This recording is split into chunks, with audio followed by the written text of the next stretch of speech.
Welcome one and all back to the Onyx Club here in Northern Cyprus at the fantastic Merit Complex. You are joining us for the first time for this edition of the High Roller Series, and we are kicking things off in style with this $100,000 buy-in High Roller Championship. It is not just the final table, but it is the final 14. 2 tables remain as we quest to crown our first champion of the series, and I'm very glad to say it is myself, James Dempsey, alongside the one and only Steve Warburton, as we pick up coverage. And Steve, what a table we have here. Good evening, Mr. Dempsey. Yeah, it's always like this in Merit, isn't it? The big names, the big money, 1.5 mil for first.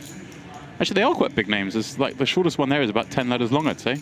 Justice Held, which is the best poker name going. Justice Very good. Held. Literally 10 seconds in, you couldn't help yourself, could you? I really couldn't.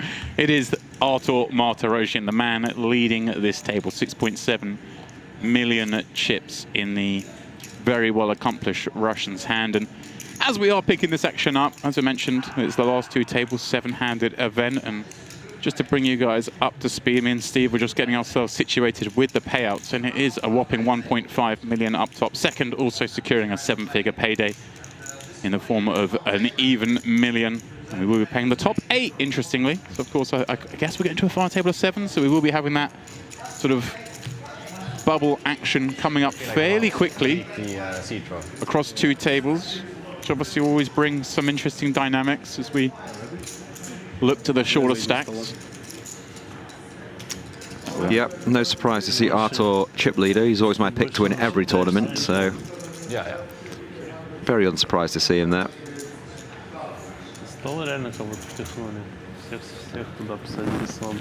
Yeah, I think, and looking on the other table, pardon me, there's actually there is a bigger stack over there in the hands of none other than JRB. He's in the mix, obviously better known in the cash game streets. He's rocking with 8.1 million. And a certain Mr. Rob Yong over there, also with a stack north of 6 million. Now, of course, common sense would dictate we're unlikely to see those two get involved with 8 million and 6 million on a 2-table, working out down to a final 8 and a bubble, so to speak. But I'm pretty sure there's a very good chance those two play some big pots over there. Well, some big names in the mix on that table as well. The likes of Ding Biao, Daniel Razai, Emil Batavi, Sinan Unlu, of course, Mr. Invitational from Paradise last year, winning that $5 million cash. Jess Tussle also over there. But we will, of course, focus on this table here as play finally underway. And what a chance, Martirosian. Straight off the bat, a wide pair under the gun.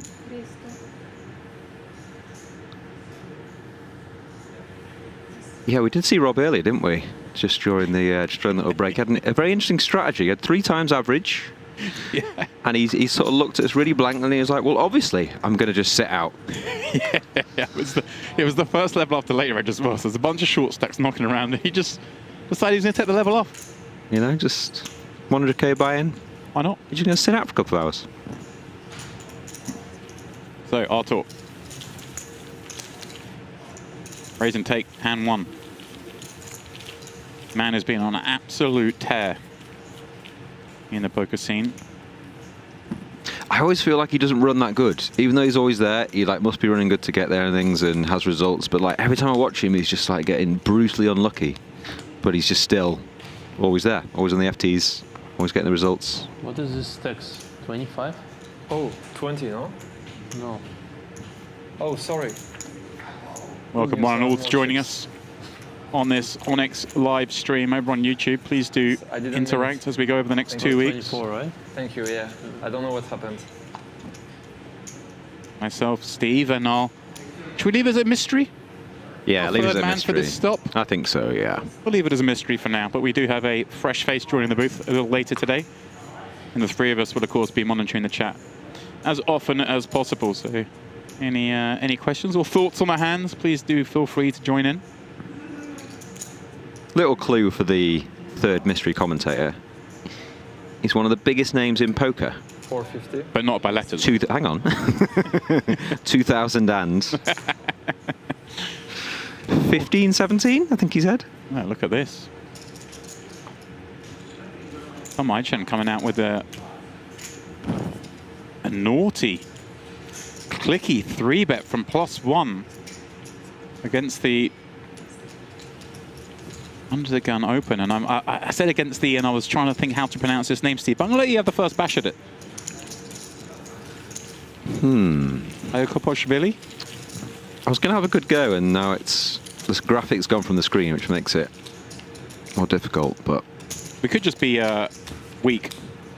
Say Gear, the first name, but let's go with that. okay. Nice pick up there, though, taking the A7 suited combo. Ace 10 off, can't really do much. Throws it in the bin. Oh. Nice, yeah, it's okay.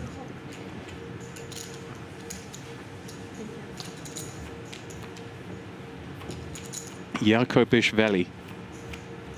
Okay. According to ChatGPT. How do you pronounce the? Yeah.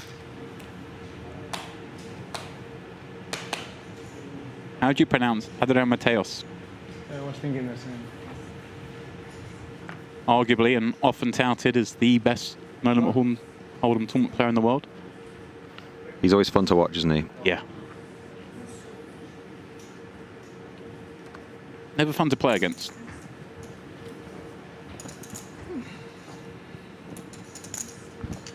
I think he's often mentioned in like the. I've heard people arguing like who's like the best main event player in the world, like who's the best at understanding the theory of the game throughout, but also the most experienced at deviating, the most experienced against so many playstyles. So often we see the high rollers battling it out, but they're all playing against each other who all play a fairly sort of GTO, fairly, you know, Yeah, perfect I get it, strategy. yeah, But yeah. he knows how to mix it up, perhaps most. Yeah. I've 100% seen him in like a 5K World Series, and he's sort of like watched things for the first hour, and then like the next 3 hours he just played every hand, just absolutely going for it in these spots that you obviously wouldn't in 100K. Yeah. So yeah, I definitely get what you mean. So Iakobishvili in this one with 2 9s defending against Held. Look at this. Pardon me, the 2 9s, 8-9, but turning a 9. Yeah, interesting to see if he goes for some value here on the river. Has played.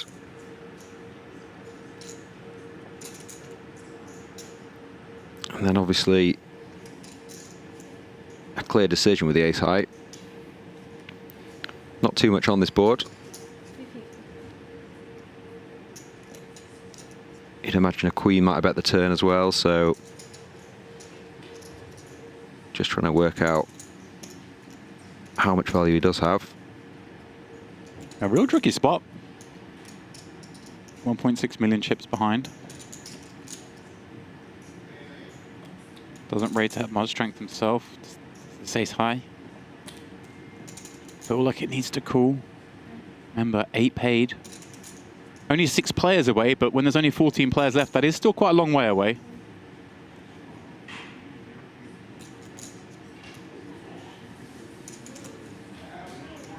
Yeah, we're not super near, are we? 608. As we say, 6 away with JRB and Rob Young on the other table. Yes. Might be closer than normal. Nice.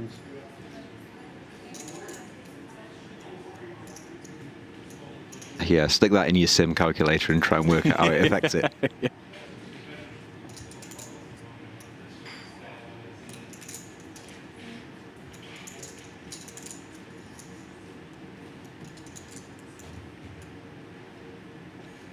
I feel like in this hand, like a lot of the gut shots, the straight draws, the diamonds are going to start leading turns, so maybe doesn't have as much like air as you think.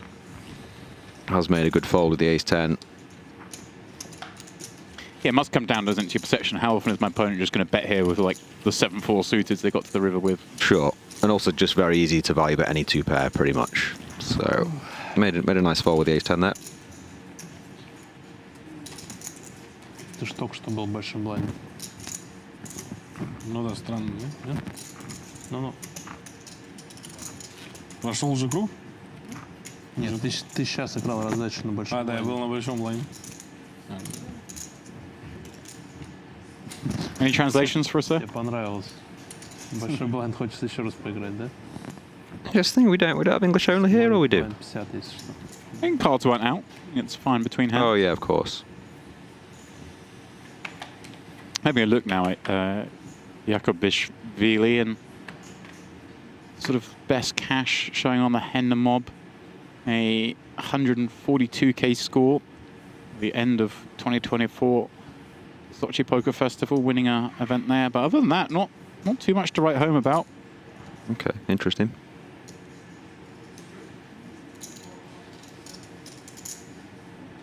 Ladev 13 blinds in the hijack, ace jack. Morning. Says run it.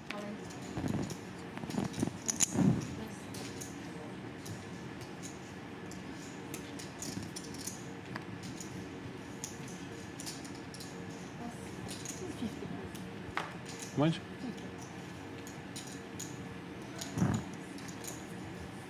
Isn't it great to be back, Steve, at the Onyx for the highest stakes, in our favourite venue, eating the best food?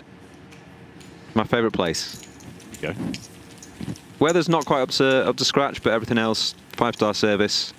Good poker weather. I've been here for 3 days now, yeah. Absolutely love it. How many desserts have you Everyone else had? seeing the time bank well? Because for me it's like reflecting a lot. Let's listen to the players talk. The time bank, you see it well? The clock. Not much. From this angle it's like very hard to see. They should do something about it. Where is the clock? Let's weigh in on this. Oh, on the iPad there, I see. Maybe. Yeah, I don't want to get in trouble with the chat. You know, when the players are talking, you've got to zip it. Yeah, it's quite hard to see the iPad. You know. Is it that hard? I don't know. It's usually raised a bit, like Yeah. raised slightly. That's flat. We just need a little holder. Yeah. Obviously, an innovation I know you're fully on board with. I'm in the minority, yeah, but I'm not a huge fan of shot clocks. Just feel like it just doesn't solve the problem, you know? I'm with you. You know, I'm. I've never mentioned it to you before, but I kind of see them as a necessary evil. You see them as an unnecessary evil, I think. spot on.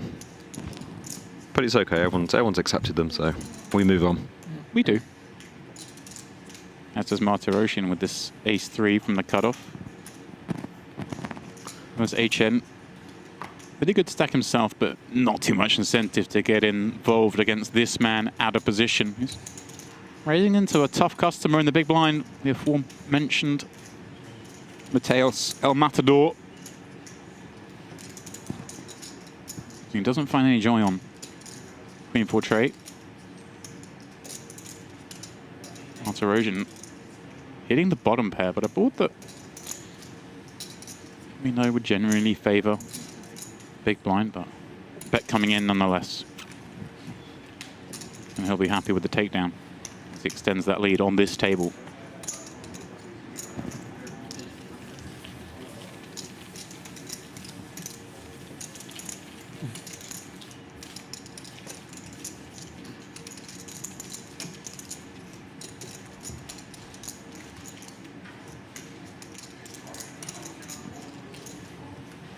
Not much chat.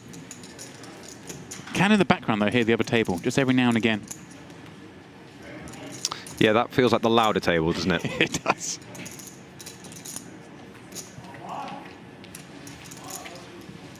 Rob and JRB love the table chat. I think they must have logged. I mean, I wouldn't be able to even guess at how many hours of cash game action they've set at the same table for. I know it's a lot. Well, Ladev 2 8s this time, but rocking 15 blinds, elects for the min raise. I always find, Steve, these ones difficult. 7-handed, you're in this kind of not supposed to be playing too many hands. You find kind of one of the weakest hands, I guess, you want to raise under the gun, feel compelled, but really just want to take this down. Yeah, I hear you. There's been a few times this has been sort of brought up, yeah. But I don't know, you can get like, I don't know, sort of lose confidence in poker where you're sort of thinking ahead too much. You know, if I do this, he might do this, and yeah. But a lot of the times you'll open, it might go all in, and it's an easy fold, isn't it? So. Hello, look at this. For the second time we're seeing a fruity little 3-bet out of the Frenchman. Yeah, nice little candidate, isn't it? To put a lot of pressure on the 15 big blind stack. And here we go. How will Ladev react to this? You've just seen this same player 3-bet the same size, +1 against under the gun. Now making that move from the button. All in. And he passes the test. Moves it in. Eychenne wasting no time. Making the fold. And a good orbit for Ladev. A raise and take, and manages to get a 15 big blind 4-bet jam through. Yeah. I guess if you're happy in that spot to get in 8s, then when you open it, it's not a tough spot as you might think. You know, if you fall into a 3-bet there, it's just like, oh, Right. hating this, but he thought it qualified, so Thank you. touch your toes and it goes. As all the 100k players say. Eychenne not happy with the results, so it's just sort of dealer change.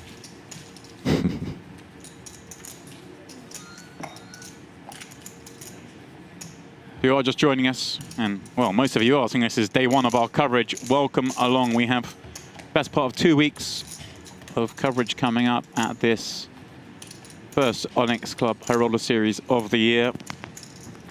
Both Hold'em and PLO catered for. We're going to have a mix of tournaments and cash game streams. Kicking things off with this 100k. Yeah, I believe the PLO is the second week. Is that right, James? Yeah, and slated to be just as big as the Hold'em, which is, I believe so. you know, with that part of the world where people like to gamble a little bit more, PLO lends itself to that somewhat. Just shy of 30 million guaranteed over all the tournaments. How nice is it to get aces off? You just got caught 3-bet bluffing. This is pretty nice, yeah. You know, these guys are all wizards and they're not going to worry about that, but there's the old school part of me, Steve. It's just like, what a time to find it. And unfortunately for him, I'd have a king 4 off in the big blind. Doesn't scream the kind of hand that's going to want to get involved, but occasionally we see these ones bluffed. The big card, little card combos. Yeah, you imagine 5 off the money, 20 big blinds, just gonna let this go. Good timing. Does show it.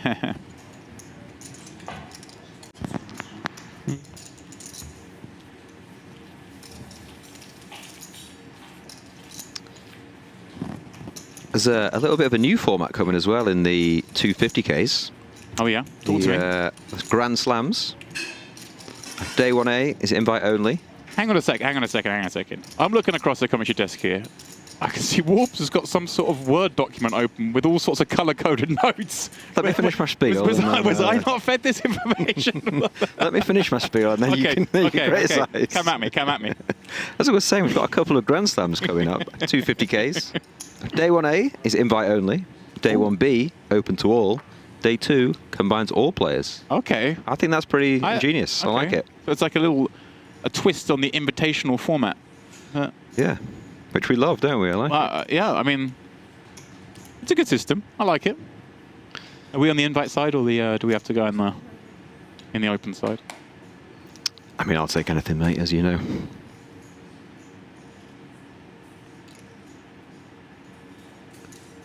you go then. Iakobishvili getting the ace king from +1. Mateos thought about it. You thought right. Yeah. Seriously, who's feeding you these notes? Why do I not get these? I don't know. You're just not important enough. There's a pecking order, you know. Outrageous. Upset. I do see the peel here with the 10-8-0 on the big blind.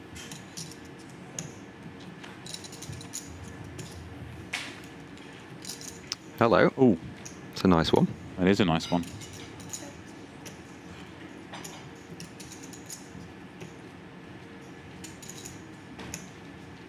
Big news from the other table, which we'll report on after this hand completes. Well, that's an interesting card. Yeah, it does go check, and this perhaps makes things interesting now as You'd imagine the ace-king is going to bet to try and fold out some small pairs and maybe set up some river bluffs.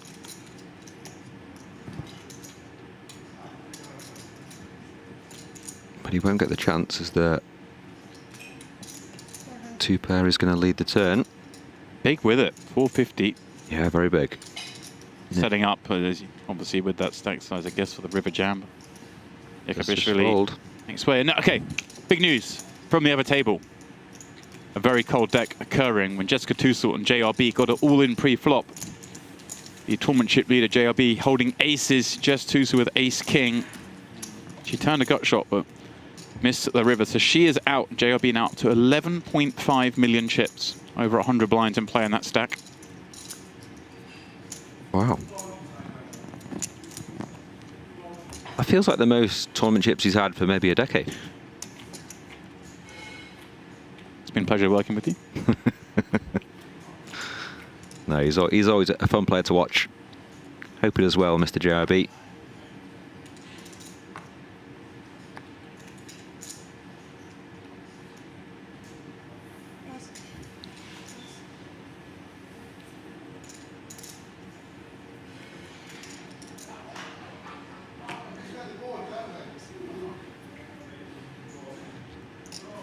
Ladev. 20 bigs on the button, 2 sevens. Now, you didn't like the early position open, 20 blinds, 8s, 7s, 20 blinds button. You're not comfortable with that, are you? It's not that I didn't like it. It's just that those are the spots that always give me like the icky feelings. But sure. Button just always feels so much better, doesn't it? Artur defends with 2 overs.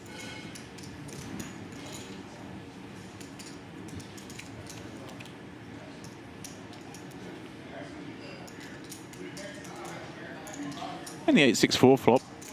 Not unpleasing to the 2 sevens. Cut shot, just 1 over to worry about. That's actually a huge stack for JRB, isn't it? 11.5 million. Because second is Artur, and he's only got, I say only, he's got 6.7 million. Not far off double. Yeah.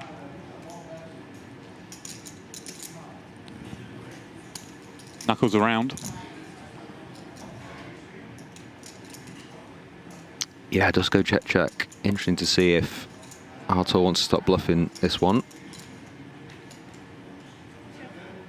Does elect to check.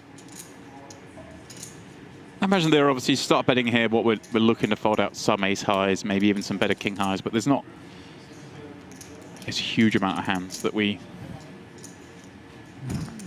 make fold. 2 bottles.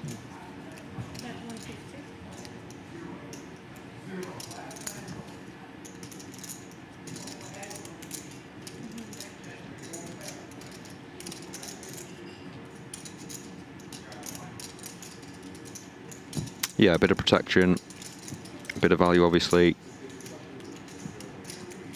Can definitely get called by some ace highs that Artur flats here. Let's the king high go.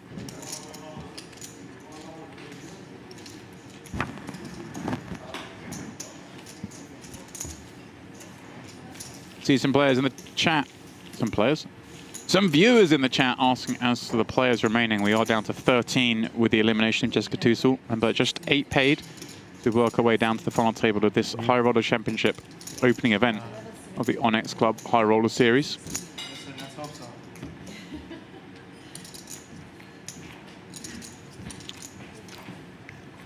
Warbs, you got an update for us from the other table?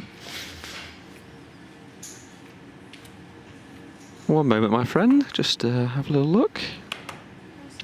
No, same as you. Still a huge chip lead for JRB.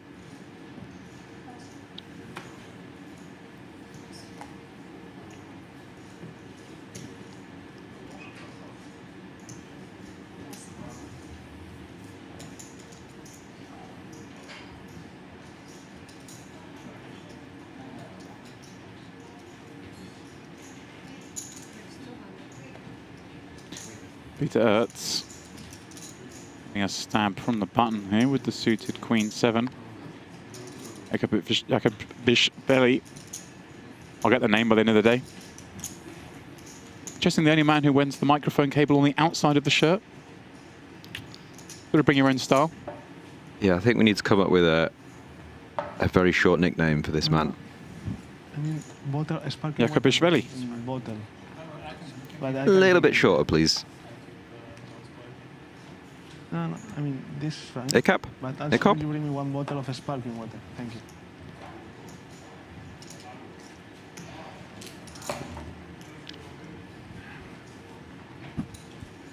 Aerts does flop best here.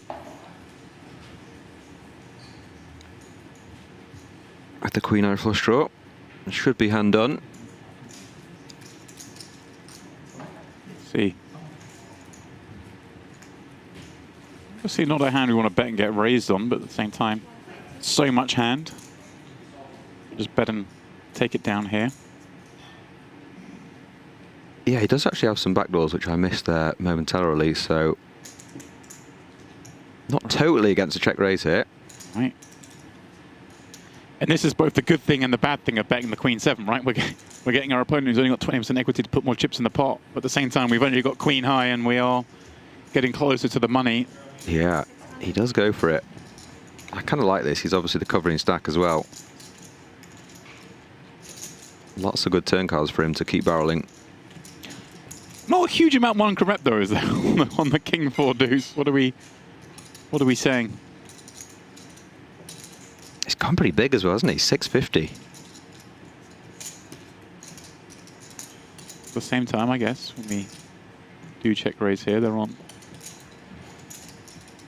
too many natural bluffs. Aerts continues.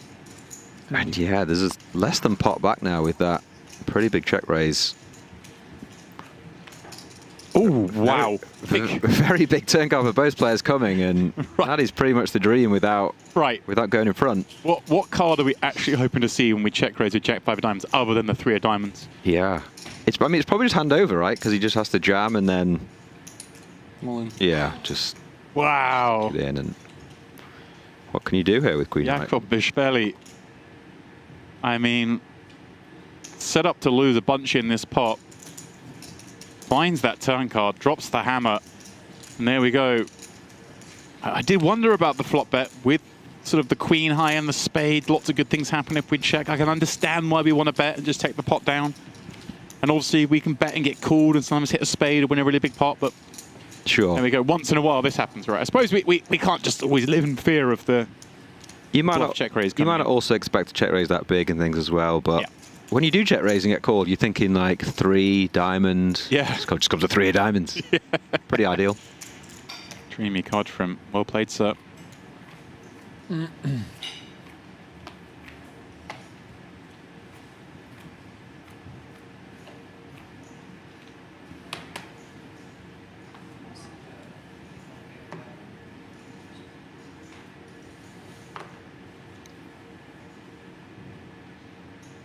Out from +1, 14 blinds, Queen Jack suited. Blinds will be going out very shortly. Decides to bet all of them.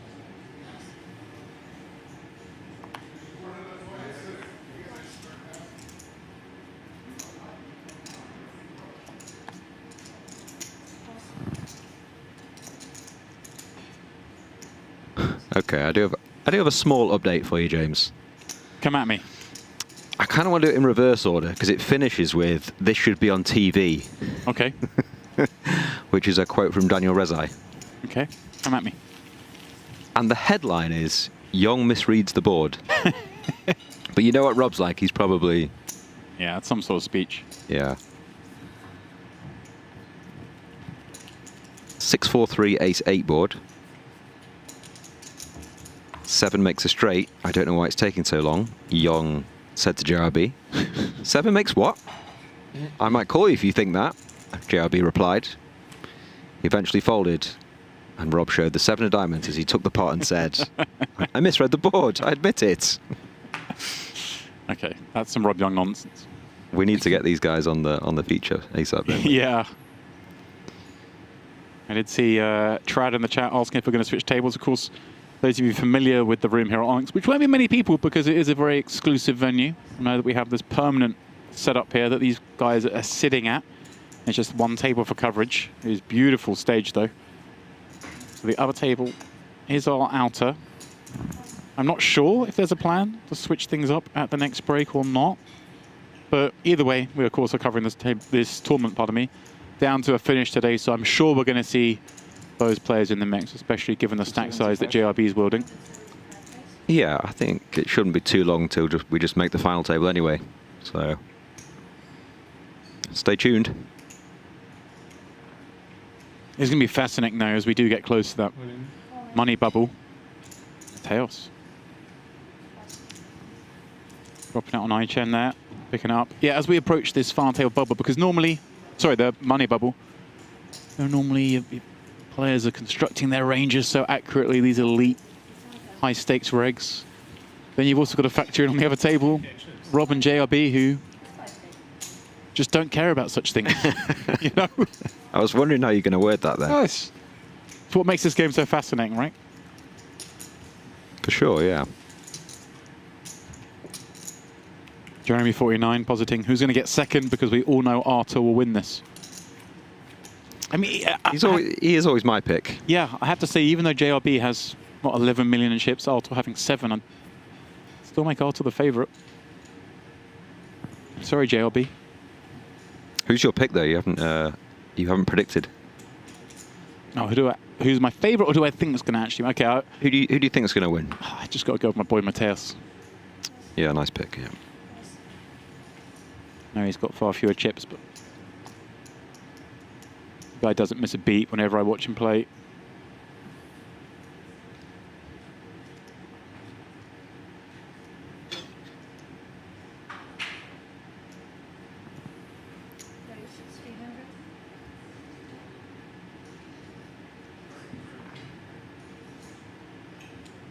Surely not this time.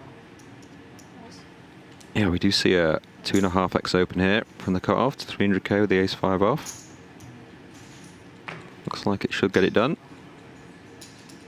Iakobishvili, yeah, one of those little adjustment to the fact that he did open before, got the kind of cute 3-bet out of Eychenne, and then he sees Eychenne make the same 3-bet and have to fold. Maybe now just adjusting slightly and making it harder for that person to mess with him. Yeah, possible. Blind's now up as well. Is it a color up or a player move? Who busted? Looks like a player move. Must mean we lost another player. Need one more. We're on the outer table. Who is it? Who else is out? We're now down to 12. Jeremy 49 in the chat, James, says, so who's getting second? Because we know that Artur will win. So it's not just me.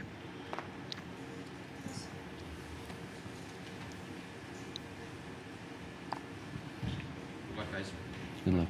Sorry. Now, Can I say stuff? myself and 1.5. Steve, just like all of you at home, Total, are yes. relying on our outer table updates via Poker News.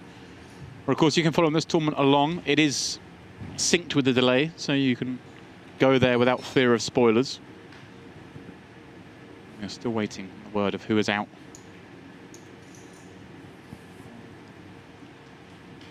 Daniel Razai, Sinan and Lu amongst the short stacks on that table. Is it one of them? I mean, you wouldn't rule out being Rob Young, right? Rob and JRB just getting it in. Yeah, for sure. Just been asked in the chat who else is on the other table. Jess Tusel obviously busted.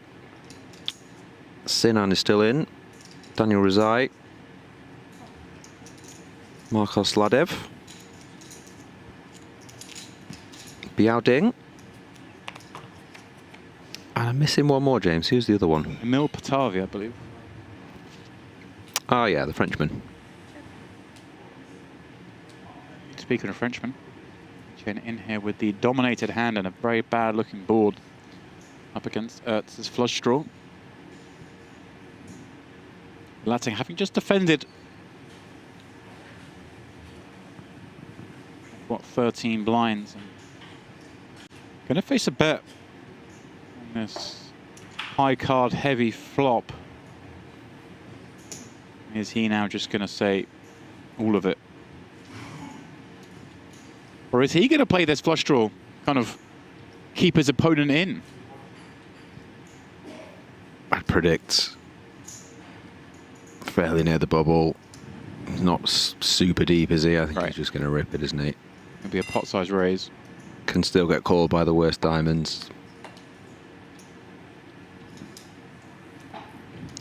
Like the 10-eye flush draw is not going to fold to a jam. King-eye flush is not going to fold to a jam.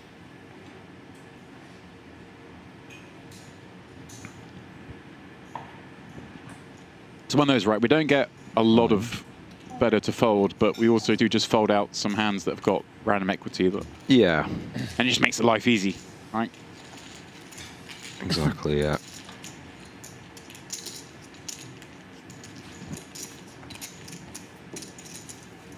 I think at this point you just want like the king 10 to fold, don't you, and the 10-9 to fold, even though you've got the best hand. But yeah, as I mentioned, just 4 away from that 200k min cash in this $100,000 buy-in tournament. Players chasing that $1.5 million first prize. What a way to kickstart the year.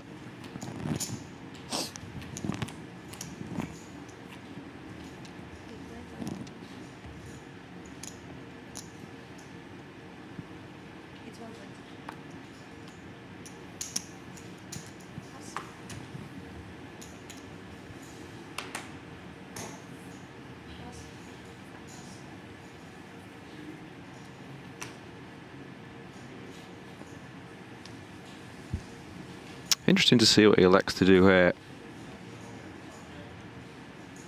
With the Queen 8 suited on the button. Does just rip it in for 11 bigs.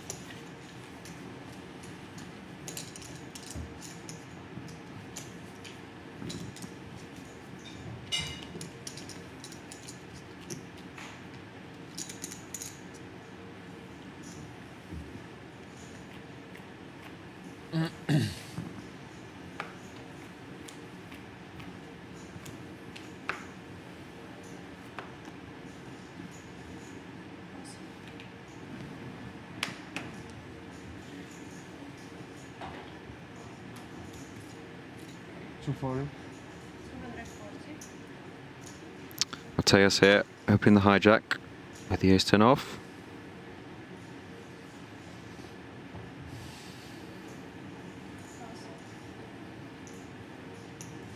Aerts. Take a heart on the button.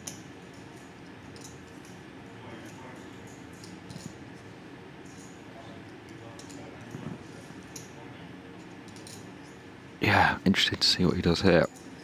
All in. Does just decide we can rip it here.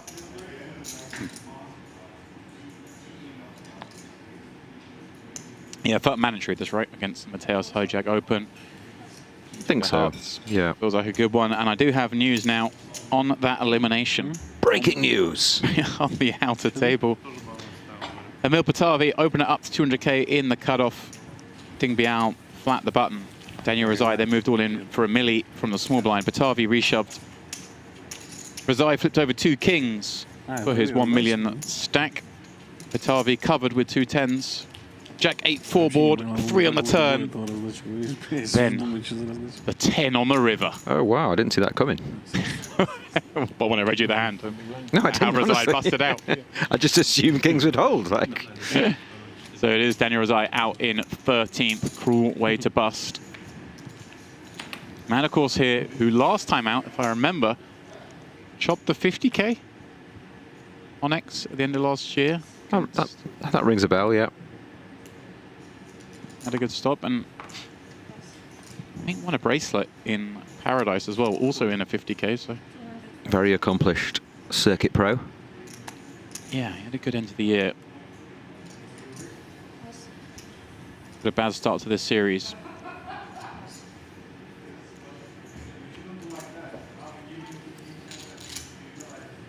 You didn't read the headline. Batavi smacks the river to stun Rezai.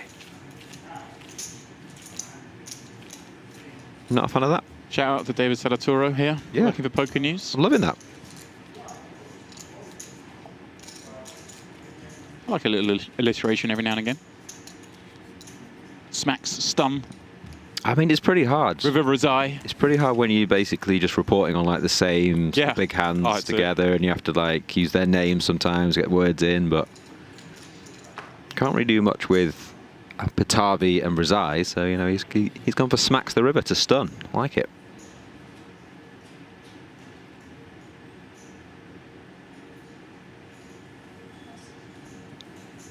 Just looking, I sort of said that he won towards the end of the year, the 50k here. It was summertime. We were last year for that. It seems like it was. Was it August? More recently, it was August. Yeah, okay. That's probably because you've done absolutely nothing since you were last here. Thank you. A little bit of skiing, that's it, right? That's it, yeah. He actually won the tournament, but got slightly less than the second place finish from Mr. Dave Nicholson, Little Dave. They chopped it. Little Dave got 1.1, Rezai 1.04, but went on to claim the title and whatever extra they played for. Nice. And of course, as I mentioned, he won the 50k in Paradise. It was a one-day turbo, and I remember everyone was keenly watching that one because with 3 left, it was Mr. Canet and Paul Pua from Triton fame. Keenly railed that one actually myself. Do remember, I think it was Muster who got really lucky on Paul, and they were like 1 and 2 in chips, and then Rezai kind of just stayed out of the way somewhat, and then found himself chip leading and winning as turbos can go. 1.9 million he got for that one, big payout. How good was that hand in Bahamas with Muster and Mike Cabral? Yeah. Just clearly he's been sat next to him for like 7 hours straight. And just like Martin. Mateos going for it here. Check raising the Jack 10 off. Oh yeah. Versus the cut-off C-bet on A7 ace. Jack of diamonds in hand, obviously. Oh, hello. Artur. Artur. These are the hands I like to see. No one really got much. 2 of the world's best. Ooh.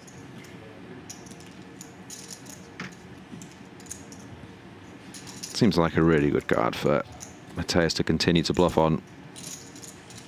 Would be surprised if Artur can do much. Right, it does and it doesn't, in a sense to me that, like, how many of these hands does Artur continue with? Like, when he's called the check raise. Agree, and I've just kind of noticed the stack size as well. This is pretty awkward. He's got 1.1 million left with 1.3 in the middle. Does he come out with one of those real small sizing that screams nuttedness? I would never like to predict such a top player, but I would imagine 200k is coming, 250k. Yeah, I was thinking that sort of thing, like 300, something like that. Like one of those. Jam seems a bit punty, right? So that's what I mean. I feel like if we jam, we just get looked at by an ace and a flush. Yeah, you can also just be dead, but he does go for it. Let's just fire it in. It's gonna take it down. Just knew Artur's in there with all these kind of high card spade combos. I guess always going to stick around. Maybe even some sort of King X with the King of Diamonds type holdings. Yeah, I mean, you can obviously have some like King 7 suited that has to fold. I mean, even hands like 8, 10 jacks. What the hell are you doing on the turn? It's tough to find the call without an ace or a flush, I guess.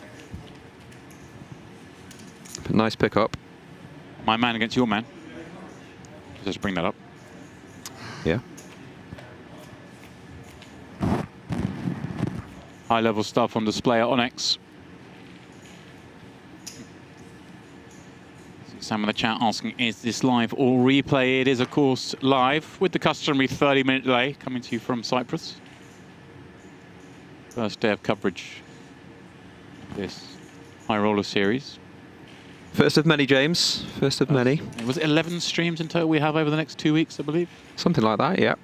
Mixture of cash games and tournaments, all high stakes, of course.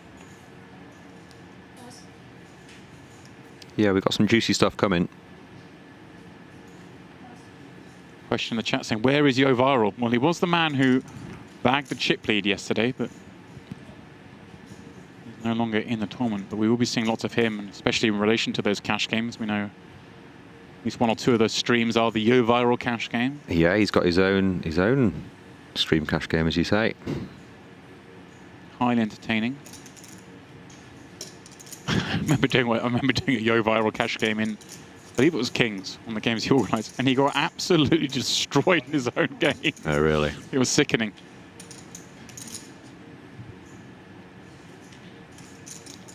Held with the... Yeah, he's going to get looked up here, isn't he? He's got 11 and a half, 12 big blinds. Here we go then. He's tracksuited just too good. It's covers, but not by a lot. Just 1.1 million back at the 120k big blind level. Crucial pot for both players.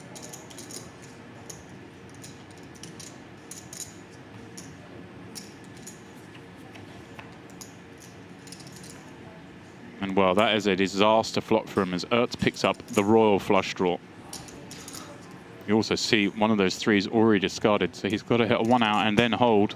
Yeah, it's a bit of a difficult one to wriggle out of. He's trying everything to stand up. The hoodie's going on. Quick, quick, put it on, put it on.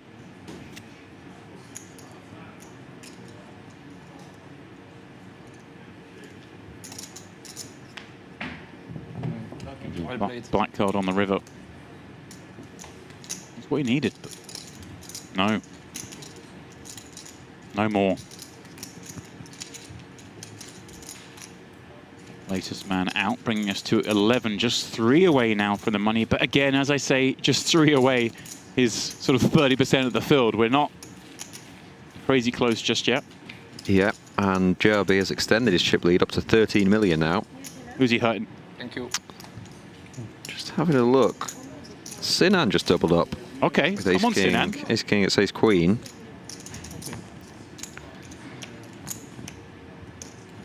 Unsure who JRB is constantly stacking chips with from. I mean, one assumes just wielding that big stack. Playing very liberally, one imagines.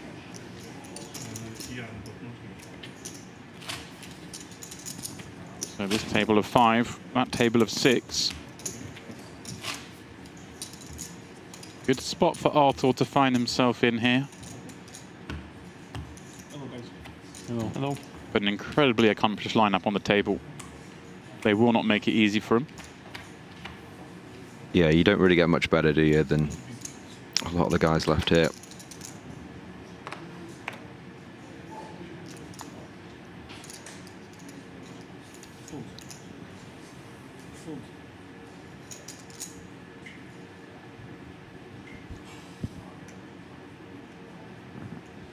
Thomas looking at 10-8 suited in the cutoff. 40. Hey, it's 240. He's in with the open to 240k, the minimum. Is this a single blind situation? Yes, it is. So that cutoff slightly stronger than usual. There's 2 hands behind him. I mean, the old school thing was just raise the guys, just doubled up, right? Still stacking the chips. He's going to be sending in. Going to fold a little. Slightly tight because he can't be bothered because he's stacking the chips, yeah. Yeah, it hasn't worked out with chips he's got. I feel the game's changed slightly since 20 years ago when me and you were trying to pull off those things. That might explain my results. Used to get to the breaks and like people would be talking about this stuff like, right, so here's what you do when he's stacking chips, here's what you do and you like, every little edge. You know what I miss? I don't miss at all because it was an absolute nonsense. Go on. But with individual antes, you'd occasionally get like the big ante level Oh man. because they'd coloured up chips. You literally look back now and you just think, what were we doing? Like 300, 600 would have 100 ante. There'd always be 2 players that just wouldn't throw the ante and dealer would have to wait. Yeah. Seeing like 8 hands an hour. But yeah, you get to the 300, 600 level, the 25's been coloured up, so the ante was 100. Yeah. It would go absolutely nuts, that level. Finally, some genius was like, we could just make the big blind pay for it. Yeah. But then there was like 6 months of going, we should make the button pay for it or the big blind. And yeah. It was okay to try both. So everyone came to agreement. It's always a big blind. It's easier. They're already putting chips in. We get there eventually, don't we, in poker? It Yeah. takes 6 months of Twitter polls and It's everything. incredible to go back to think that we did the individual for so long. Which is a system that made no sense. You'll be saying the same thing in 10 years about shot clocks. Or about something else we haven't even thought of. There's a lot of talk about shot clocks progressing to chess-style clocks. I think it won't be long till we see That would make it work, yeah. that kind of thing trialled. Interesting to see, just going back to the poker, if he does value bet this 10, you'd imagine so after checking through to the river. Lots of worse hands you can get called by, especially versus the big blind.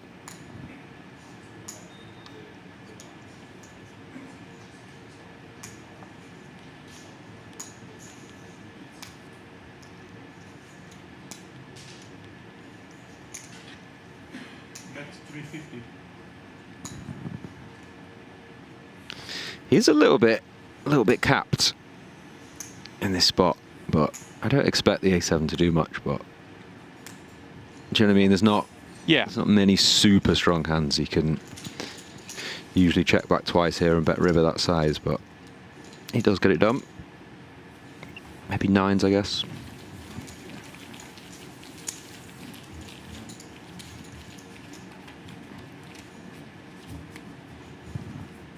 Who's got the menu there? Is that Mateos? No. Iakobishvili. I wonder what he's ordering. Maybe he's just perusing. Yeah, but they will be having a dinner break in the not too distant future. Maybe getting the order in early. I'm hoping to see some high stakes breadsticks this trip. Oh, yes. Yes. Who can forget Jungle Man? Breadstick fold. Can I get teriyaki seabass? Oh. Teriyaki sea bass sounds good. Oh, salmon or sea bass? How big was that pot? Hang on a second. Oh, we want to see the It is salmon he's insisting upon. salmon here is very good. If any man knows that. Had salmon every meal since I've arrived. Sounded like we've gone for teriyaki salmon. There was some confusion over perhaps sea bass. Just going back to that breadsticks hand, how much was the pot when he got like? I feel like He moved all in. He's deciding 1 or 2 million decision, and then just pulls up the breadsticks. Yeah, I think there was there 5.2 in the pot, I think, and the bet was something close to that, like yeah. 3 or can't remember exactly. At the time, the biggest televised pot ever. And Jungle Man just pulls out a breadstick, starts eating it. Absolute. This absolute order's still cinema. going on. Are we discussing vegetables? Perhaps some rice? Oh, he is timing it for the break. Smart play. Very smart. GTO approved. Dinner theory optimal.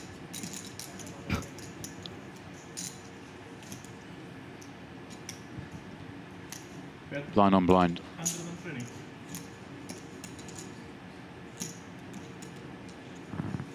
This one of these orbs where the King 7 just sits right in the middle of not really wanting to check call, not really wanting to check fold. Yeah, maybe if the 6-4 cream was 1 heart, maybe that might be the check call one. But Artur here getting a little bit sticky for 1 big blind with the King 2. Yeah.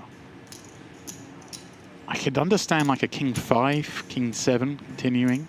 Yeah, I mean obviously he'll know better than us, but King 2 off here, I would be folding to 1 big blind. I guess overcards, has the best hand sometimes, position. Importantly, 11 left, 8 paid. He does cover.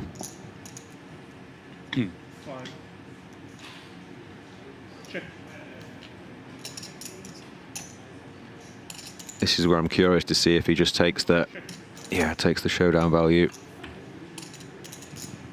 A good card for both to see. They were ahead, they still are. Yeah, you'd imagine now she's going to go check, and the King 7's going to take it. But maybe he feels he needs to bluff with the King 7 of hearts. Try and get Artur to fold a 6, 4, maybe a better King high.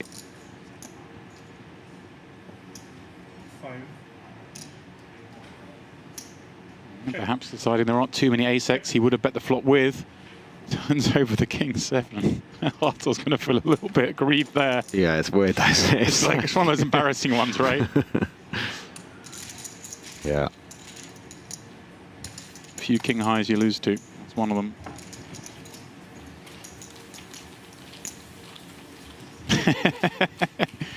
I mean, I love this when you see these guys, because Artur's seen everything in poker, right? But he still enjoys those little moments, even if it's displeasure. I mean, he knows that the small blind's just thinking, yeah, I'm done with this. yeah, like, what the hell did you have? Like, he's just sort of thinking about the hands, and he's like, he knows he's thinking that, so he's like, yeah. It almost wants to turn to him and be like, I had king 5 or I had king 2. 3 times. I assume Eychenne knows, pardon me, Eychenne, Aerts must know that must have been an inferior king high. Surely Guess so, yeah. the sort of straight draws that missed would have stabbed. 240. Face 240.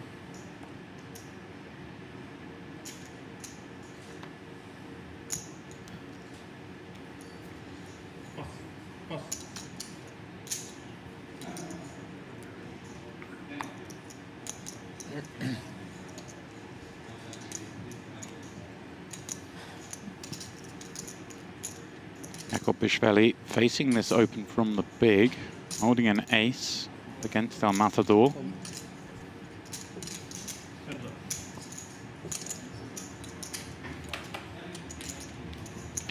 Hanging on for now. 10-9-4, couple of clubs. Good looking board for Mateos. Check.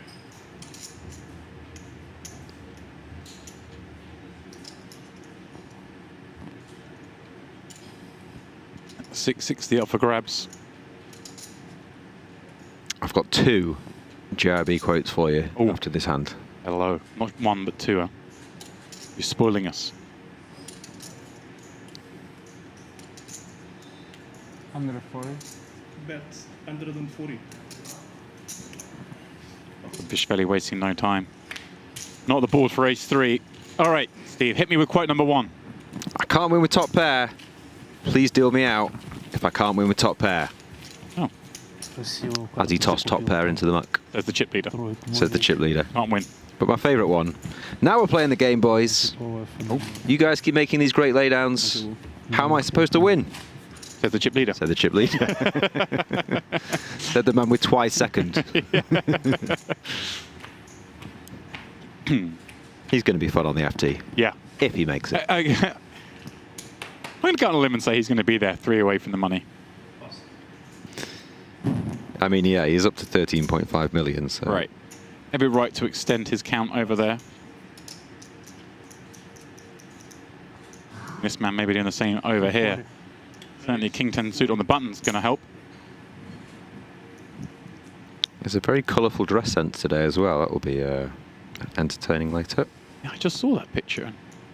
Is that actually a Merit branded top as well? Looks like it is. Is that the Merit logo? No. No. He waves a finger. Okay. Looks like it to me.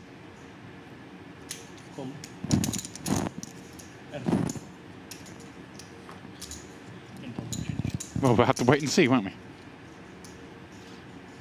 We will, as Artur opens the button here. With King 10 suited, defended, put the ace 3 off. Ooh. Nice flop for the big blinds. How's Artur going to approach this? A very strong no-pair hand on a paired board. Backdoor nut diamonds. A hand certainly we see sometimes check back and played as calls. But Yeah, I'm sure the next commentator in the booth had a big go at me for checking back this exact combo of hand on this exact board. Okay. So, well, it's one of this, right? We know Artur's going to play every ace from the button. Conversation's going to play every ace from the big blind. Some of them, though, will be in a 3-bet form. 620. Raise 600. that's pretty quick, wasn't it? Now, let's see. Last time Artur faced a check raise on this kind of board, he defended with the Queen Jack of Spades on. A 2-diamond board, 1 spade, kind of backdoor flush draw. Some working cards. He's in almost an identical spot. Of course, this time a rainbow board.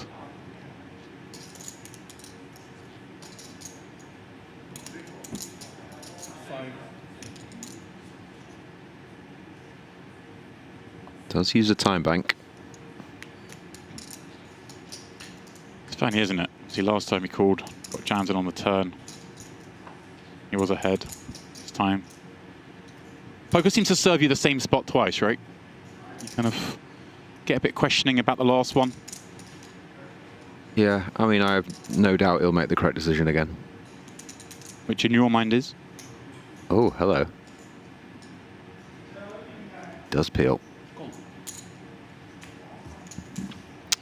I mean, just in terms of him actually being behind in this hand rather than what he should theoretically do. Now. Eychenne. Does he now give the sort of fake slowdown here? But I tried and failed bluff. I think you can definitely check here, can't you? Yeah. Of this. There's lots of hands you're going to check raise and then check here. Is it fair to say there are some kind of non-bluff, non-nutted hands? Like maybe some 8 with an undercard occasionally check raises? Is that? Yeah, maybe king 8s and stuff, yeah. Versus the button would make sense, wouldn't it? The only thing is when, obviously, the button's covering you near the bubble, you're really going to check raise an 8 that often here. Small bet, trying to knock out Bet 550. some random hand, perhaps.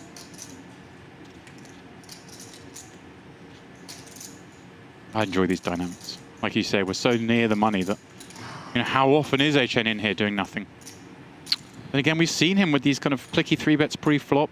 Like they said, it's still early that he's going after this tournament. Yeah, I mean, it's kind of hard to have totally nothing. You know, even like 5-7 of diamonds or 5-7 of spades that check raise flop or 9-10 of clubs or something has something. But he does go for check call, which I like. That's a pretty boring card for us. Yep. Because Artur can just take his showdown now. He does instantly.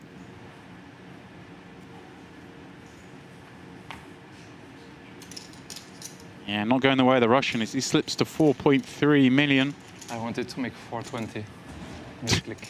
That makes sense. I was thinking it's pretty huge check raise in the flop, wasn't it? But I was like, he plays 100k, so I just can't say anything.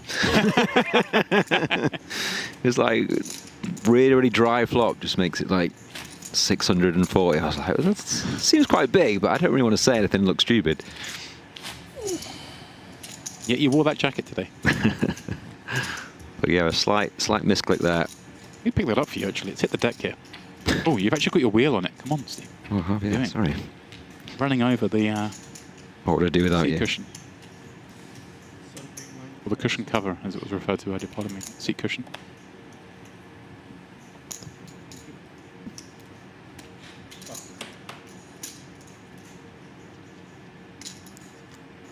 Back in the saddle, Artur has opened the King Jack suit from the cutoff. 240. 240.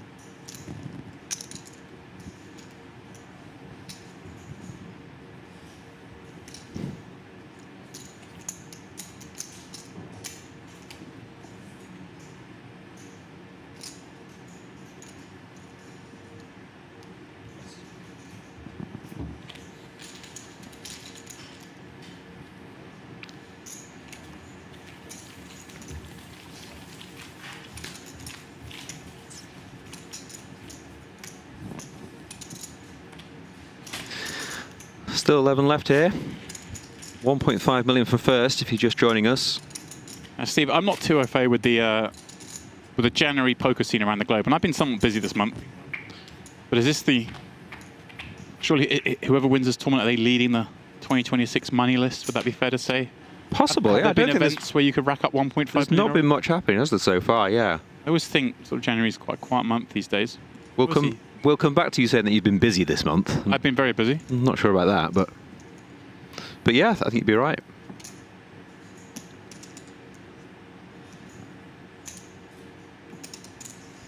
Do they have like an actual thing for if you come first that you win an award or something, or?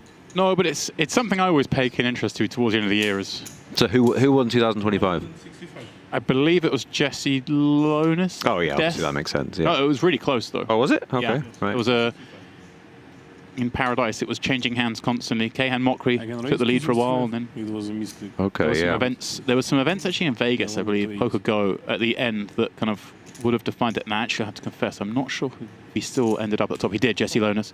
Yeah. He won by 80k, 13.3 million versus 13.2 million. That's insanely close. Yeah, they were flip-flopping. Obviously, Keihan, you know, perhaps the more impressive year, just given he doesn't play as many tournaments, but Yeah. he vaulted up there, winning the 250k Invitational in the Bahamas for 7.7 million, on top of winning 150k JJ at the back end of the year. So he really came through the field there, 11.5 million in the last few months. It's the kind of names you'd expect towards the top. But nice to see Jesse win it. Yeah, Stevie Chidwick always up there, isn't he? Yeah. He's in third. But yeah, but Keihan and Jesse were definitely both aware of it and going for it at the end of the year. Right. They were enjoying the battle. I'm sure in 5 years everyone will remember who came first in the 2025 earnings. No need to be like that. It used to be easy, right? Whoever won the World Series main event was just the winner, but not anymore. Of course, that man Mizraki did finish 7th in the yearly list.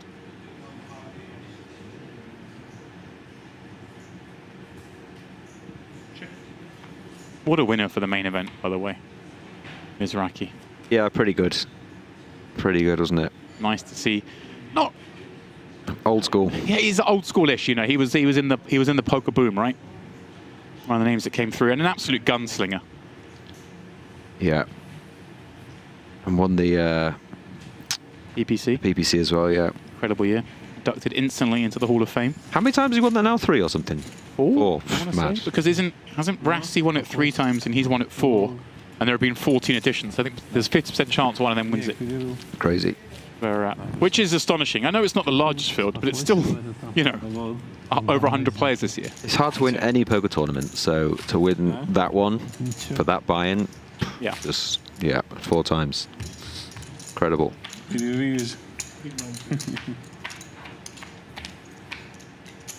I'm big one.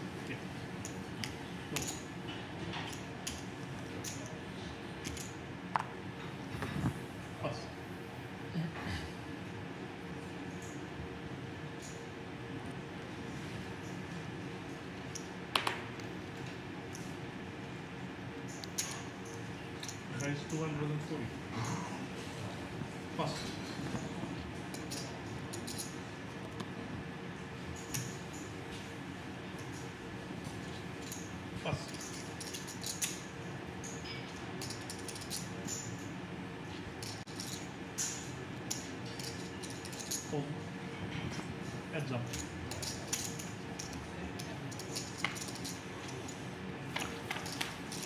Artur defends the 9-7 off here to the cut-off open from Eychenne.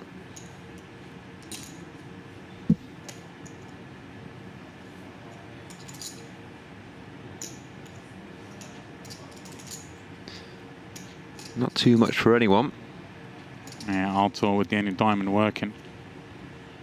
Hard though to make that diamond work.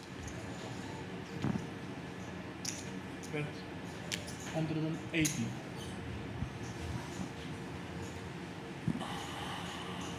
Yeah, be careful with the table. You're hitting the table. Almost falls. We have lost a player, James, on the outer table. Talk to me. Mr. Sinan Ulu Oh no. has busted 10th. Got it all in from the bottom with Queen 10 off. Very unlucky. Ah, Ding woke up in the big blind with Ace King. He did hold. Lost Sinan in 10th. Sorry, in 11th. 10 left now.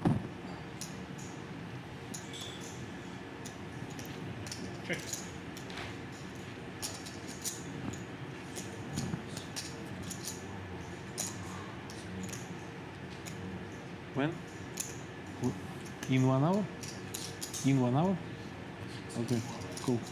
Thank you.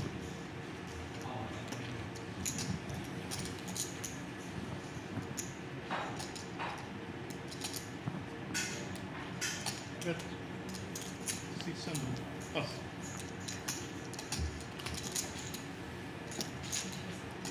then, 2 away from that $200,000 min cash in this $100,000 buy-in event. Starting to get a little squeaky.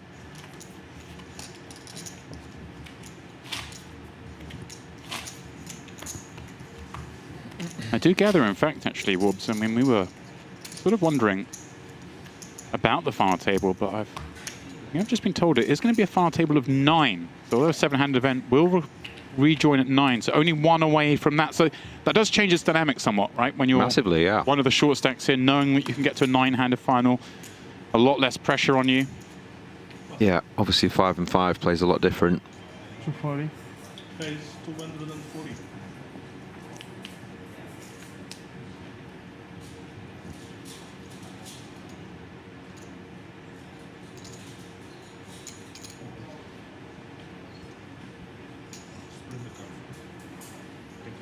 Ooh, hello.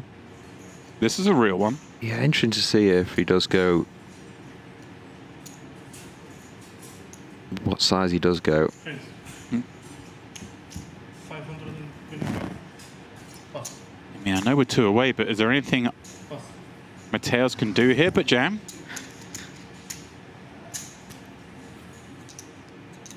I wouldn't think so, but let's see.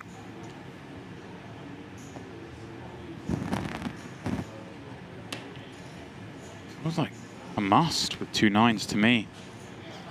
Yeah, cut off versus button as well. All in. Let's go for it.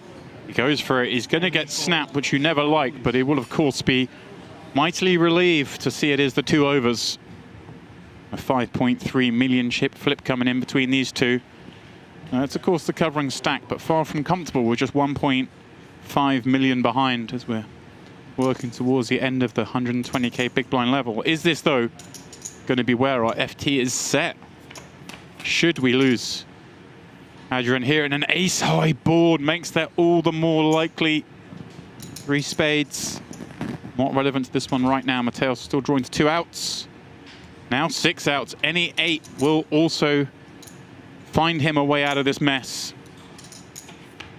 Alas, not to be. And just like that, bang, bang, couple of eliminations. Sinan Unlu 11th. Adrian Mateos in 10th. And I do believe we are down then to that final 9. Yeah, losing one of the world's best there. As you say, James, that's our final table. Нет. У нас бабл начинается. Well, that's gone a lot quicker than perhaps we might have expected. Сейчас 9.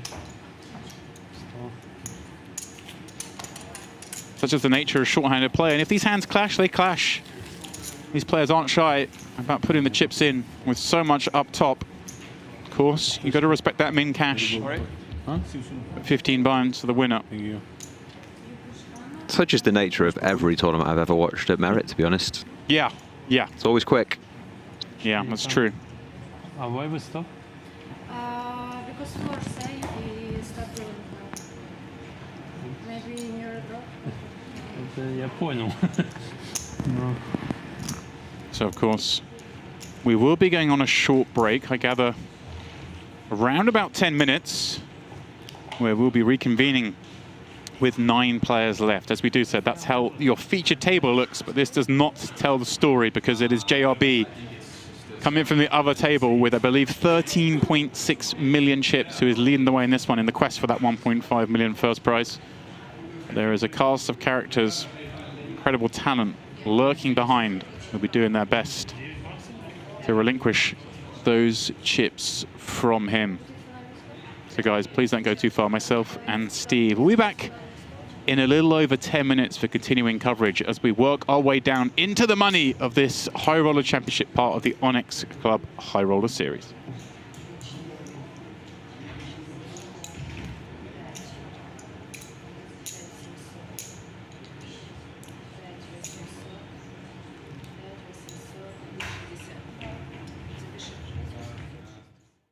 Yeah, you can't be the guy who talks about everyone has to play fast and then take time there, right? He walks the talk, as they say. No 10 for Barraju. 2 10s. On this flop. fact, only one left in the deck. Our graphics spoiling us somewhat in that sense. And it will have to be the 10 of diamonds, or Rahul's stay at this FT will be extremely limited. Yeah, and Rob gets to extend his chip lead, which he does. It's exactly what happens. Rahul out in a 310k, and already we're down to 7 players. A couple of people in the chat asking about the payouts. 7th is 400, 6th 520, 5th 670, 4th 856, and then the top 3 all guaranteed at least $1 million. 2nd 1.4, and first is $2 million. Not too shabby.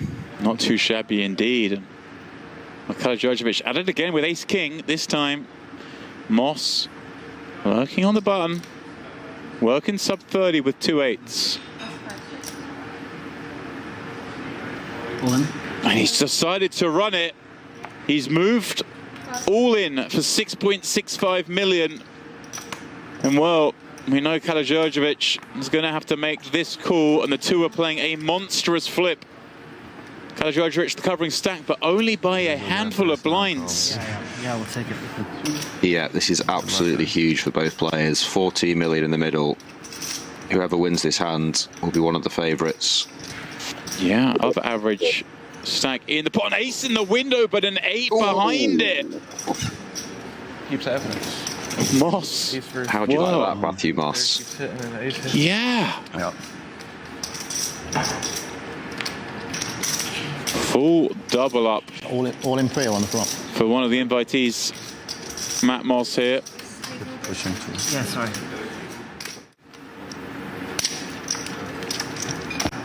Now, interesting for Maher Noira. Mahia. Given he now has 5 million in chips and seeing that, what, 6 big blind stack, knowing it's going to be heavily invested next hand, 150. Ooh. opens up here, but will realize people might try and leverage that situation. This could get icky when Moss pieces out a 3-bet. Noira may level himself here. 1,225,000. Yeah, these are the very tough spots where you see players call, you see players go all in, you see players fold. It can very much be a feel spot. 120k is the pay jump currently. He knows it's very likely Dejan will be all in during the next hand in the big blind. But Matt Moss knows that. May this be advantage taking? Yeah, I mean, it's a great spot for Moss to attack here, with him only playing 20-ish big blinds.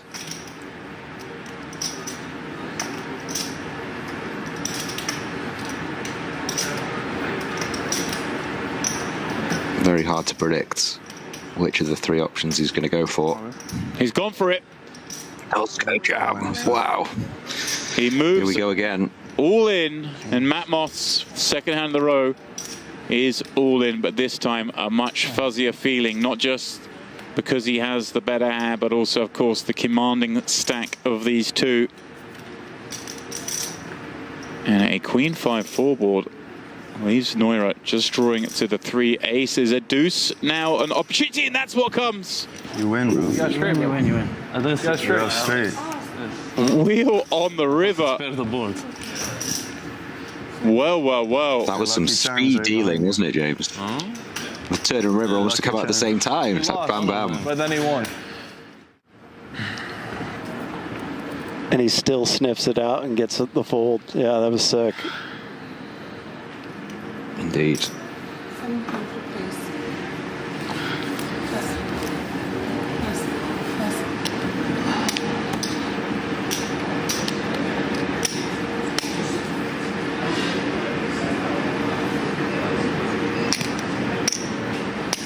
Yes. 7-4 off there really is wild. It's literally like any 2 cards, that, isn't it? Yeah.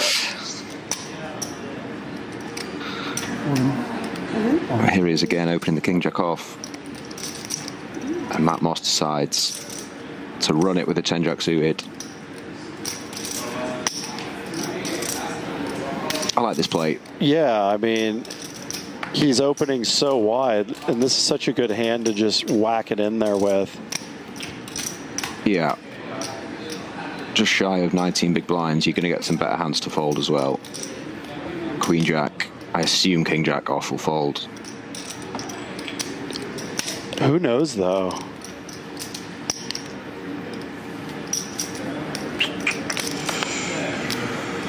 I'd be really surprised if he calls this one. I mean, he's feeling himself, though.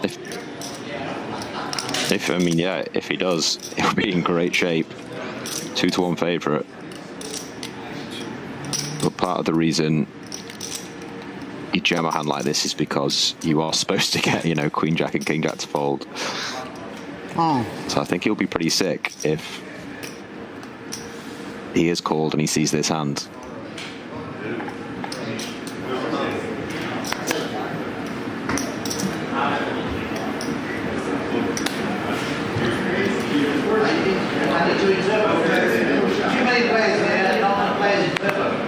Oh my God, he makes the call. Oh my God, wow. That is sick. That is incredible. I have no words to explain that, but he's totally correct. He's just figuring it out. Crushed. Wow.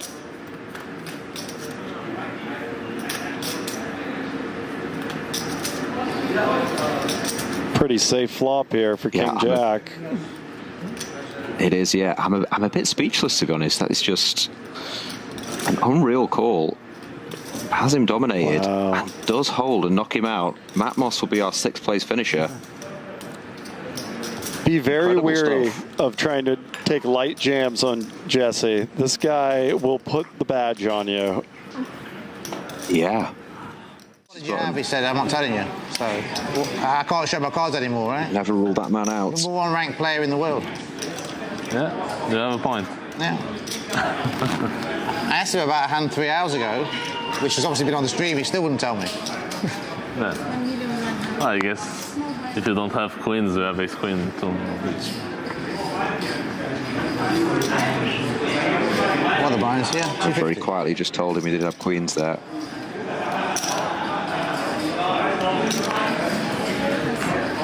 Big queens. Or Queen Jack. Or queen. Still a fantastic fold with the ace queen. And here we go again with this one big blind situation. Ivy is dominated. Calls the 10-7 off. It's just a toilet. Ivy flops best though. Middle pair. Jesse with a gut shot, 2 overs, backdoor clubs. Does take the card. Just going to go for the toilet for 2 minutes. Ooh, that's a big Now turn. Is an action turn cards. If Jesse checks this back, I'm going to rethink all strategy in poker. I don't think he'll have the option to. This is, yeah, this feels like an Ivy. Oh, that's a good point. Yeah. You can't expect Jesse to bet this turn too much based on his range. And Ivy goes with half pot.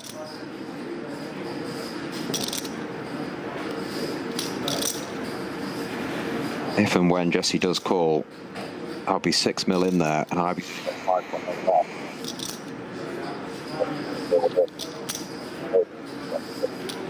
All in. Oh, he goes with the shove. Interesting.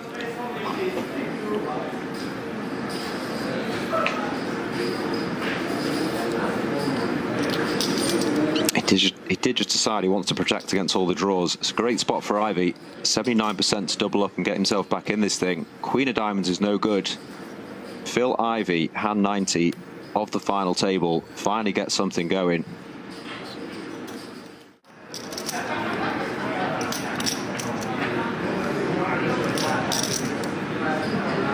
Monster here. For Wakil here. We've seen Jesse earlier earlier in the day, putting a lot of pressure on him in the blinds. He has limped every small blind today.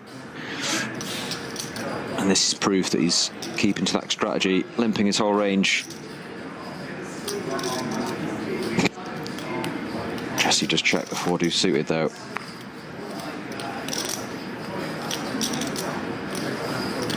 Whoa. You almost knew there was going to be something. Yeah, this is... Wow. This could go a lot of different ways.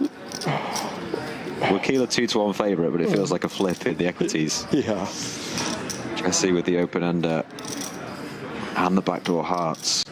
Ace King does check. That's a bit surprising. Maybe winding up a check raise. Yeah, I mean, he can obviously play it two ways now.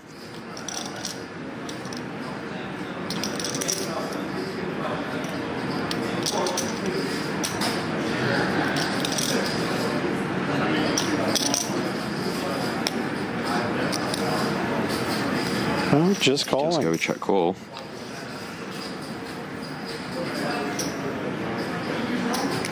More equity. More equity indeed. Turns the flush draw. Still has the open ender and the betting lead. Wakil could quite easily just have ace high here.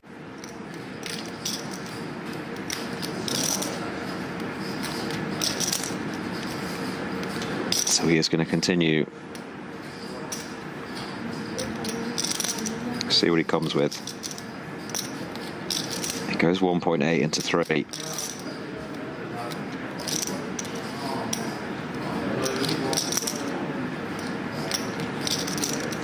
And the line Wakil's taken, you know, you have to just check call here now, don't you? You can't really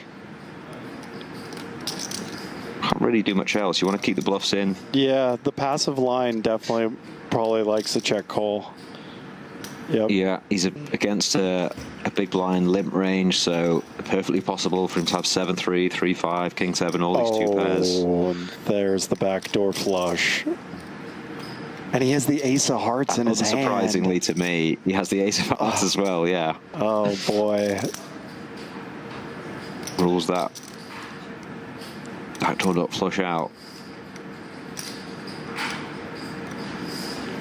11.3 behind, 6.6 million in there.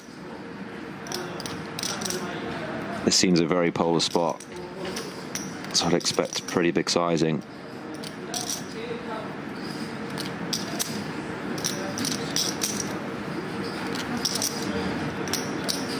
$5x, you wouldn't imagine bets the turn. Does he go huge? Yeah, he goes absolutely huge. Like 2x pot.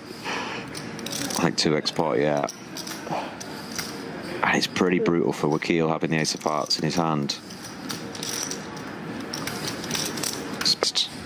He's seen a few hands on the stream, which is to the player's right, where Jesse's put a lot of pressure on him without the goods, but this time he does have it. I mean, how do you not go back to thinking about 7-4 off in this spot, you know? I can't. Yeah. 18,670,000. Okay. Can you restart, please? No, it's 30. Did say in these polar spots it's good to have a big sizing. I didn't expect the double pot shove.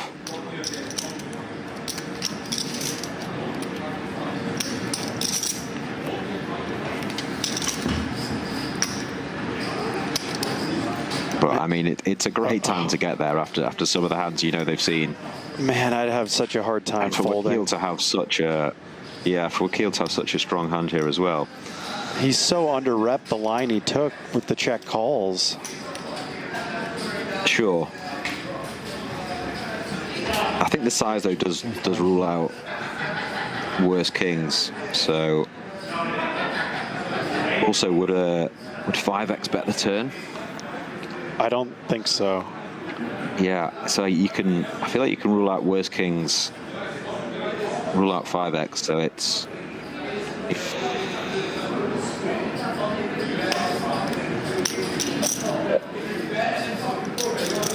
Oh, this is such a sick hand.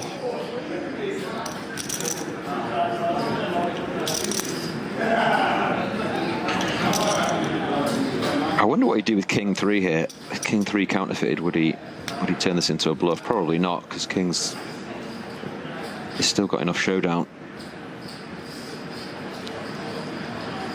And how many boats does he really have? I mean, it was a limp pot, wasn't it? But he's just hugely playing on the fact, on his image for the, as they stare each other down, on his image for all the other hands that have gone down that he knows have now been seen. Does decide to go this huge size.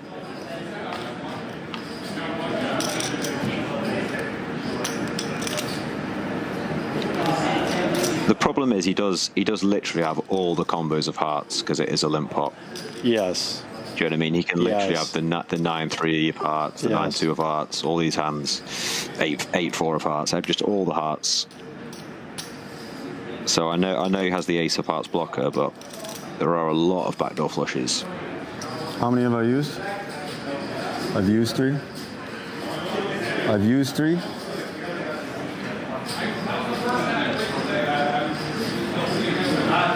He's hoping to see something like 6 of spades, 9-6 of spades that have missed.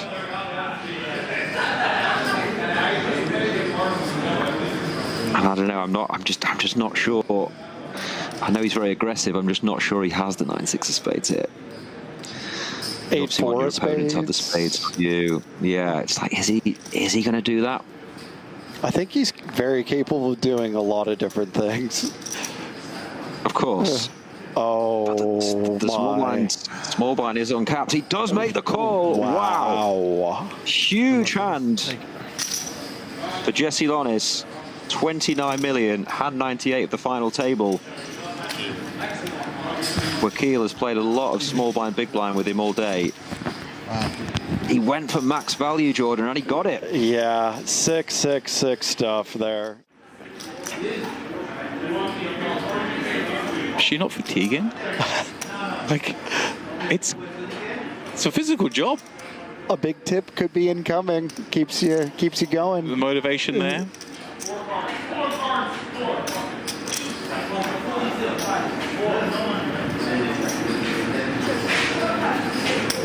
Rob with the limp, Phil with the check back.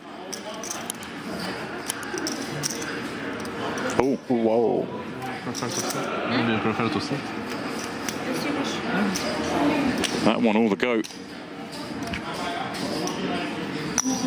Rod with a hand that may look to continue.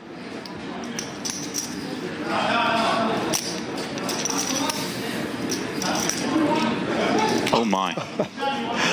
Oh my. That is quite a turn card.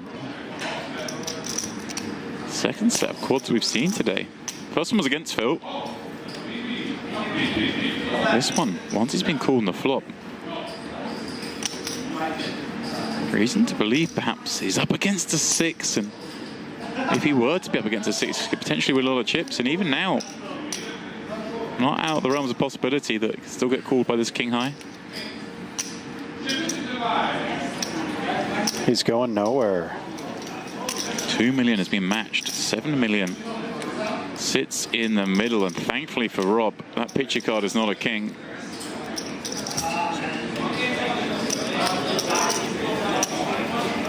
Now, Jordan, the question is, what size are we going to see? Maybe he goes for the greed and just rips it in.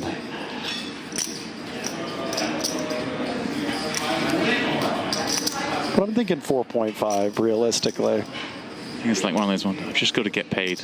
I just think my man's got a 6. Don't want to fold. No, you're near enough spot on. Oh no, hold on a little bit more. 6 mil.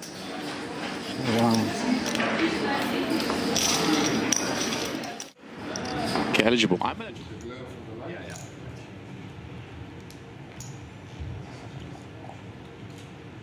And a very warm welcome back to the Onyx Club here at Merit, where, well, Steve, the piers are packed up. There's no sunbathing this trip. It is January, inching into February, but what we do have on hand is one of the biggest tournaments of the year, kicking things off. This 100K High Roller Championship here part of the High Roller Series, the opening event in terms of our coverage at least. And we are down to just the final 9, but that does not quite tell the story yet because only 8 will be paid. This is how things look on our chip counts. And the aforementioned JRB, my friend, is leading the way and he's doing it in style.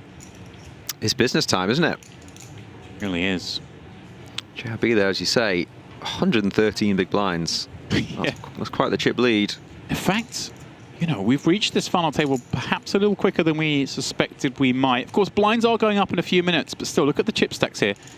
Emil Patavi, 8th in chips, working up with 30 blinds. This bubble could go on for a while, and that, one imagines, just feeds into the advantage of JRB? Possibly, yeah. It's pretty deep. I don't know JRB's game too well to know that as chip leader he's going to be sort of crushing from here, but we'll see. It's very tightly bunched, which obviously does favour him because they don't want to really make a huge mistake, do they, with 9, 8, 7, 6, even 5 left. Yeah, I think Bialcour's one working with the shortest stack. As I say, blinds are not far away from AD 160. We might get 1 or 2 hands in at the old level, so that will put a little bit more pressure on. But right now, things looking good for JRB. Rob Young, of course, in the mix, the man behind Onyx. And the man, perhaps, of that chasing pack, least bothered by the ICM pressure that he should be under. We know Rob quite vocal on that, and so not bothered that he's not even in a seat. Another break, perhaps? It's pretty nice when you make a final table, you're in 8th, 7th, 6th. You know, if you double, you're up to 2nd. Right. So it's definitely all to play for. I see now that JRB top being a Lakers top rather than a Merit one. Don't know how I got that so wrong. Yeah, that makes more sense. We did mention earlier about Rob sitting out. I'd be very surprised if his strategy was to sit out on the FT. Just wants the cash. Here he is. Yeah. No wonder. Are we ready to go now? Prerogative, somewhat. Step back or use your phone under the table. Nothing on the rails. Be strict on phones.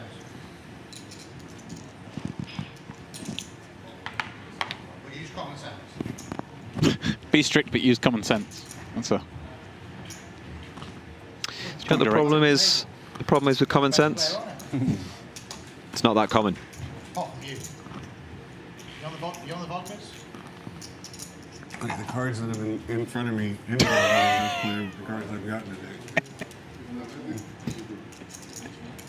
Nice dress, Anna.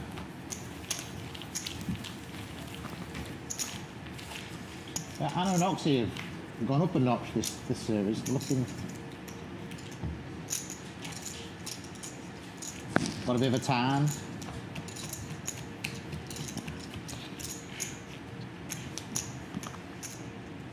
Right then. Shall we? I think this is going to be good. Single time bank. Who's going?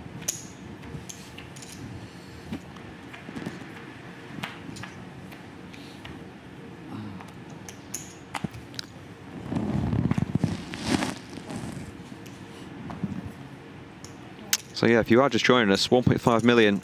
Oh yeah. On top for first. 9 left. This is the final table of the 100k. No Limit Hold'em High Roller Championship. Nothing for 9th.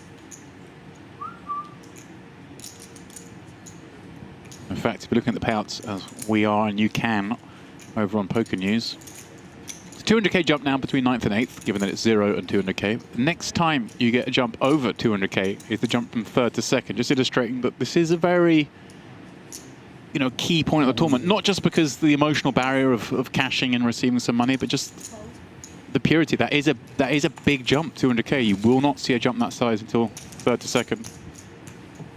Yeah, that's a good point. I've noticed 2 things here. One is that Eychenne in the break has straightened. Oh yeah. His Smardex, is it? Smardex. Little sponsor patch there. Defy the norm. And the second thing is that Rob's immediately just going for it.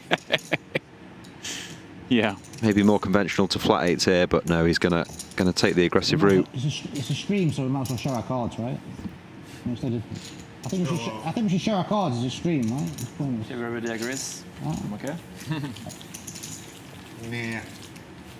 It's a stream, JLB. Makes no difference. You don't need to show your cards. We already know what you have. Do you know anything about poker? Really? It didn't take long, did it? It really didn't. We knew it was coming. Do you have a saying? Is there a saying in America? We have a saying in the UK. Even a blind squirrel can find a nut. This is what's happening here.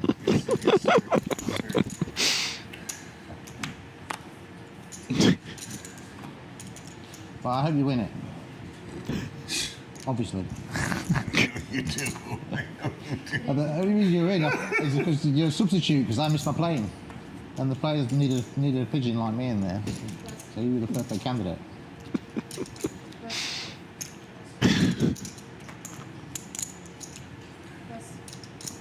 As things are underway, Oh, terrible. we welcome you all. See a couple of questions in the chat asking, where's Lonus? He had heaps. The highlights you saw on the break were from the last Onyx series. Of course, this is the first event of the series, so we've yet to generate any highlights just yet. But I'm sure this final table is going to deliver, especially the JRB Rob Yong clashes to come. Seb, you can put a bit of background music on, you know. Yeah, it's supposed to be a casino. So you need to be like a film set. Not the JRB playlist though. He's banned from playing this playlist. Beautiful room. Very nice. Very bad at music. Yeah, been a nice spot here, dominating the Queen 10. Queen 9 in the hands of Aerts. They say a Queen 9-4 flop. Last year. Last year? Yeah, our first event was Ooh. we ever did. Okay. Ooh. He did say earlier about flopping top pair and, yeah, you know, Cyprus, made what we assume is a pretty good fold to check raise. Does manage to check this one I back. don't want to do series in February. But, You'd imagine we'll be facing some heat now weather's not good enough. from the two pair. Players ask. Yeah, it's not the best, but it's still fine. Like it's cool weather, you know. In May, and September, and October. JRB all over it though. Yeah, I mean, a dreamy turn card I for like him. to be, almost all the time, from like May to September. They're in Dubai all the time. The weather's fantastic for it.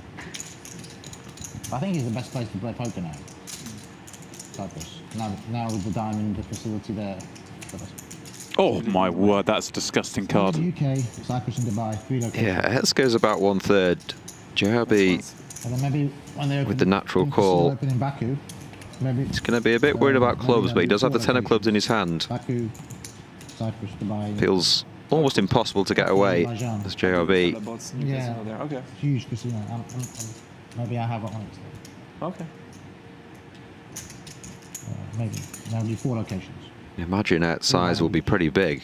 Right, what are we going after here? Like, what do we perceive our opponent to have? Obviously, there'll be some flushes, one imagines, but He has 9, yeah, he has to call.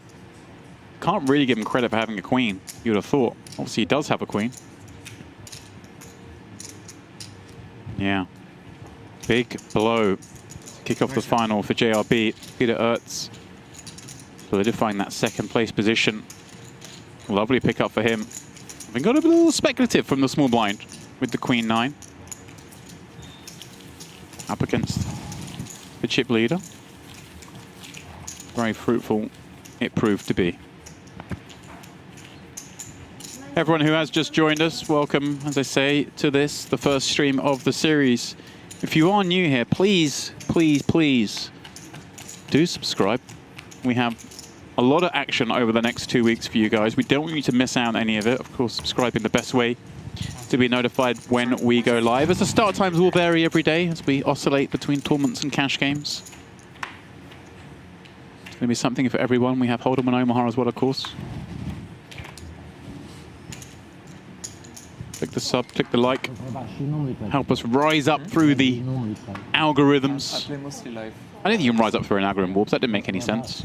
I know what you mean, though. There we go. Thanks. You could have thrown me on the bus there, but you stepped No, in of course just not. God, we're teammates. to help me. I like that. I would have thrown you. I'm sure you would. All right then, 8160. Let's go. Iakobishvili, 2 9s. But I like the stop. I like to be there, you know, like the first days there, like by the beach eating some tapas, and you know, it's a good feeling. But it's true, it's a lot of people. I see we found a stand for the iPad. Yes, yes. We have, yeah, well noticed. I agree. Just makes it a bit more clear for the players, isn't it, seeing that clock? They build things here quickly. They do. Monte Carlo, like.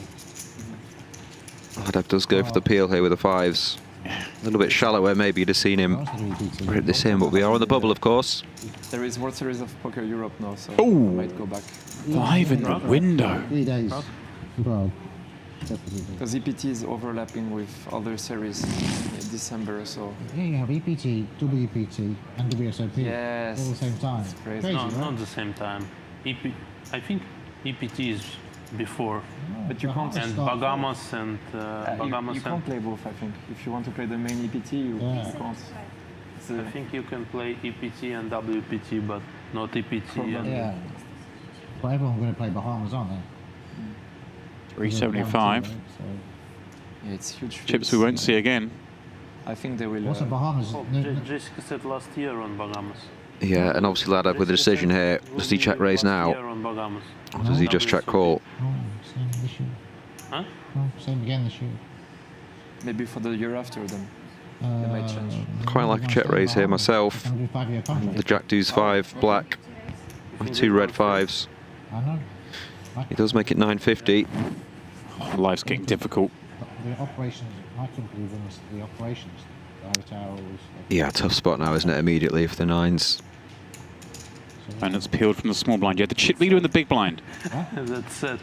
I don't like What kind of hand does the small blind come along with? I don't like Bahamas. We want Dubai. I like Bahama. Dubai. Oh, yeah, Bahama was Bahama nice. hotel, amazing. Yes. We did He does peel. PCA there. Maybe I'm just a bit too nitty here, James, but just, you know, you are on the bubble. PSPC. Atlantis. This is just one of these spots in my mind. It's like I never know what to do with these 2 9s here. I just Win. Dubai. Maybe Dubai in will be... the future. What would you like? feels like folding's too weak. Calling seems icky. I don't know, I'm not sure there's loads of bluffs. Just feel like clubs, a good jack, couple of sets. I'm not even sure if... I mean, obviously we can see Ladev call the 2 5s in the small blind here, but I wouldn't necessarily give him certainly deuces and even 5s personally.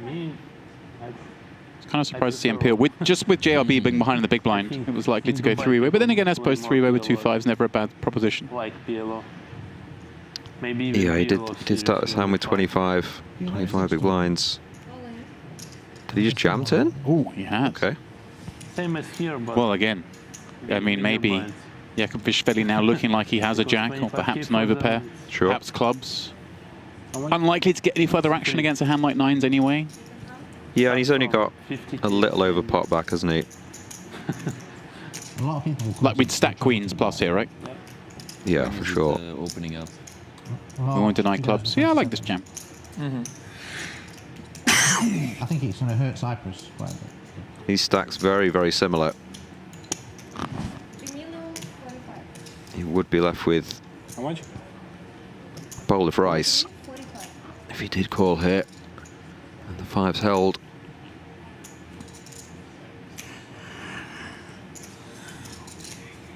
It takes a pretty brave man here to just stack off. Right, especially with 9 of clubs. On the bubble. You gotta hope you're good, hope you hold.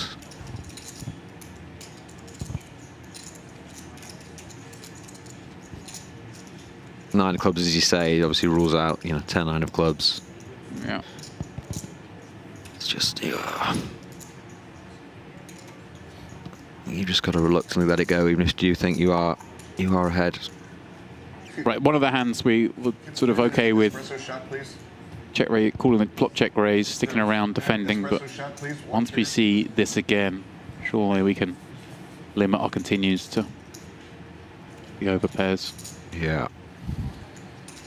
But again, I mean, we just don't know. Iakobishvili and Ladev may have all sorts of experience against each other. And we know this is the bubble. We know the aggressive player gets to make some strong hands fold. Oh, nearly equal in chips, incredible.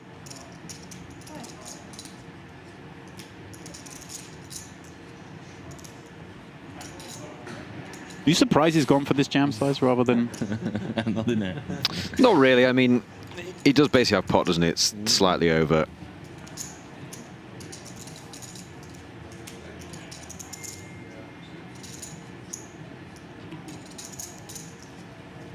I guess you could obviously go small on the turn, couldn't you? But good fold. Like you say, if you're expecting to get called by King Jack, Ace Jack, and overpairs and stuff, you can still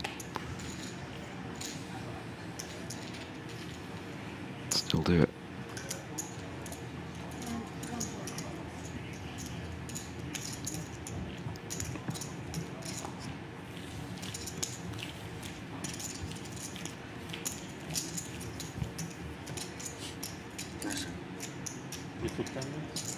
You got to be balances too, as well, haven't you? You know, if you have the ace-high flush draw or the other combos of clubs, yeah, you are just going to check raise jam turn. You can't just have Nice bluff. always the flush draws. So when you do have the set, you've got to balance, haven't you? Hello.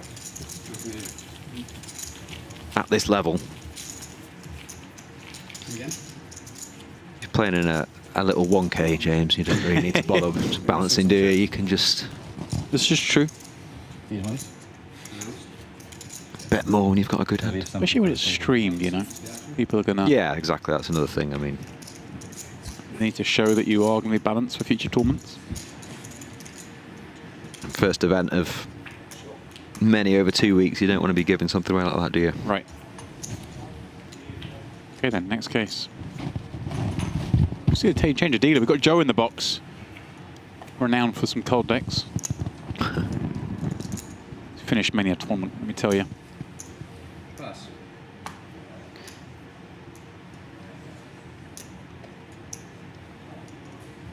Pass.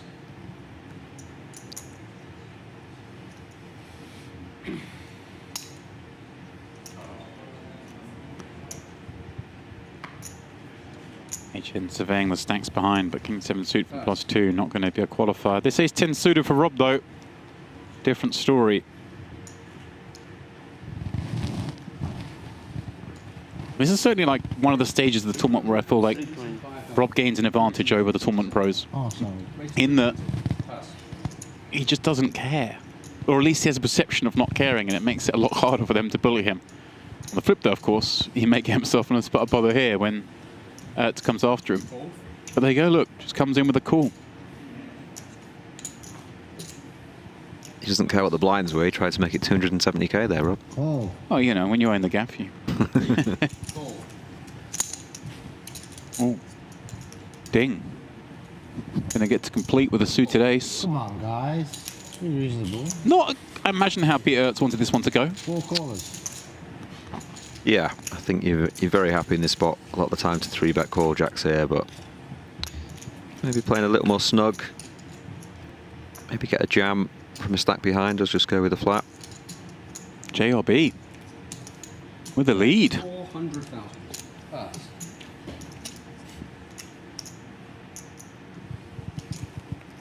Yeah, it does just fire straight out. Pass. This feels pretty grim with 2 jacks, right? Called from the small. Yeah, Do we convince ourselves he's got like 8s, 7s? It's pretty confusing 4-way to lead on such a dry board. I'm not sure what I'd make of this. I wouldn't begrudge him peeling 1, as you say, James. Maybe 8s, 9s, 10s. Oh, yeah. All right, I thought those were head cards. Oh, shit. You can't really imagine he's got much 3x, do you? No. Oh. Oh my word. Where did that card just come from? That is unbelievably sick, that. Oh my word. JRB, you've just been one-outed. Yeah. Terrible start to the FT against this player again. Peter Aerts last time, of course. Queens full against trip queens. And you were right to say you could definitely see the jacks work this out on the flop and just fold. Sizing as well, he's gone really big. Wow. JRB thinking he's up against perhaps a king-queen holding, or at least another queen of some sort. Oh, what a nice room. Yeah, and also at this point, Aerts can obviously work out he doesn't have those hands, those 8s, 9s, 10s. It does feel like a 3, a really good queen. You're not going to put him on queen jack, obviously, with 2 jacks in your hand.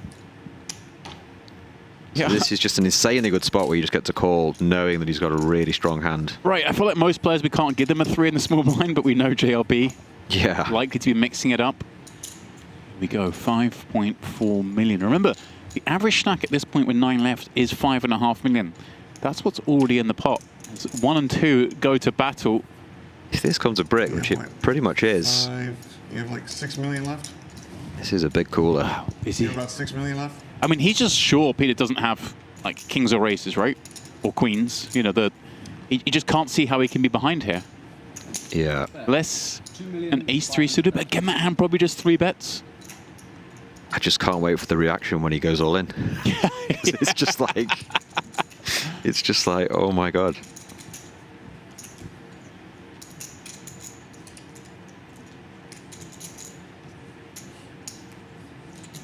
You obviously can't put Aerts on a 3. Right. Like the ace-3 suited with 3-bet pre. Yeah. 3s would fold pre. 5 seconds. Kings and aces, 3-bet. Kings and aces 3-bet. Queens with 3-bet. Jacks, you've got queen jack in your hand. 9s would fold turn because it's just like there's no hands. But also, is he actually bluffing you when he goes all in here? Hey, can't have like king 10 of diamonds. I mean, could king 10 of diamonds call flop? It's like the one hand, maybe. I think to that size, maybe, yeah. King 10 of diamonds is... Oh, there it is. The jam. Is reasonable, actually, yeah. 3.4 to call. How much did he lead on the flop? He led 400k on the flop. Yeah. So, yeah, if you do have king 10 of diamonds, yeah, that does make sense. So it's like king 10. But I don't think you even give him jacks, right? You expect Peter to 3-bet jacks against Rob Yong. Yeah. Obviously, you always expect the unexpected in poker. We see he is in here with jacks. It is possible he could have flat with like the aces or kings, but then aces or kings aren't jamming the river. This is now just saying, hey, I've got jacks or king 10 or quad 3s, maybe. But I honestly think the 3s just fold pre. Yeah. And even if you do give him jacks, it's like one combo of jacks. Right. So it's like, this is just an absurd hand. It really is. Again, 1 and 2 in chips on the bubble. Now, of course, bubble somewhat less significant if you're Peter Aerts number 2 in chips, going after number 1 with 15 binds up top, 2 binds for 8th, but it is still something. This is the other thing. It's like, what are the bluffs? Right. There's just so many hands that Aerts just wouldn't jam. Is it like... Do you know what I mean? He's 10 of diamonds? Oh, just... like it's, I mean, it's not even a super big raise in the river, is it? Right. I just don't think ace 10 of diamonds is going to take this spot on the bubble. No, it's 5.890 in total. Okay, so... By the way, I just want to say I called this. Joe deals some cold decks. Okay. He did, literally, on the first hand, yeah. He's called, yeah. And the chip lead switches around in dramatic fashion. Peter Aerts up to 17 million. JRB now second shortest in chips as Aerts sees just how lucky he got, pinging that one outer. Lovely turn there, buddy. 300,000 more, please. Yeah. Lovely turn. Wow. It's them. I mean, any comment from Rob yet? You know it's coming. Yeah. Or is he even going to give him a minute after that one? Wow, wow, wow. Over 3 times average. Now, that is a nice spot to be in. As is the spot for Iakobishvili, as is salmon with teriyaki sauce has arrived. That was a really weird hand, because it could have just played in so many different ways. You know, if he 3-bets the jacks pre, or right. Even if JRB goes in like check call mode. It just, you know, checks the flop, it checks round. Yeah, exactly. You know. It turns a jack. He might lead, he might check call, but he's just not going to lose. A lot smaller. Yeah, he's going to be worried about the king 10 on the river, and yeah, just a mad hand how it played. Yeah, it had to play out exactly like that. He had to take the unorthodox flat. I say unorthodox. There's obviously reasons on a bubble like this, 9-handed table, but we'd expect someone to just go after Rob because you know he's gonna fight for pots, and they got 2 jacks. These little decisions can just change tournaments so dramatically. So much hidden luck in poker. 320. Pass. Wow, wow, wow. Pass.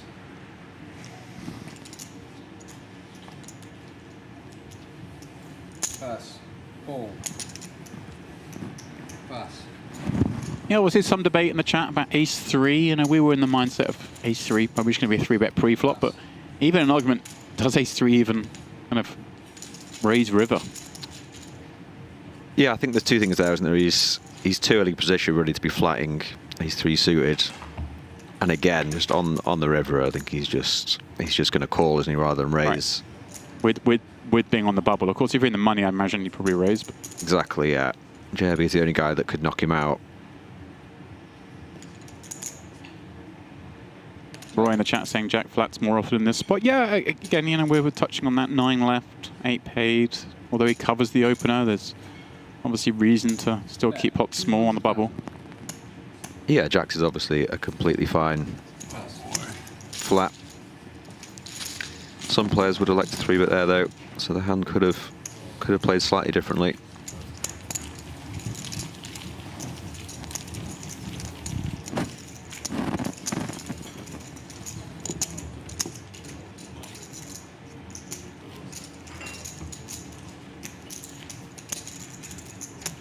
I want to see what's with the salmon.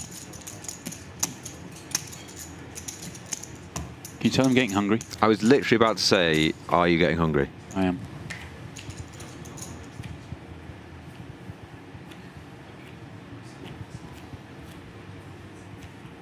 You've got me curious now as well. Chips and salad, is it? I couldn't tell if it was noodles or... I feel like I'm leaning noodles. If we've got a teriyaki sauce. You know, you can have a teriyaki salmon with chips, of course. Nothing wrong with that. Each their own. Another decent hand for Rob here as he opens the ace-jack off. No needle for JRB, surprising. Yeah. So, excuse me, sir. You may have folded out a turn. No, Do you think it's coming? We know it's coming. I feel like he either gets you straight away or doesn't. He's not really a man to leave it and then go for you. Do you know what I mean? It's either like full speed ahead. If I'm JRB now, I'm like, it's like, no, I feel like I know it's coming and I'm wincing every moment. I can assure you he's only thinking about that hand and nothing else. Artur with the defend. Good luck, sir.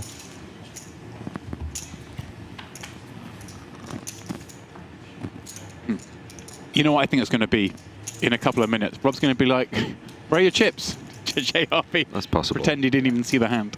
It's possible. That's what's coming. I'm betting on it. We're hand 33. By hand 36, that comment's been made. Take it to the bank. Nice turn here for Rob. Doesn't decide to bet though. Obviously worried about a check raise. Maybe induce some bluffs on the river. Check. Yeah, a lot of respect perhaps from Rob. Bet. 450,000 pass. Rob shows the ace. And the jack. I'm not going to bluff my friend. My Russian friend.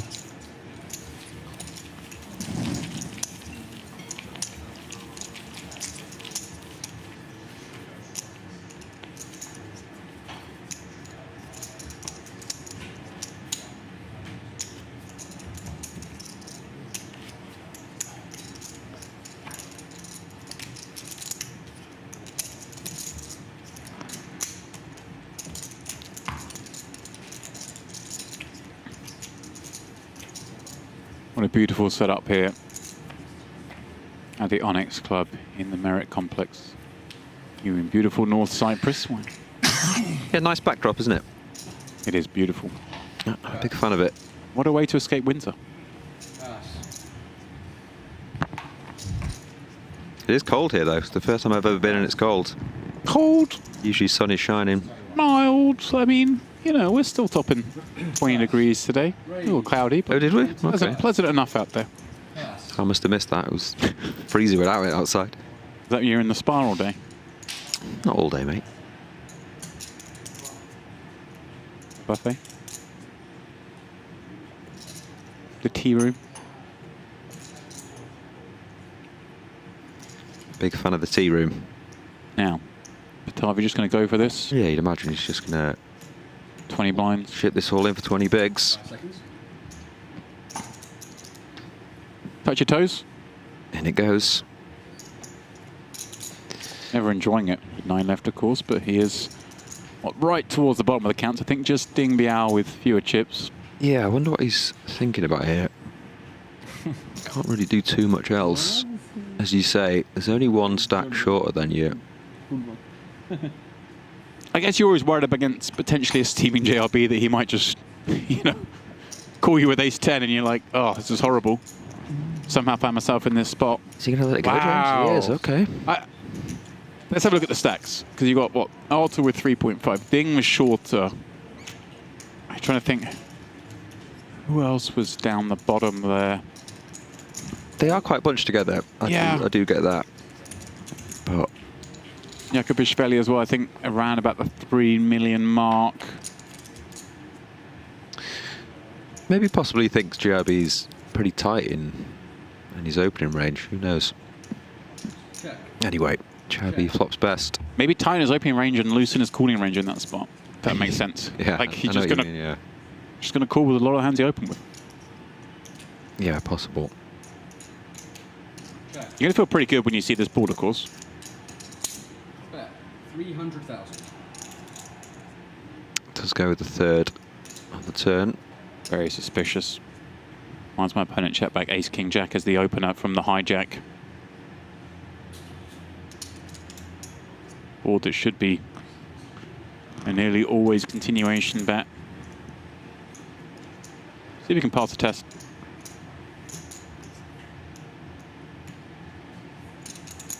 Five seconds.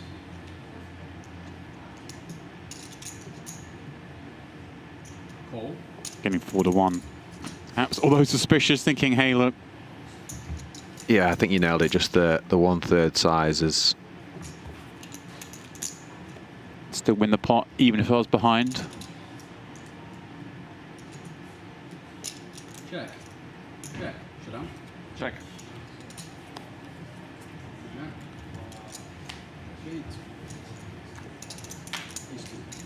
JRB takes it down. I'd be curious to speak to Batavi at some point about those 2 9s. Big blind. I think if he's folding, he must be under that impression, right? JRB's just going to call off. The short stacks around. The play is kind of fast at this table. Yeah, laddering's a thing. It's hard to speculate. It might have had nothing to do at all with JRB, but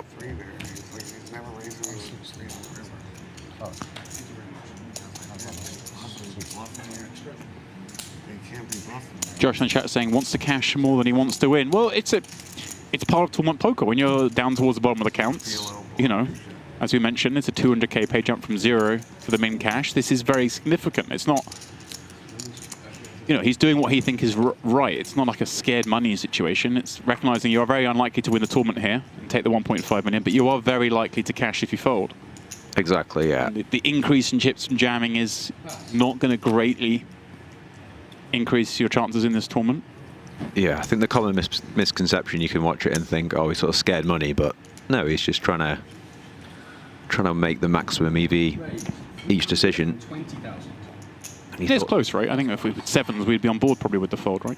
Yeah, of course, yeah. Pass.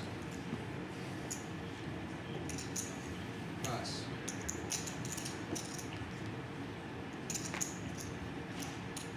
And this is a different situation. Of course, Eychenne working with, what, just under 30 blinds. Guess the decision here whether to induce or just to take it down, but again, we are on that bubble. Yeah, a little bit less. I imagine he's just going to ship it. Especially versus chip leader. 5 seconds.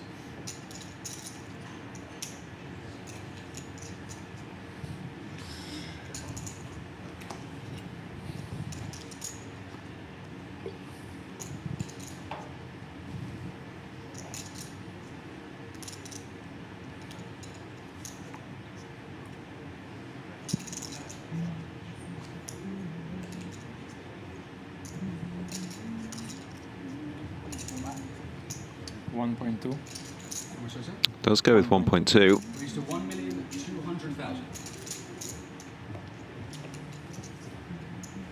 Pass.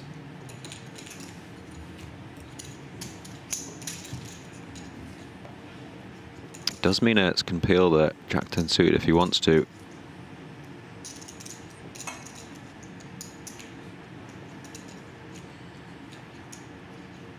If he does, there'd be... No, he does let it go. No drama, takes it down.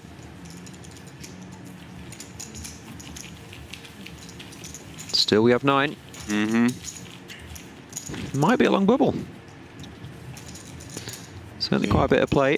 Playing full ring, as we mentioned. Ding Biao starting the final 9 shortest stack. Hasn't moved the chip yet, I don't think. Memory serves. Lines have gone up, so he is still the shortest by some margin. What? Expensive, isn't it? I was sleeping. I'm already sleeping, you know. Well, he's just had the teriyaki salmon. Of course, you're sleepy, Like sir. this morning. Yeah. From Moscow. Yeah. Istanbul. Yeah. From Moscow to Istanbul.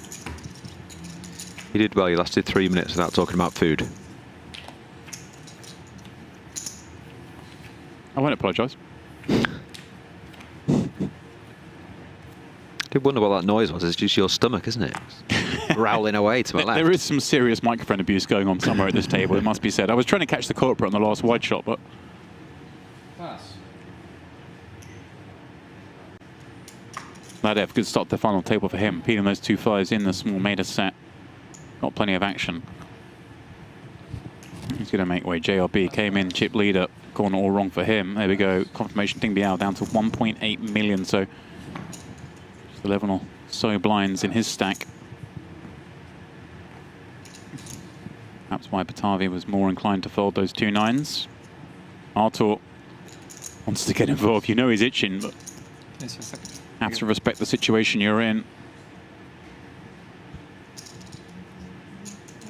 Maybe when the shortest stack is literally to your right and you're on a marginal spot, you're like, I can kind of see how short you are. Yeah. So I'm just going to let this marginal spot go. You can always see what that short stack's going to do first, right? Yeah, very true. Now let's see if Rob goes for this one. It's an okay spot to put some pressure on the button.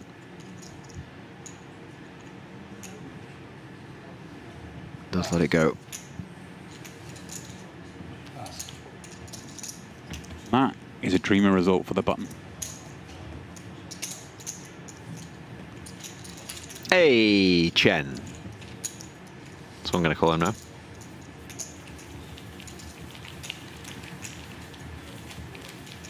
You're not a fan of that? Just neutral. Okay.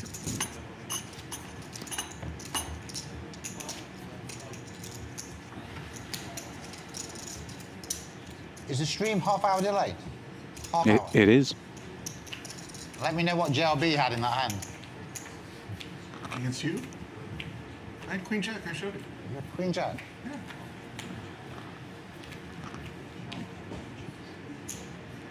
I did say he said something about hand 36. It's hand 37, damn it. Can you explain to me how you can have queens or jacks there? You called it well. Why did you lead, Was a hand late? out on the flop? Huh? Why did you lead out on the flop when I'm the razor? How can I have ace queen? Well, that part of it worked out pretty nicely, wouldn't you say? I got my hand up against the guy with 1 out. Not so bad, right? Pass. Hey, wow. I'm right, but I'm also the 6 million chips lighter. More? What? 8 million. Oh my God, how much? Pass. Yeah. Holy shit.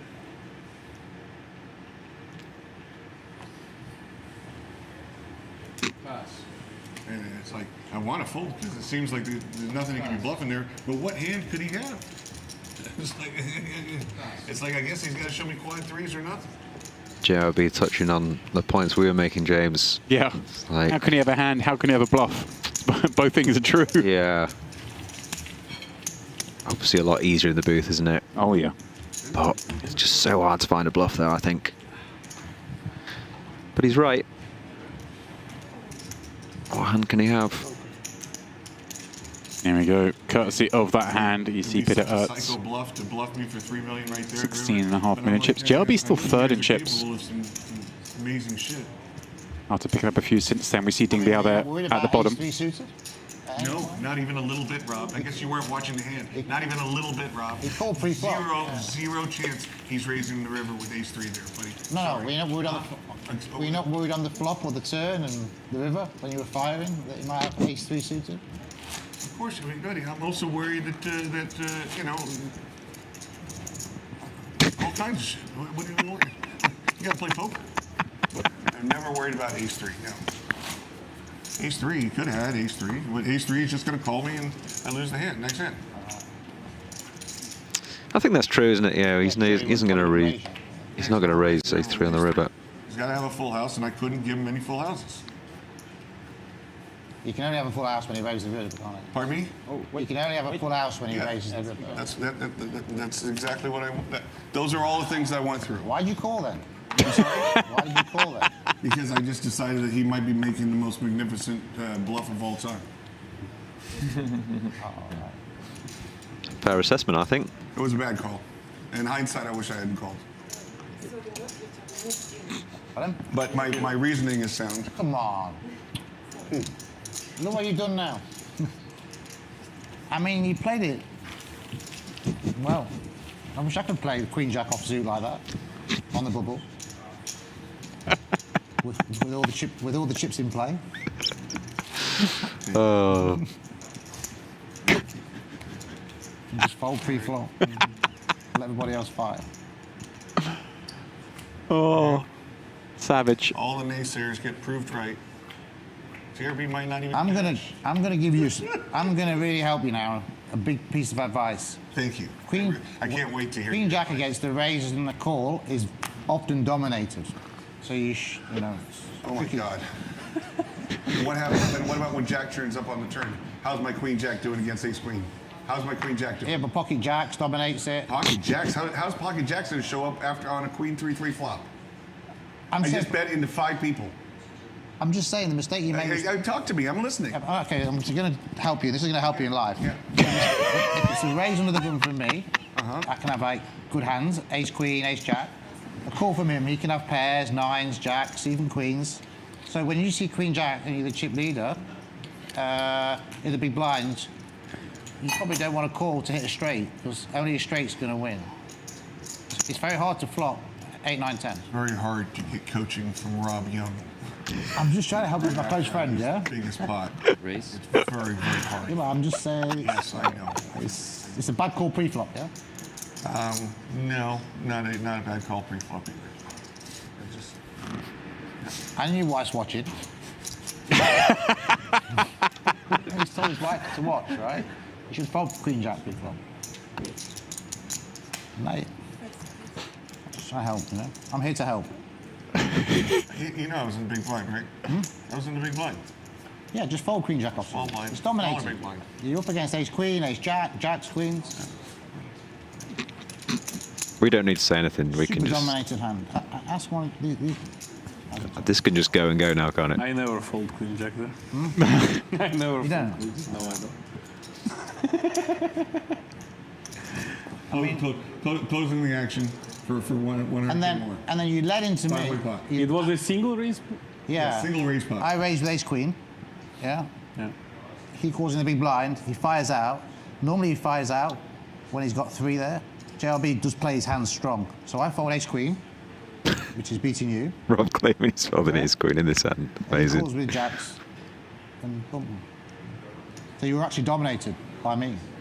But I think you've got. I mean, as a It was you raised, he called, and You had Ace Queen? No.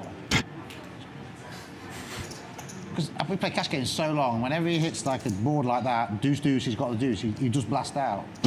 He doesn't normally blast out with top pair, he normally checks. I tell you what, that's a magnificent fold with Ace Queen. You see, that's what I put him on. In the big blind, he'd call with 4-3. I put him on King Queen Ace Queen. He was small blind. A small one. I put him on. Oh, you should definitely fold Queen Jack in the small blind then. Yeah. Rob's managed to bluff 3 people that he had Ace Queen in that hand. Arthur actually nibbled on it. I know, yeah. He was staring at him like, what? Even GRB, not only GRB can have only ace free. Yeah. Ace free. I thought. Not many frees. I thought Peter might. Peter Would probably be H3 suited, possibly. I don't think so.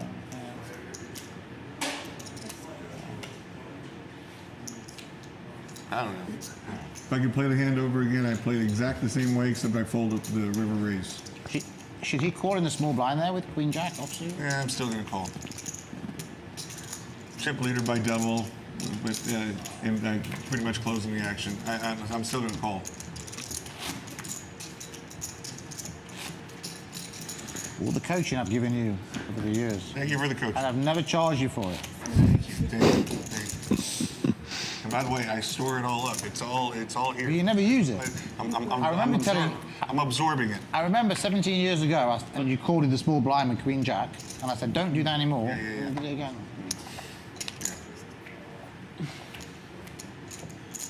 Same situation. Yes, how much? 160. Yeah. I mean, we knew it was coming, but this is pretty fierce. You called it, James. I thought it was gone. Thought it wasn't coming at all. And then bam. Oh, and JRP's just. I think at this point you just got to shut up. This table's not playing like it's a bubble, is it? It's just playing normal. Pretty ill. Was he small blind? I'm pretty sure he was big blind. Small blind. Was he small? Yeah. Okay. We went 4-way there, right? We were 3-way. Yeah, I think BL folded the big blind. It's fun to have you say that, claim that when everybody just watched the hand on TV. I think it was 3-way. You steady down now. You still got chips. Steady down. Oh, maybe you think BL did come along for the big blind actually. I think it was 4-way. Yeah, he would have called for the big blind, but he came. He obviously missed.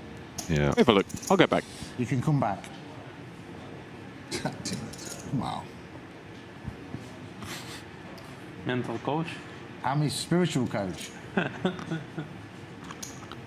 This is chip leader here. Probably going to take this spot with the ace-8 off.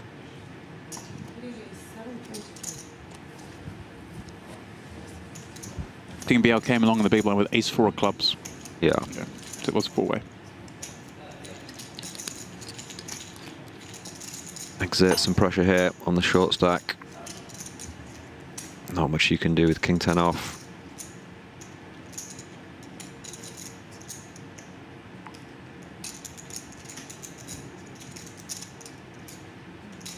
Yeah, I mean, he's tried, but it's a bold seat to be raising from. Again. Plenty with fewer chips. Well, not plenty with fewer chips, pardon me, but Ding Biao with fewer chips and blinds coming around to him again.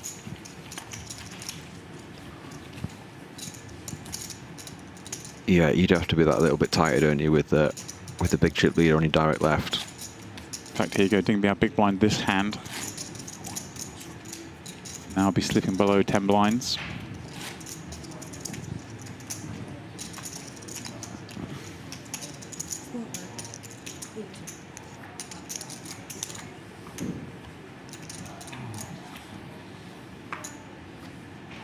Pot was 17.5. That pot was 17.5. Wow.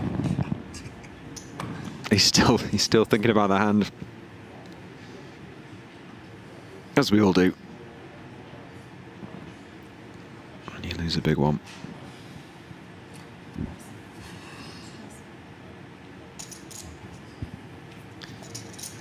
We're up with a small pair here, 4s.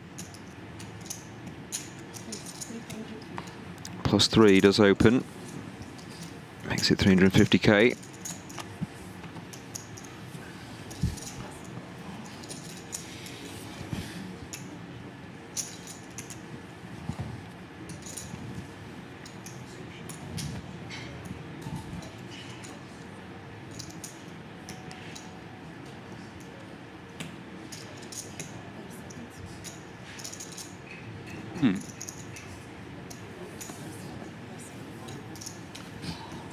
Ladev thinking about it, but I wonder if this was some sort of time management situation. I get the blinds to go up whilst it passes through these 3 stacks. Yeah, possible. Now, I can tell you, of course, we start the final table with 9 left, but we are going to transition to hands per level once we get down to the final 7 players. But for now, we are running traditional clock. There's only 1 minute left on the level. 5 million guarantee? No, they take the tax out. Yeah, big fan of that. Yeah, removes that kind of that stuff from happening, right? Stops people stalling for the big blind to go up. Keeps it nice and fair. Same as WSOP, so. Yeah. Huh? Gotta pay some costs, you know. Gotta try and break even in these tournaments. So this is going to be the last hand at this level, and unfortunately for us in the booth and those of you viewing at home, at the end of this level, at the end of this hand, we will be moving to a dinner break. Players must eat, so must we. Are you going to tell the audience who they'll have after the break? Oh no, I'm going to leave that as a lovely surprise. Okay, nice. An all-time poker hero, you might say. Break now, yeah? Part of a very elite group of players, that's for sure. Okay. Ask the players how much break they want to have, and if they all agree, do whatever the players want, right? Always ask the players in these tournaments, what do you want to do?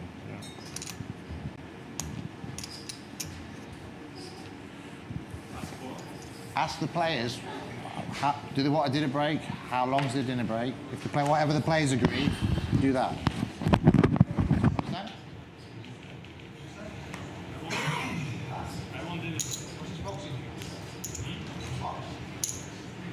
Well, we are going to go on a dinner break, I gather, but we'll just hold fire for just a second because How long do you need to eat?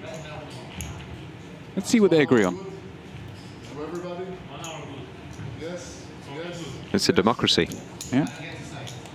You know, it seems like we are going to stick with plan A, which is a 60-minute dinner break. As we go to that dinner break, this is how things look. Peter Aerts, of course, leading the way. We're showing the big blinds at 8160, but of course we'll be going up to 1-2 when we come back. So Ding Biao is going to be really on life support. And maybe a pack just ahead of him, just waiting for that elimination. Ladev and Rob Yong running in second and third. Eychenne just behind. In fact, he's still so bunched, and JRB certainly still in contention. So guys, we are going to go on a 60-minute dinner break. Not much we can do about that. Please do set your clocks, get some food yourself, perhaps a drink, and come back and join us as we look to crown our first roller series.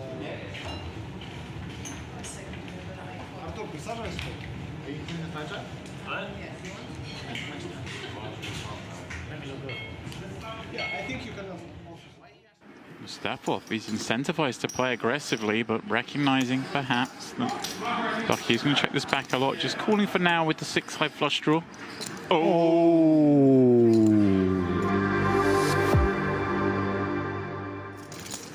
Still got, I think, around about 10 hands.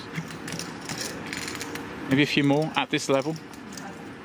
Next jump, a big one, though, of course. The 8160 up to 1-2. Oh, why not? He's had kings twice, he's had queens. He's had 9-6 of diamonds on a queen jack 3 board. Now, it's the goods.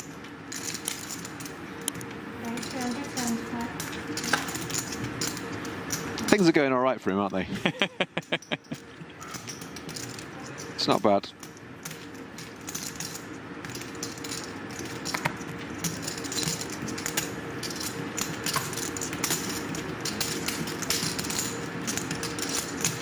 Okay, well.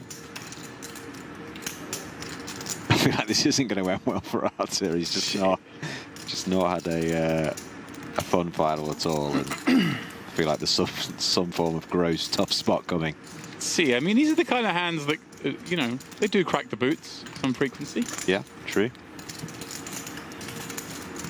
Oh, well, bottom pair on a connected board against +1. It's kind of yet again dealt into one of the weaker spots he can be in, that wants to play the hand. He's got a little piece. Does he? Okay, that was good. 375. It's of different energy to me, but again, I'm interested in these spots if you can overfold. I mean, yeah, obviously supposed to call on pair here normally. This is one of the ones where I'm like, do we have to call bottom pair? The answer is yes, because Artur has called, and he has, and he's improved. This man doesn't make too many mistakes. He has improved. The Warburton rule. Oh, it's not a rule. It's not a. It's Warburton law. I think it's like a huge mistake that people make. No, but like, you know, I'm calling it Warburton's law. Warburton law, fair enough. Yeah. It's a theorem. Warburton's rule sounds like it's something I do. Warburton's law, yeah. Eychenne. Okay, just get to realise that equity for free. Now, I mean, we don't have much weaker, right? Yeah, agree. But it's not like Canard can't have Jack X. So, again, I'm just curious and loving that I get to see one of the best players in the world take the spot. Here we go. 1.3 million. He has gone for it. Gone pretty sizey. 1.3. It's a 1.7. I mean, those aces have shrunk up. It's a great bluff. Whether it'll work versus this particular hand, right? I'm unsure.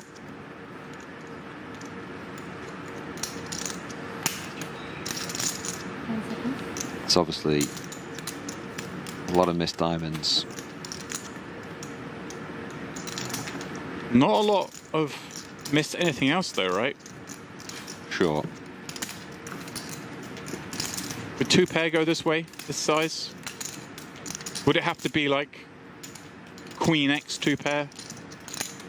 Yeah.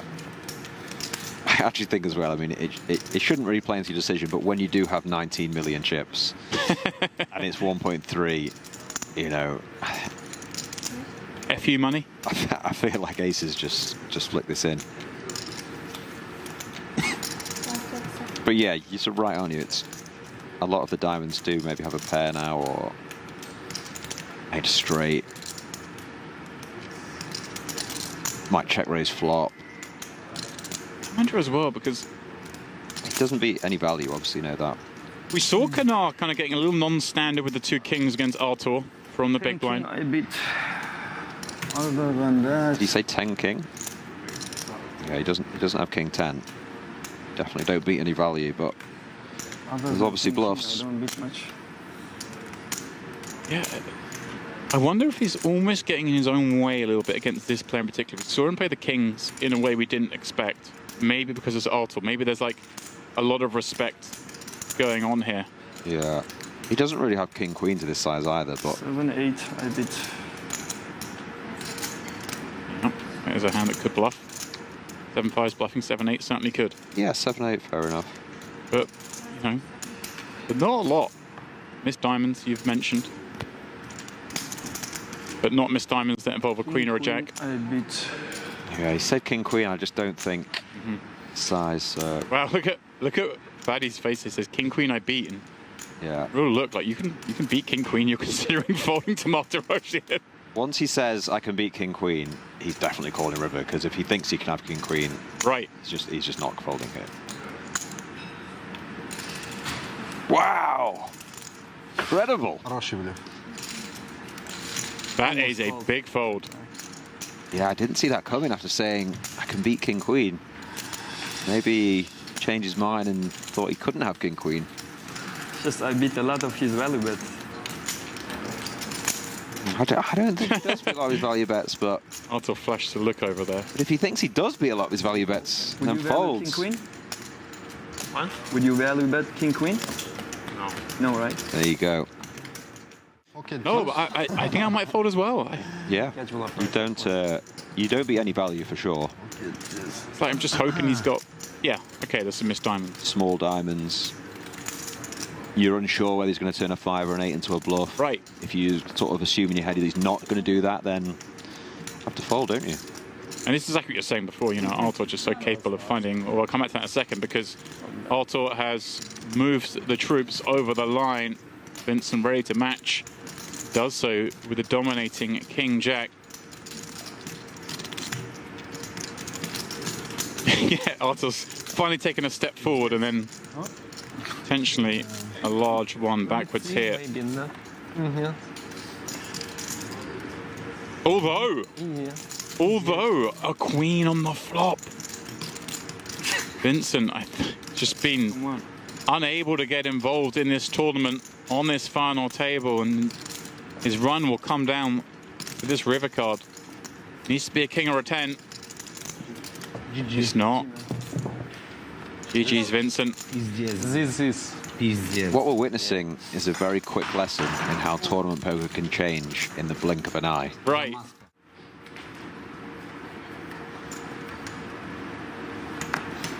Seeing some love in the chat for Armenia. Bad hand for the contingent. Losing out. Yeah, what? Every third hand, you said? I was saying every 3 or 4, but it's turning into only one or 2. Every 1, yeah. Oh, here we go. Wow. Here we go. The antidote. That's just a flat. Oh. Oh, wow. Well, okay. Queen 10 of clubs. Gonna find the mark. Yeah, I guess. How many shorties does he have behind him? Obviously the big blind, but it's the only one, right? But I mean, you've got to, in my mind, you've got to try and go for this, right? Yeah, I mean, he wants to be balanced, doesn't he? Yeah. My concern is that, yeah, okay, I know we're trying to induce perhaps some squeezes behind with this flat, right? But we just flat like 10s and stuff here, right? So squeezes, are they going to be as liberal? Yeah. I feel like this might be a mistake, Fatty. Anyway, let's Bucky in from the big with 6-5 suited, and what is going on here? He flops trip 6s. Kanar with the ace, destined to do some chips that we thought was going to be the Mustafov, but no. Yeah, potentially Mustafov has saved himself 10.5 million chips here. Yeah. 3 betting. Could easily have gone in just the... And is he going to get away for 1 bet? Sure. 1 bet. I mean, he's got the King of Hearts as well. He's obviously in that. I've just seen the big blind, by the way. Didn't even realise. Yeah, the I'm saying Bucky's flop trips. I'm saying... I'm totally focused on the Ace King. No, I haven't even that's seen, what I'm saying. Kanar was supposed to lose chips to Fatty. He's going to lose fewer. I'm with you. To Bucky, but he is going to lose chips. I thought you were having some sort of stroke with what you were saying. And then I realised it was me. But I mean, you know, Bucky shouldn't be seeing this flop. Yeah, exactly. What is this hand? Wow. Get one of these little butterfly effects potentially if Wantman does go on to a high finish here. Will be this hand. Raise 950. Interesting decision. Everything looks pretty strong, doesn't it? Yeah, I mean, how willing is Bucky going to be to check raise flush draws here? You think when? Yeah, I can understand his thinking. He's thinking, you know, overcalling 3-way does look very strong, but I think it is better to just call here. You know, you can still just have ace X, and the other thing is, if you did have a flush draw, you're more incentivized to call on an ace high board, aren't you? Right. Against 2 opponents. More so because Faradine's come along, right? He just has an ace a decent amount. Yeah, sure. The opener as well, like you say, and it's still, you know, they're not c-betting every hand. Yeah, and they're not super deep, so Bucky can still get all the money just by flatting. As it turns out, you know, he's gone with the thinking, well, one has probably got an ace, and balance with a flush draw, and route 1. Yeah. Hey, look, they've probably got an ace, they're probably not going to fold. Yeah. And now he's just got to stick this in and continue the story that he might have a flush draw. It's a very good price for Kanar.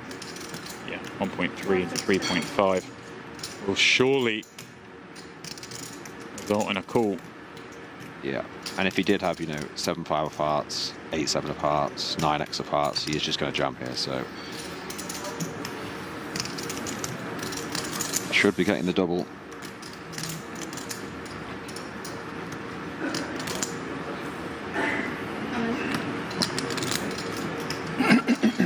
It's a really lucky hand, isn't it? Like you say. I mean, if King's 3-bet and Bucky's not doubling here, it's... I would love to have known what Kanar would have done to the 3-bet with ace king off. I feels like he might have just gone, I'm all in, just for 70 blinds. I think so. I think it's a great spot to put max pressure on, max ICM pressure. You know, if the other guy's got jacks or 10s, he's like, absolutely coughing, isn't he? I mean, even queens, you're hating it because there's just like Right. 2 shorties, so... No hiding the faces. He might have just peeled. I feel like ace king off is such a 1 great million? spot just to jam free if he had been 3-bet by those kings. Then we'd have lost Fatty. Okay, I take a one-time bank. Kanar would have had 30 million. It's just incredible how this hand has actually played out.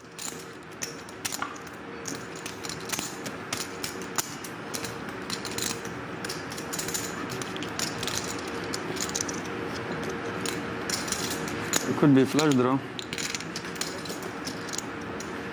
Yeah, I think once you come this far, it's just... Yeah, unfortunately for 1.3 million, you I can afford it. You cannot be making hero fold. Is it? I can afford it. Yeah, I have to have it. Went to make another, or was thinking of making another hero fold perhaps, but... Bucky! Looking at a 6.1 million chip pop. For his second double up. You had an ace? No? Flush draw? There it is. 1-3. 1-3. 5. I mean, when Faradine 15. sees that ace king, when the flop came ace high, he was hating life. When he sees that hand, he's thinking, oh my word. Yeah. I could well have been out this tournament here. In 7th place. Have you picked your winner yet? Who do you think? Ooh, I'm gonna go with let's go with Artur. Yeah? Yeah. He's short now. Doesn't matter. Okay. Yeah. That was Dempsey's pick as well. He got there first. He would have been my pick, but he's only got 15 bigs now. He's got some work to do.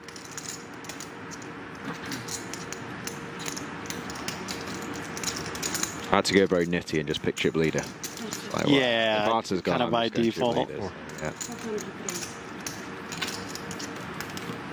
Ace 5 off here on the button. Does open. Let's see what Artur's got in the big blind. He's got the king 8 off with 15 bigs. Let's peel.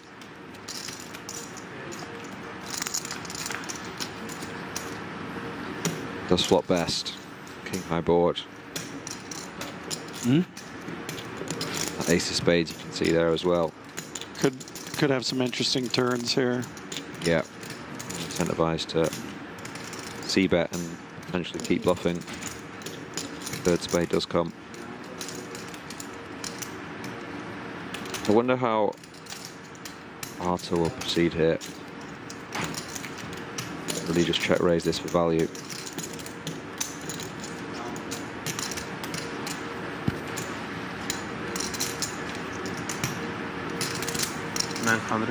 There it is.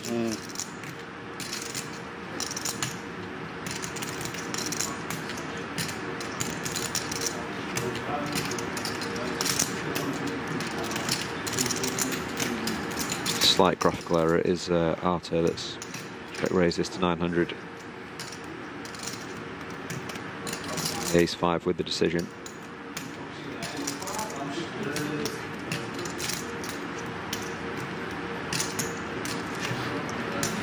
He can't really do too much, can he? No. He's only playing... The sizing as well kind of puts him in a box as well, right? Yeah, started the hand with 3 million. What's he? 100,000. Like, he really just gonna heal or jam it. It's a very good spot actually for to go for here. He's gone for chips. He has peeled. Wow.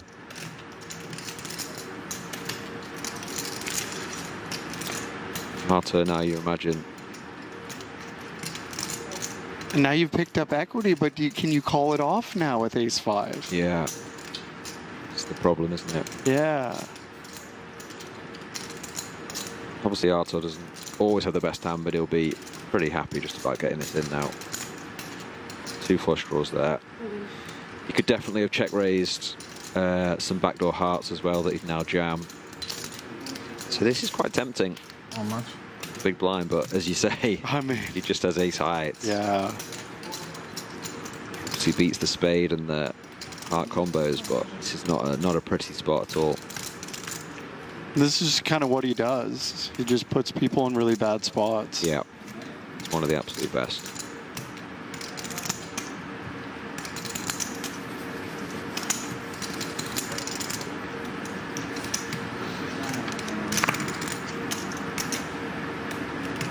It is tempting though. You know, you obviously feel like you're never dead. You do have the over to the king if you're wrong on the gut shot. Do beat the draws, but it's tough.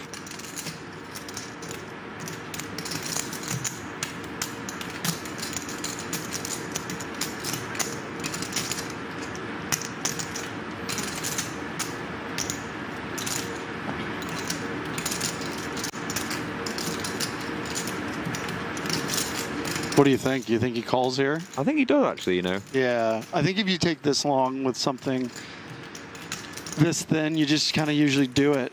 Yeah. I mean, it's half pot. Yeah. He's obviously hoping to see, you know, Jack 9 of spades, hearts that he's check raise on the flop. Queen Jack possibly.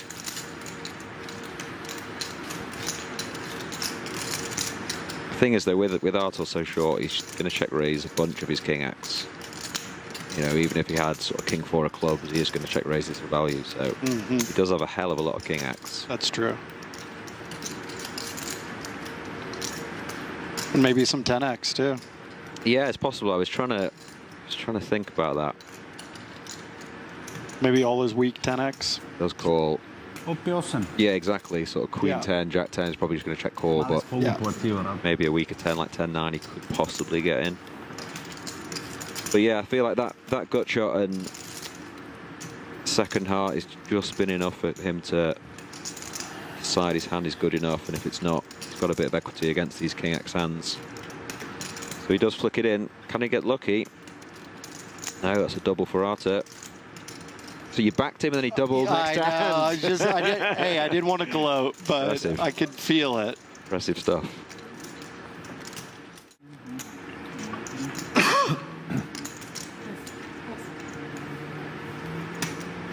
Ooh. Hello there. Seen a number of big pairs on this final table. I've only played 53 hands, but seen kings a couple of times, aces a couple of times. Nothing like seeing the blades at any point in any tournament, let alone an FT like this. Yeah, and every time Artur seems to be running into it. He did manage to get Canal to fold aces, if you saw that hand before. He did. That was sick. It was a great river size. Yeah. Just to get the fold. Let's see how this one develops. Trying to avoid the king high flop, but there it is. Oh. This is very tough for Artur, starting the hand with 30 big blinds. I'm a believer in that queen of diamonds he's holding. Yeah? Oh, yeah. It's about 500 into 1.3. Just south of half pot.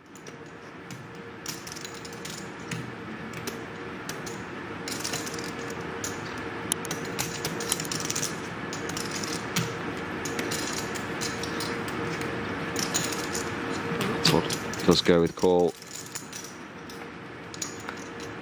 Very standard play. Turn doesn't help him. Boy, if it runs out bricky, this could be bad. Yeah, this is a really tough spot. Obviously starting with 30 bigs. It's pretty grim.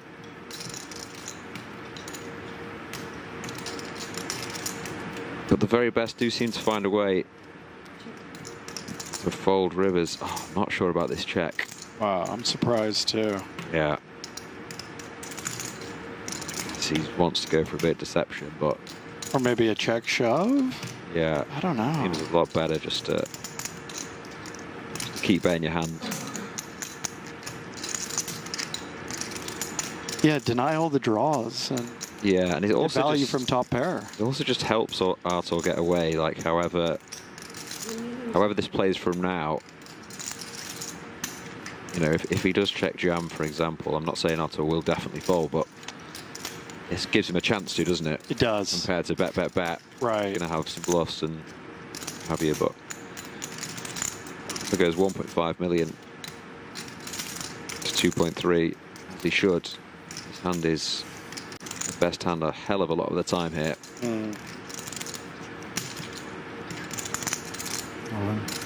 And it's just, yeah. And this you can is, already see the grimace in his face. He's not loving this. He has the queen of diamonds in hand. So. Which isn't good. Exactly.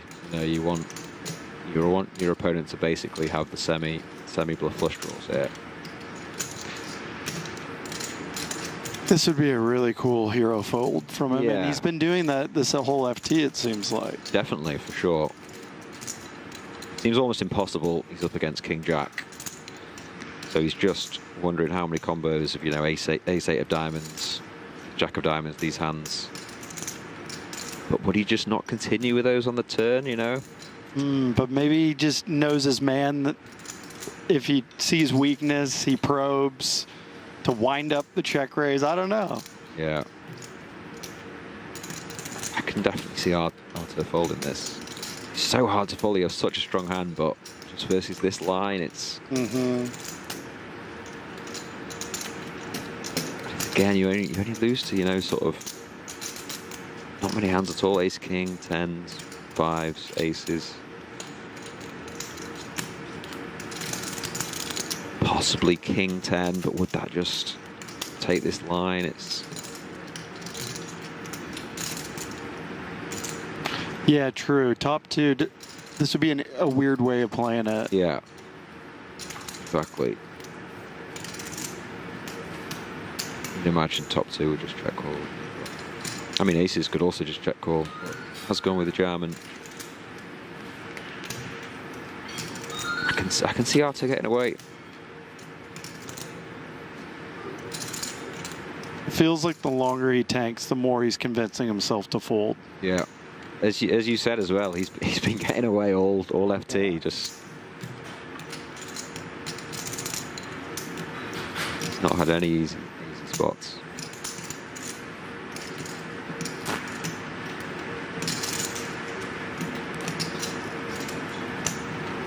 I know we can see the cards, but he looks pretty comfortable, doesn't he? He does. Yeah. Always easier in the booth when you can see it, but right. Doesn't look like a man who's too nervous. Burning through these time banks, as we all would be.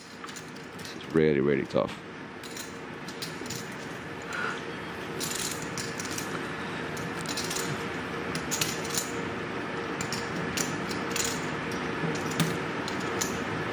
Doesn't really seem like the sort of player that would, you know, sort of blow up with jacks. No. Like.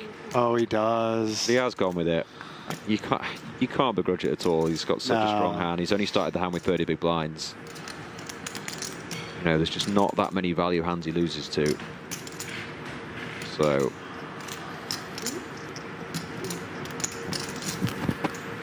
But you never know. You can always hit a picture card. Exactly. If he doesn't know, he will be eliminated, and the other players will be... Oh, the wrong one. Good to see him go. Jack of clubs is no good. You do lose Artur. 7th place. He played great, just very, very unlucky. Does pick up 200,000. Does look a bit disappointed there, as you would be, but he had a lot of tough spots that he did play very well.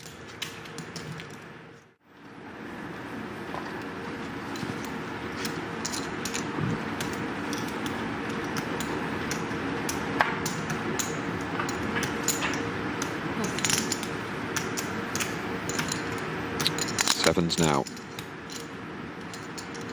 Boy, is he our chip leader now? He's just kind of been cruising. Nice. I believe he is, yeah, with that pot. Yeah. Take the chip lead, doesn't he? Kind of out of nowhere, just... Well, right as we say that, the old commentating jinx. Yeah, commentator's curse. Yeah, obviously, that aces hand propelled him to the top, but realise, yeah, he's chip leader. 1.15. First big pre-flop hand for Bucky. Let's go with a very small 3-bet size. Oh.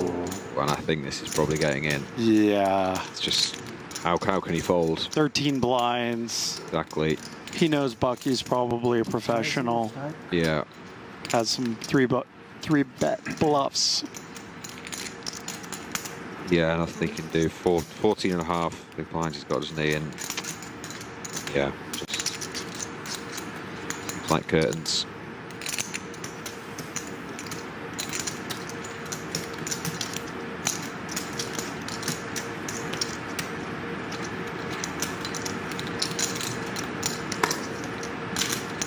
Did he make it 4 or 5? He made it 5. Doesn't seem to like it too much. Yeah, I mean, he's kind of reading into the sizing. Like, hey, Yeah. I made it 500K. That's 2.5x, not min raise. Sure. That, but 10s is so strong here. You have to go with it.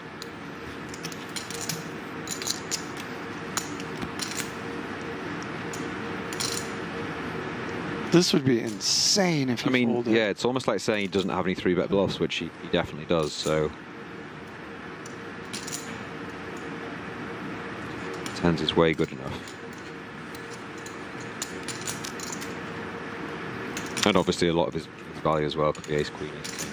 I mean, 10s is very strong. I'd be very shocked. These chips don't go across the line.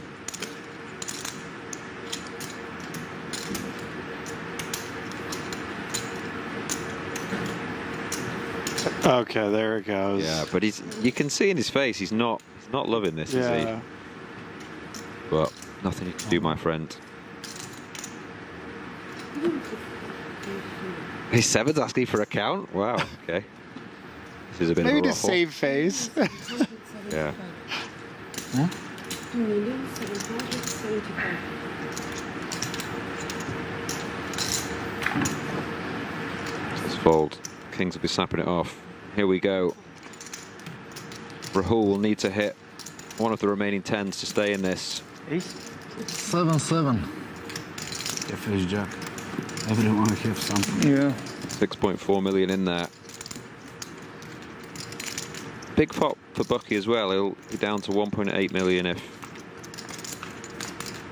10 does appear. Pretty safe so far. Very safe. No 7. No backdoor flushes. Yeah.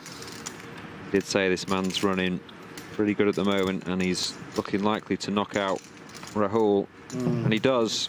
Kings hold. Great run there for the arrow. Yeah. People together. It certainly does, my friend. Buffets, pool.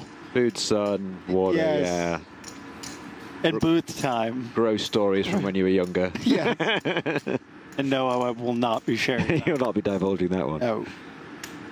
Kanar again. They're going with ace-jack off.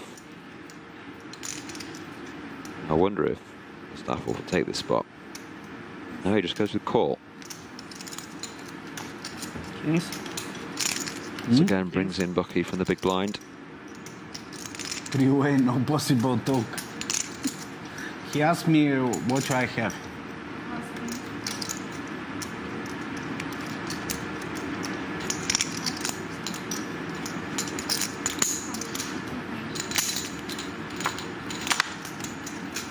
Five here.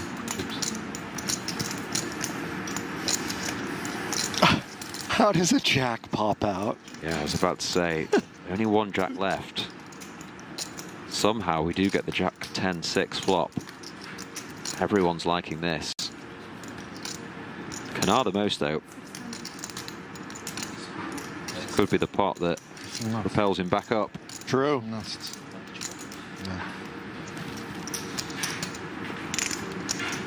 Does go for 600,000 into 1.5 mil.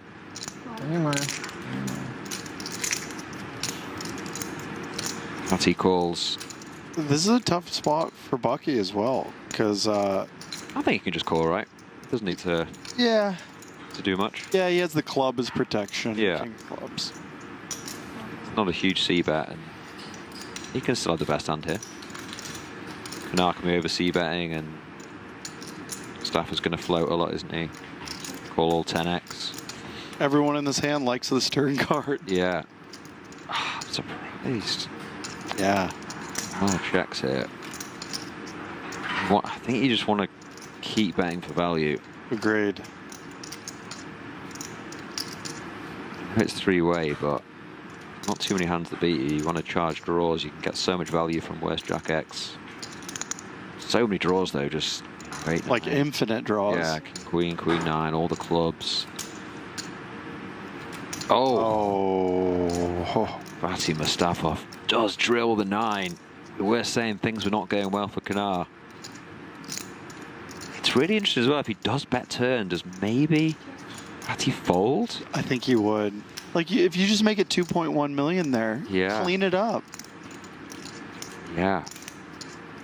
I've seen a few hands like this that could have gone so differently.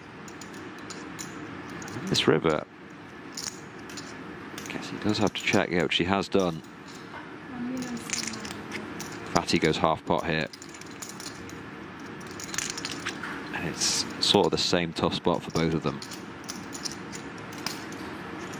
King Queen obviously getting there.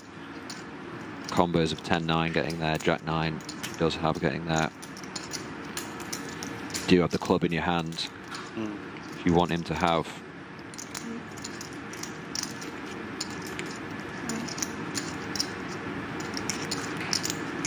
No betting on the turn though. Let's see what he's thinking about.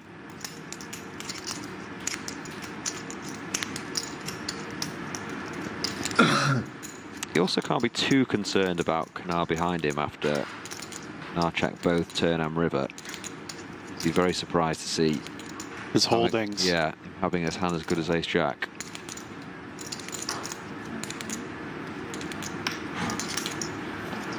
Does call, which kind of saves Kanar. This is such a weird hand. This it is such a weird bizarre. Hand. Compare. Good.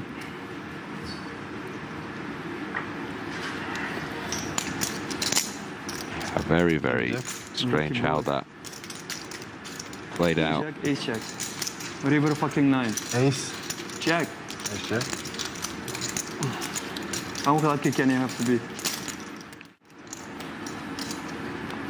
Oh. Hello. This is the 4th time we've seen aces yeah. on the table. It's quite crazy in 77 hands.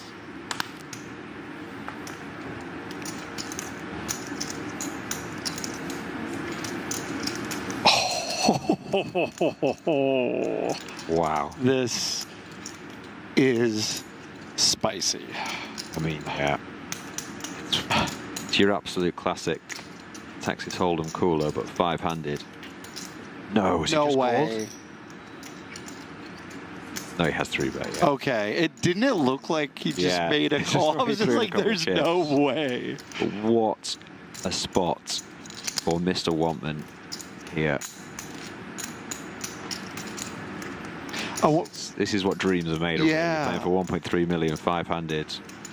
You've just got yourself back to 30 big blinds. You just stone cold cooler someone.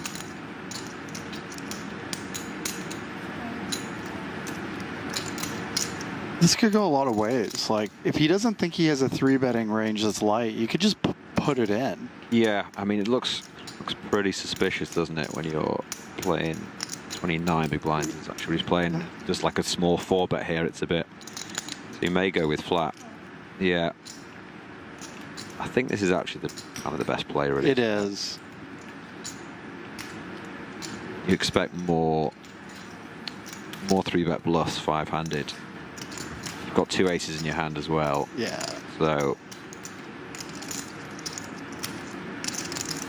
maybe you won't get the full double now, but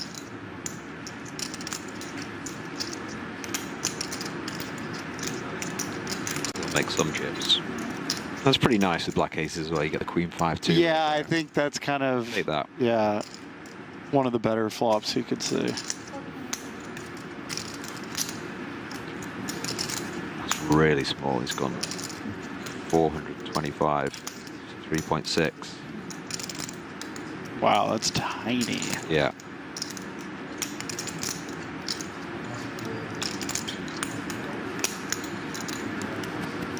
Close to 10% pot.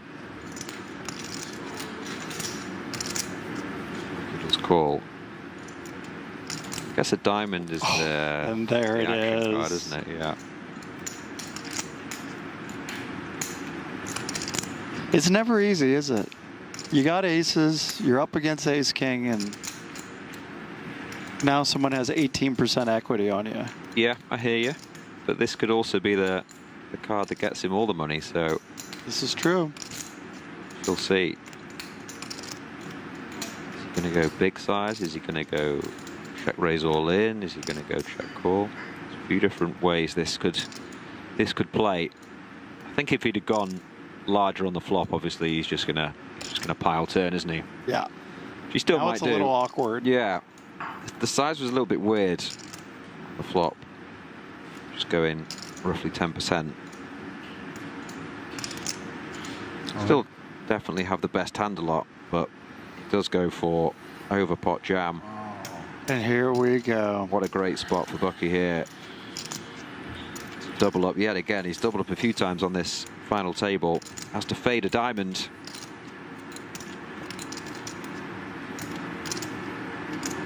$15 million in there. Huge cooler pre-flop. He does. And he gets the hold. Well played. Incredible stuff. Let's take him to 17 big blinds.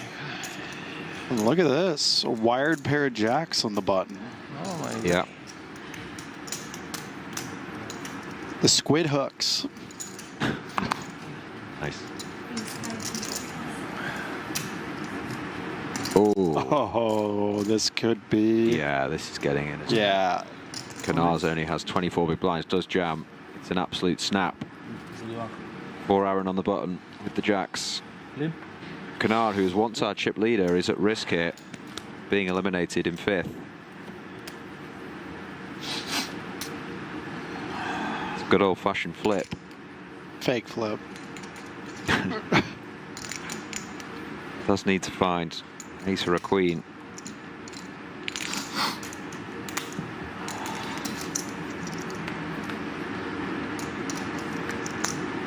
Or a jack now. Okay. Pick up the gutter.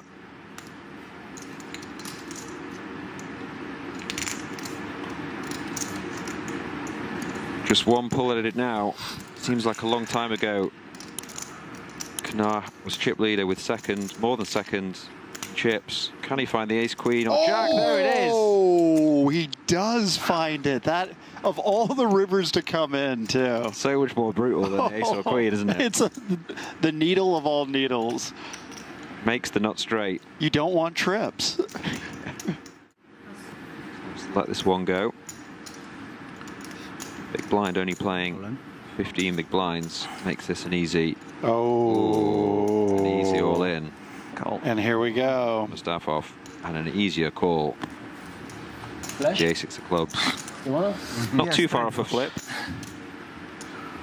Just dominate the clubs, but 10-9 in reasonable shape here. 6 suited at risk. Sorry, my friend. GG. Wow. The apology and the GG has already been declared. I saw a 10 there. Wow, and he knew. He knew it was coming. Running good today. Okay, I'll do some heuristic. Like No, this is no. That's an ace clubs. Okay. Will be our 5th place finisher. Heuristic. Okay, I'll Let me show a queen. I already opened.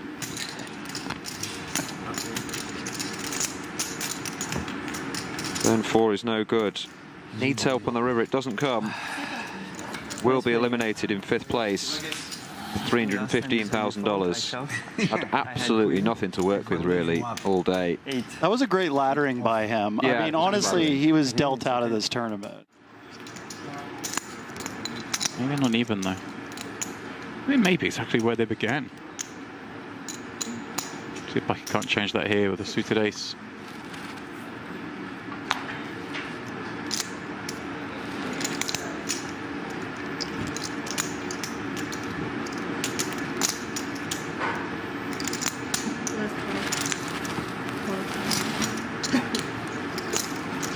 Oh, very connected, all 3 of these. Here we go. Ferradine. I think made it 3 million. Yeah, there we go. Oh, wow. Good eye.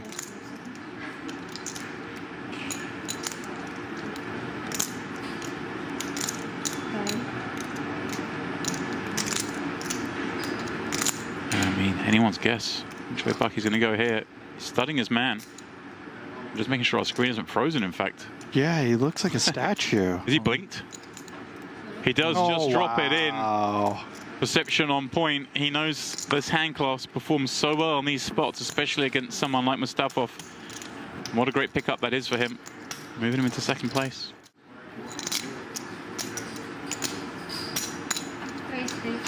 Uh-huh. Oh, here we go. It could be our first significant pot. Two very good hands. Oh, wow. Three very good hands. And this, in the sense, I say significant, obviously, with the three players so bunched, and now the average stack just showing that bit more. If you can get yourself ahead here by like 10, 15 blinds, suddenly the path to victory becomes that bit clearer. But just a call from Canard. No squeeze, and well, that's going to spell trouble. Ace-6 deuce rainbow. Ace-10 is going to feel exceptionally strong here. Especially out of the big blind. Yeah. Ace-10 feels like a premium out of the big. We're not supposed to be anywhere near this strong, right? In terms of one pair hands. Oh, yeah. Obviously, some sets available, perhaps. I wonder if he ever Alexa do anything here. I mean, these dry boards. Yeah, without a flush draw out there, it's kind of... You kind of want to just be bluff catching, right? Right. I always find it fun. We've got to find some extra value, I guess. And sometimes I see the wizards sometimes check raise the spot, you know. Yeah.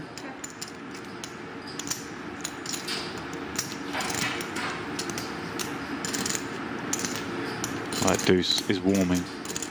Sure Canal peeled from the big. Whoa. Whoa. Oh my.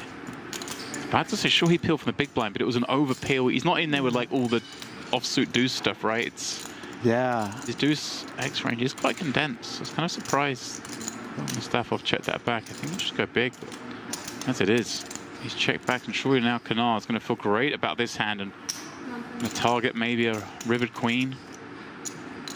Well, he is targeting a river queen. It's just the kicker that's the issue.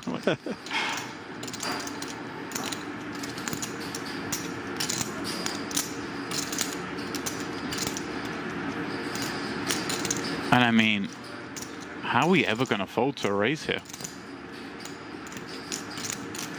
Yeah, with the check on the turn, it seems tough. Is he wrapping his check back? I mean, this hand? I don't think he has. I mean, I've seen he done it, but queens, maybe the only one that would... Queens, yeah.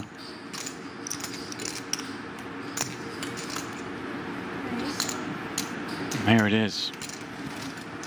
There's the big bet. Oh, you just got to be feeling sick with Ace-10. You think you're just value betting and getting cold. Yeah. And then this comes. Ooh. I mean, a further 3.3 million, and I just... I mean, this could even be just an ace itself, right? With the queen kicker playing, he might be targeting like a weak block. I don't know, maybe a queen. I'm fishing. I'm trying to find other hands that could be, but there just aren't many value hands. It's a good turnout. Unlimited re-entry allowed. Oh, it's gonna get spicy. Yeah. Oh, hello. 2 10s.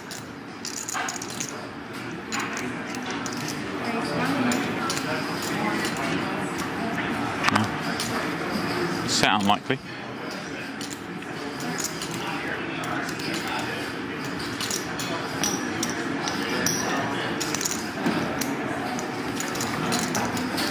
You know, this is a situation like he's trying actively to avoid. Oh my word! Whoa! About to say actively trying to avoid playing against pots against Mustafov, but with 2 10s, we're more than happy to do it. With a set of 10s, we going for it. But 110 in the deck too, mind you. Yeah, I did say it's set unlikely. Yeah. How wrong I was, and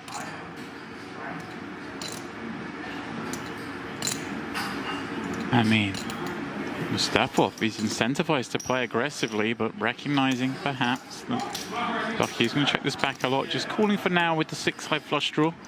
Oh! This could be it. This could be the end of Wandman. Everything we're saying about trying to avoid finishing on third could be thrown out the window here. Mustafov can somehow find a lead here as well.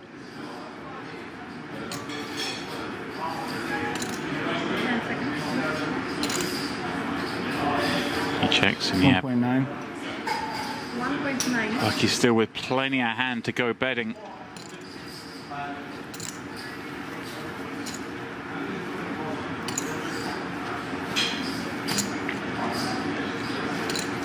Wow, can he find the raise here?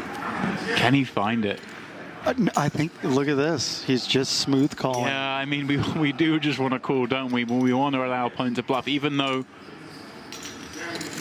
you know, how bluffy are they going to go with the chip distribution the way it is? Right. Does he ever knuckle back? No. Certainly not. Surely not. I think it's set up nicely where you can bet non all in, isn't it? And yeah. Even just like a kind of half pot sizing. Plus that jack fills some stuff in, of course. But does he really call 9-8 and King 9 twice? Oh, well, I mean, you know, Bucky's going to want to bluff this card, I guess. Oh, right. Somewhat, yeah. Yeah, just gone kind of like half pot.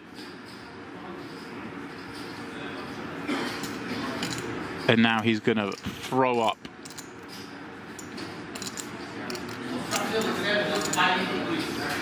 I'm about to say when, but if Mustafov raises up, maybe there's a part of Mustafov that says, hey, like, is Bucky going to cool off with worse? With worse than a flush? Like, okay, is he going to barrel ace king twice? Wow, here we go then. Like, this is why we're just sick if we want one. We've been trying to avoid playing pots against Mustafov where we could hear the words all in. And here we are in exactly that. Wow. Sick.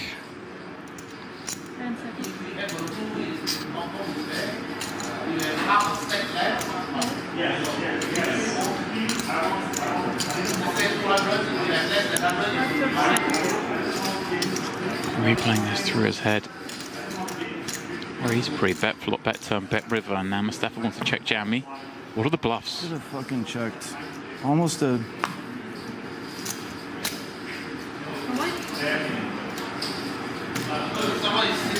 No, he said all in, she's thinking. Yeah, the bluffs have to have, what, a king or a 9 in it? I owe 1. I feel like King of Hearts would be a pretty nice card to have. Sure. What's that? King Deuce with the King of Hearts? King 10 with the King of Hearts? And maybe some like King Jack with a heart. There's also just all these flushes.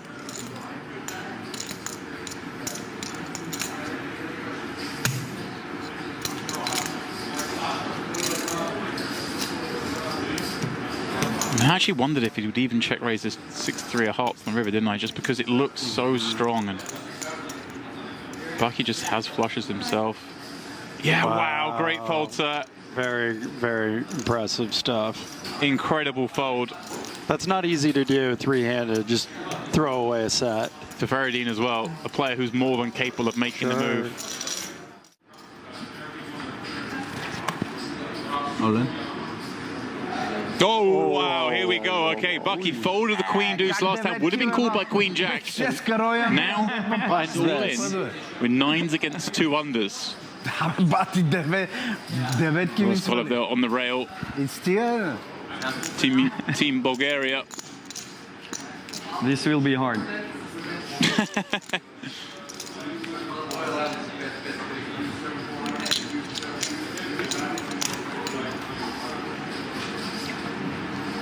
Oh, no.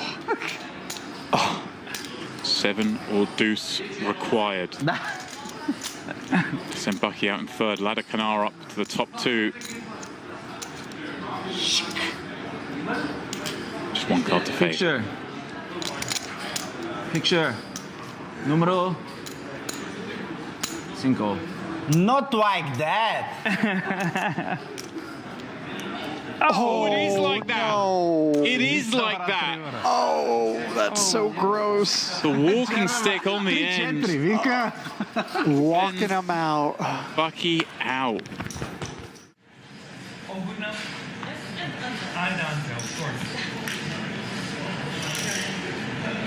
Stafford with a big one. Just where he left off. Ace Jack. Oh my word. Whoa. Oh my word. It is. Oh boy. We're going for it first hand. Oh shit.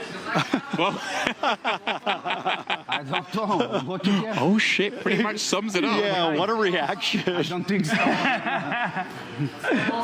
Mustafa 5 cards away from being crowned our champion. Yeah. Kanar all smiles. I mean, not much could be That's done. what It's I an want. ace. This is the first double up, okay? Okay. It might just be. Good game. He'd only be like 2 to 1 down. Wow, that is wild to think about. Right. Чакай още не, базикам с него. Queen 7-3. Diamond's working. It is indeed Дама working. 7-3, 2 кари, а со кароим.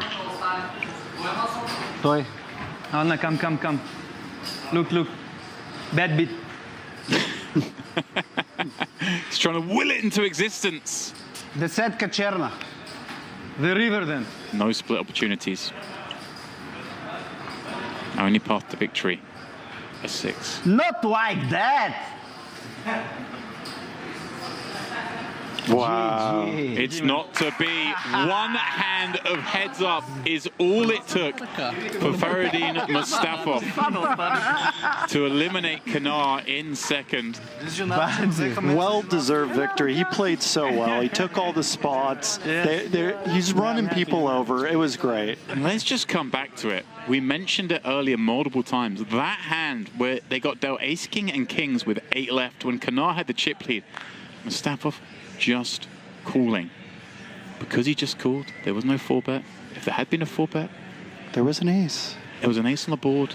He would have been out in 8th, telling the story about how he lost 170 big blind pot, whatever it was, and picking up 200K. Instead, that tiny little bit of fate, that little bit of luck, that little bit of chance, means he takes $1.3 million. It is a messed up game we play, my friend. Yes, it is.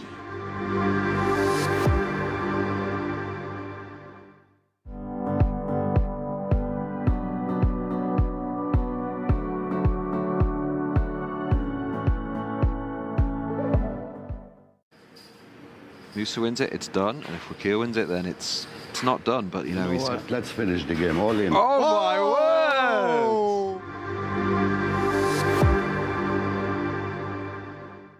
Be careful. I was like, he doesn't speak Bulgarian.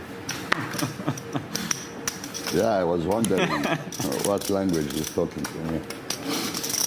You don't know Bulgarian? No, from where I will know. Yeah. Bulgarian is famous. I know. Second after English. I know, I don't know. That Second international. Very difficult language. How's your Bulgarian, J-Dub? A little rusty. Not the spot you want to be. Yeah, TM. it's unfortunate. Wow. Finding ace, jamming for 12. Giving us the count. I mean, it's one of these spots, isn't it? When he's jamming from +1, if someone wants to come in from Jamil's spot here, you don't feel great with ace queen. It's like if you jam cut off here and the button wants to get in, you're loving life, right? Yeah. It's gonna feel his trouble. Does decide to call. Was obviously deciding whether to call or raise himself here. Kill decides to play it as a flat. Some information of those behind. Well, Ahmad. Again. I mean, it'd be a fool to try and guess what this man's going to do. He's thinking about it. What's he thinking? Squeeze. Can you imagine? Yeah, I mean, if he just goes for the jam. Wow.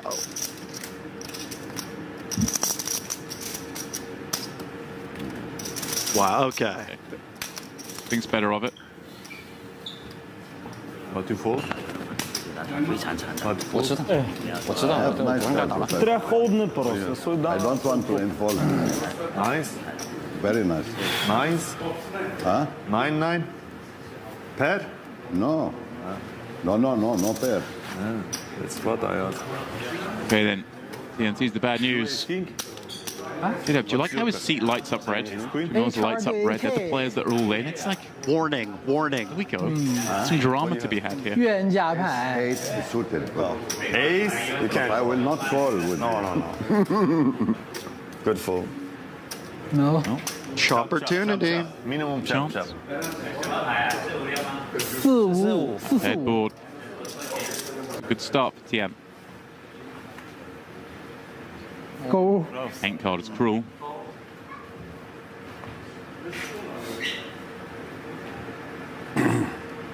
Jack 5 or queen required.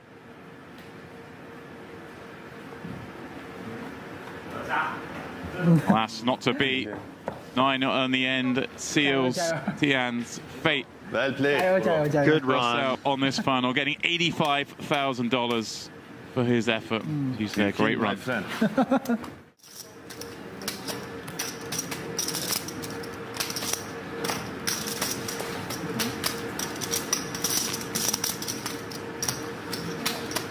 Shen, what a delightful hand to find on the button here. You just... They've rewarded him with a hand after the 7-5 off. There we go. Open here, he's thinking, come on, Jamil, find a little bluff. Go on, I dare you. I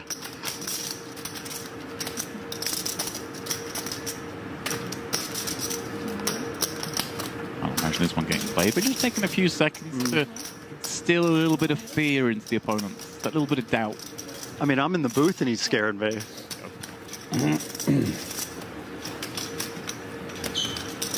So, like he's sticking around with his deuce 4. We're battling. Oh my God! Oh, no. This is unfair. Oh my word! Look at this. Moose are just.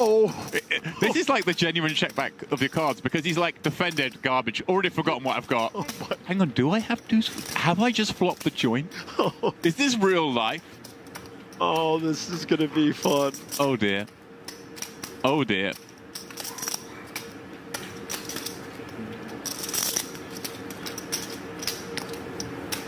Chen loving life himself on this ace 5-3 against a man who's been so aggressive as well.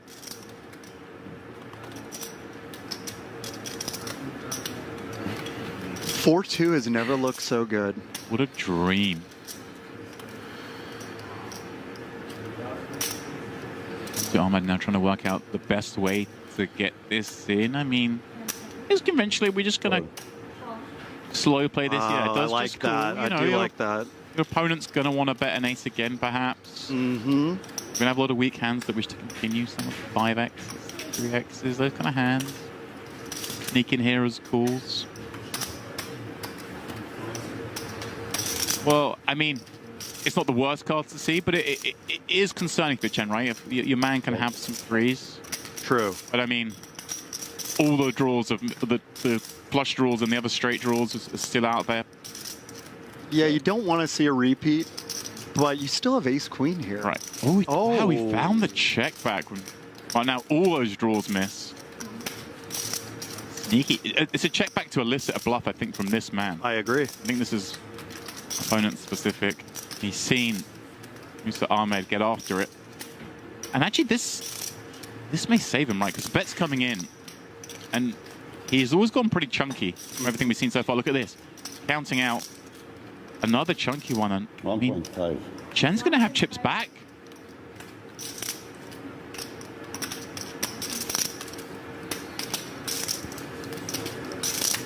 $1.5. 1.5. I mean, never thinking about folding. I don't think so. Maybe thinking, hey, is it? Oh, okay. Would I ever try and go for like some thin value, you know? But the slow turnover. No way. Oh, that's so dirty. Oh. Good luck. Wow. Good flop, huh? Bro, good flop. The best flop you can have. Wow. You like the flop? I love it. I remember this.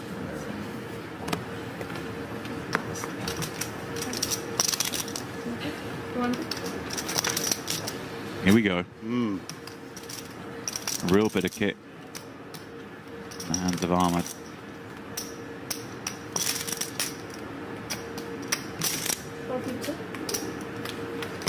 Oh no. Oh no, we've seen this before.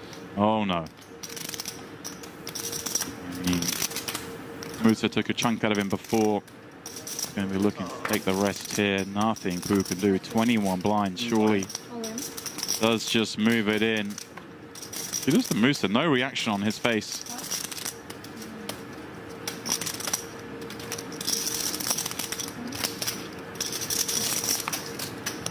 As you mentioned, once again, we're going to see this confrontation, Ace King v Ace Queen. Snap. Oh, Ace King. That's what we learned. No queen. No queen. King high. No queen. Easy for you. I fold ace queen. Ace queen? If I hit ace queen after this hand, ace queen. Everybody was with ace queen. Well, it's not over yet. Who looking for a lady? Two. I win. If I call 7. Why didn't call? I forget.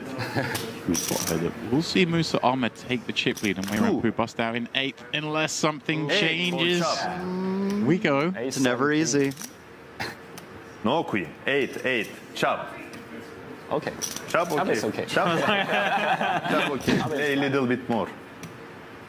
Chop it is not. Wow. King is overkill.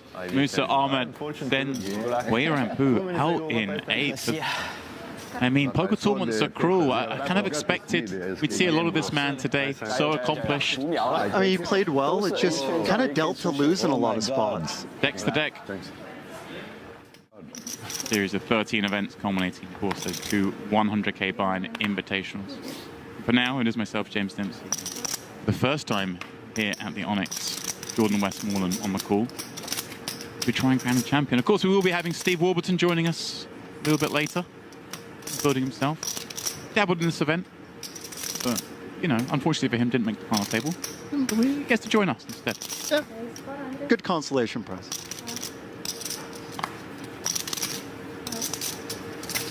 I gather you got plenty of rest last night. That's what an Irish goodbye will do. Wonderful players party here for all involved last night. We showed our faces. We did. Yankov going for the min. Kind of an awkward stack size, I guess, right? Kind of want to play this hand, but we do have that 6 big blind stack. Don't want to just pile it in. And now we get someone like, ooh, hello. What do we do here? Right.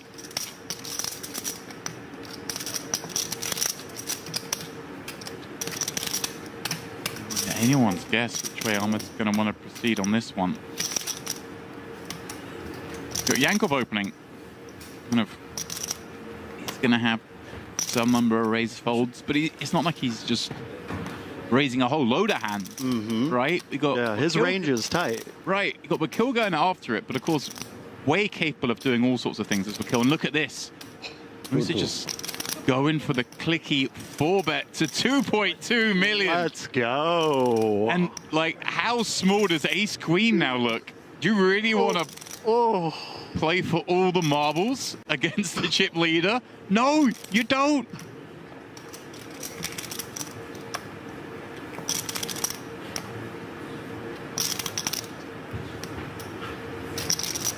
I mean, no option's good here. They're all horrible. We want to call and guess. He is going to do that. Okay. Going to the streets, but I mean, this is going to get so difficult on so many boards. Just a casual 5 million in the pot, and we haven't seen 3 cards. We've seen Musa's like post-flop bet sizes have been pretty big. in these 3-bet, 4-bet pots. Yep. Right? It's not like we can call with ace queen here and kind of figure it out. He might just bomb it on the board here. Well, let's see. Ace, 8, obviously a great one for Wakil.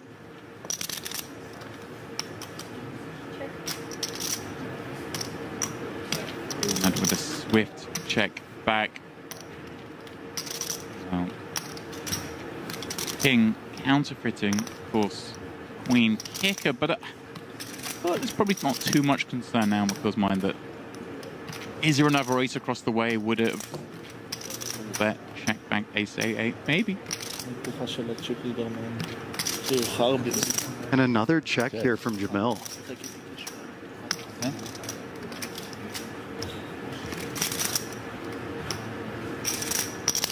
Yeah, I mean, just thinking, hey, like the bet here, could I get a out of a hand like queens, jacks, tens, nines? My best served by checking, like my man bluff. He hasn't bluffed yet. Seems like he's just trying to check his hand down. And mine must be better. 960. He goes small. 60. Yeah. That bet kind of says, you know, let's get some value from those hands we were talking about. Yeah. 960. Yeah. That is 960. There we go. But I mean, if we're setting in Moose's shoes here, it's like, what kind of hands can this be? I mean, what calls our 4-bet? Jack 10 suited?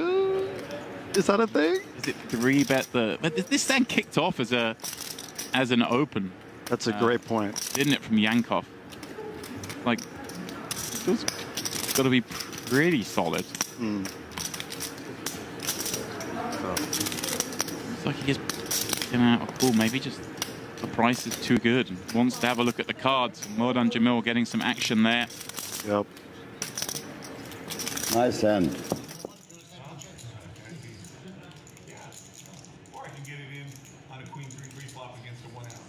Welcome back, one and all, to the High Roller Series here at the Onyx Club, part of the Merit Complex. And this is, of course, the No Limit Hold'em High Roller Championship final table, where just 9 remain with only 8 paid.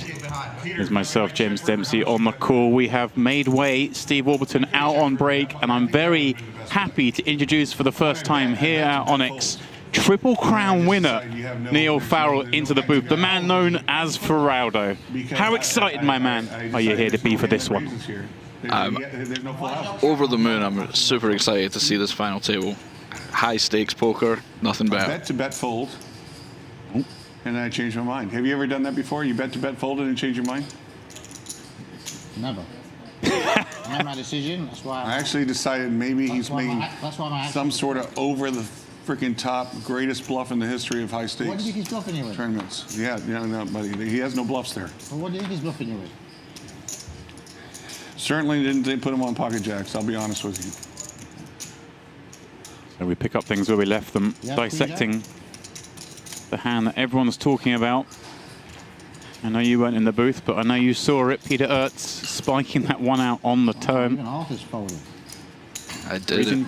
I saw it. It was a very fun hand to see afterwards. We went for dinner, come back, and Rob's still rubbing him down, which is always good. Now that they've seen me play in these tournaments, the next high roller is going to have 5 times as many people. Well, you won't be you might as well advertise an 8 million guarantee now. The reason you were in was because I missed my playing. And, I promised the players I'd play. I get it.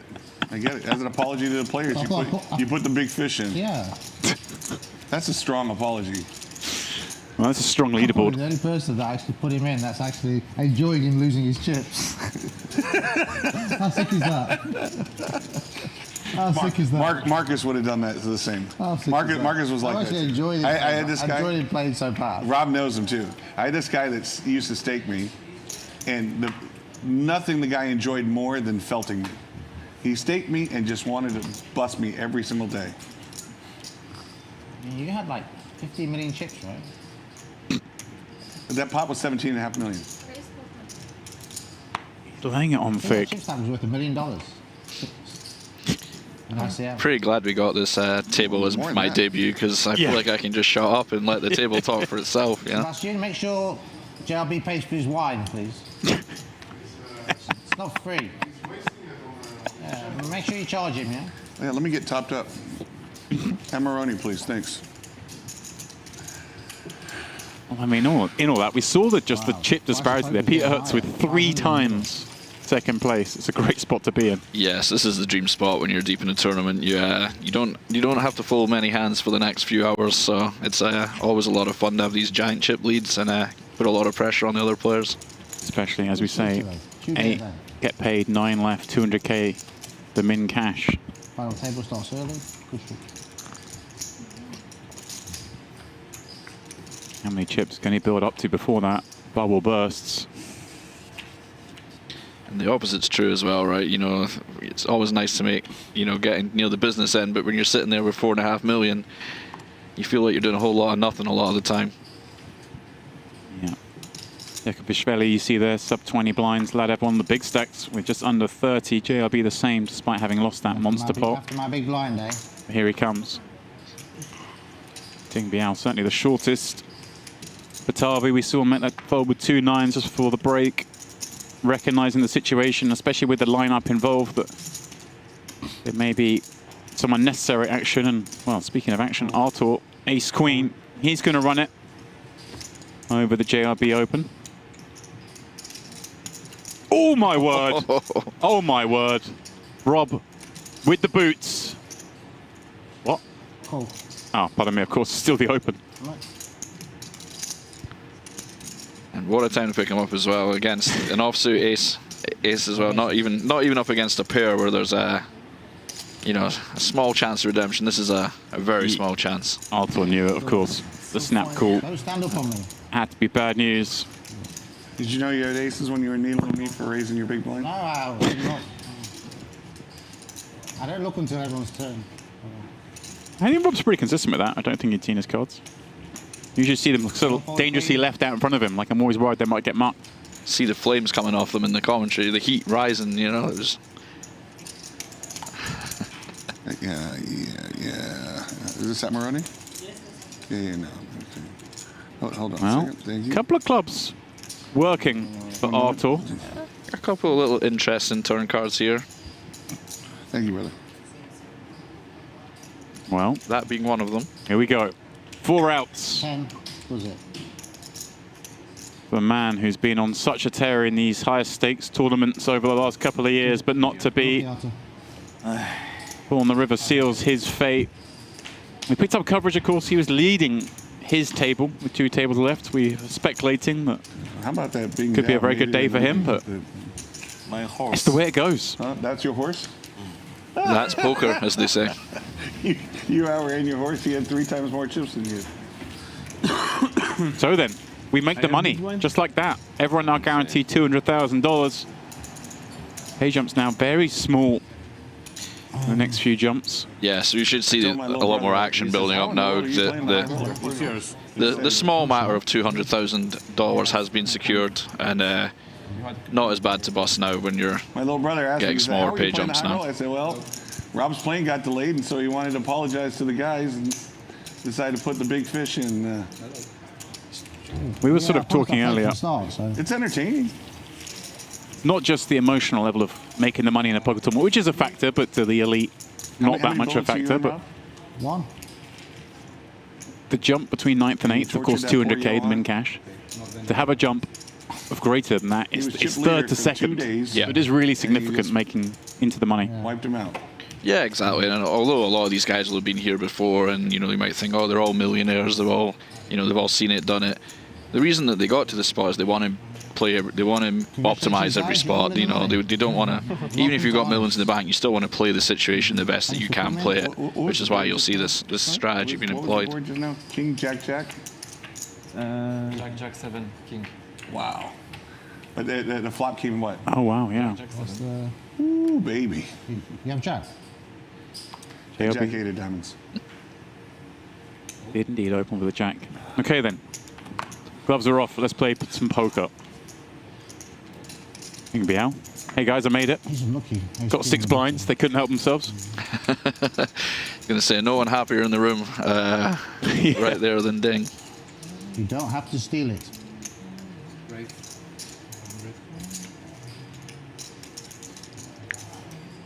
2 blinds from Eychenne with those 2 9s.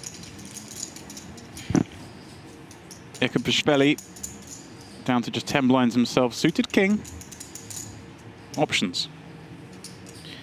Yeah, this is, I mean, you will be playing this hand. This is actually not a bad one just to shove with here, believe it or not. I think call is the kind of more normal, but he does find the shove. Well, timing somewhat off.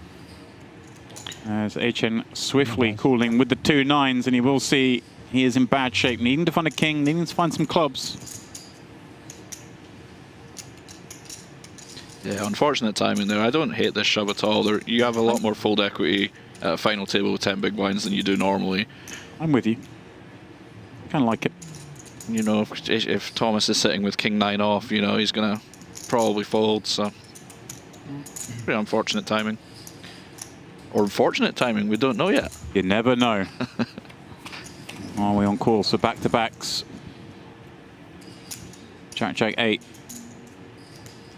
Eychenne happy with what he sees.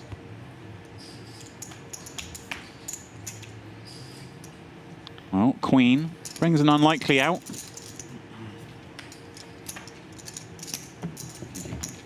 No, not to be. Iakobishvili first out in the money, $200,000 his payout. Wonder what everyone had for dinner. I mean, whatever it was, I want some because they came back firing. Got flight on the go.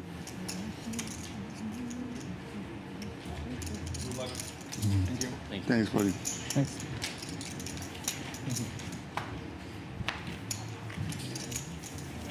Rob eyeing up the stack.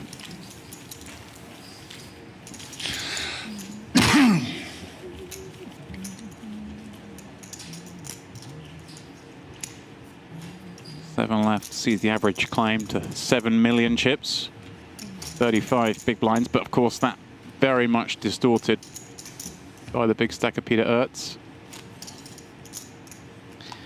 Yeah, I was going to say if there's one player that would be sad at the bubble burst, it would be Peter, because doesn't get to bully quite as hard as he was able to before. He's still obviously in a great situation, but you kind of want the bubble to continue on a bit longer when you've got the fun stack. I mean, you're on the good end of it. Yeah. Ding. We got to have a ladder, boys. They can't help themselves. King 6 this guy went all in with. Ding's having a great time. Every time he looks up from his phone, he makes another 100K or something. It's great. Let's see, what kind of mood is Robin? Okay, here we go. 3. Remember, he is raising into the danger man behind. I suppose this is no small blind, right? A little bit more reasonable. Yeah, you can be fairly wide here. Both of these players are well above the average, so they are kind of incentivized to not clash too hard. But that being said, let's see what it brings. 10-5. Not hard to imagine 2 hands do miss this board in a raised pot, but that is a situation we find ourselves in. Situation that rapidly changes on that 7 turn.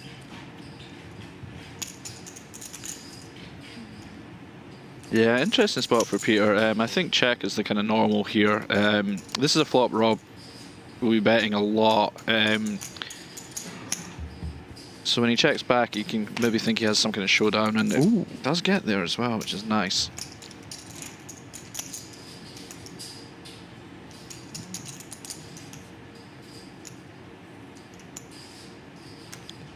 And it'd be interesting as well, assuming we check here and face bet, because a lot of the kings would have bet before now, right? Yeah, I would be pretty suspicious here, to be honest. So we'll see. It's quite a small bet too, so he's getting very nice pot odds to maybe hero here, but when you're thinking about the hand, you know, when it goes check, if you're thinking about showdown value, something like if Rob had a 10 or jacks or something, would he really want to value bet on a king specifically on the river? So it kind of makes my spidey senses would be going off here, and I might be paying Rob off here. So let's see what Peter does. And you can see he's kind of thinking the same thing, right? Credit to him. So easy just to flick this in when you're holding 17.8 million. All these chips hold so much value. Yeah. I don't blame him for that at all. I'd be very suspicious also. Lucky river. Well, turning river combo is what got Rob paid. Climbs over 10 million chips. Yeah, and I think Pierre there was thinking a lot of the time if Rob had air, a lot like that has now hit a king, he would be c-betting the flop a lot. It's quite a favourable flop for him. So Rob checking there's actually got him paid on the river. Make a bit of space now, guys. Sebastian. No phone. No phones above the rails, yeah? And below all that, yeah? You've been nice.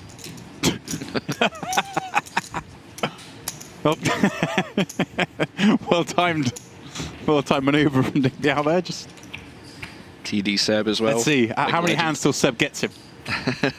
Love Seb, big Seb fan here, massive legend. You guys want some more space? Do I? Yeah, like this is okay? Yeah. Oh, there's the phone. As long Get as him. you know where your spot is, it's fine. Get him, Seb. Come on. No.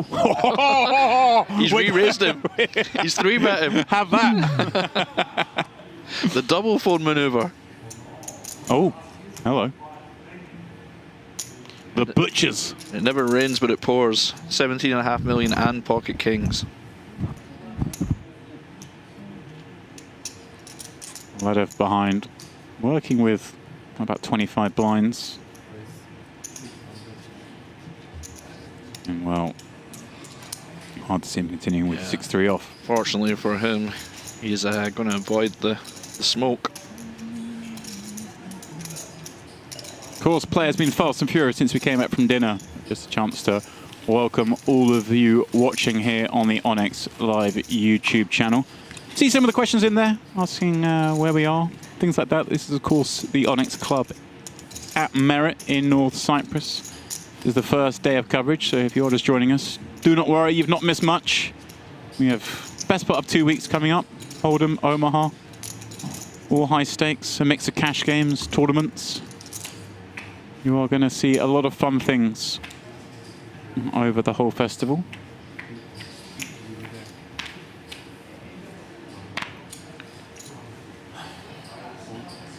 Deep size thing behind just looks from over the ladder.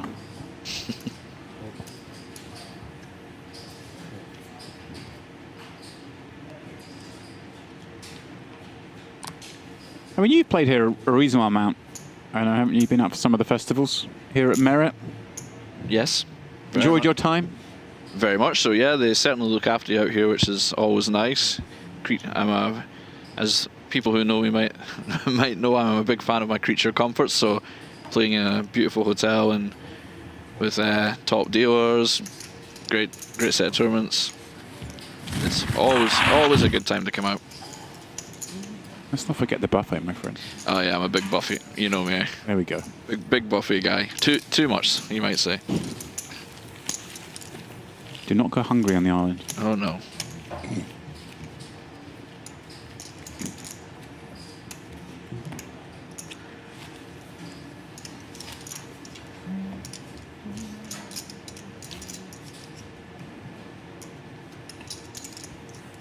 David asking how many people entered this event. There were 50 entries in total. That's why we have a first prize of $1.5 million. Second, also a cool million. 2 chances to rip 7 figures off to start the festival. Always nice to get a good score in the first event as well, you know. You're not trying to dig yourself out the hole at the very end, you know, you're just free rolling or close to the rest of the trip. It's always a great feeling. Right, especially this one being so front loaded, right? 100k Hold'em the first event. Oh yeah, absolutely. Absolutely. It's not fun starting off a multiple of 100k in the hole. Yeah.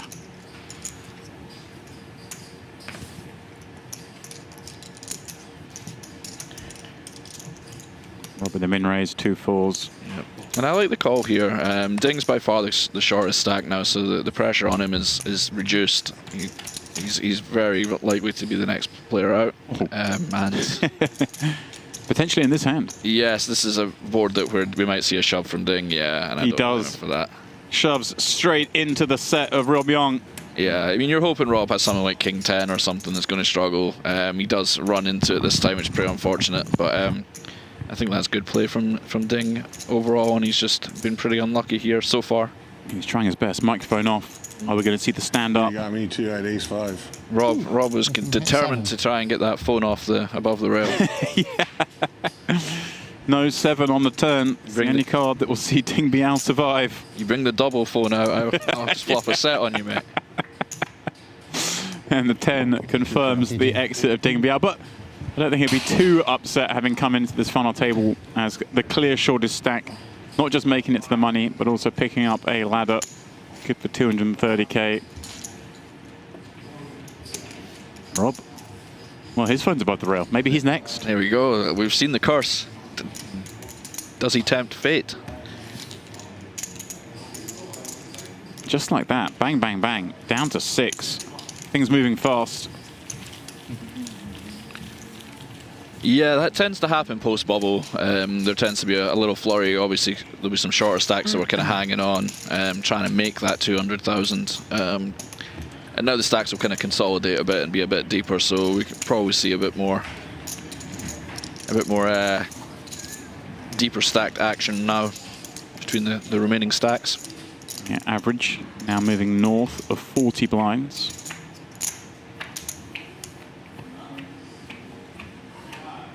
But again, quite a big distortion.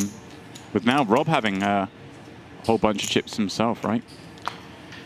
Yes, exactly. Yeah, it's no longer just Peter miles ahead now. There's a couple stacks coming for him. So, in fact, I'm reckoning Rob and Peter. Yeah, look, between them, they've got what 30 of the 50 million chips in play. Yeah, it's a big chunk. Rob has he got a tough seat with Peter on his direct left. So, if the seats were swapped, we could maybe see Rob be a bit more active. But Peter did get the rub of the green on this chip distribution. GP in the chat asking, when does the festival end? And is it streaming every day? Well, hopefully we're not bored you already to the point you want it all to end. When do we get to the point that Feraldo stops talking? Is it soon? I mean, it is day one. We've got 11 days of total coverage, I think, over sort of 13 days. I think there are 2 off-air days in the mix, but we are going till the 12th of February.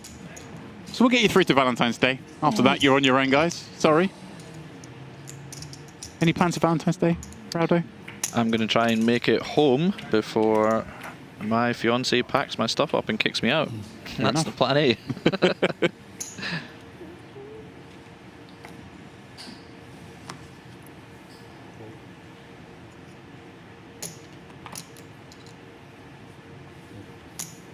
Fiancé, so that means there's a stag do looming, you say.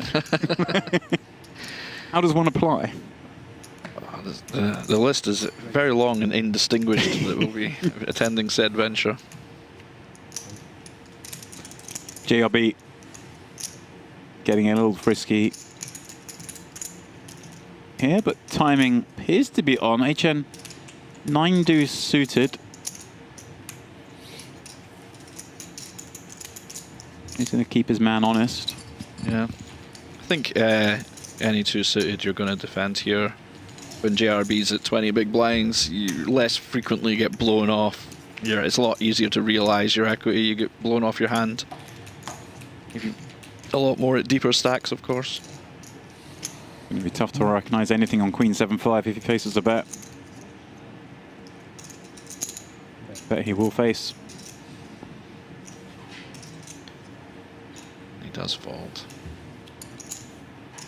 Not the flop he was looking for. A nice little pickup for JRB. Those those little like single raise pots where you just take it on the flop become really important when you're down at 20 bigs. You know, now you're at 20, you're up to 25 big blinds, and if you happen to double, you're up to, you know, 50, 55 rather than 40. You know, so it does compound. So picking up those little what seem like little pots becomes really important. What position did you finish in the 100K in August?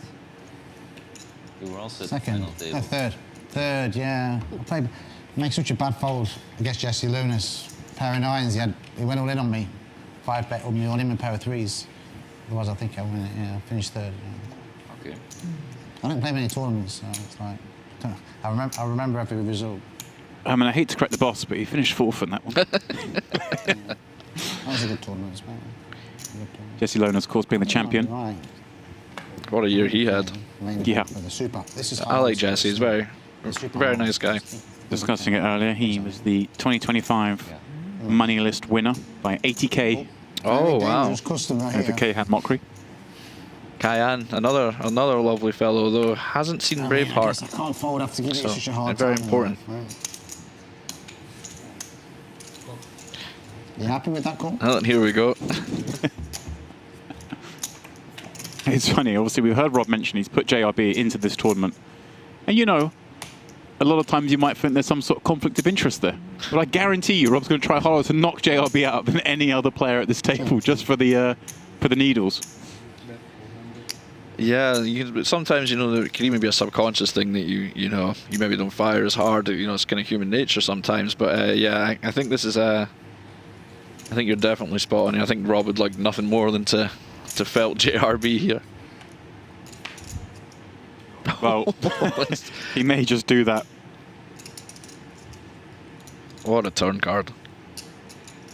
1.9 million in the pot. JRB with a little over double that behind. And just every reason to bet, and bet sizable on this turn card. Yeah, I mean, there's not much you can do here if you're JRB. You got to think that 6 is fairly blank. And Rob with a decision here, perhaps, or do we just go for it here, given the nature of the board? All in. I was going to say, I think we probably will see an all-in here. There are some potential. You can have 7-9 of clubs, 7-8 of clubs, things like that want to put the ultimate pressure on now that they picked up 2 draws. Disgusting spot now for JRB. Wow, he gets away with it. JRB, good fold. What a fold. I mean, Fold. wow. Never thought you were folding. Can you show the river? I want to river. Yeah, you can show the river. Show the river, yeah. Show the river. I came very close to checking the turn. Show the river, fine. Whatever players ask for, they can have. Do you think when your opponent starts singing, that might have been I had ace-10. might have been somewhat of a tell? Fold ace-10? Come on. I probably could have. Bullshit. Wow. That was an incredible fold. That was an unbelievable fold. I would be walking my way out to the payout line for sure. My life, you had ace-10? Do you swear on my life? I mean, Do you swear on my life you had ace-10? On your life? Yes.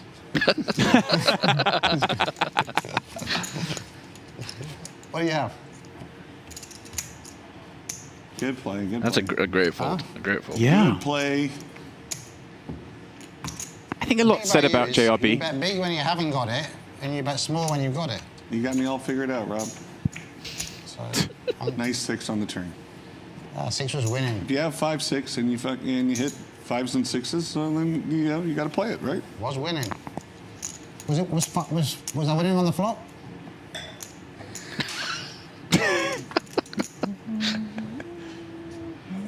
You've just made a great fold. You've saved your You look first. saved your tournament life, and you gotta get the needle straight drilled into you. Feels good folding and being shown it there, right? Oh, for sure, yeah. Rob could easily have had some sort of combo draw there. But it's a great fold. I was about to say, you know, a lot said about JRB, but there aren't many players who would have found that fold against Rob Young. And I know, you know, theory might dictate this or that, but he's just been around long enough, and he's played so much of Rob. I guess he just kind of he read the situation preparation really well, and clearly just given how quickly he folded as well, it wasn't even close in his mind. I think, to be honest, like theory takes a kind of back seat when you've logged so many hands over the years, and you get to the point where it becomes a game of chicken almost, and you get, you know, you've got so much history, you've seen hundreds of hands, thousands of hands against each other, and I think you can see there that that's, you know, that kind of folds if you're, you know, following theory to the letter, you would never make, but getting the history with each other allows you to make so many great plays.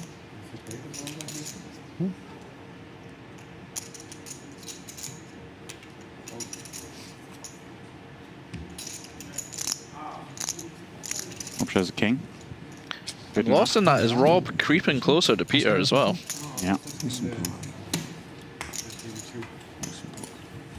Well, now those two have, almost exactly 2/3 of the chips in play between them. Now the 4 working with the rest. So although, as I say, we're playing over 40 bigs deep, in reality we're playing quite shallow poker. Yeah, I mean, Rob and Peter are playing 60 plus, and everyone else playing a little bit shallower than average. Oh, I can use that one. Okay. Gel could also in the chat asking, is that Neil Farrell commentating, or am I just racist in assuming everyone with a Scottish accent is Neil Farrell? No, you are not racist, my friend. It is the man, the myth, the legend, Feraldo. It's a good ear. In the booth, joining us for the first time here at Onyx. He's going to be here for the duration. I am most excited to hear his thoughts on the great game of Pot Limit Omaha in week 2. We'll break him in gently in the game he knows best. One of my favorites. One of my favorites. Oh, hello.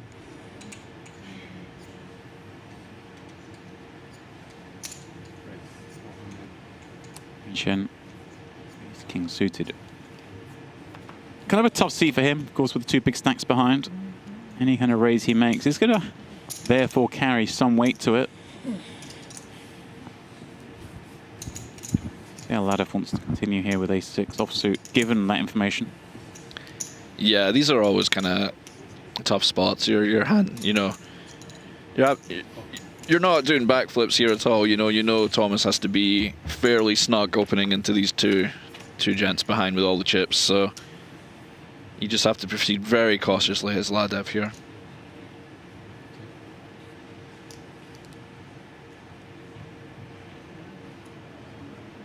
Now this is quite an interesting board because a lot of times if you're playing at the start of the tournament here, there's going to be a very high frequency bet from Thomas here. Yeah, next level is...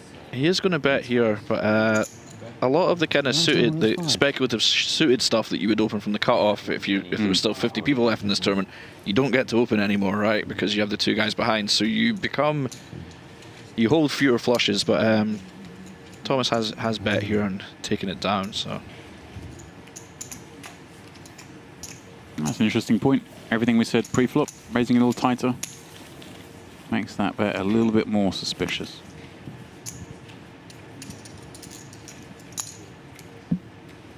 Ken asking the payouts for the top 6. Well, we are guaranteed 280. 5th will be 375. 4th, 515,000. 3rd is going to pick up 700k. Then we move into 7 figures. 2nd gets that even milli. And winner, 1.5 million. Sweet 7 figures. You've got one of those, James, have you not? I do not. You don't? I don't either. I thought you maybe won some made-up WPT back in 2001 or something. We're going to go there. Do you want to whip them out, compare WPT titles, Mr. What was your one? Bahamas. No, Dominican Republic. The Dominican Republic. That's the one Tuesday that everyone says they roll always, up. Like, yeah, that's the one everyone says was the most prestigious by far. 1.2 million?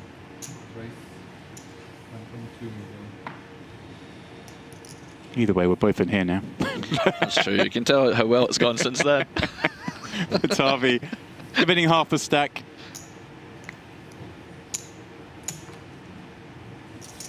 I'm gonna make it round. That's a good bet. Joking aside, I mean, I know obviously you've had some success in some of the high rollers and stuff in the past, but have you played 100Ks? You've been up to this level? Yes, I actually final tabled the first 100K I ever played for the big one for one drop in 2016, I think. I think I played 4 or 5 overall, and I think I'm about exactly break even on them. Okay. So that's a good time to call it a day, right? You know? Get in, get out. Not many can say that. I had my fun. Yeah. Time to go. But it's nice to have you in here, at least having some experience of these stakes, because very, very few have touched this high. Even though, as you mentioned, you know, your first one was 10 years ago, it still seems to me pretty new, this, like the super high stakes events. Well, now there's just, you know, I don't know if it's inflation or not, but there's a lot of events that play super high. It used to be a very big novelty that we would look forward to all year, but the high stakes scene's certainly flourished over the years. Should have bought those coins. Hey ho.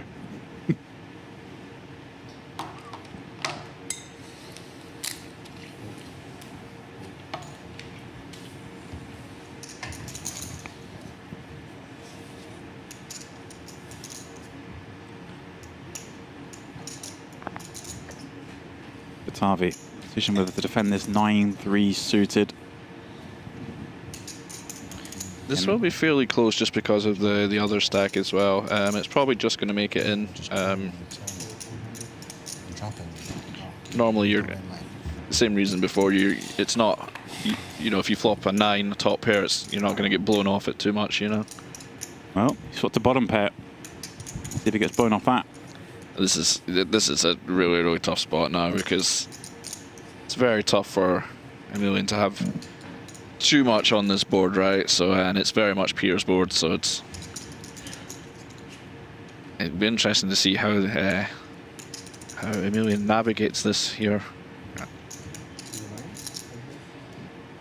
Reasonable, perhaps just see a check fold even though we have paired a card. I don't think that would be unreasonable at all. It's a very small bet, so we might see a reluctant flop call, but it's already, this is the problem, it's already very dicey, and he does fold, and I think that's going to be probably a good decision overall. It's tough, right, because we know Peter's going to open so many hands from the cutoff once Rob has folded. Yeah, and at the same time, how do we progress on so many turn cards? Exactly. You have to be, you know, there's so many things have to go right to win that pot. You have to be correct that you're ahead for starters. You have to then dodge all the overcards, and then even if you dodge all the overcards, Peter, because you don't have these big aces and stuff, he can just go really wide for value. Any ace he can just bet all in quite happily. So you're just in an absolute horrendous spot, and sometimes discretion is the better part of valor, and just get out of the way early, you know. And a good lesson there, I guess. In you know, he made the I don't think speculative is the right word, but certainly towards the very bottom of the hands he might call pre-flop with, but didn't make the mistake of improving and therefore feeling compelled to continue. Exactly. Yeah. A lot of you know. A lot of players will think, oh well, I've called now and I've hit a pair, so why continue? Why would I fold why would I call pre if I'm just going to fold when I hit a pair? But it's the context is very important. Hang on a second, what's going on here? Oh, pardon me, he's got 2 9s. I thought my eyes are deceiving me. I thought he had 8-9 offsuit. I've lost my mind, but of course we're all in with 2 9s. Apologies there, Peter Aerts decision, 2 6s. There's a lot of pairs dealt that hand. He was feeling very pairy. Just 13 blinds, but JRB is pretty honest in these spots. Yeah, it doesn't seem the time to get, you know, super out of line. I think 6 is probably going to just be a little bit too strong, but we'll see. Peter will probably know a bit better than I will based on how JRB's played over the course of the tournament. Yeah, I'm with you. I feel you may feel compelled to call here. He does make the call. Here we go. Can JRB get the 9s versus the upside down 9s? Good luck, guys. That swig of wine there necessary, do you think? Some sort of nervous tick. Did it taste good at that moment? Did it taste good? I think you've got an 80% favourite chance of doubling up. These are always, you know, when you're all in 100k at the final table, that's the time to savour a nice sip of what I'm sure is very fine wine. He's Queen Deuce.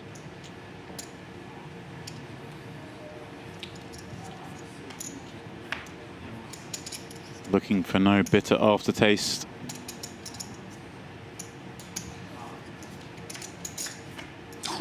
Pop the cork. Would have been fitting if you put me away. There is no nose of elimination. Buddy, how many times you played with me, Rob? A lot. You normally have the six. You normally have the sixes and how often does the six not show up in that spot? No, normally it's reversed. Normally what's reversed? Normally you've got the sixes and someone's got the nines. No, that's not correct. It's always great to see that even at the absolute echelons of the game, that friends still rib each other over being lucky. It's the same banter from a £10 freeze out to a 100k buy-in. Yeah, it's good to see. Okay, the blinds are in, right?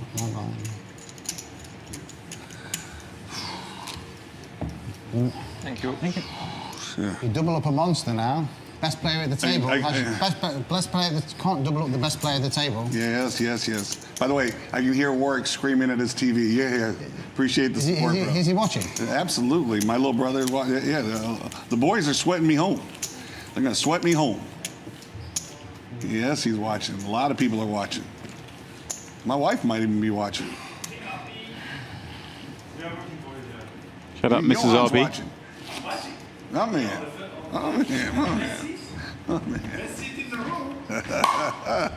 Yes, sir. You're viral on the rail. Get my mojo back. Get my mojo back. Even Rick Solomon's watching. What's up? Shout out to Rick. You can tell it's a prestigious tournament when you get a celebrity rail. Is he? Yeah. Shout out to Albert. Albert's watching. Is Albert watching? Buddy, everybody's hoping I get rich. A lot of people are hoping I can pay some bills. That's impossible. It's impossible. You have 0%. You have 0% of yourself. There's a whole crew of debt collectors rooting for me, booking flights over here in case I happen to get the top 3.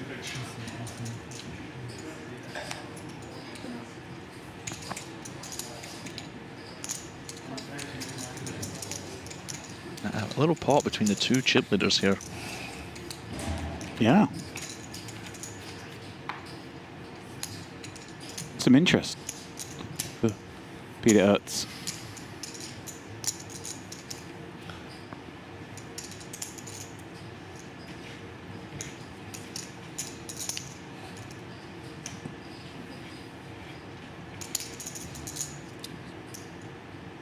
Might be the longest I've ever seen Rob take before. I think Rob, did he not check already? Yeah. Oh, he has, okay. That makes more sense. I was going to say. Renowned for acting quickly. And you can see here, Peter elects to check behind. That's the kind of 2 big stacks clashing check. It's a very, very favourable board for Peter after opening early position. Catching the 10 though, I think he will just look to showdown now.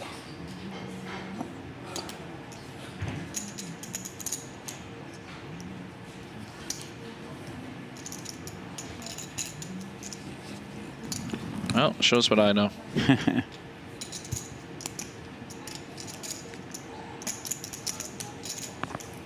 That's an interesting turn bet from Peter. Maybe this is something he's picked up from playing with Rob. Yeah, I'm he's maybe a little bit honest. Table, the media guys asked me, Rob, they said, so JRB, if you hit that 1.5 up top, what are you going to do with the money? And I said, well, I'm going to pay off some debt. And they said, what are you going to do with the rest? Well, those guys are just going to have to frickin' wait. I mean, what the heck, bro? The old ones are the best. Yeah, that's a classic, that one. That joke. You didn't understand the joke? Not really. Yeah, he understood the joke. There you go, dude. He understood it. What are you going to do with the money? Was it I'm going to pay off some Chris debt. Bjorn who first made that joke? The rest of the guys are just going to have to frickin' wait. I think I heard that as now you get it? TJ There Cloutier, we go, there maybe. we go. Okay. I don't know. It's been around a while. In fairness, I do laugh at it every time I hear it, even though you know what's coming. You know, I think a well-crafted joke deserves a laugh, even if you've heard it before. And that was a good delivery. Yeah. You know, Ladev, not particularly impressed. But he's a tough customer. Lost in track, a little bit lost in translation, perhaps. Batavi 10 blind in the cutoff. Going to fold. Yeah, I did have a kind of, that is a kind of spot where you're looking at the queen 10 off maybe as your steal, and he was maybe just trying to see if he could maybe get one through, but it's pretty tough when you have the two chip daddies in the blinds. And it will be those two heads up once again. Sharing a 5. Have you played much with Peter? I think I played a bit with him online, maybe a while ago. Actually, I think Peter, if Peter is who I think Peter is, then it was maybe a while ago. I don't know if I'm thinking correctly, but number 4 on the Guardian all-time money list is Peter. Yeah, you can check some dates to see if he's been around as long as I have. The two old boys. 6 is okay with all that big stack. Huh? The best cash coming in this buy-in level, 100k. Triton Monte Carlo back in 2024. Won that for $2.2 million. I think it was a pretty big raise. 400 to 3 million. And he does just leverage his big stack there on the flop as well. You know, a lot of time he just flops a flush draw, but going to be tough for Rob to continue. You know, officially the most boring TV table I've ever been at. Thank you. Congratulations. Number 1. Actually, it wasn't so boring when Rob was giving me shit. It wasn't so boring. Rob's usually right there to give me shit. You really you got me all wrong. I'm trying to help you. Yes, I know. Yes. You interpret it the wrong way. Yes. You're trying to help me. But this is a 9. Thank you, Rob. Good looking out. Honestly, you got me all wrong. Yeah. We need a celebration drink after that pot. Big hand for $1 million here. Huh? Yeah. Is that Emeroni? Yeah. Nice. He'll have one too. Please make sure you bring him the bill. Yeah. Bring him the bill. Shoot. For the wine? After, bring me the bill. I'll be able to pay it after this. Thank you. Thank you for the sponsorship. Thank you. I'll be able to pay it. See me at the cash window. Oh wow. How much is that? And this is pretty grim. I don't know if you caught what happened pre-flop there, but Rob had a 9 exposed, so got a fresh card dealt. As long as the debt collectors don't beat me to the window. Wow.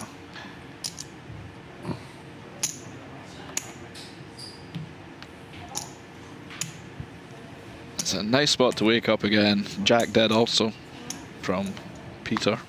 Good luck.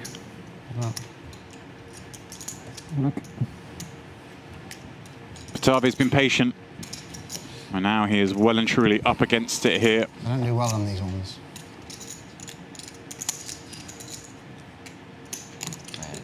Huh? I got you, buddy. Don't worry. I took one of his outs. 2 more left.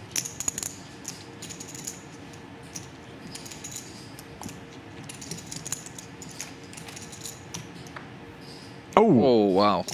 There it is. Jack 4 deuce. The obvious backdoors are there. Now they are gone. Just the king will do it. They're all live. A double up it is for Batavi. He survives. And well, nothing more than a flash rune for Rob, but as you mentioned earlier, getting to that point in the tournament where all these pots become so significant.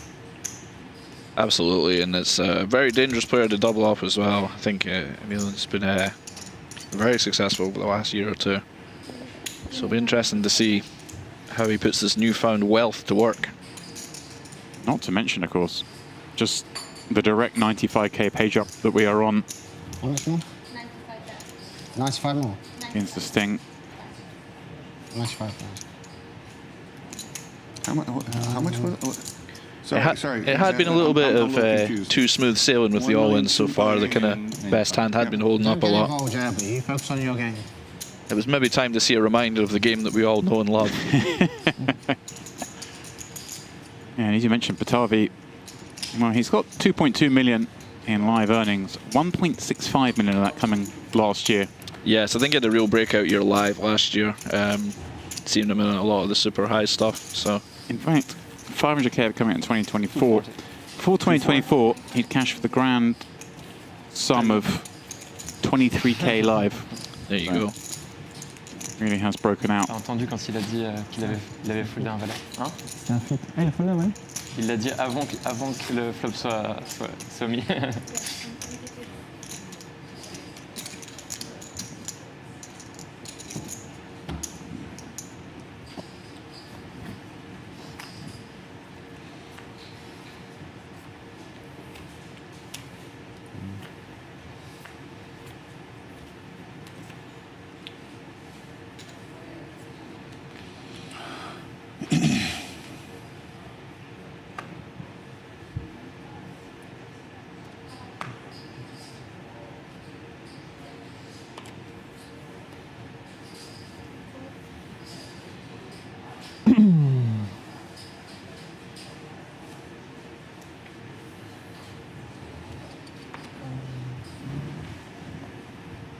Rob keeping it tight. Thought about it for a second there with the king 6 off.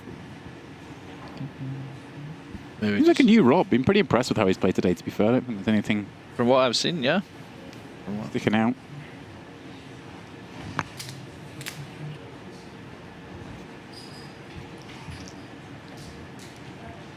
Ladev sitting on 20 in the small. Ladev's been pretty card dead at this final so far, so not had much opportunity to get in the mix. Pardon me, I said sitting on 20 there. Of course, blind's now up to 240k big blind level. We're feeling the squeeze a little bit more than most, especially having just seen Batavi double up. Pleasing flop, queen 8-3. Yep, can't really ask for much more when you've got the queen 4 off. Interesting to see what he elects to do here.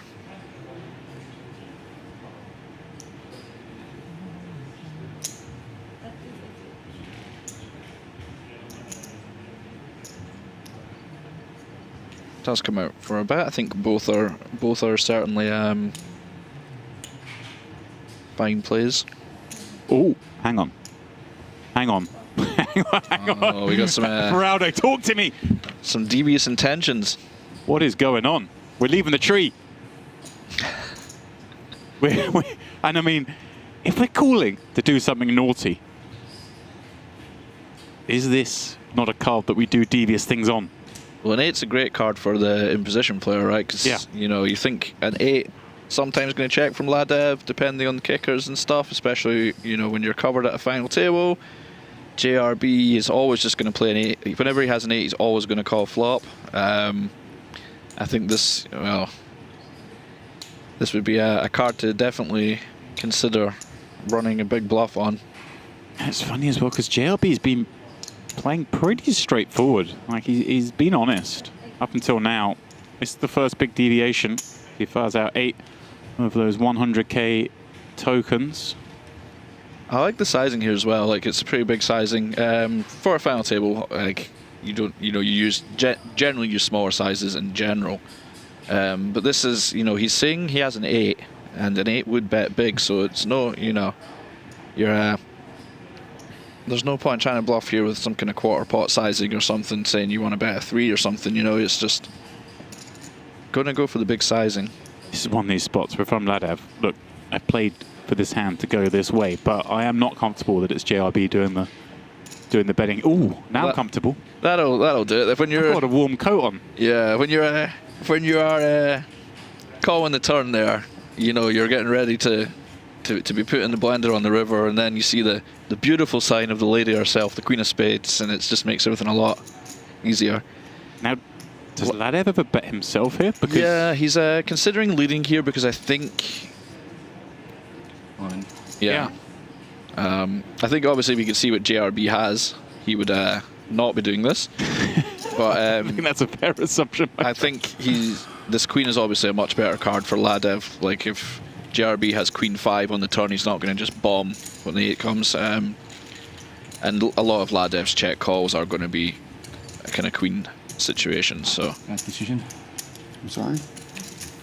So I can sense that I'm not sure if perhaps All In was maybe just trying to hope that JRB had an 8 and couldn't fold full house. I think, without getting too technical, the smaller size would be used a lot, but I'd love to see. Sometimes you just got to go for it, you know. I'd love to see a brick on the river there to see if JRB would have followed through, because it really would have been tough on Ladev, I think. Just in my mind, given the dynamics, the way this final table's gone, I don't expect JRB to be running a big bluff there. Yeah, it's one of those where, you know, you ask the all-powerful computer overlords, you just have to sigh and flick the chips in, but we're not playing on the computer. We're playing in the Merit Casino in North Cyprus. Exactly. That's the difference, James. It's the kind of poker I love. I'm small blind. Put the calculators down, boys. You got to look at the man and decide if he's got it. Cards right. It is. It really is a throwback to the halcyon days. Sometimes you just got to look into a man's soul and decide, is he bluffing or does he have it? What are the blinds now?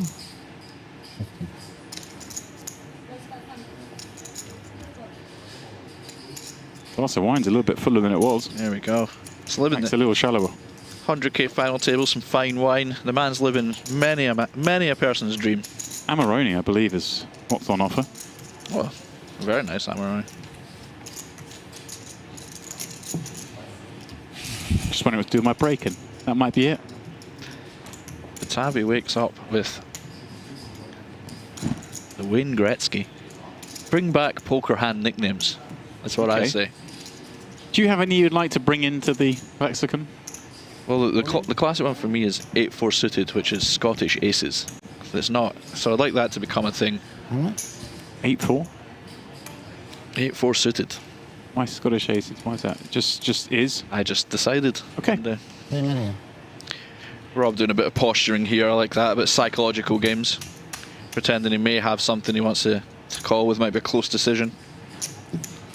More like 4.5. We are on a half an hour delay, so that half an hour of deception could prove vital. Could. You never know. The 6 deuce to Chris Sutton as well. That's another Scottish one. That's great. Evan Doherty in the chat. Welcome, Evan. I like this chip shit. From Chris Sutton's Celtic debut when they beat arch rivals Rangers 6-2. So it's known as the Chris Sutton in Glaswegian circles. Wow. I like that it's not with the like, usually it's like a circle and then this is... I'm a big nicknames guy though. I think more players especially should have nicknames. Yeah, I'm with you. I come from poker from the... Got into poker in the early 2000 days with late night poker.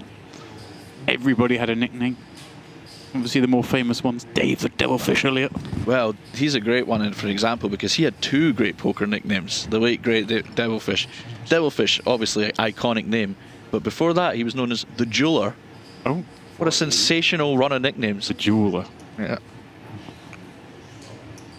I remember actually one of the first times I walked into the Vic Casino in London to play some live poker. I was just a young buck having watched this stuff, and in there playing was on what turned out to be like a 1-3 table, but I didn't know. I didn't know any better.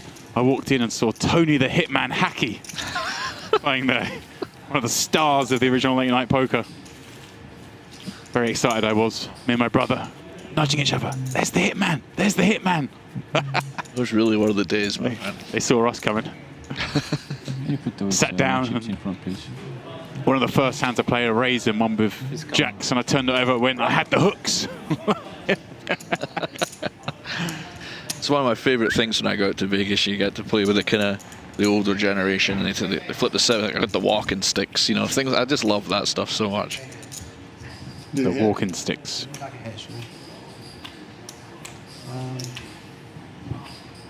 40. Is the registration closed for that one? No, still open.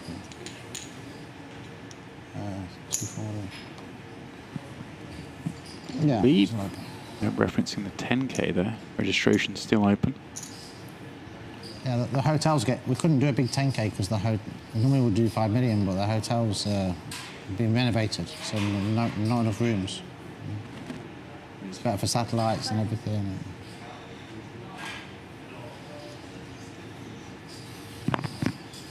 Is that all in?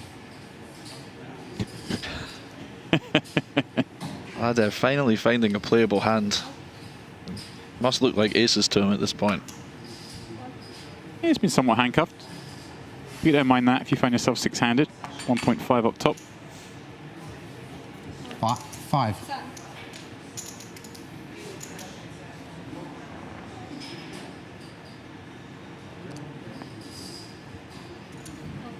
And there is I mean, you kind of got stuck with the Ferrado name early, but what nickname would you like to have? Oof. Like, be that guy who gives himself a nickname. Oh. I see a 10-5-3 here. Great flop for Ladev. Can Rob do what he did to JRB and hit the old 8 on the turn here? Because I'm assuming he will be looking to at least call with a bottom pair and a backdoor flush draw. Yeah, well, if he does, I think he'll get Ladev. And man won't be folding King 10. Okay, we do see the call. Let's see if the prophecy has been foretold.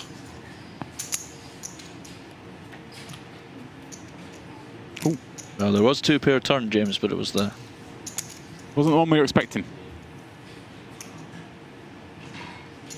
Now, this is quite interesting for Ladev because this is a spot where you're going to be barreling quite a lot, but there might be something to be said to just playing a little bit sneaky here against Rob specifically. Just to try and let him catch up a little bit. I think you might have heard from him if he had a 10 already on the flop, you know? So there might be something just to go against the conventional and maybe just do a little sneaky, but of course betting when you have top 2 is it's so hard. A very fine option as well. I hear what you're saying, but it's just greed takes over, right? We've got 2x pot, we can bet. Maybe Rob's picked up some diamond draw. Jams on us. Exactly. It's easy when you can see the cards, of course, yeah. And it's obviously very unconventional to check there, but it's... But we like unconventional plays. I do. We're at merit. Exactly. We're at the Onyx Club. Sometimes you just got to let a man catch up. Many years ago here, it was Chris in MPO, Merit Poker Optimal. Yeah, I've seen some fun hands here playing over the years. Runs out a little different in these parts. That's what keeps people coming back. Oh yes. The games are good and the atmosphere is good as well, you know? The Jeweler is a great nickname. What is your nickname? We need to come up with something. I was going to say the Jester, but I think Toby Lewis has that one already, doesn't he? Toby's got a few, yeah. But maybe Toby can give that up. Don't know, I put a bit of weight on over the last couple of years. Maybe the Boulder.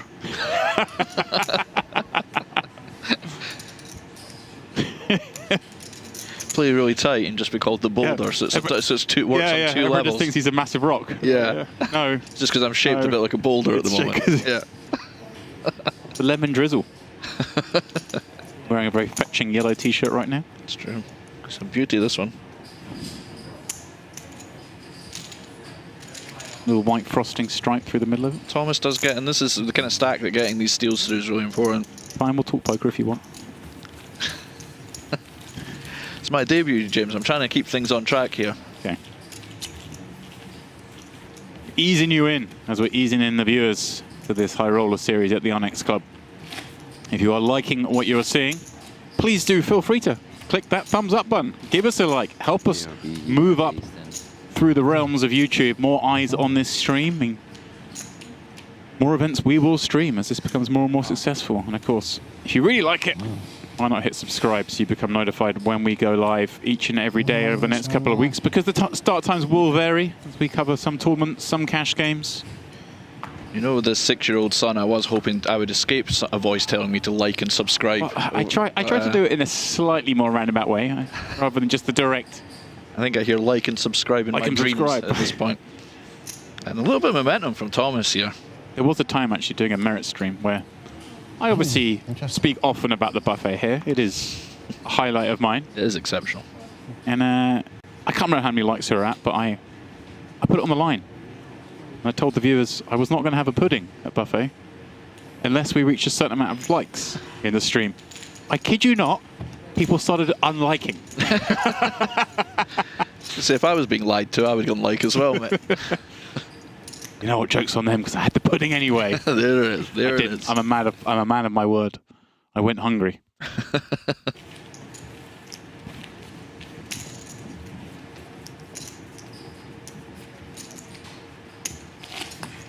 Eychenne counting those time back gems. He's got a lot.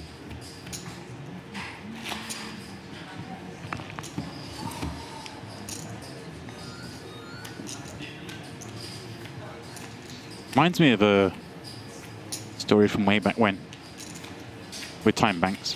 Very good structure, isn't Remember Dave Shallow, aka Dubai. Man, I know you know. All in, all in, all in. Deep in a W coupe back in the day.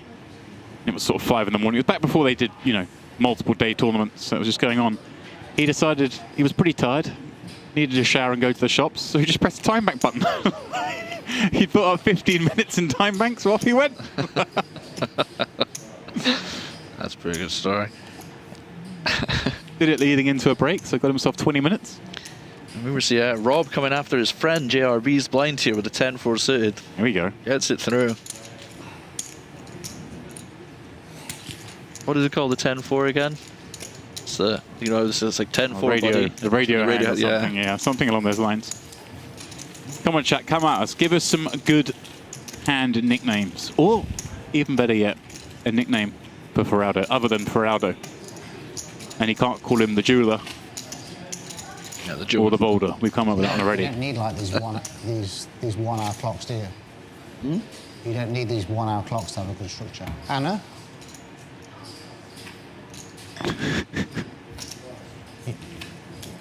You're doing hands, right? You're doing hands at the final table, right? Number of hands. What?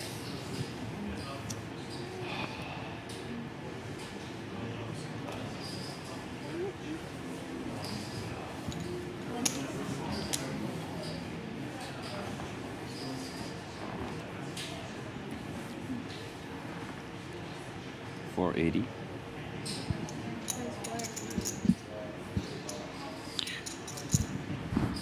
Peter flexing his big stack muscles here with the Queen 8 off.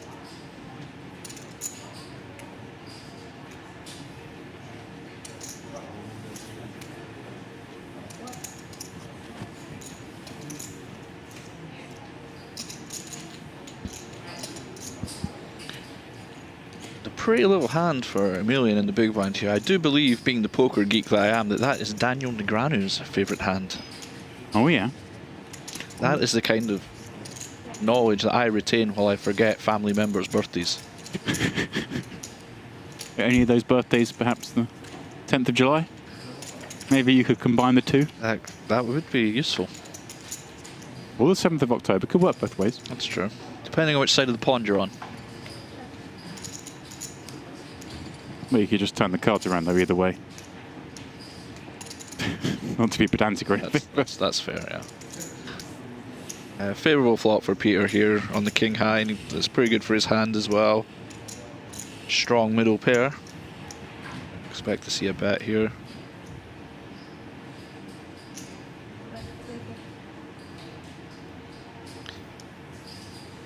Yeah, he seems pretty in control in this final. Obviously hasn't really gained many chips in the last level or so, but at the same time, we'll be happy with the setup the way it's going. Rob's accumulated a lot of chips, but he's tucked on his right.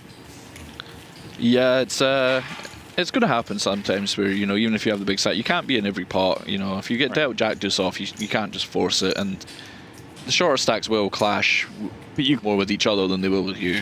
You've got to be happy, as we look at that picture, just seeing the chips move to those two stacks on your right. Just if they're going to go somewhere, you'll like to see them that side of you. He's got the short stacks behind. That's true.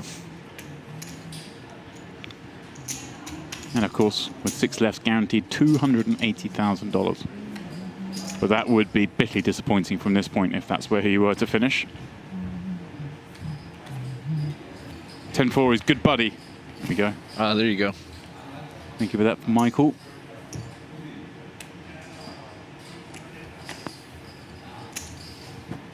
Aiden helping us out with saying Ace King's Big Slick. There we go. We were looking for the more obscure ones, but but you did meet the brief. We did get what we asked for. Yeah, no denying that. Balls, the sailboats, yeah.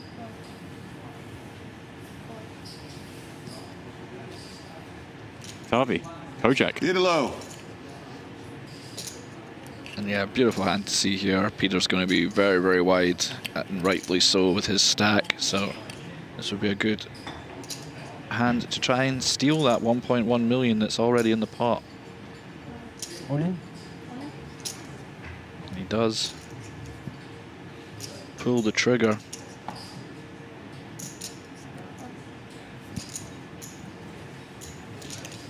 Interesting there. We've seen some stuff from Batavi where he's done these non-committal sizings, right? He's open to 1.2 million, say, when he was playing 2 million.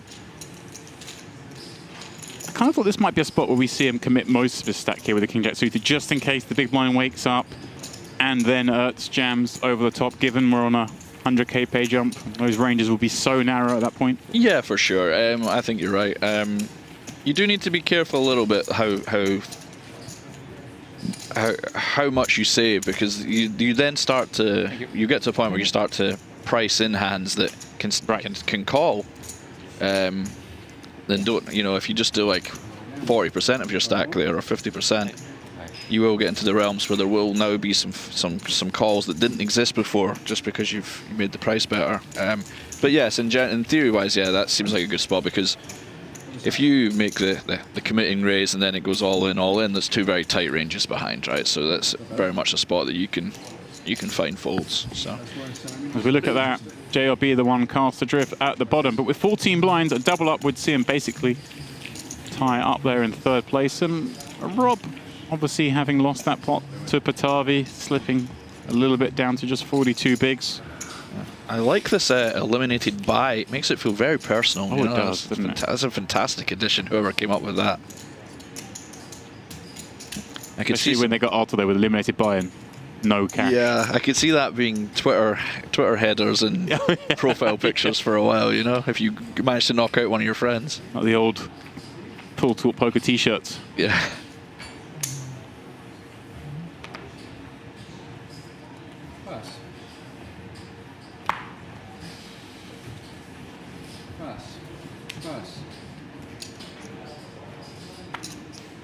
Well, we had a fast and furious start to this frame. We came back after dinner break with 9 players left. We did lose Artur. Was running that ace queen into Rob's aces. We had 2 more quick eliminations. Got us down to this final 6. But as we kind of suspected, just given how many chips are in play, no surprise to see things slow down a little bit. We haven't been without action, just without bust out. Yeah, and we are seeing a going to see a little flop here, Rob, with the hammer, as it's known. Hammering his way to a pair of deuces. Quack, quack.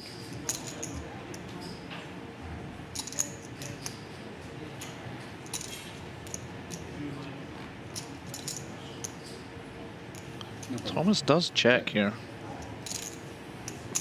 Fair. 325,000. And you are just kind of handcuffed with the Queen 3 off here. I would kind of expect to see a bet from Thomas, just kind of leveraging the fact that you can be trapping pre-flop and have a big ace, and Rob, when he checks back, kind of removes them. But Rob does bet out with his bottom pair and takes the pot down. That is one of the very big advantages of having the big stack, is you can shut down the pots when you need it.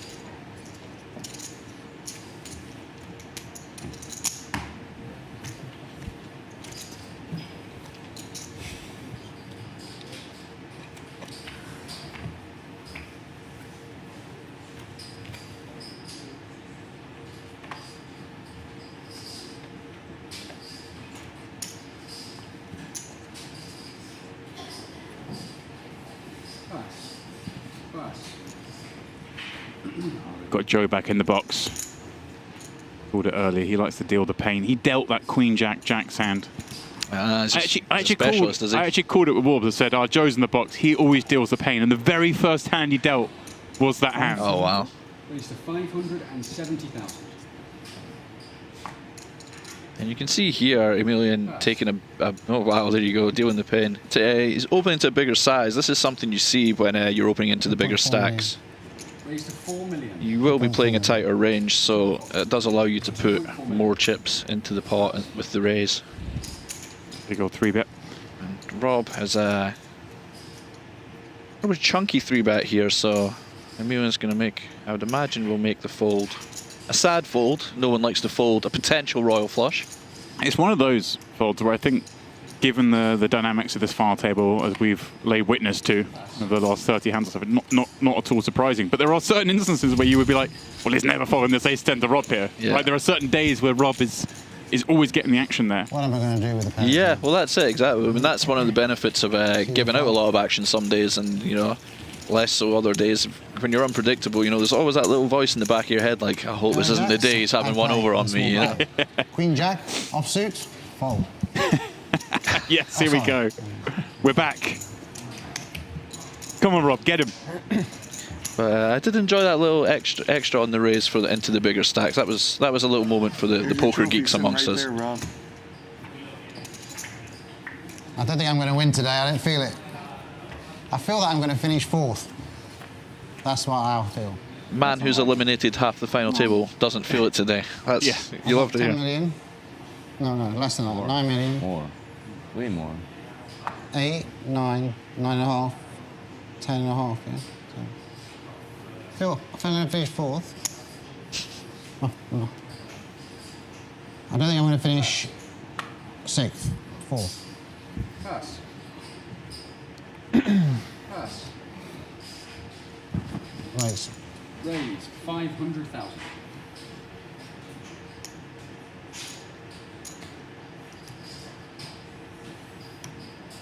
Pass.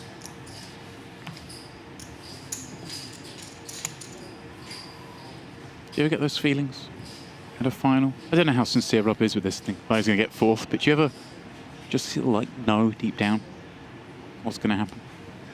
Yeah, well, there was a period of about 2 years where I didn't lose an all-in at a final, so I just always thought I was going to win. Not cool. But that's stopped now, so... Triple Crown winner, Neil Farrell. How long was the spread between your... What did you win first?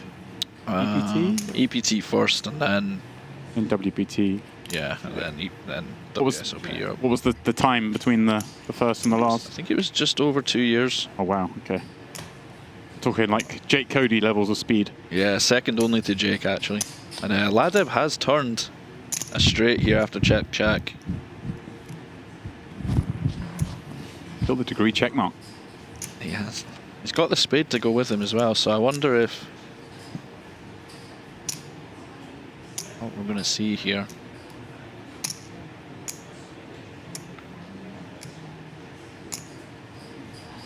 I would imagine we'll see a bet. 850. Yeah. 850,000. I think you want to get value from these marginal hands that Rob may have checked back. King nines and stuff that are going to call one bet. Might as well get it now before the board gets worse for those hands. 1-7. Ace-7. Winning? Winning. Actually, remember I was there when you won the World Series of Kings. You were, yeah. I believe I was doing the commentary, I think. Maybe. Or was I just on the rail? I can't remember. You were on the rail, I believe. One of the two. Hard to imagine I was actually there to play any poker. I just assume I was there to commentate on it. Yeah, and beautiful Rosvedov. And don't... Ben Pollock heads up with it? It was, yes. Remember, there we go. A very tough player and a very nice guy. We see a couple of Frenchmen on the table here. Yes, the French players have... If you go back long enough, they used to be kind of the weaker players. It was always kind of a joke. I think, to be honest, it's us now. Which is actually funny. When you go back to the early 2010s, it was like the British players were. We used to love to see the French and the Spanish and the Germans. Yep. Now they're the top guys now. So it just shows you.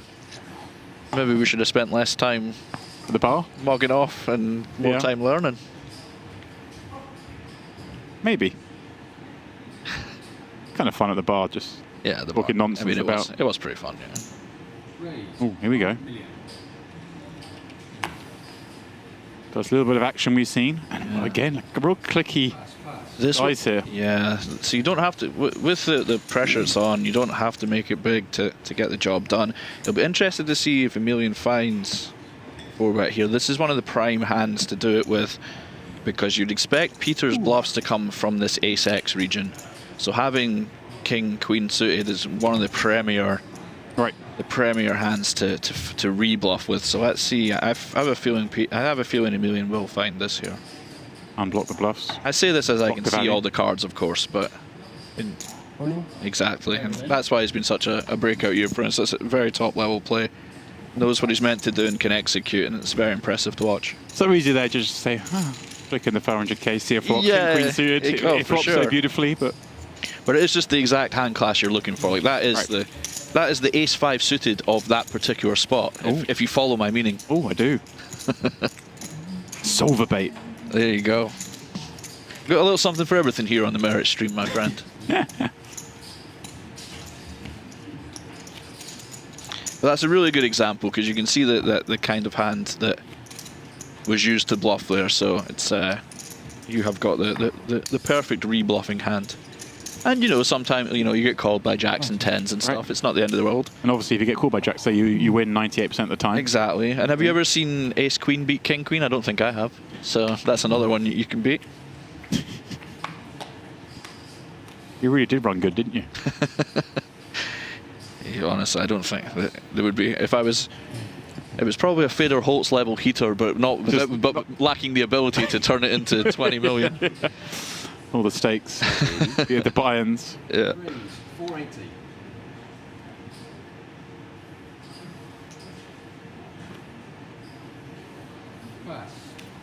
What a run that was from Fedor. That hasn't finished yet. That's true, yeah. Oh, hello, Batavi. This is nice. Again, I know the modern guys, this dynamic thing doesn't really exist, but in the back of my mind, it still kind of does. I want it to exist, James. Yeah. Something different happens, though, when you land on this island. Those thoughts do creep back in. It could be there is an air about it here. There is. I do find myself, when I'm playing here, I do like to get a little bit spicy. You look at that guy and think, must be the kind of, Mediterranean, kind of, that kind of thing. Raise 1,600,000. Pass. And what you're saying is right. Like, I like to think of these guys as machines, but I think momentum still exists, and this is, Emilio is picking up momentum here. of course, had 1.5 feet out the door. All in Ace-Jack versus Rob's Ace-King. Found the Jack on the flop and has not looked back since.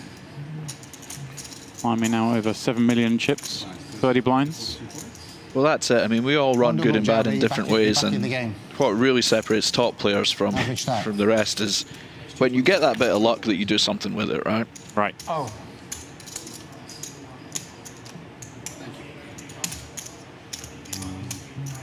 And I always think the crowning example of the opposite of that is, no slight on the player involved here, but the James Eychenne spin up on the World Series of Poker main event final table, and he was like suddenly in there, like doubled, and then was in tripled up, got lucky to triple up, and then just ran kings into aces and still finished 9th. You're like, really? Yeah, that's always going to be very, very sad.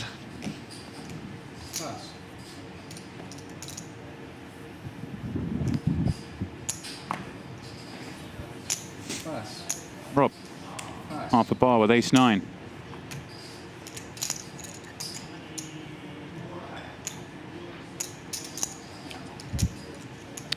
And you see there just a fold from Emilian. This is the difference between a final table and day one, or at the start of the tournament.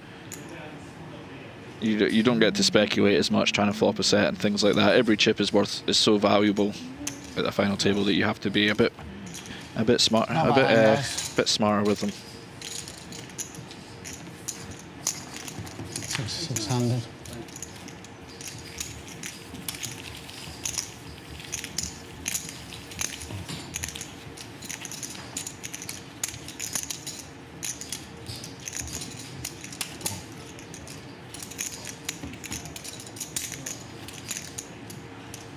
Final certainly has stagnated. Do you remember the days when the whole table used to have to put ante in?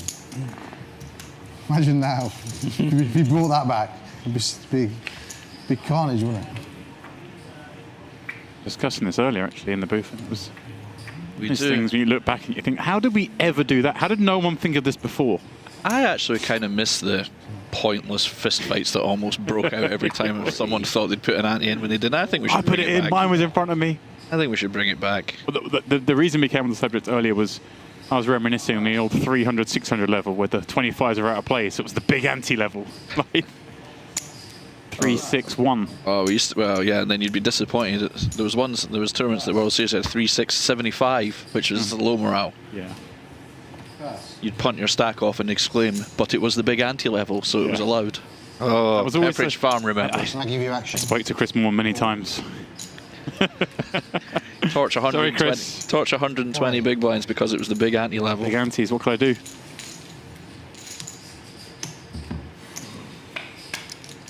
Two big 6-12 with a 200. Yeah, We're in. Two big stacks getting to work here. Go. Hand of the day, Queen Jack offsuit. This time it is in the hands of Aerts. This is the kind of board that if Aerts elects to bet here, and I think this is a hand that you probably will bet quite often, is you use a bit of a bigger sizing here.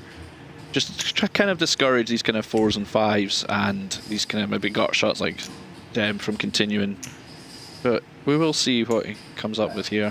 Oh, you're spot on, because he has. And he has bet bigger for that reason. And takes the pot down. Good hand to bet with here because you will just immediately fold out King, Queen, King, Jack.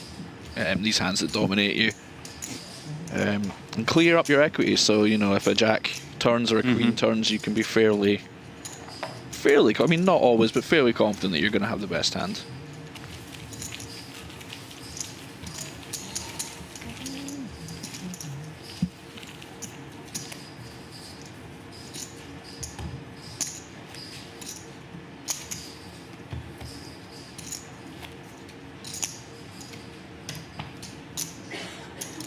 Six remain at the Onyx Club. They chase this exceptionally prestigious High Roller Championship title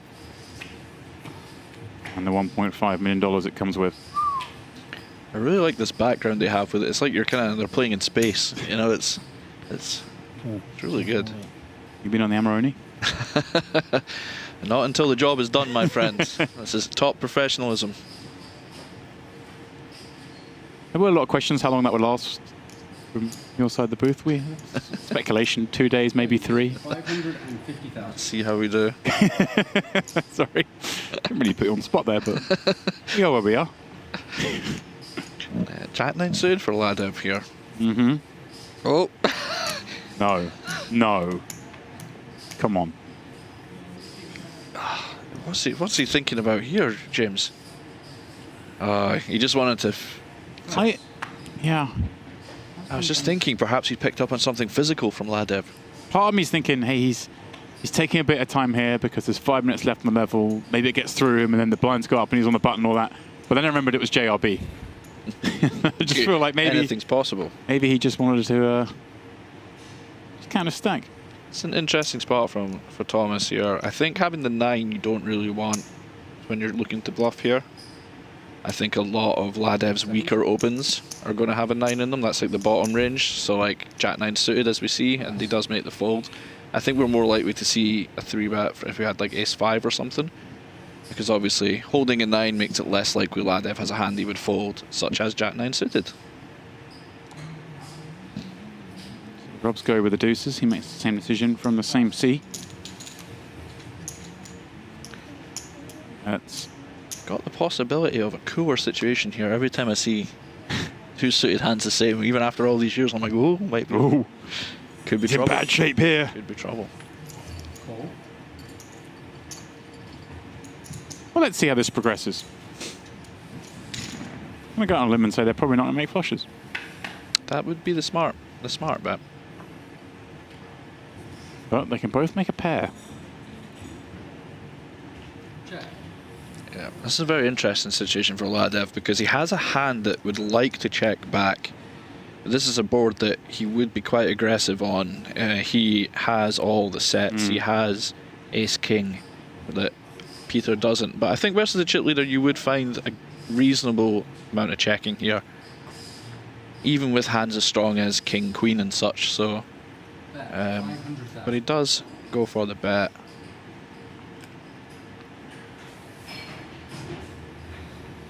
And to be honest, like even as Peter, you're not loving the spot. You have top pair, but you've got no backdoor flush draw. You've no straight draw. You just have a bare top pair. It's just you will call one, but you're not doing handstands. I'm certainly hoping to see Knuckles on the next street, and especially when it comes to that card. Falls behind, not the way he'd imagine though. 2 pair for Ladev. Yeah, I think we will see a check here. It's actually an interesting turn because Peter probably will have. I think actually the King will be fairly well shared between both players because Peter will have King 9 offsuit that Ladev won't have. I'm assuming Ladev will have King 10 offsuit, so it's not a huge thing. Whereas obviously Ladev has Kings and Ace King, so it's fairly neutral.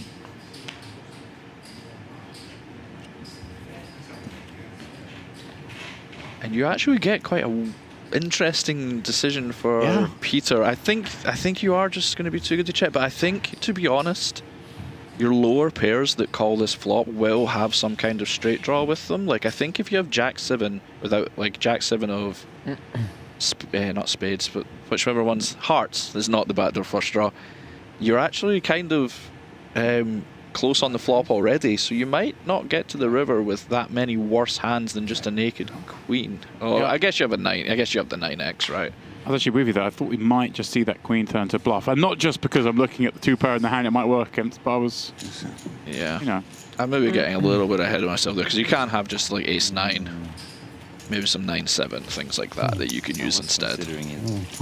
There you go. And he says he was considering it. Well, good to know I am on the right path still. I think I'm small blind.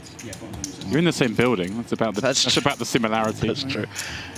I am. You're unlikely to lose though when you're here. It's not impossible. It looks like he's locked up profit for the chip already. These things stand. If you think you're ahead, you can still bet on it. Might get a little one day on my day off. You never know. Try and do the profit back.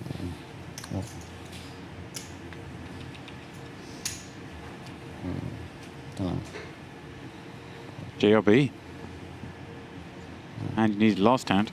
Yeah, I think this is just a little bit too weak to be all in with, so I think raising here is the preferred play. Try and sneak one through. Yeah, I think this is perfectly reasonable.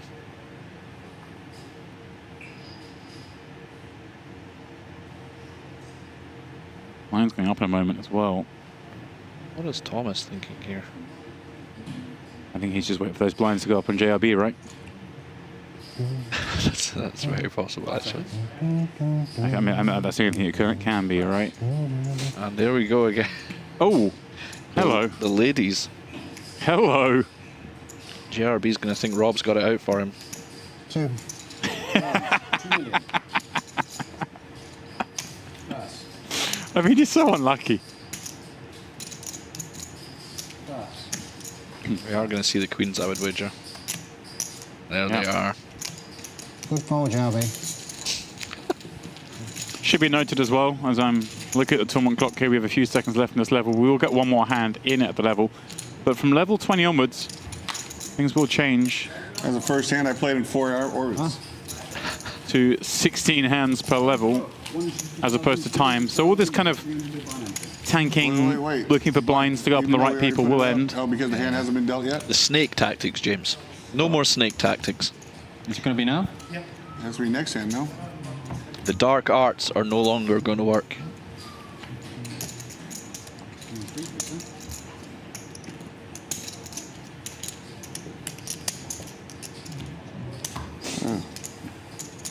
First hand I played in 4 orbits.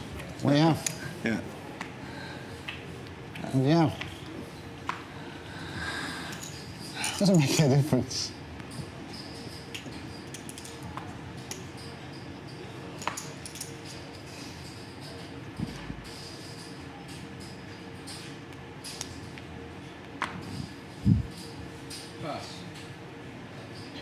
with that blind increase, we do bring the average stack down below 30 big, so I think we will be gearing up to see some confrontations pretty soon. Raise 700,000. Nature of the beast. Anna.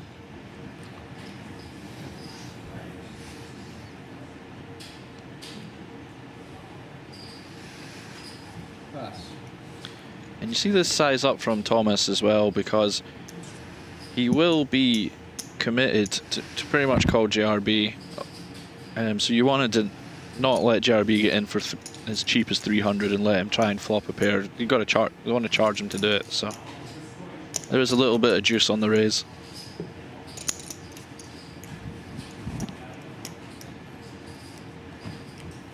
Seconds. And he does fold JRB. He's not feeling it that time. Yeah. Perhaps picked up on something physical. Maybe. If he did, it was wrong. Well, I mean, was it wrong? But I mean, obviously, Jack 10 suit's a lovely hand, and I hear what you're saying. Yeah, obviously, once we start to get that shallow, it's JRB's obviously of the mindset of like trying to preserve this stack, but I think it just comes a point, right, where we're forced to gamble on Queen 4 suited. Hands. Yeah, 18 hands.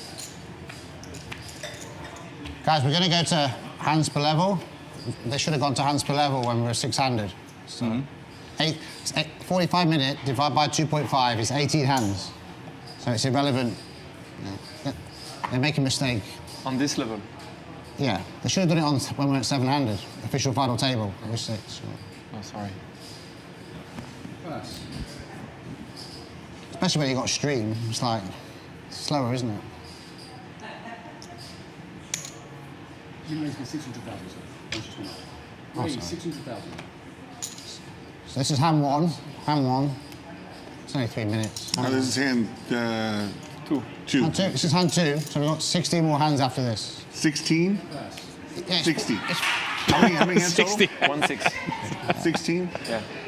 Okay. So 16 hands after this hand left. 16 after this hand. Especially when you're on a stream, because it's so slow and whatever, so you have to make it hands. It's 600? Possible trouble ahead here for It's going Batavi. up too quick. It's like, Dominated by these take so long Rob. on a stream, don't they?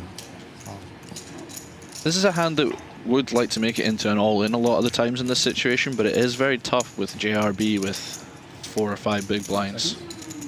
So we might just see the passive route. And we do. 4.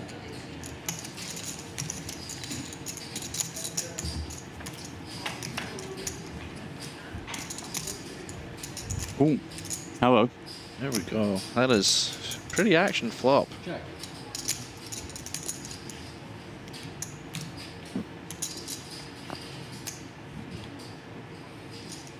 Bet. Not a significant bet size as well. 600,000. Go on with the 600. I think you will see Batavi continue here. You maybe have seen Rob check back a lot of flops and then fold to further aggression at some point, but this is a board I think that will get bet pretty frequently anyway, so you're probably gonna have to continue. 5 seconds. Wow. That's just. He's on it. There we go. The man is dialed in, and fair play to him. That's a great fold. He is on it today, Batavi. Maybe just a lot of people there. You can, you know, they maybe will slow down, but maybe he's decided that he's seen Rob check back in spots where you would normally expect to see a c-bet. So this betting range might be a little bit stronger. So and he does make a tight fold, and nice and simple, guys. It's very, very nice. Well, there we go. That's the state of play at the moment. JRB way adrift with a quarter of the chips of Batavi, who's sitting in 5th. Third, fourth, and 5th split by just 5 blinds from more of an ICM jam for those 3 stacks. As Rob creeps further ahead from the pack again, but it is still Peter Aerts leading the way. You and I have had the big blind. I mean, every time. You think people play slower if it's a timer? Yeah. No, it's because on the stream, flop, turn, camera, you're losing like 15% of the hands. So by saying it's 18 hands... Oh, what am I doing? So it's 45 divided by 2.5 is the amount of hands you should get for 45-minute clock. So it's more fair, you mean? Yeah. More like it's not streamed. Yeah. Okay, nice. Yeah, the average hands on a stream final table compared to a normal final table takes 20%. I didn't, yeah, makes 20% longer, so you're losing 20% of hands. So you end up short. Move one chip, please. And they forgot to show it's new to do hand. it. Yes, thank you. Okay. Well, to be fair, final table was supposed to be 7-handed, so they only missed it when this guy busted. Well, I told them to do it from 9-handed. I mean... Yeah, also, obviously... And also people are tanking for long decisions as well, yeah? Because it's a lot of money, isn't it? So the hands just go down and down. Does remove what we were mentioning before, the occasional tanking to make blinds go up on certain players and all that kind of stuff as well. And at the heart of it is, and I think this is very pure, is that Rob just wants to play more poker. And I love that. Yeah. I mean, it's actually... I've got the big stack, so I should like it being clocked, yeah? But Peter Aerts is like, you don't have the big stack, pal. That's a cute stack. Good, I had Queen 5. Yeah. First decent hand. And I hope all poker companies start to do the hands. That's why often the final table can look very shallow, all in, all in, all in. It does make sense. If you were to draw poker up from the start, you probably would do the hands per level. I think he makes a very salient point, and I'm in full agreement. I'll be honest, I hadn't really thought about it. It has been a while since I made a final. So maybe I've forgotten, but that's actually a lie. I did make quite a nice one in the summer. Aces, please. 1 second, let's see which daily deep stack this was. Hang on, I'm on it. I'm on it, chat, don't beat me to it. I've got to verify, hang on, I'm human. Finally making the summer. Let's have a look. Oh, you dirty little dog. You made me squeeze out the 5K six-packs. They say don't call it a comeback, mate, but we could be back. And this is the JRB shove. He's found a wired pair in the hole. Quack, quack. I'll be all in. Final table with 5 big blinds. You do have fold equity. Can I have a complete? And this will be an interesting spot for Thomas. If it's just for chips, you're just putting the money in, but at a final, the chips are a lot more valuable, so every chip counts. And as JRB, you do not want to see the 10-8 suited when you get called, right? That is one of the hands you can see here already, 61% equity. They call it a coin flip, but they're lying. Yeah.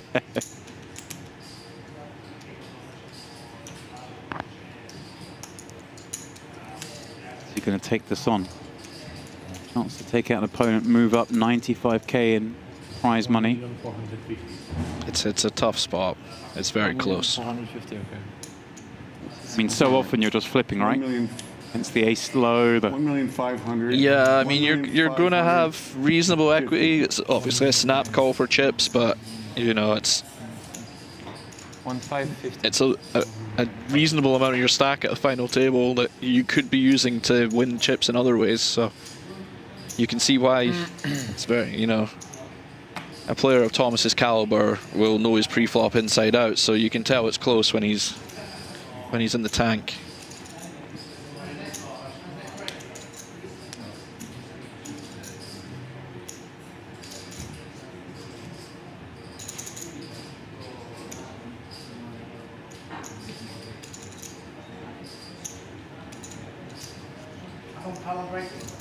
JRB just screaming in his mind, please fold, please fold. Yeah.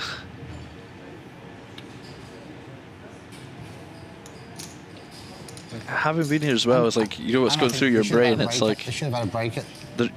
There isn't, like, for me, it's not. These fucking people. It's like, are you doing complex mathematics? Like, no, I'm waiting for a moment of inspiration. Do I call or do I fold?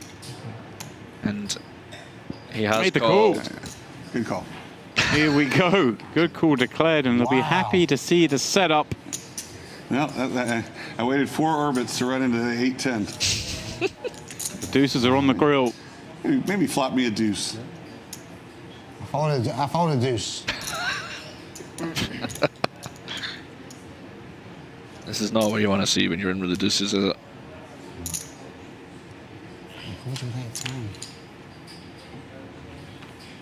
Well, that is a very pleasing flop. That is the flop you're kind of hoping for when you see a jack in the window. Yeah. Yeah, jack was not a good card. Yeah. Ooh, that is a dirty card. We're back to the flip. We're a flip now. Look at the board light up there across the top of your screen. Or 4. Somehow. Survived. Somehow. I didn't really fold a deuce. The Ducks live. We had to put the monitor into widescreen mode to get all the outs on the table on the screen. Good time to fuck with me. Those of you on mobile, we apologise for. I forgot the break. Yeah. I forgot to give you a break in 45 minutes. And that is the last hand before the break. Well, there we go. Our players saying they were supposed to have a break at the end of the last level. Obviously, we got a couple of hands into this level. They've seen JRB survive. They think something must be wrong with the sim. So we will go on a brief break. JRB, of course, still will be the shortest stack with just 3.5 million. Peter Aerts still leading the way with a slender lead now over Rob Young. And with this break, I will make way from the booth, and we're bringing Mr. Steve Warburton back into the mix alongside Ferraldo when we come back from this one. So guys, please don't go too far. Play will recommence in around 15 minutes time.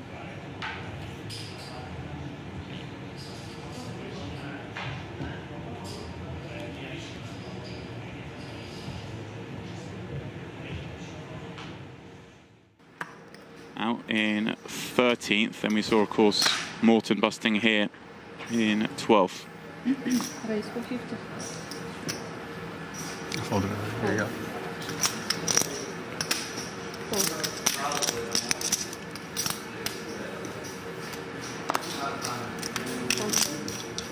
There is Karajovic.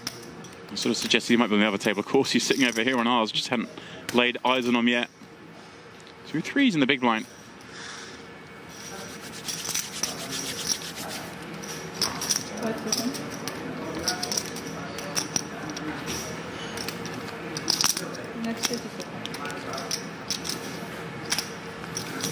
Yeah, kind of a weird spot here with threes because they're short-handed.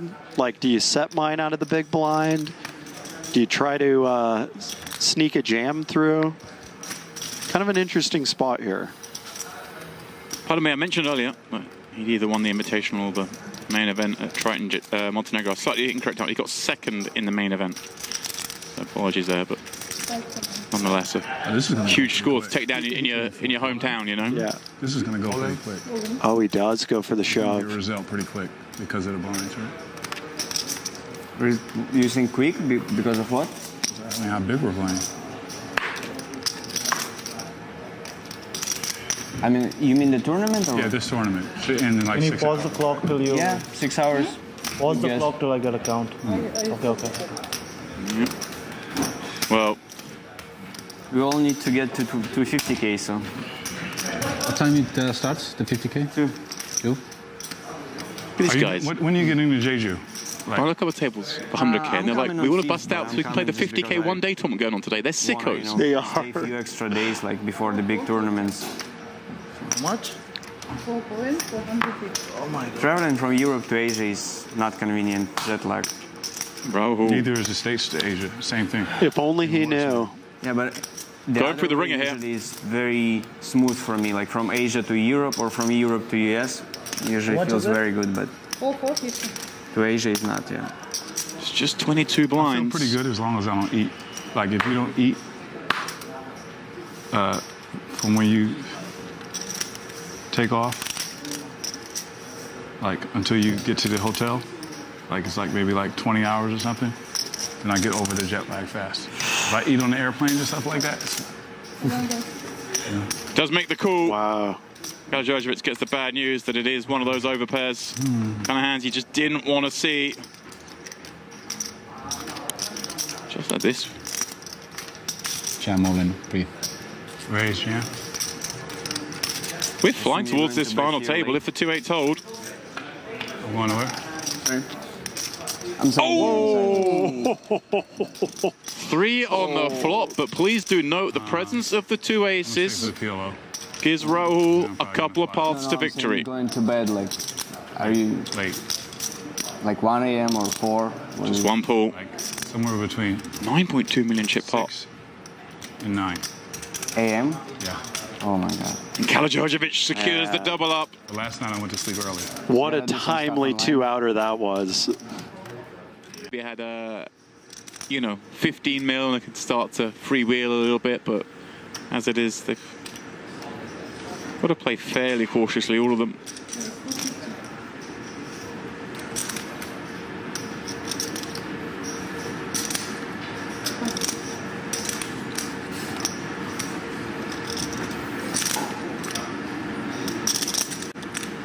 Ivy. And they're in the big against that button open. A little more of the min raise here, too. Like, just a sprinkle, you know? Just a tickle more. Yeah.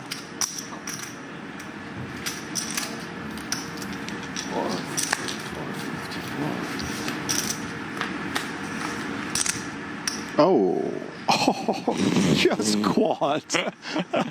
2 pair. 2s and 2s.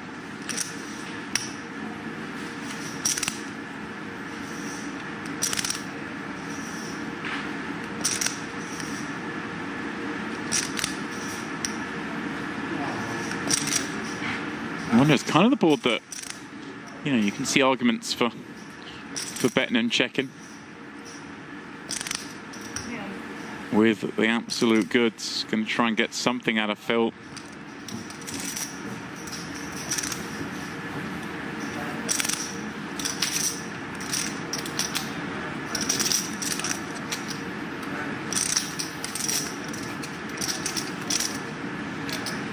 Still thinking the 10 high, 8 of spades.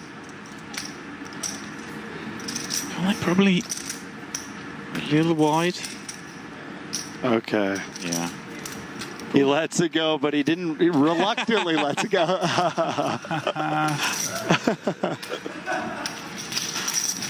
Even the goat got a smile out of that one. Yeah. Oh, queens again for Phil. On the button as well.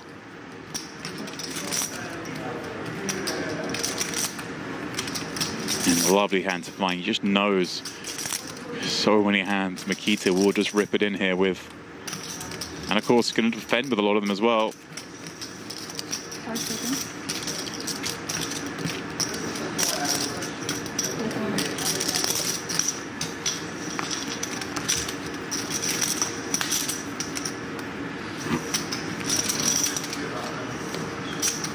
Well, we're unaware of Makita's hand up to now. A 9-5-3 board, though. Kind of one of these fun ones when we do have an overpair, because as we say, these are the kind of boards you expect the big blind a little bit more often. It's nice to have the goods. 400k bet. A little over a third.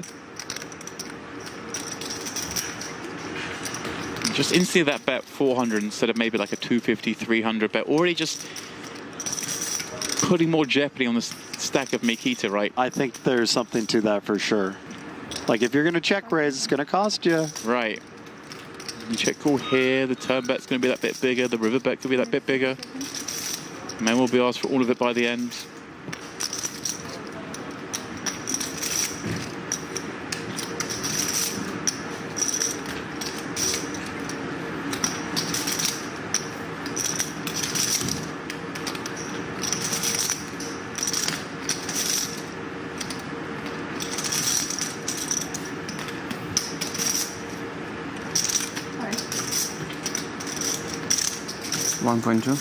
Oh, here we go.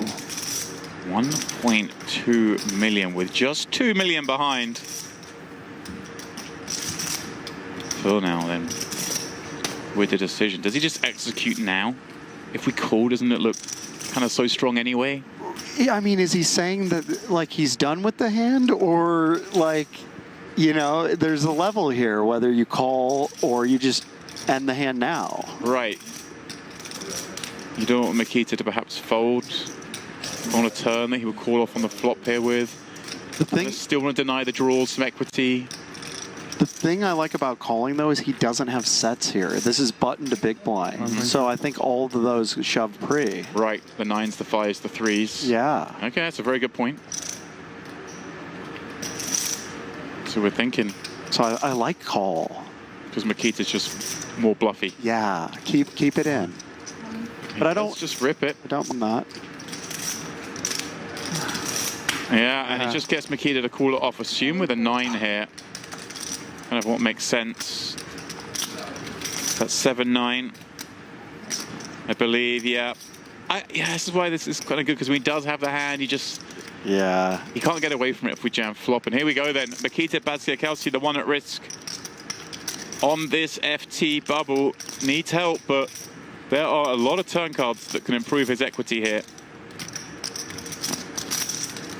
7 working so nicely. Oh, that's no. not one of them. Yeah, just the 2 9s remaining, and we can see in our graphic on the top right screen, one of those folded already, so unlikely and not to be for Makita Badzkiakowski, out in 10th place. What are you doing, really? Wait. 20 is okay. When there's action before, 20. 25. But no action, just... Yeah. Rob, a fan of a quick game. Ooh, big hand here. Interesting there as well. The butchers for Ladev, and the cut-off. Yeah, not just the butchers, but notice as well, those of you watching before the onset of the FT, he now has some time bank chips again. 1.1.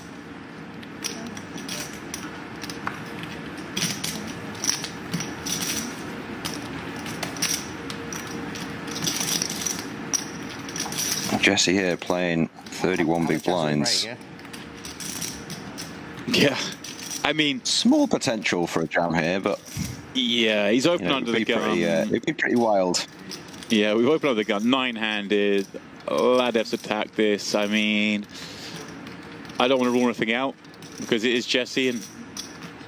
Oh my word, he's gone for it. I called it. Oh my word. I called it, James. Wow. He has. Yeah, you can't rule it out with Jesse Lonas. A man who wears a red silk shirt is capable of many things. A lot of players there, start of the FT, would not take that spot, but we said earlier, this guy, very, very confident. Wait, 3-bet. Just goes for it, just ripped the 30 bigs. Yeah, 3-bet the first time with ace-10 off. Then you just even the open with ace-10, ace-deuce suited under the gun. Some players might not do that, but Jesse is kind of a front door player. He takes all his spots. And well, not a good looking flop for the ace-deuce. Ladev just 2 bricks away from getting up to 12 million in chips. To be fair as well, he is the covering stack, so it's a little bit less, wasn't it? It's 20, 27 big blinds. Right. Oh my word! Oh my word! Not like this. That's how you do it. That was a wild run out. Wow. That's a bad one.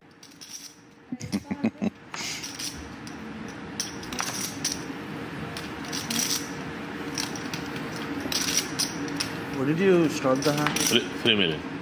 3 million. 3. Yeah, Maher coming in this one. The shortest stack. Opening from plus. Yeah, interested to see what Rahul does here. Only playing 20 big blinds now. Very, very tough. Tough situation versus the undergun 2 open. He does go with it. Oh my word. Mr. Yong lurking behind with ace-king in the big blind. I'm all in. He also will move all in, which, you know, saves Maher having to make any kind of decision. And here we go. Rahul at risk against the host. Yeah, the jam, baby. As this off. Yeah, Rob taking no time at all there. Looked at his 2 cards and he's all in. Yeah, you can't be the guy who talks about everyone has to play fast and then take time there, right? He walks the talk, as they say. No 10 for Barraju. 2 10s. On this flop. In fact, only 1 left in the deck. Our graphics spoiling us somewhat in that sense. And it will have to be the 10 of diamonds, or Rahul's stay at this FT will be extremely limited. Yeah, and Rob gets to extend his chip lead, which he does. It's exactly what happens. Rahul out in a 310k, and already we're down to 7 players. Now, interesting for Maher Noira. Mahia.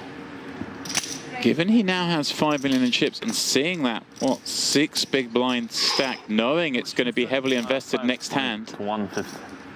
Ooh. Opens up here, but will realize people might try and leverage that situation. This could get icky when Moss pieces out a 3-bet. Noira may level himself here. 1,225,000. Yeah, these are the very tough spots where you see players call, you see players go all in, you see players fold. It can very much be a feel spot. 120k is the pay jump currently. He knows it's very likely Dejan will be all in during the next hand in the big blind. But Matt Moss knows that. May this be advantage taking? Yeah, I mean, it's a great spot for Moss to attack here, with him only playing 20-ish big blinds.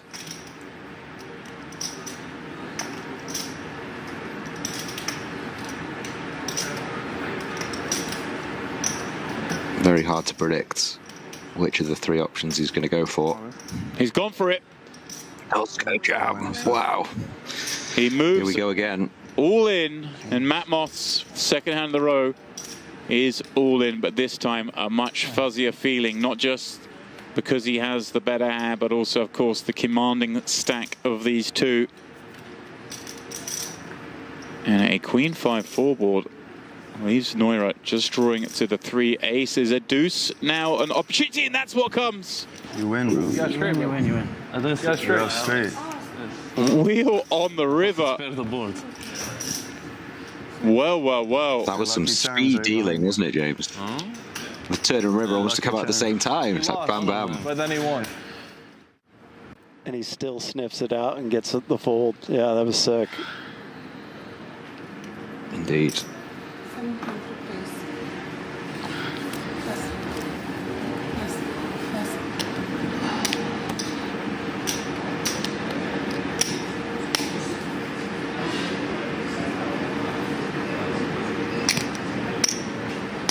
7-4 off there really is wild. It's literally like any 2 cards, that, isn't it? Yeah.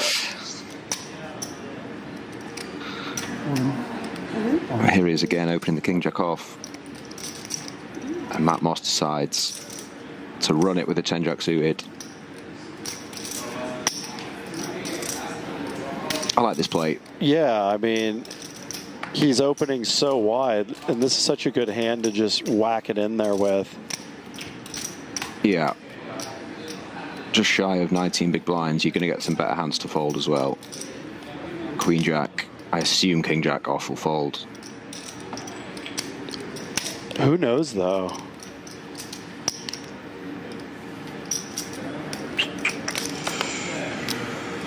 I'd be really surprised if he calls this one. I mean, he's feeling himself, though. If I mean, yeah, if he does, he'll be in great shape. 2-1 favourite. But part of the reason you jam a hand like this is because you are supposed to get, you know, Queen Jack and King Jack to fold. Oh. So I think he'll be pretty sick if he is called and he sees this hand.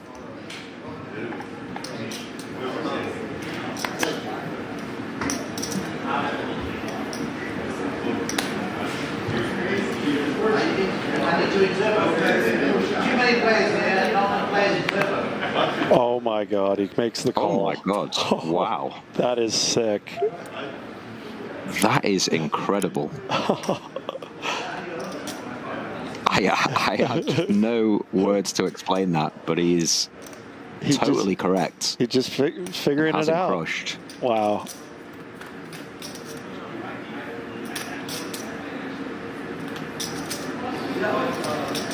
Pretty safe flop here for King Jack. It is, yeah. I'm a bit speechless, to be honest. That is just an unreal call. Has him dominated and does hold and knock him out. Matt Moss will be our 6th place finisher. Be very Incredible wary stuff. of trying to take light jams on Jesse. This guy will put the badge on you. Business do I have? That's a fucking great question. 3-3, yeah? A very warm welcome back, one and all. You join us live at the Onyx Club High Roller Series 100K final table. Just 6 left here. I'm Steve Warburton, and it's an honour and a privilege to be joined once again by Cinderaldo himself, Scotland's all-time money Still winner, got more chips than you had. Mr. Neil Farrell. How are we? How was your maiden first comp sesh? Enjoying it, mate. Yeah, a lot of good action, and glad to be getting blooded in a game that I at least know how to play. So Amazing money. excited to see who wins. Just a really, really Let's get right rare to hand. it. #1 chip leader against #2. It doesn't happen too often. Who'd you pick for the win, by the way? Everything that could go wrong went wrong for me on that hand. It's tough to see past Peter with the stack that he does have. I've been very impressed with Pitavi so far. I think if he can get a double, he could be in contention, but I think it's tough to see past Peter from this spot. I'm with you. If in doubt, pick the large chip leader. Yeah, that's what Dempsey always does as well. I've been pretty impressed with Pitavi, actually. Yeah, he's played excellently. He's not had loads of chips, but I haven't really seen him make a mistake. Yeah, very much so. Found that king-queen suited 4-bet shove as well. Yeah, played pretty flawlessly so far.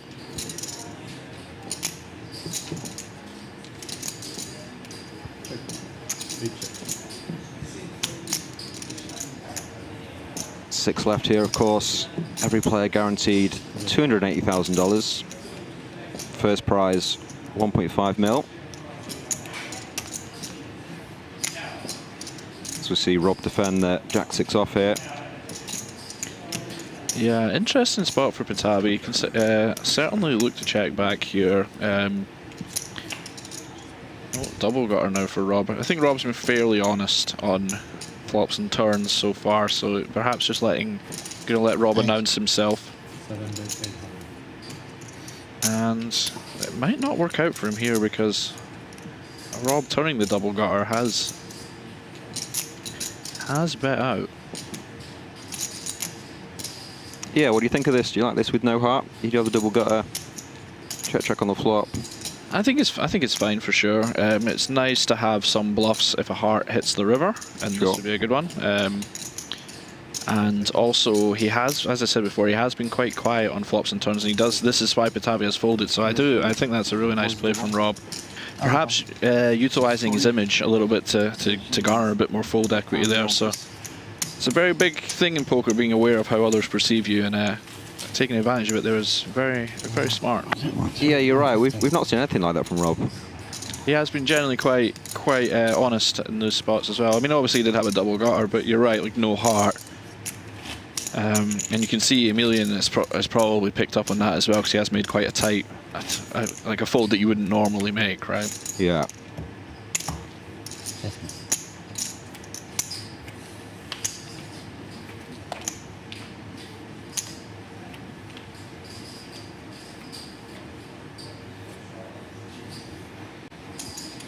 On we go. I've got to feel a little bit sorry for JRB at this point. Do we? The man is at 100k final table with a bottle of fine wine. You know what I mean, though. We're in this little shoe cupboard. Commenting. Do we have to feel too bad for him? You know what I mean, though. It's not gone great for him. You know, he was huge chip leader. He did just double last hand before the break, though. Oh, I missed that actually. Yeah, I was sort of running down here as fast as I possibly could. So he dodged the entire world with the pocket deuces against the 10-8 of hearts on the. It was the King Jack 5 Jack 2 hearts board. Oh wow! He still survived. So. Doesn't sound like JRB to be just getting lucky in these race spots. But no, nice. Okay, I feel less sorry for him now.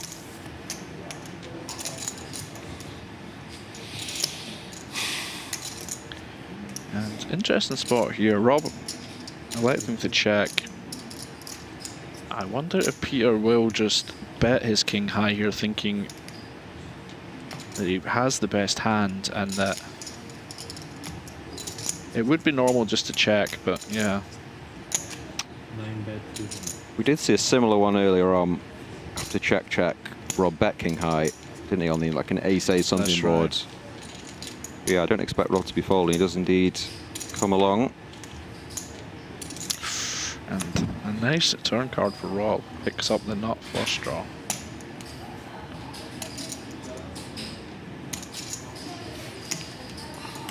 Leads into Peter, a very kind of unconventional lead.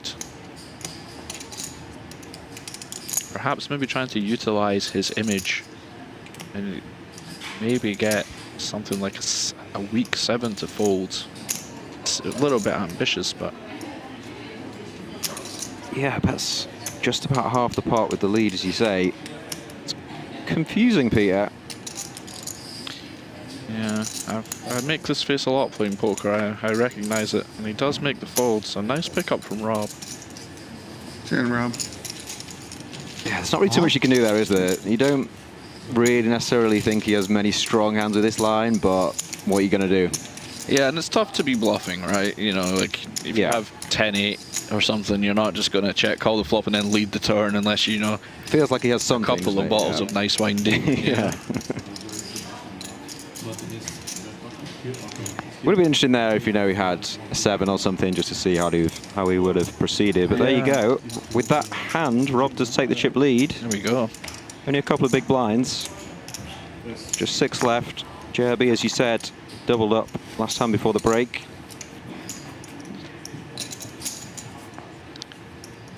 You still fancying Peter? No longer chip leader? That's true. He does have position on Rob, which is a big advantage. Marcos he's been pretty much dealt out most of this final, but he is just quietly motoring along in third. So maybe, you know, he's obviously a top player as well. So I mean, that's the beauty of these finals, is that you will have a caliber player that if anyone gets a bit of momentum, that they could make a play for the win. For sure, yeah. Speaking of momentum, Queen Jack suited now. Don't underestimate the power of being dealt in. That's true. Being dealt in is very, very important in poker. It's a very good strategy.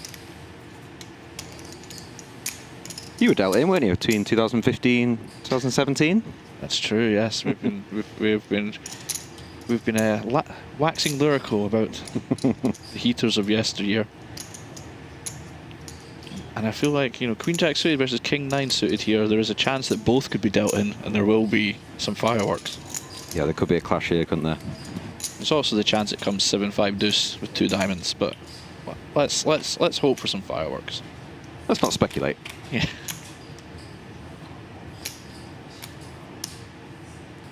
Rob does flop best. Now this is an interesting spot because Rob has flopped best, and this is a hand that Ladev. Oh, and he's gone for the check back. Yeah, that's a little surprising. I kind of like this from Rob because he has, you know, he's made like a lot of kind of unorthodox checkbacks with air when he was the pre-flop wizard. Now he's balancing it out with top pair, which I kind of like in this spot. Okay, interesting. Just with how he's been playing before. Unfortunately, it's not going to work this time because Ladev has a hand that's too good to bluff on the turn and too bad to call. So he's just kind of, if Ladev had a 6-7 or something, he might have got some value from him. But yeah, it's just he's kind of too good. He's kind of unlucky there, Rob. Oh, don't show him, Rob. Don't show him. You've built it up. But no, I did like that. It was, you know, on the queen. For the in some way. for the fans that were interested to what you were about to say on the flop, if he had c-bet, were you going to suggest a little check raise there? Well, that's the thing. It's a hand that you would want to continue normally, but when you're shallow at a final table, you have to be a bit more selective. So it'd be interesting to see what he would have done. I think you're meant, you know, at 4 chips, we're meant to at least call, you know. Check flop in case he's got a 3. Okay, yeah, I got you. 3 comes on the turn. You're amazing. No, just try to trap him. But it didn't work. It's too good.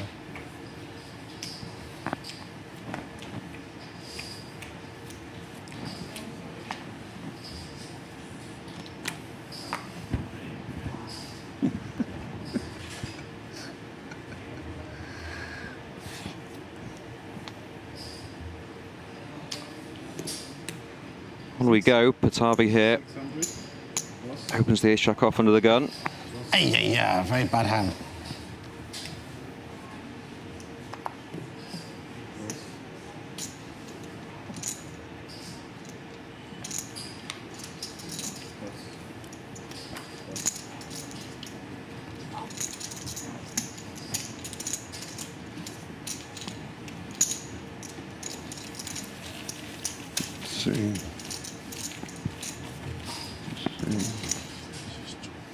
What's happened here?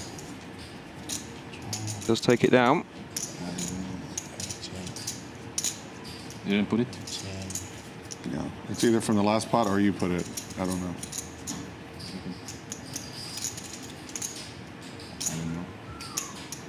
Every little pickup now pretty huge, isn't it? Oh yeah, 750k. For sure, yeah. You want the pot anyway? I think we had a stray chip there and we were trying to get to the bottom of whose it was.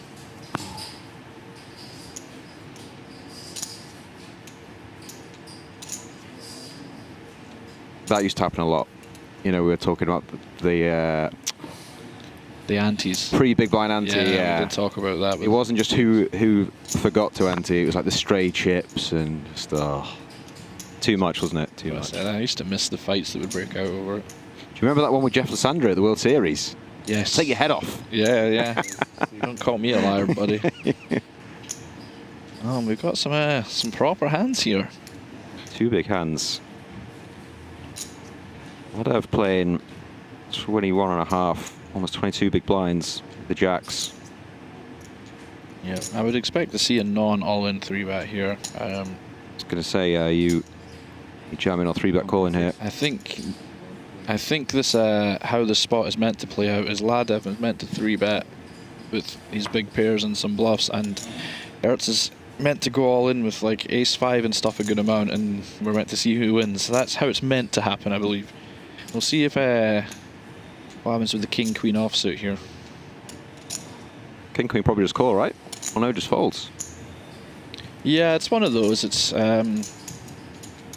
kind of, you know, your out position is a bit tough, but yeah, I mean, I'm kind of surprised to see you can, as the chip leader or one of the chip leaders, you do get to kind of call a bit more often. You get to realize a bit more, but it's tougher to over realize when the stack to pot ratio is so low, right? Sure.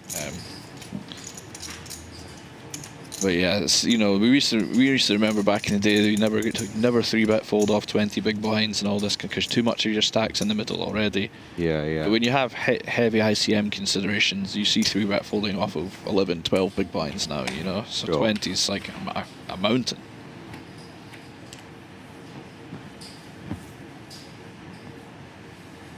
But yeah, it's a nice pickup, all the same. And you know, when you have the jacks, it's all, you know, you think you want to shove, but you don't want to shove from the king-queen. Rather just take the pot down than have a flip. Makes sense. Especially as the average stack is, what, 20, 27 big blinds? So 20 big blinds, it's a big stack on this final table. Ladev does open the jack-10 off from the cutoff. Wow. Ace-7 off for Patavi here.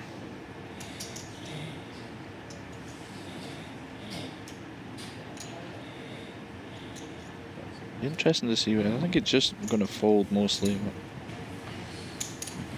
And Ladev picking up a little bit of steam now. You would go for it there maybe with the ace-7 off, or too wide? I think too wide. I think, you know, you have Thomas and JRB both shorter than you. You have to be pretty in line there. You don't, you know, if you have a hand like pocket 10s even, do you want to induce with that hand when you're under with 2 stacks shorter than you? Perhaps you would want to play that as a shove instead, which then limits the times you can be 3-bet bluffing. So going down to something like ace-7 off is just going to be too wide. You're just going to be taking liberties. And we used to be able to take liberties back in the day, but no, now such liberties are pounced upon. That's the second time you said back in the day. You're really showing your age now. I'm really pushing this Grandpa Geraldo angle to anyone that will listen. You look very good for 44. Thanks, man. I appreciate that. I've got some Werther's originals if you want the next time we go on break.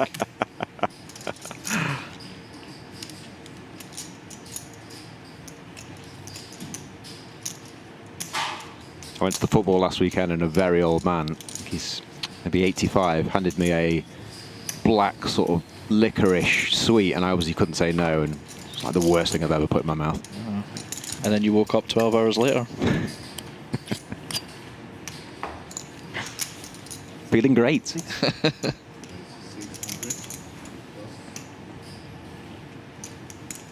Oh, another big hand for Rob. There we go. Looks like the butchers. He has been making these sizable 3-bets with these strong hands. Let's see what size he goes here. Yeah, he kind of likes to fast play when he's got it, Rob. Looks like he's about to fold there. What's happening? But probably just sticks in, I guess. 2.3. Effectively. He does make it pretty chunky. Easy decision for Pitavi. Will we see the kings? He has been showing his big hands, and he shows again. Perhaps setting up for some shenanigans later on in the tournament. Fantastic word. Build the image of the man who's being dealt big hands over and over, and then just hit them with...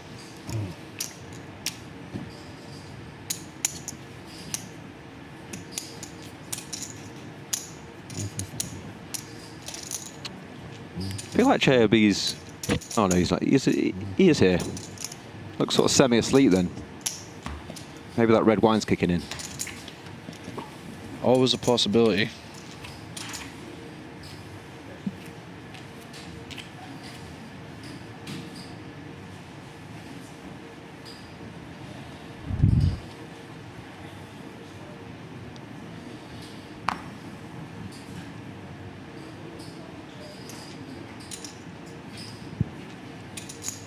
Ladev picking up a bit of steam here. Now got the suited wheelbase. They always look so pretty. JRB's got to go with this, hasn't he? You would imagine so, yes. It's kind of, you know, when you look down at King Queen suited in this spot, you are anticipating getting it in, and then when the one person that's in an early position you raises, you know, you're kind of a bit annoyed. This is the least exciting way that you could get your chips in, probably. I agree, definitely, yeah. I think it is just going to be too strong. It's like the worst of both worlds, isn't it? The undergun's open, and you got to get past all the hands behind when you do. Exactly. Jam. What's he gone with? He's gone with call there. He's taking it to the streets. He has 9.5 big blind. Start the hand. If the graphics are correct, does go with call. Makes it more fun for us. It does. Now we get to see how this plays out. It's an interesting spot for. Well, now you know you let kind of Peter in here, and he has the kind of hand that likes to see against these two ranges. So it's usually going to be high card heavy ranges. So a little low suited hand can certainly get involved. And that's a pretty good flop for JRB. Peter probably quite disappointed seeing the 5 of clubs in the window and then these 2 cards behind. Yeah, as it's played out, JRB is going to make a little bit more money here, isn't he? A little bit extra in the tank. Assuming he is going to bet the flop. Let's go with it. He does rip it in, and he will get 2 quick folds.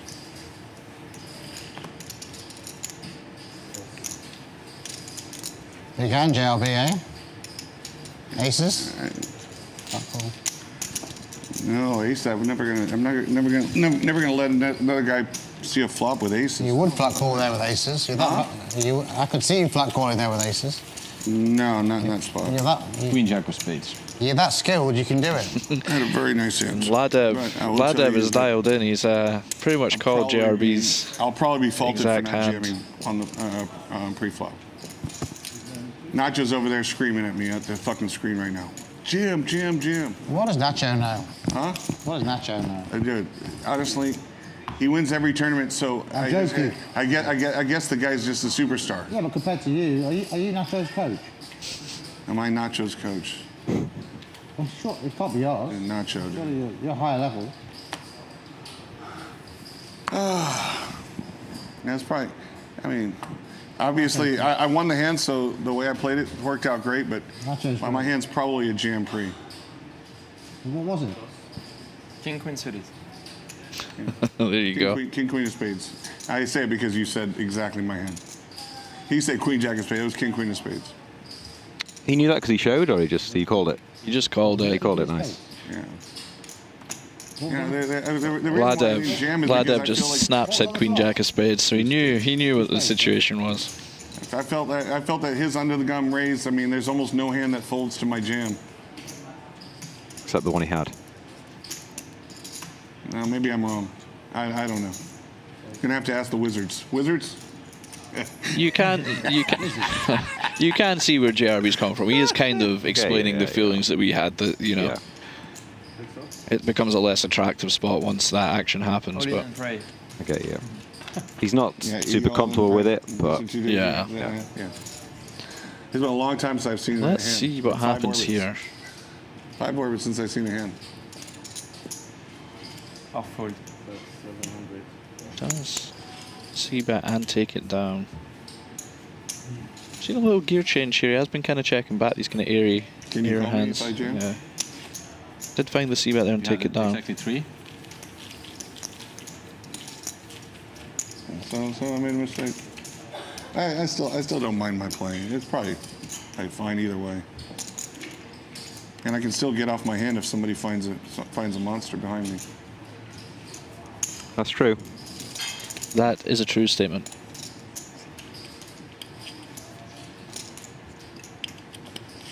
I'm a play-by-feel player. I'm rooting for JRB. It's better for you to flat call, so you. Because I'm so brilliant after the flop, Rob. Is that why? Because You can outplay someone. Yeah, I can right? outplay. Yeah, exactly. Especially in position. Yeah. I'm gonna outplay somebody at this freaking table. Yeah, nice. I mean, I've got you #1 at this table. Actually, you just answered my question. My hand is a must jam. Because of my skill level, I just have to jam. 6. Thank you. I mean, a higher skilled player maybe can play it the way. I don't think anyone's. From what I've seen, and I mean this, I don't think anyone at this table is at your level.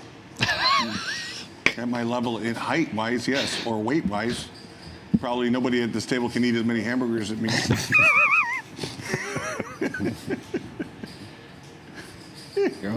Interesting spot for Peter here. And Wheeling has opened. You might think that I'm stupid. Interested to see what he lands on here. I think we will see him continue. It might just be a 3-bet fold. And he does 3-bet and he... 1,300,000. Oh, wow. Okay. Yeah, I'm all in. Oh, wow. Good luck, Robert. Good luck, Robert. Good luck, Robert. I was about to say 3-bet fold feels nice here, here's Jack, but JRB's ruined that. Has gone all in with the ladies. With 3 monsters. Interesting. And now it's Will be Emilian's getting turn to feel, normally, sorry, I was going to say, it's Emilian's turn to feel what JRB was feeling before you. You're very excited to get ace-king in this situation, and now, you're not going to fold, but the cartwheels have finished. Now you're 6 or 7 out of 10 happy as opposed to 8, 9 or 10, You think so? Yeah. And Mr. JRB is about to play a pot for just north of 9 million chips. Here you go. Break. That's it. That's the comeback would be real. Who's got the best hand pre? Average stack currently just over 8 mil. The big hand for both. 3,515,000. No. You can obviously see an ace will be folded. So the ladies are a pretty decent favourite. Yes. This This is actually, you know, not a slam dunk spot actually now I think about it. JRB just never has ace queen, right? There probably just is enough of him having the same hand and jacks that... I don't know, you think he never has ace queen? I don't think so. I could be wrong. But he did it pretty quickly. Sure, you know, that's you're true. gonna Yeah, that's true. Yeah. take a look, you know... Maybe Pitavi's thinking the unthinkable here. I know what you're saying. If he had a bit more, but I mean, it is still, what? Just over 14 big blinds. I understand it looks like super strong range and he did it instantly, but no, holding ace king here seems pretty wild. Wow, and there it Just let it goes. go. And you can see kind of why. When he doesn't snap call, that's bad news for Pitavi, right? Yeah. You can see why he folded there, right? But Sure, I get you. And like JB's played pretty snug, but he does also have like a blow in him. Do you know what I mean? It could just like have like a suited ace or ace queen or something. I just gets it through. Nice pickup. No, you mean the most to me. Oh no! Come on, guys. No. You said it before. When a man's singing, maybe it's just that obvious. At this table, he's an equal. He's a chump like all the rest of us. I believe you didn't get a call there. How did you get away with that? Right, honestly, I wanted him to call and him to fold. That is not what he wanted. Ace king or better there. Raise, re-raise. Can't tell you. Ace king or better. Can't tell you. But I had you crush, and he had one of. What's this bullshit about I can't say when it's on stream? I don't get it. Say again? Why won't you say what your hand is when it's streamed anyway? Because in a few minutes we may have the same situation pop up and somebody has new information. Listen, I got news for you, buddy. Everybody here is way better at poker and twice as smart as me. And I don't need to give any information off of what Stop trying to bluff us, telling us we're way better than you. We know who's trying best. to bluff you, huh? We all know who's the best at this table.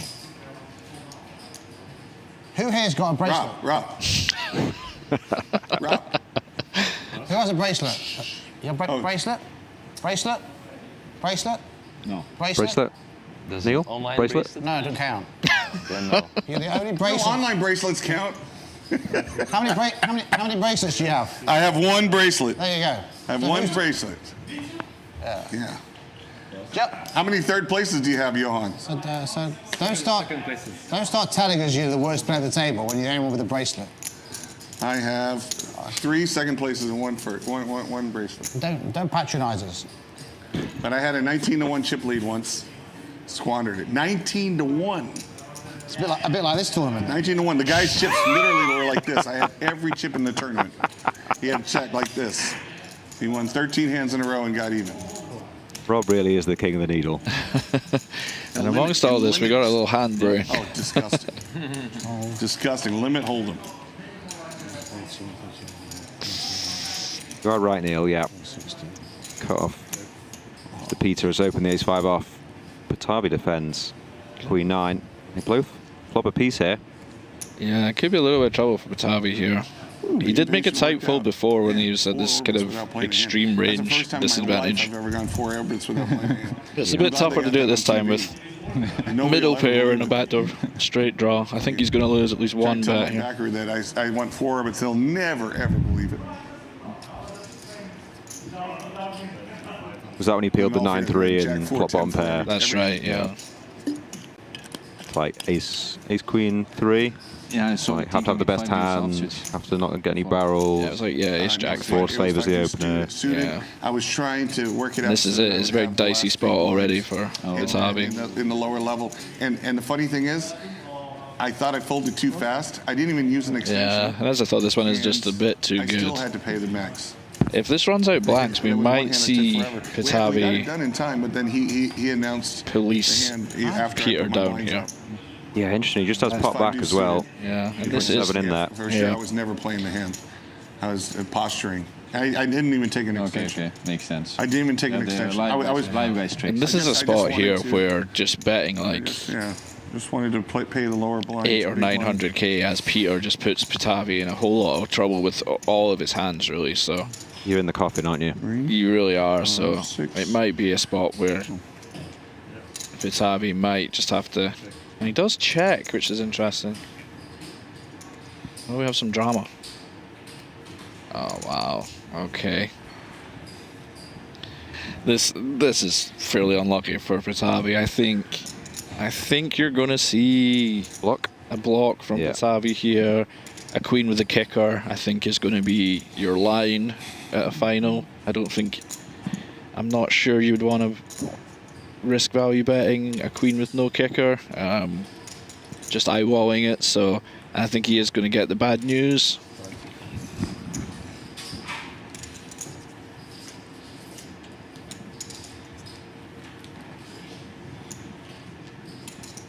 Your flop calling range is pretty tight. As we've seen before, he did fold that bumper, so like it is kind of. You might play king queen of spades. I think we will see a block based on that. King queen of spades. Maybe something like 5 or 600,000. Sure. You just have to go all in there. 8. It's gone 8, so he's gone a bit bigger than I would have thought. Huh? Yeah, these suited, I will fold that. Yeah. But I also give myself a chance to escape if somebody comes over the hand behind me. That's not enough value in that, huh? This sizing might make it easier for him to get away. I still give myself counterintuitively. Just he will be getting a better price. Sure. It is tougher to pull the trigger on a bluff over 800k than it is over 500k. I think psychologically a lot of the time. Yeah, I think that's a very good point actually. Yeah, if you bet's like 4 to 600k. Worked out great. Two spades on the flop. More enticing. All in. He does get the bad news. Yeah, I bet he wasn't seeing that coming as well. Patavi has played pretty flawlessly here. Let's see if he finds the fold. It's tougher in spot, but you think... So... What are the bluffs here, by the way? So I think a hand like... Check back turn, jam river. The problem is, I think the hands that want to check back the turn will be hands that don't want to have to bet call or bet fold. So things like king high, like king 10, or jack 10, things like that. You don't want to really have to call it off, and you don't want to bet that way. And the problem with these hands is they become very unattractive river bluffs because you want Emilian Patavi, you want Emilian to have jack 10, right? Mm-hmm. So you don't want to have jack 10 yourself, so it becomes very difficult to find this river bluff. I think you're probably meant to go from... I wonder if you're meant to play like pocket 4s or something like this, instead, like maybe hero sometimes and bluff sometimes. Again, I'm just kind of eyeballing it. So I think it's going to be a very overall under-bluffed spot, and I would imagine, as tilting as it will be for Patavi, I think he will find the fold, but I can't fault him for calling as well. It's a very, he kind of has one of the best hands that he has most of the time. I mean, he will have some ace-x, but not a lot, obviously. The vast majority of his range will be this kind of, and you're getting a great price, of course, for chips, so I certainly wouldn't fault a call. Peter also seems like the kind of player that would find the bluffs here as well. I think that's a fair point, as much as it is underbluffed in general, so let's see. I'm very this is why I'm excited to commentate for the rest of the next 2 weeks, just to see hands like this, like two top players. It kind of, part of me is happy to see him like not struggling, but in the blend, because I know I am in that spot. I'd be really struggling as well. These guys are human. They are feeling the pain. I mean, even sort of seeing the cards, I'm like struggling. It's like, what would you do if you couldn't? He does call. You're right. You called it for Aldo. Decides hand's too good. Yeah. Decides his opponent is definitely capable.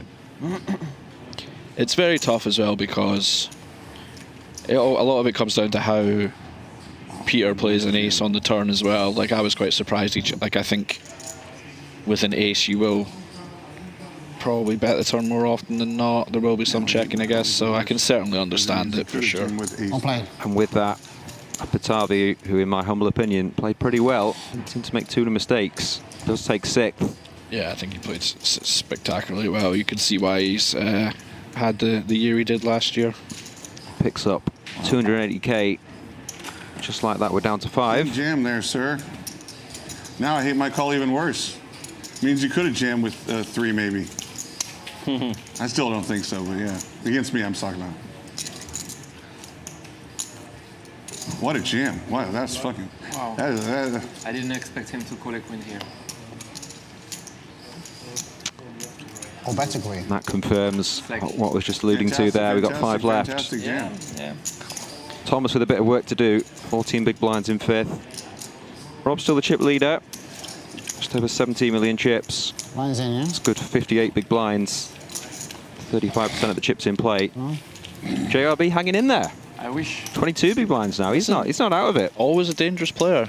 Always a dangerous player. He's survived beautifully, and he's you know, 1 double up, and you're right at the top of the into the podium places. So. Certainly is, and they're all playing for that lovely trophy, $1.5 million. Yeah, just to go back to that hand for a second, just because I think it was a really for purists that love the game, I think it was an excellent hand to. Please do. It really just shows the importance of bluffing in the game. So if you're incapable of having a bluff there, you never get paid from that shove. Your bluffs exist so that you can get paid in those spots. They're not, the bluffs don't make money themselves in theory.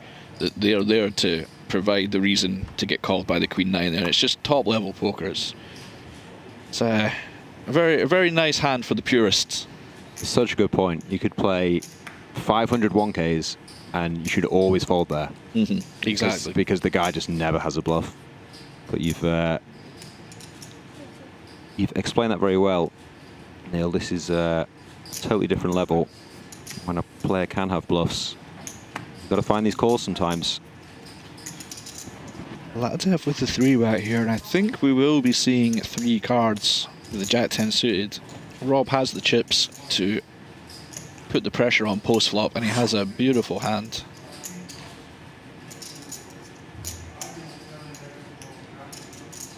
Yeah, I can't imagine Rob going anywhere.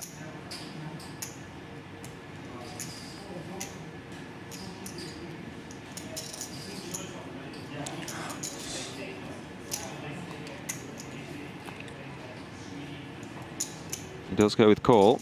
Right, it's a pretty fair fight going into the flop.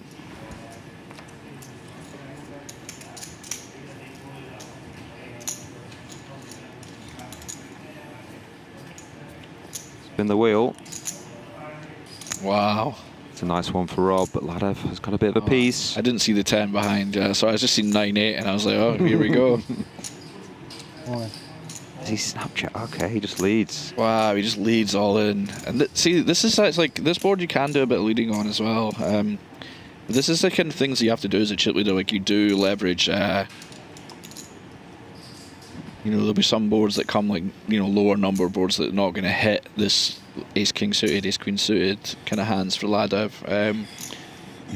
Sure. He's just put him straight to the test, and this is going to be a tough spot for Ladev. He does get the time. You always know it's going to be a tough one when they prepay all the time bank chips.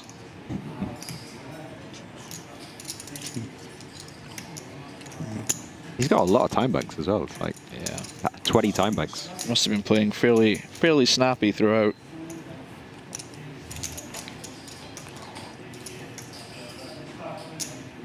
It's a very tough spot. Yeah, is he 4 of 5 or 3 of 5? JRB's shorter. I think he'll be 3. I believe 3 of 5. I think. What have you got? What have you got? I have a 9. What do you have? I mean, I can't tell you because I've got all in, but you know. You should be betting me with a 9. I think his problem, Ladev, is I don't think Rob has like ace jack here. Do you know what I mean? I think like ace jack off. You mean? Yeah. Possible.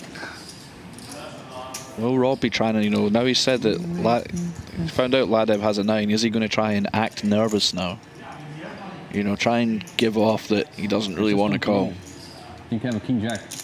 Here's the thing, like he says you can have king jack. I don't think Rob does have king jack and partner in Bombay. ace jack off it. It looks, I must say, it looks suspicious. Call 3-bet and It looks shove on very it. suspicious. Shove on a nasty flop. It does look suspicious.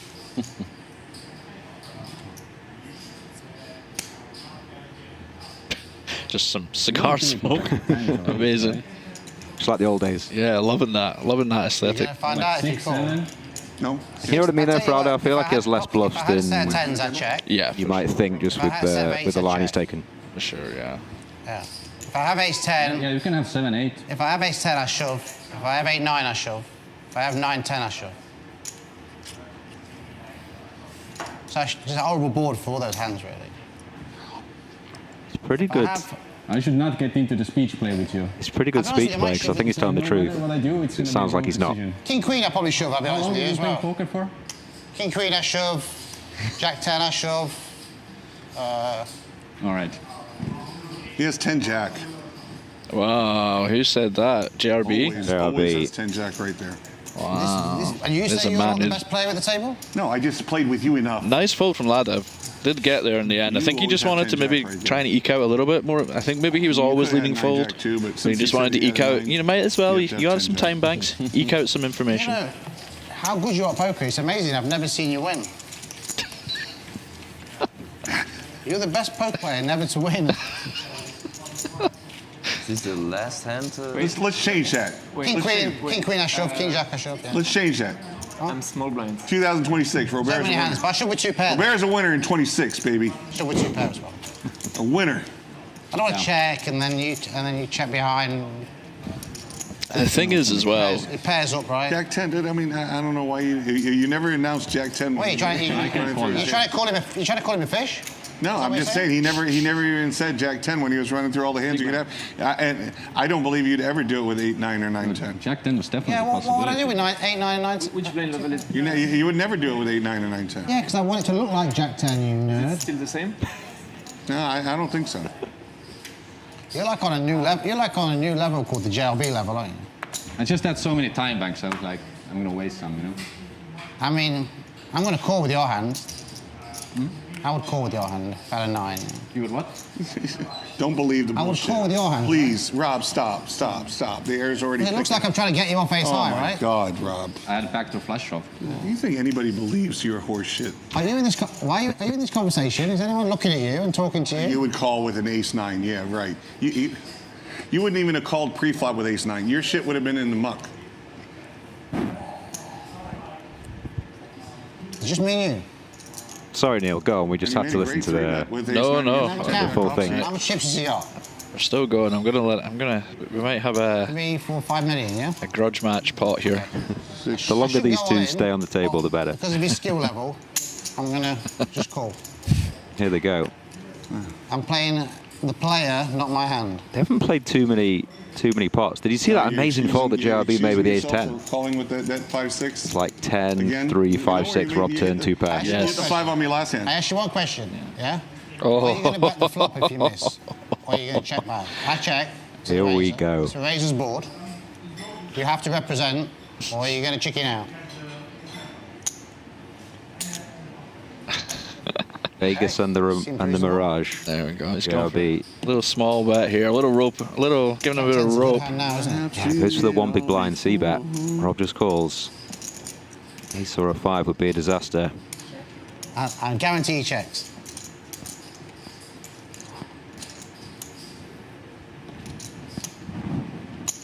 Let's see what he comes with, Neil.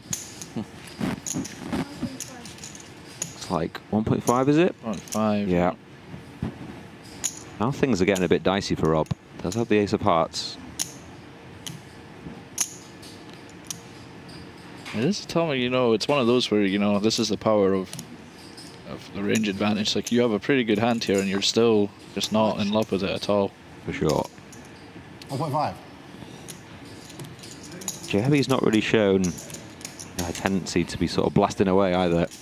One blind be blind where he went for it a little bit. It's just such, they've been having the banter back and forth, and it looks like he might be getting tilted with him, and then he just flops the nuts. It's just beautiful timing for him. Yeah. I'd like to see him go with all of it. 5.3 in there, 4.1 million back for JRB. It's a pretty dream spot against the man who's been needling you all night.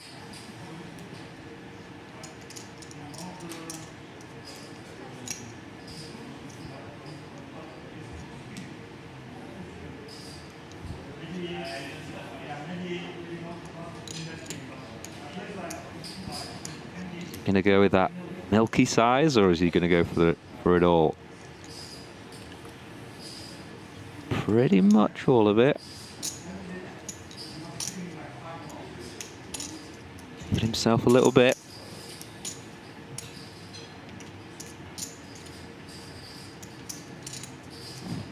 You can tell it's a serious spot when these two go quiet. That's right. I was just thinking that. This is the quietest either have been all night. 3.6. How much? 20. 3.8, excuse me.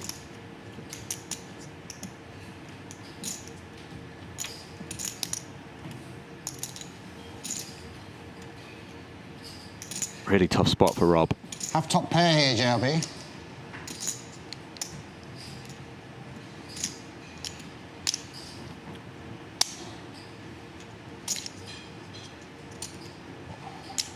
Why did you leave that bit back?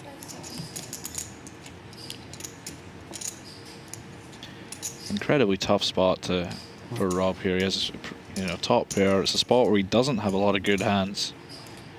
Given JRB's stack size pre-flop, if you've got ace king, ace queen, king queen, ace jack, ace 10, you're more likely to put him in already. Do you think that's good? You're kind of at the peak of what you have. Yeah, he still smells a rat. Something doesn't feel right. Do you think Rob thinks JRB value bets ace 10 here? I know I've kind of gone sort of Loddon thinks there by saying, do you think Rob thinks? I'm not sure. What a great fold that is as well. Just let it go. 2 pairs. Nice fold from I'm Rob. not gonna win any money with you guys making these brilliant folds. Incredible folds. Yeah. Incredible folds. Yeah. Incredible. Turn those cards wow, over. now we're playing the game. That's what Nacho would say. Now we're playing the game, Rob. Nice fold, Rob. Way to reach down deep and make a nice fold. You got all the chips. You'll be okay. Nice fold, Rob. Nice fold, Rob. Nice fold. Turn the music up. Where's that Buy Me a Boat song? Hey, what do you need, huh? I got a one round penalty for yelling. What? What do you need? One time bank? For what? He took forever. When? On the flop? When on the turn? When did I need a time? It was a Hollywood on the river, all in time bank. It's the Hollywood. I love it. I mean, I'll give it to you, but really? I think No, I think you're wrong. No, it was you. Well, yeah? You owe one. No. I didn't follow, so I don't know. Somebody owes the time back. I mean, the guy tanks on the river. To be honest with you, whether I had it or chips, not, full Hollywood. I played it perfect. What do I do? The time you need me, the thicker these chips. 500, right? It's fucking top pair. Every time you call me, the less that I cry. Huh? Yeah, Queen 8. Baby, we don't The singing tell. Ace JRB on the river. Top pair. Ace 5 I had.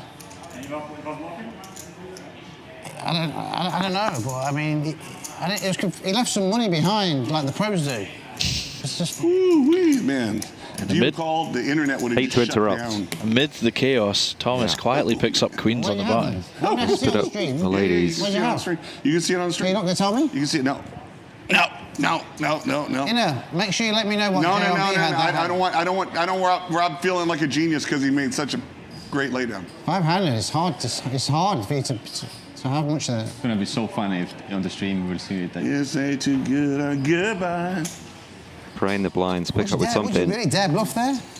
Goodbye. He just had the king 10 off. That was the best part of the whole thing. Why did you leave chips behind? Certainly won't be folding. Because you're worried about me calling, so you still got something behind. I mean, Yeah, you're a bit wary. This is fairly poor range from Thomas. You know, he has a lot of shoves off this stack, so when he raises, he has some queen 9 off stuff and some queen plus.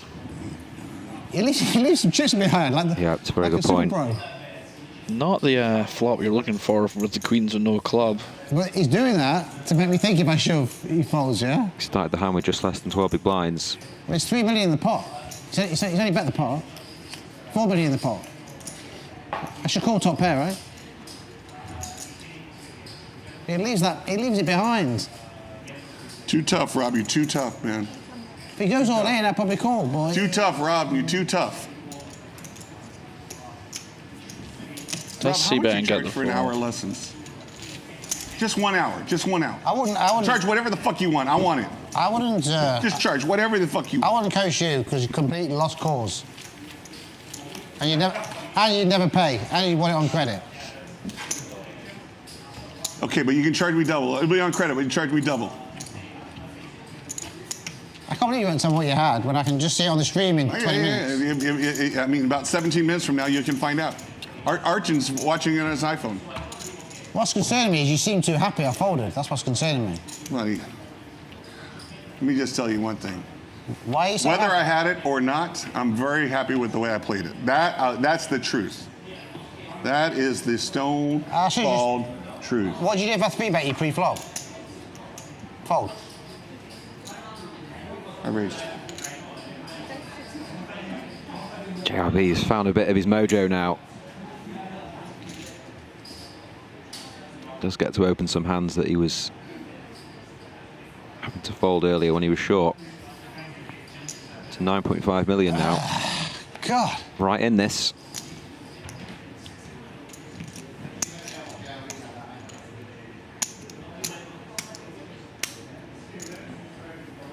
He never gets just raise and take it, does he? It's just like there's always some drama with him. Yeah, that's... it's never easy for the man. No, exactly. They make him work for it. Exactly. Be interesting to see what Ladev does here. I think defend will be... It's just not quite good enough to shove for value, and you might as well keep in the likes of ace-5 off. Yeah. For sure. You could even be a little bit tired as well versus JRB under the gun, can't you? I feel like he's not getting out of line. Yeah. Although he does have ace-5 off, so... But yeah, I get what you're saying. Pretty good flop for JRB. Unlikely our opponent defending many hands with a 3 reduce when you're under this ICM pressure. And for your hand, you do have a gut shot and an over, so. It's one of these awkward ones for Ladev. No club on the board. He does feel like he will have the best hand a lot of the time, but will he be able to realise that equity? If he does have the best hand, what are the odds he gets thrown off it? Does find the call.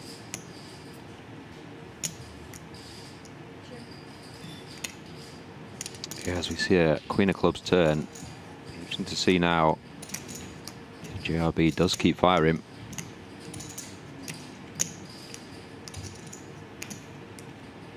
Definitely put a lot of pressure on Ladev. Him only playing 3.8.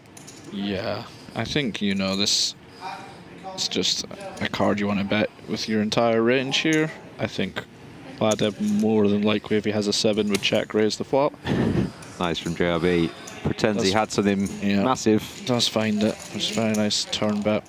I think you're likely to see an ace like King of Spades Jack or something, and you know, I think it's going to be pretty tough to continue on that turn almost ever. I didn't say all that. That makes sense. It was a very good flop for me.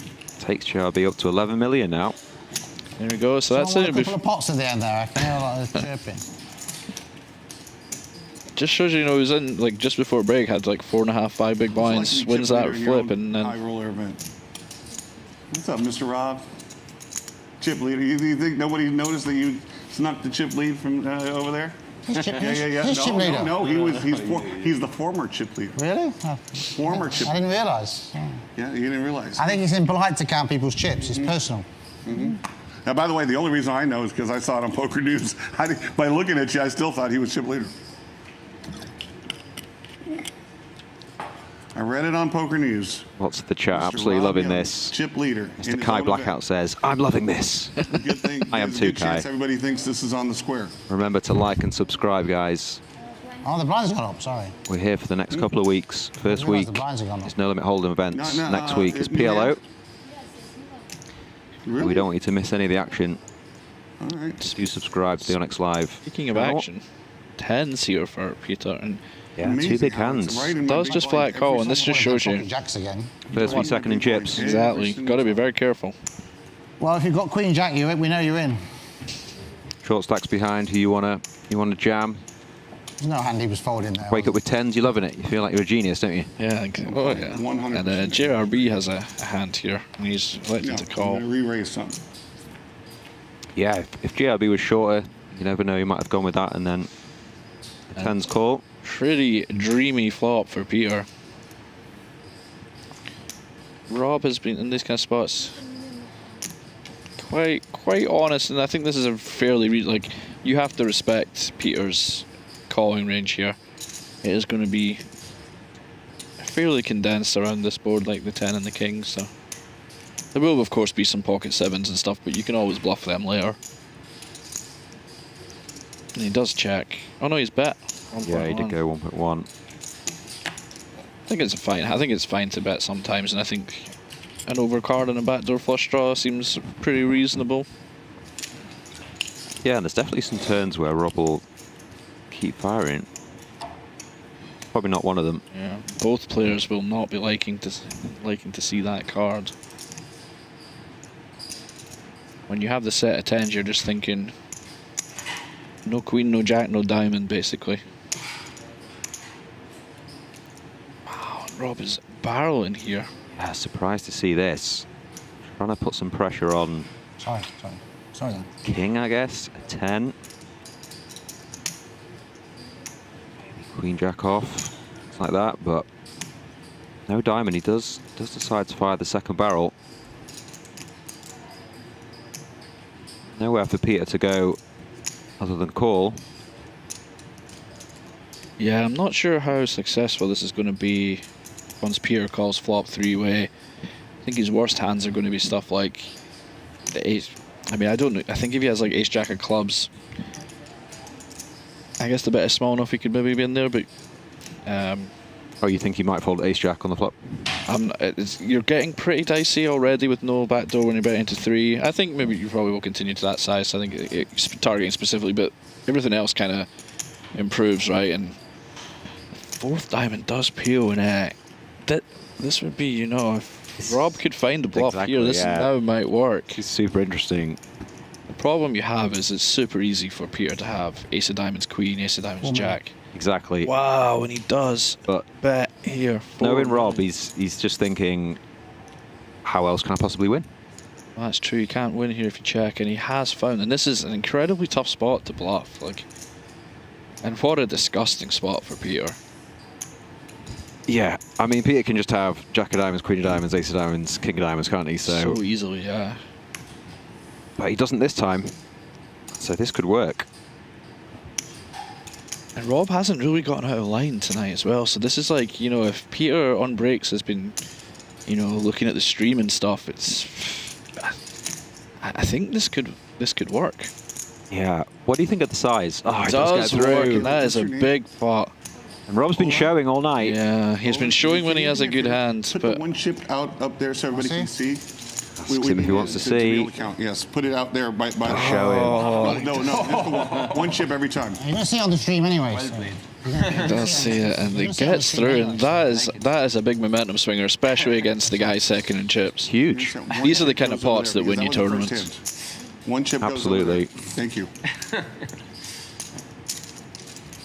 Different river. Yes, Rob makes correct. same bluff. Peter wins. He's huge favourite. Yes, perfect. Thank you. That's good. Nice bluff from Rob. Good. Thank you. Maybe it makes him favourite. Well, that's it. He's now in a very, very commanding spot. All in. I wouldn't go all in. Nice bluff, Rob. Nice bluff. You in the chat says masterclass. Save him watching the stream. Love it, Nat. I wasn't showing him to show him that I was bluffing. You know, just being nice. Not like yourself, Hollywood, angle shooting, all the stuff you do. Oh, really? That was, you were such a pleasure right in that hand. Nice. You what a gentleman. You Hollywood and me then on the river, you got a time bank. I did what? You did a Hollywood and then... I did not get a time... Right. I don't know where that time bank came from. I think the deal is wrong.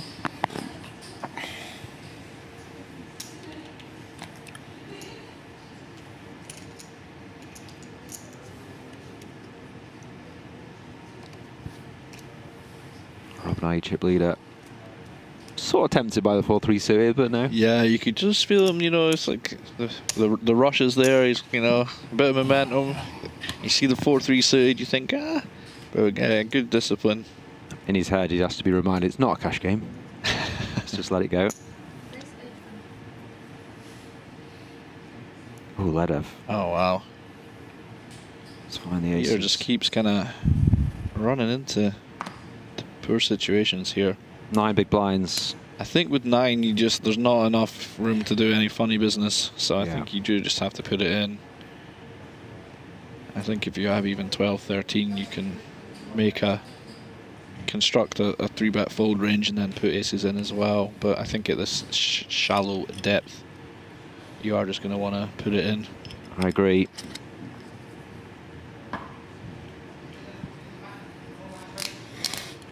All in. And he does. Good luck, buddy. Good luck. I fold. And unfortunately for him, he's going to get no action. Yeah. Most likely. Peter with the exact hand that you don't want to have to be calling that all in with. Stupid hand. Stupid hand, ace king? No, stupider than that. Stupider.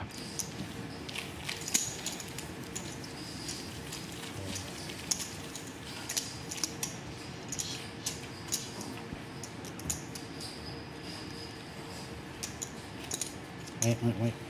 You have got a hand. You have a good hand? Yeah. I have a set of tens. No. So you can't really raise the turn, can you? It's true.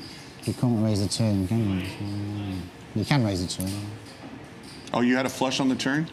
He's not telling you. He's not telling you. I had ace-9 with the 9 of diamonds. I can't believe he's asking people his hands when he's not told a single person his hands. What's the blinds now? 2-4. The action continues. The needle continues. Sick, right? I'm going to bluff the whole lot off there. Still 5 left here. 1.5 million for first if you're just joining us. You got escaped by the deck. Wow. Yeah, escaped by the deck. That's disgusting. But I vibed that you were bluffing that river, too. I would have called you on the river. Oh, of course you would. You've got a bracelet. Thomas with the I did spare vibe you were tire. bluffing that river. Since we were doing hand nicknames out. You're a different level. I'm saying I vibed you were bluffing. what I got here. I don't know. Why did you think I was bluffing? Oh, yeah, What's a jack for? I just vibed you were bluffing. I don't know what to tell you. It's not a thing. It's not anything you did. I vibed you were bluffing. I can't be bluffing there. And I had a 9 of diamonds in my hand. I would have called you with a 9 high flush. He might have had worse than that. Well, you're on a new level. It's different. I mean, we saw you call Peter before with the Queen Jack, right?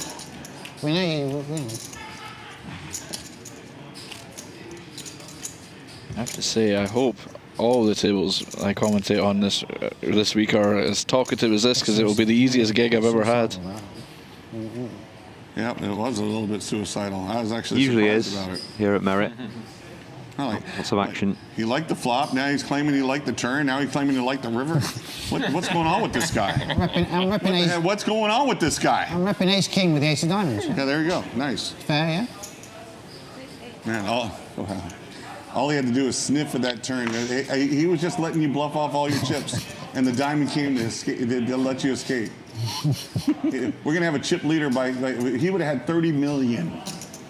30 million if that diamond doesn't show up on the river. You might have more because there's no diamond. Not loving this, but we're in, right?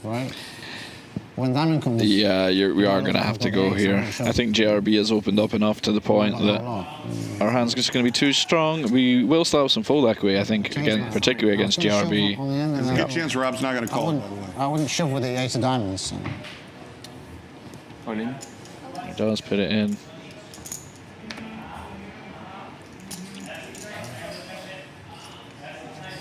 I need to know how much more it is. 3-5, 3-5, 75. God dang it, Rob.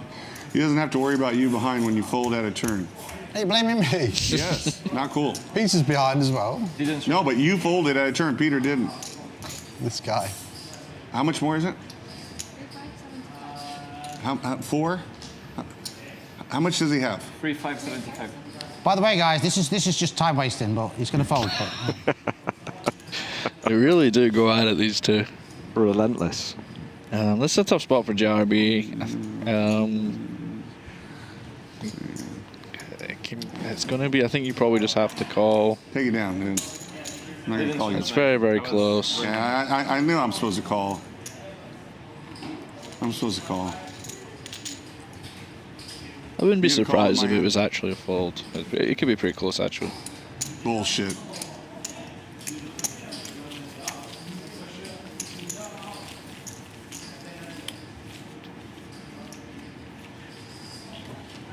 I should have called Robbie. He had 7s. King Jack.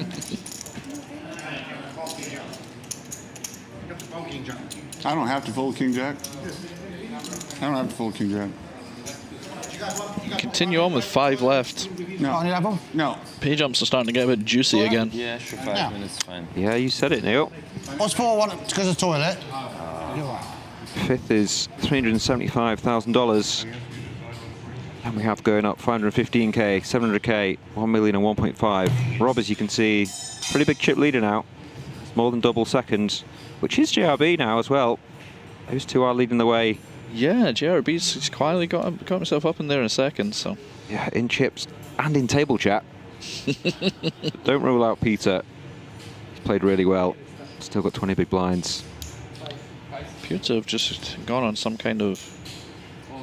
Yeah, I think we're having a little discretion break. Perhaps. Short smoking break. Yeah. We'll be back soon, guys. You have a point. Yeah. I asked him about a hand 3 hours ago, which has obviously been on the stream. He still wouldn't tell me. Yeah. I guess if you don't have queens, you have ace queen too. What are the blinds here? I very quietly just told him he didn't have queens there.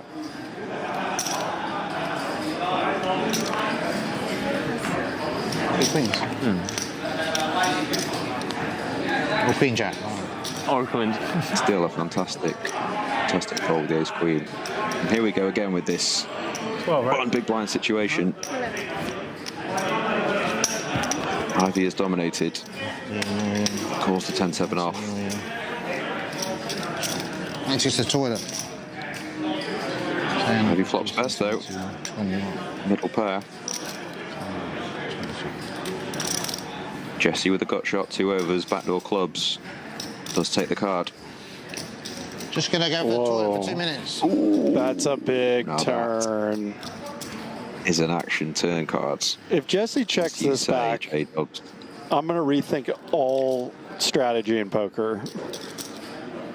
I don't think he'll have the option to. This is this feels like an Ivy. Oh, that's a good point. Yeah. You can't expect Jesse to bet this turn too much based on his range, and Ivy goes with half pot.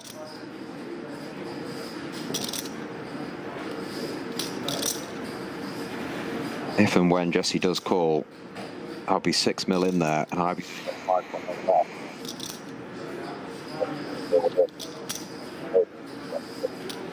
All in. Oh, he goes with the shove. Interesting.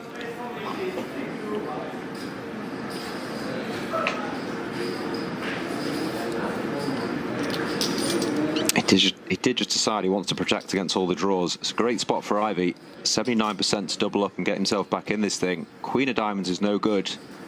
Phil Ivy, hand 90 of the final table, finally gets something going.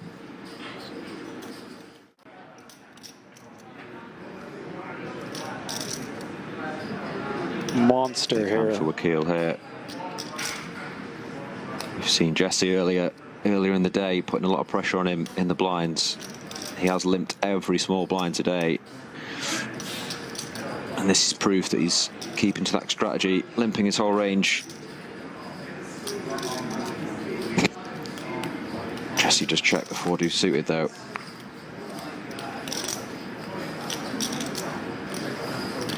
Whoa. You almost knew there was going to be something. Yeah, this is... Wow. This could go a lot of different ways. Wakila 2-1 favourite, but it feels like a flip in the equities. Yeah. Jesse with the open ender and the backdoor hearts. Ace King does check. That's a bit surprising. Maybe winding up a check raise. Yeah, I mean, he can obviously play it two ways now.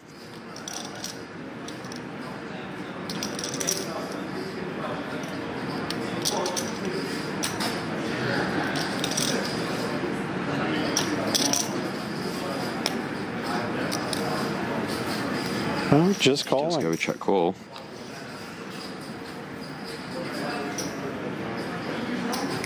More equity. More equity indeed. Turns the flush draw. Still has the open ender and the betting lead. Wakil could quite easily just have ace high here.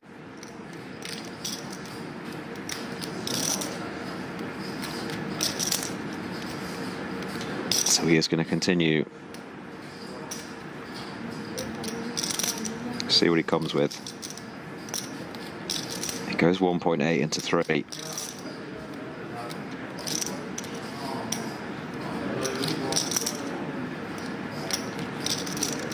And the line Wakil's taken, you know, you have to just check call here now, don't you? You can't really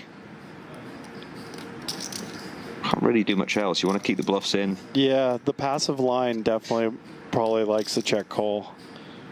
Yep. Yeah, he's against a big blind limp range, so perfectly possible for him to have 7-3, 3-5, King 7, all these two pairs. Oh, and there's the backdoor flush. And he has the ace of hearts in his hand. Unsurprisingly to me, he has the ace of hearts as well, yeah. Oh, boy. Rules that backdoor nut flush out. 11.3 behind, 6.6 million in there. This seems a very polar spot, so I'd expect pretty big sizing.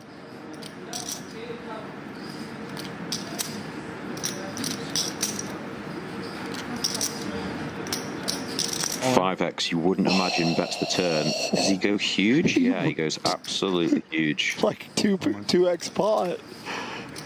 Like 2x pot, yeah. And it's pretty brutal for Wakil having the ace of hearts in his hand. He's seen a few hands on the stream, which is to the player's right, where Jesse's put a lot of pressure on him without the goods, but this time he does have it. I mean, how do you not go back to thinking about 7-4 off in this spot, you know? I can't. Yeah. 18,670,000. Okay. Can you restart, please? No, it's 30. Did say in these polar spots it's good to have a big sizing. I didn't expect the double pot shove.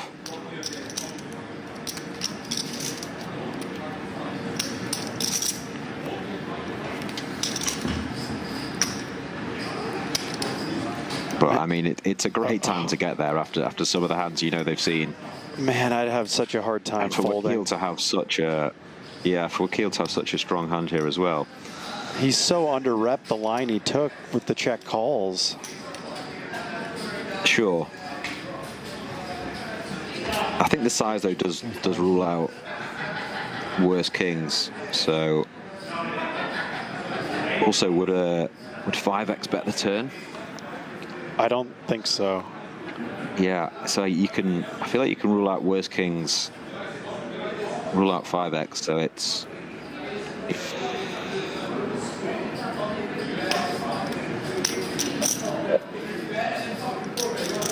Oh, this is such a sick hand.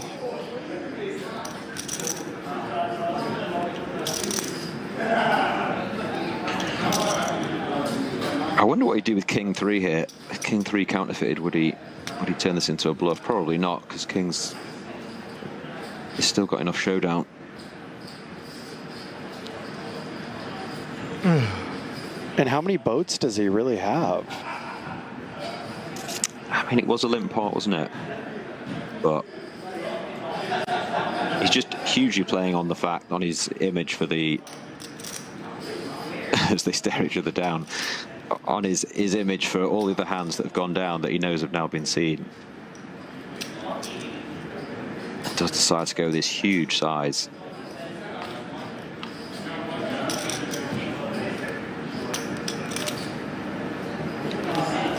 The problem is he does literally have all the combos of hearts because it is a limp pot. Yes. Do you know what I mean? He can literally have the 9-3 of hearts, the 9-2 of hearts, all these hands, 8-4 of hearts, have just all the hearts. So I know he has the ace of hearts blocker, but there are a lot of backdoor flushes. How many have I used? I've used 3. I've used 3.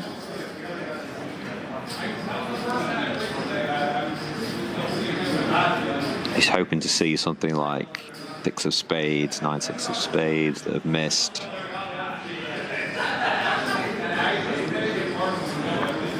And I don't know. I'm just not sure. I know he's very aggressive. I'm just not sure he has the 9-6 of spades here. 8-4 of spades. Have the spades for you. Yeah, it's like, is he going to do that?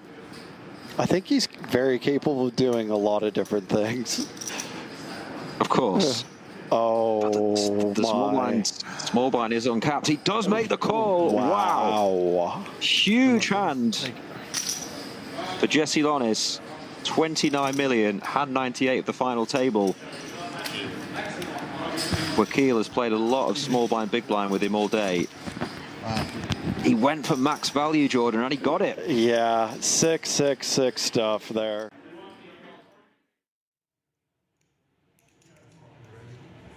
Very warm welcome back, one and all. Joining us live here at the Onyx Club High Roller Series 100K final table. We are down to 5 players. Let's go. Playing for $1.5 million. And you heard in the background there, JRB saying, let's go. I'm Steve Warbs. I'm joined by Triple Crown winner, my good friend, Mr. Neil Feraldo.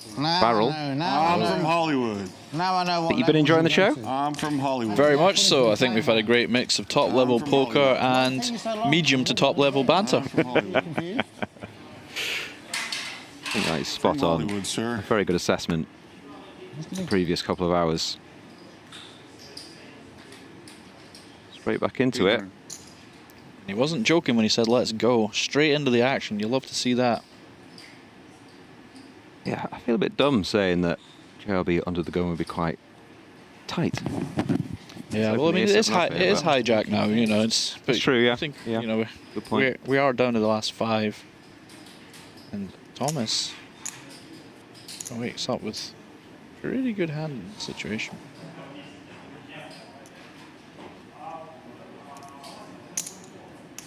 Does use a time bank.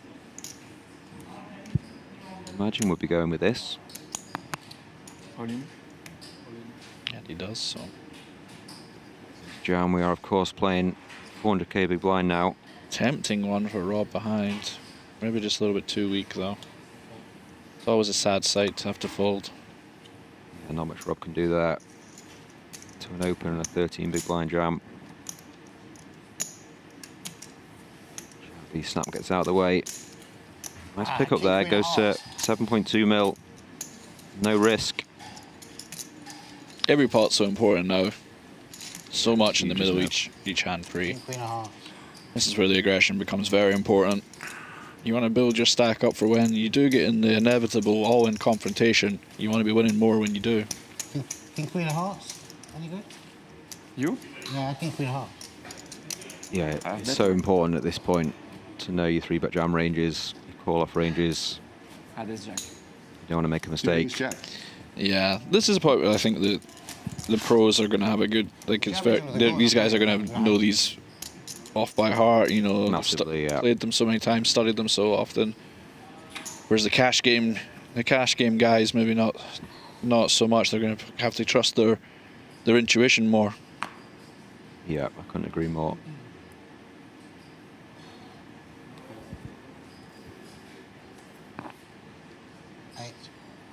JRB's big blind. Yeah, and Rob knows that as the chip daddy, he does get to play a lot more, and he is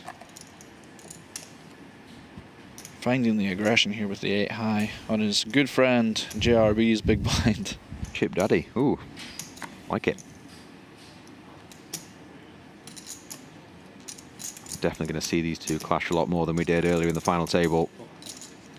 Does make the call, JRB. There is an argument to be made for perhaps shoving, just if Rob is going to be opening very wide. But, I feel, yeah. Call is fine. Going to have a little bit of action here, because I don't think JRB is going to fold to 1 bet with the ace of hearts. I'm assuming Rob will be looking to see bet here.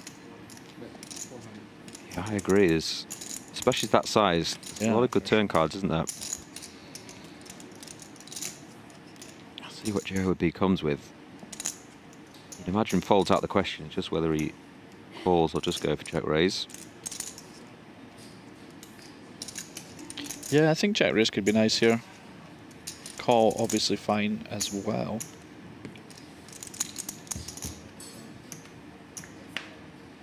Hello. A little bit of everything for Rob now. Although technically, still 8 high. Just jams. He does put him into the double pot. He does ask the question, do you want to play for it all, sir? Yeah, nothing JRB can do here. It's a double pot jam. He hasn't folded yet though, Steve. I think mentally he's folded. He's I don't know, man. He looks pained. He does fold. Although credit to taking a little wants to rabbit hunt.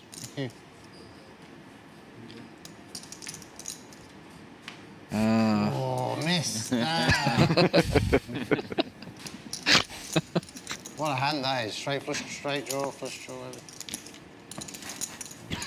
JRB fuming. So good. Best feeling, right? Anyone can rabbit hunt. There's no rules in. There's no rules for no one. Anyone can rabbit hunt. Okay. You guys want to Here in the Onyx room. Whoa. It's the best feeling. How do you finish with 8 high with that hand? Not even a pair, right? What can they do? And with that, he does just quietly open up a further lead. JRB was in second. Yeah, we've just alluded to all these little pots adding up. Really does show the advantage of the big stack as well. You just pick up so many uncontested pots. Well, not uncontested, but so many pots without having to show down, which is half the battle. You may have missed that there, but JRB just muttered to himself, "Enjoy it, Rob. Enjoy it." Oh dear. Oh, I just love it so much.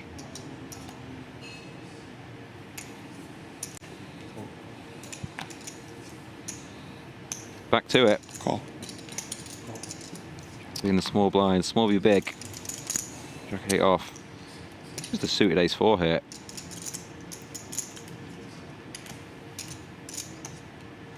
He does check. Let's check this back. Perhaps feeling maybe JRB's setting a trap of some kind. Nice flop for JRB. Definitely smacks his limping range.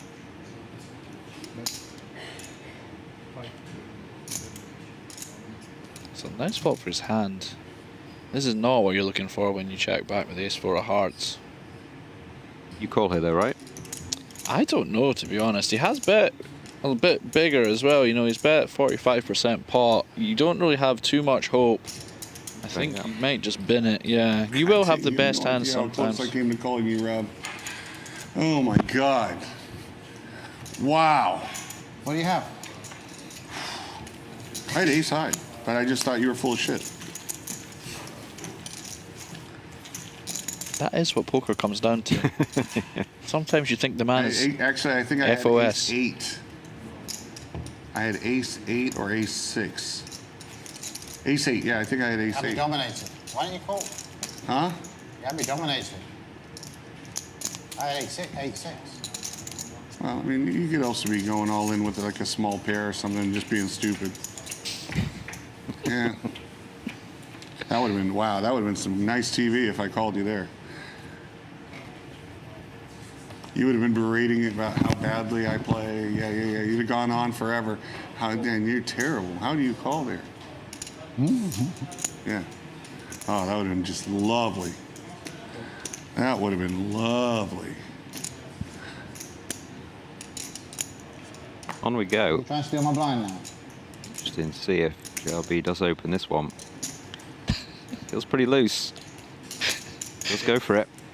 I think if JRB was a cartoon character just now, he'd have visible anger lines rising from him. This is a lot of fun. I feel like we're going to the streets. Scottish aces for Rob Yong. Now that we're doing hand nicknames. 8-4 suited. Round number 12. I will be making Scottish aces happen by the end of this trip. I liked your one before about the 6 deuce. The Chris Sutton. And flush draw for Rob again, and we might see another all-in over a JRB C-bet here. But he doesn't take the bait. Let's check this back. Flush for Rob on the turn.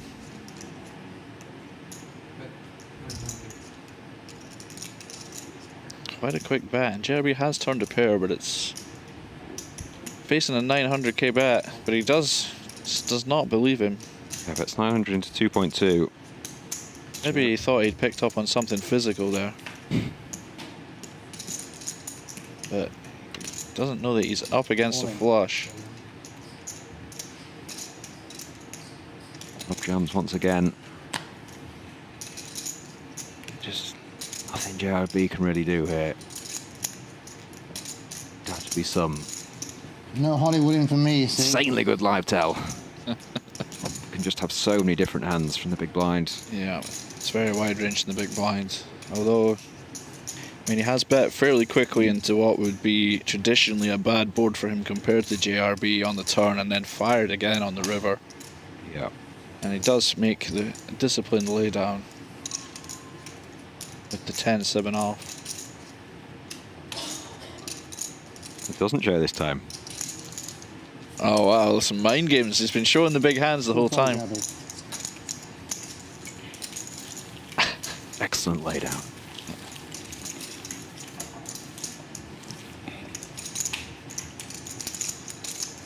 Still 5 left. Guaranteed 375k. It was 100k buy-in.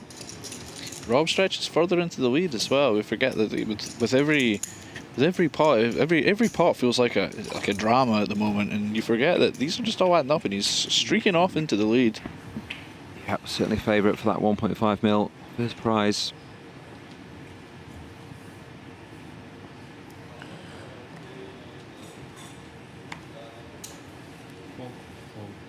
Can all change though. A couple of big hands. We've all seen it before.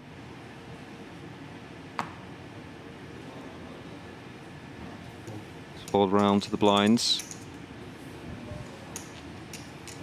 Up goes the call.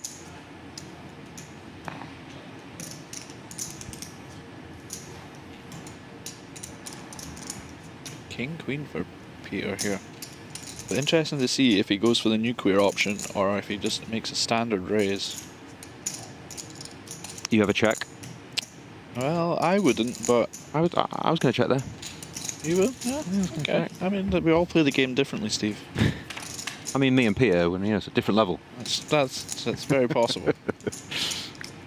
Gut shots for both. Peter with the better gut shot. You do have to be a little bit careful as Peter here, but I just think pre-flop you just have your hand's just too strong. Check. But you know, horses for courses. Doesn't make any sense. Interesting to see if Rob does go for this. Does go for it, yeah.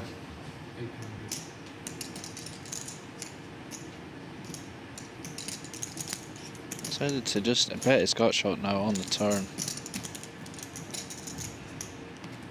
I think we were seeing Peter stick around though. Thinking high. Going to be good enough at the time, and obviously has his gutter and overs. Yeah, lots of hands here Peter's going to be sticking around with. But Rob does find the offsuit 6. And kind of sick. Yeah, this is going to be interesting. I think it. Well, he's going to value bet as well. Going for value.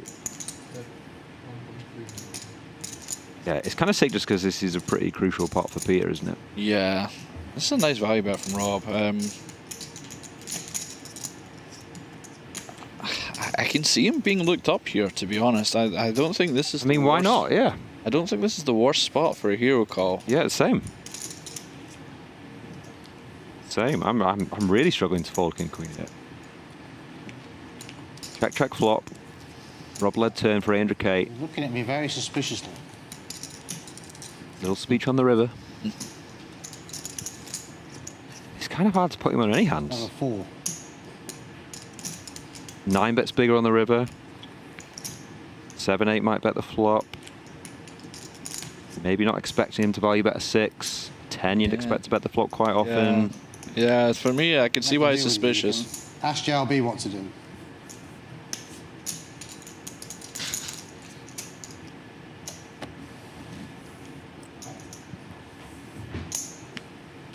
$1.3 to win 4.1. I wouldn't begrudge a call here at all.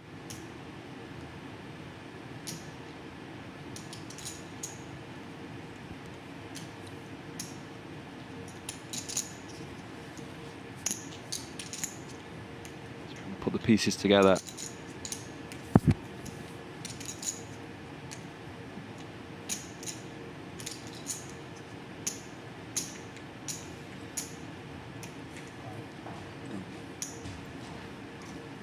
Thing is, Rob might he's kind of the sort of player that might just bet like ace high twice. That's what I was kind of wondering as well. Yeah, whether this is thinking into his thinking here. That'd be super annoying. There's nothing worse than hero calling and losing to about a bluff that beats you. Yeah. He has hero. Yeah. Yeah, he does get the bad news. God. Frustrating to see. Another hand for Rob, and he approaches 30 million now. Yeah. A nice river bet from Rob. Agree. It's sick as well because if it comes the 8, he might not value bet that. But the 6 is like possible, yeah. Possible. Yeah, I mean, it just seems like one-way traffic at the moment, and there needs to be a real momentum shift here if there's to be another winner of this tournament that's not Rob Young. I thought you were going to say there needs to be some momentum shoves. We're always up for some momentum shoves. Unlucky. 3.7 behind. I'm going to bluff the river anyway, so you're going to win. Rob alluding to there, he would have bluffed a lot of rivers. Could have gone very differently.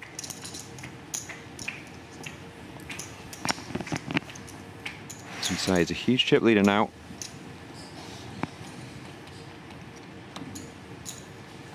The others sort of fighting it out between them. But they can for Rob. Might just shove here. Just thinking that, Neil, yeah. But he doesn't. Oh, there we go. He does, yeah. Peter obviously playing 4.7. Big blind 400k. And Ladev is sub 10 bigs as well. He does just jam.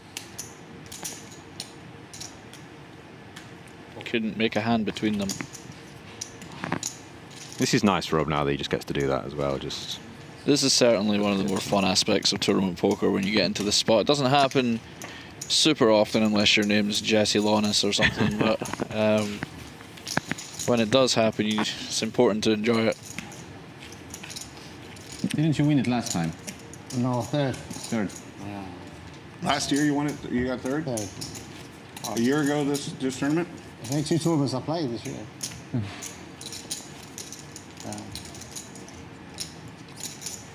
think I played Invitational, Triton one as well. I'm not going to win it this time. I told you I'm going to finish 4th.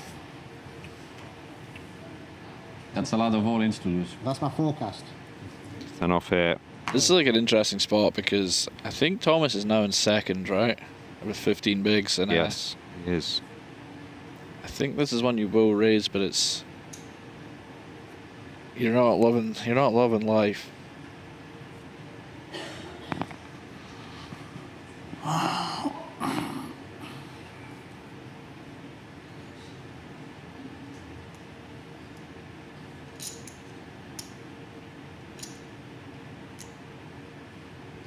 $1.6.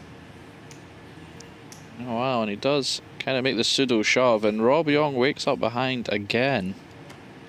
Yeah, another massive hand for Rob. All in. Snap goes all in. I wonder, I mean, this 4x was obviously a pseudo shove. I guess he folds now, right? Or what do we do? Like, for sure, right? Would you not just open here rather than? I would, yeah. But I would probably imagine. My plan was to call on the other ones. There you go. Yeah. You called it. Calling the other ones, but not calling chip leader. Yeah. He does fold. Another nice pickup for Rob. Oh, yeah. 32.6 mil now. JRB declaring out a king. Reasons unknown.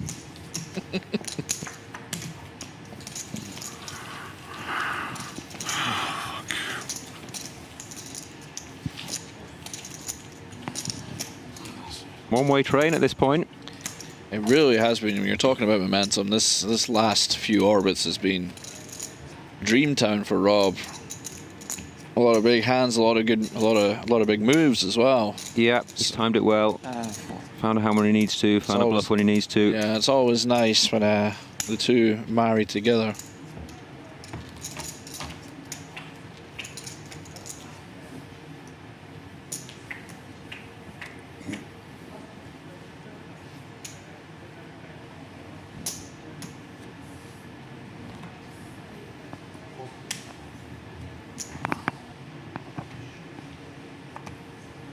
$108th hand here.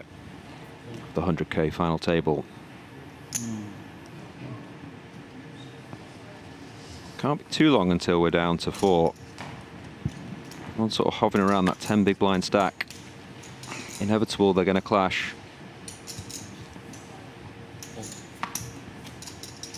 Nice to get a walk, isn't it, at this point? Oh yeah, you're loving that.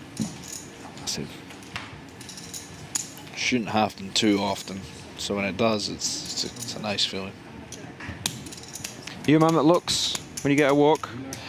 Not usually, but sometimes I just get the little feeling that maybe I like to give myself a little dagger for morale, you know. Look at this, Neil. That is a huge chip lead, isn't it? 65% of the chips in play for Mr. Rob Yong. That is an egregious chip lead. It's good for 82 big blinds. Second in chips, only 12 big blinds. Third, the same. Probably with 11. Fifth is nice. This is just the absolute dream spot for Rob, isn't it? It is. I don't like, as you know, I don't like to go too deep into strategy, but I think you could just put a piece of paper that says all in on your seat and just leave. And you're probably right. That might be enough to take the tournament down from here. Yeah. Because you're not even up against people that don't know what to do, if that makes sense. You know what I mean? They are going to fold when they're supposed to fold. They're not going to get frustrated and just like...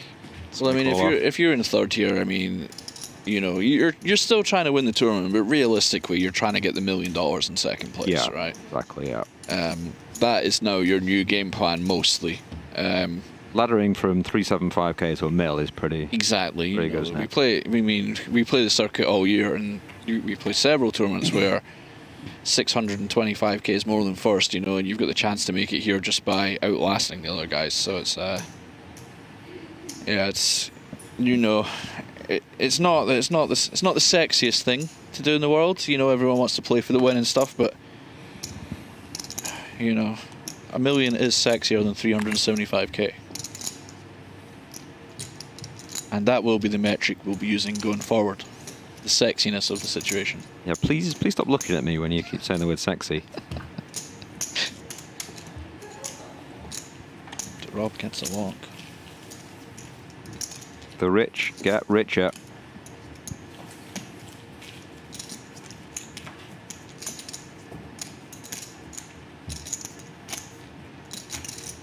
You can kind of sense that the table senses this is the serious time. It's very quiet now. Before it was very boisterous, very chatty, but we are getting down to the big money.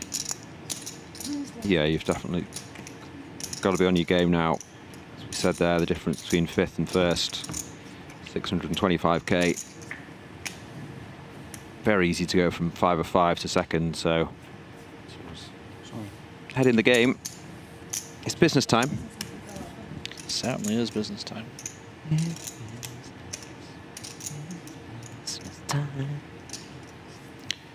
This is the hands you want at this point, isn't it? Well, the butchers for Ladev. Playing 8.5 bigs. 800. He does min go raise. to the open, yeah.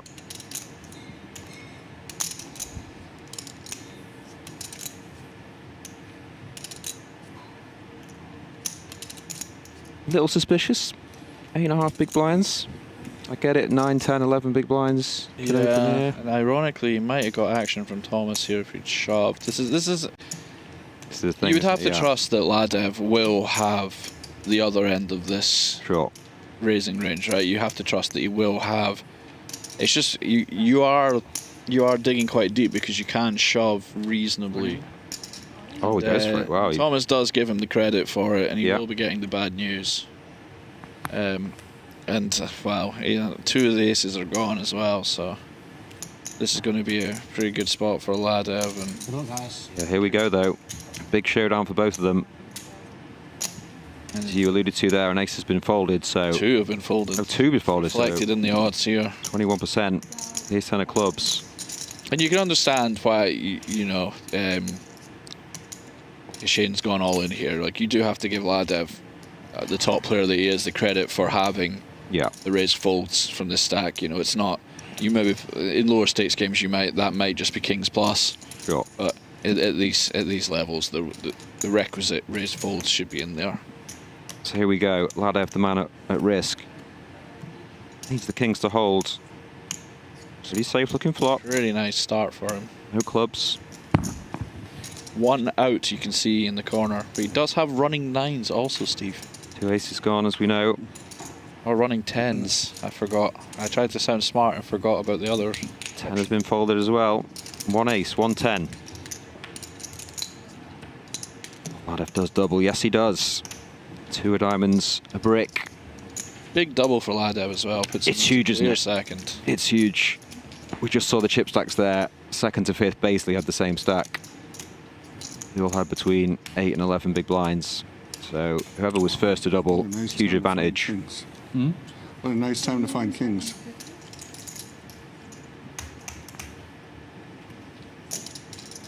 Eychenne here, down to 1.13. Blinds, of course, 400k. Very short now, but does have a couple of hands because he's in the cutoff next. Yeah. And we have seen some spin-ups at this table already, so... The thing is, if you just double once here, you're up to about 3 million, and that's not far off a couple of the other stacks.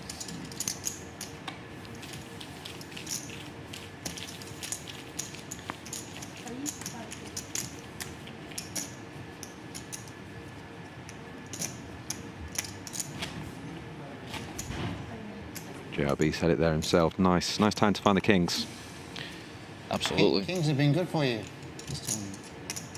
Not the last one, though. Remember that? Oh, yeah, you had kings. Against who? Chessy. Oh, last tournament. Kings against chess. Oh, against his ace-3? Oh, my God. Yeah. Hit That was- straight or some shit, right? That's ridiculous, dude. Everybody else, they just lose. Jesse, and then he becomes champion. He's coming, I think, for PLO.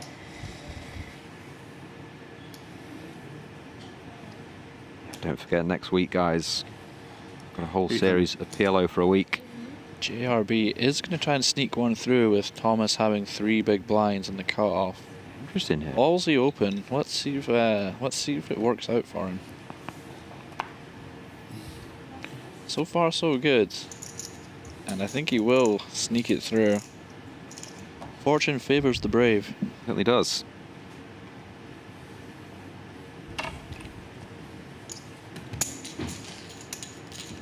Lost 1 mil.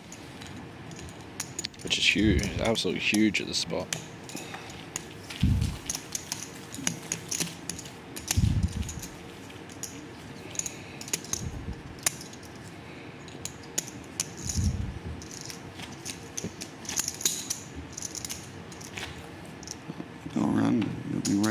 for your big blind in the next one.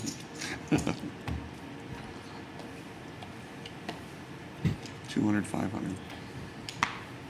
Why 200, 500? Why not 250?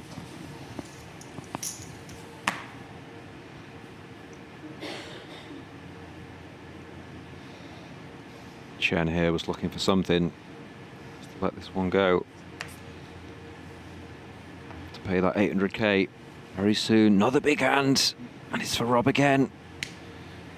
900. Butcher's seen him a few times in this final table. It's open to 900k. JRB's big blind. He doesn't want to find something here. He's safe. Wow. I was going to jam any decent hand. No. He'd say he didn't want to find anything there. Absolutely. Like 5, yeah? I have 4. No, less. 4. 4. 4. 4, 4, 5.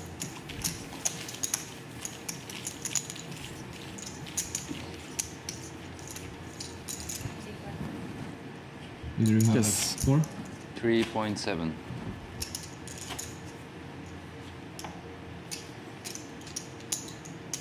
It's very important at this point to know everyone's stack. To the absolute last chip, isn't it? Well, particularly with Eychenne in the big blind, super short here. You'll be hoping to find something semi-decent. Of course, yeah. To go with. I mean, you first hope that he just folds to the small blind. Oh, that's brutal. That's not ideal for him, really. Now I can, for his sake, I hope he doesn't have something like Ace-10 or something. You know, exactly, he's going to feel very cheated. Not cheated, but you know, by fate. 800. Yeah. Kirby doesn't get caught in the crossfire as well. And he does have a great hand. Oh, that's quite tilting now. Going to be very disappointed to see the bullets. It's a good reaction though, I like it. There you go. I didn't find something. I'm surprised you didn't limp. He's not. It's one of the better hands to have against aces. Sure. No, suit knock dominated. 70%, you know. It could be a lot worse. The skill here now is after the flop, will that percentage go up or will it go down? I think it will go. I think it will go up 2%. Aces, kings. To 19%. I think it will go down 6-4 offsuit. to 6%. Okay. Aces, kings, and a lot of 6-4 I'm going to use the offsuit. restroom. Make sure they wait. All right. See how much you really know about this game. Thinking.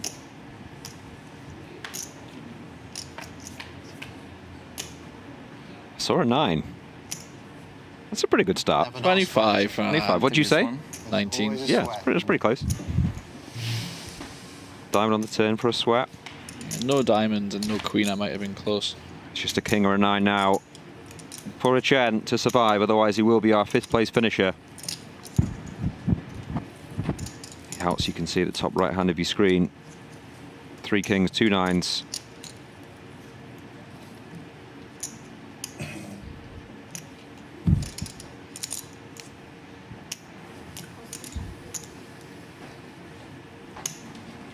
Dealer making him sweat. We love the drama pauses. No good. We do lose him in 5th place. It's good for $375,000. Played well, and we are down to 4. Yeah, certainly can't be unhappy with how he played today. Thought he played very well, and I'm sure we will see him again at one of these high stakes final tables.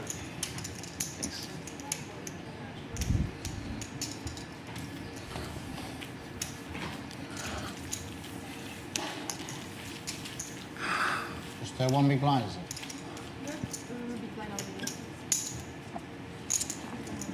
Not so cheap, sir.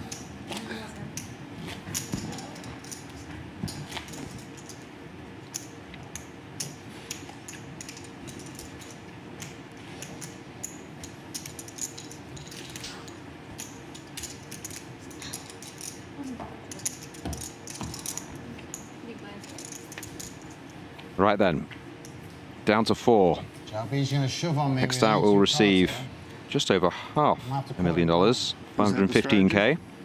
Should be, yeah. 400. This guy's fold. Rob's still the huge chip leader. Everything gone his way. Pretty much gone his way, all FT.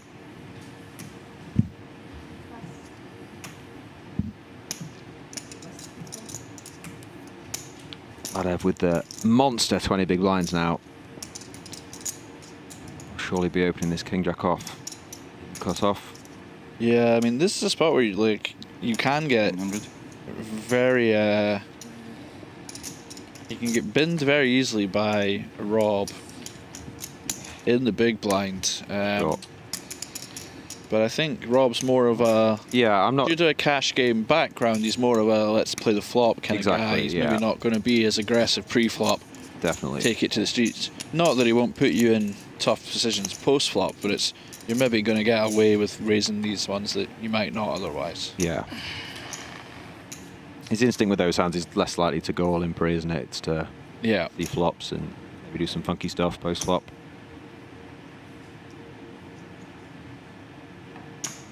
Which suits Ladev really, doesn't it?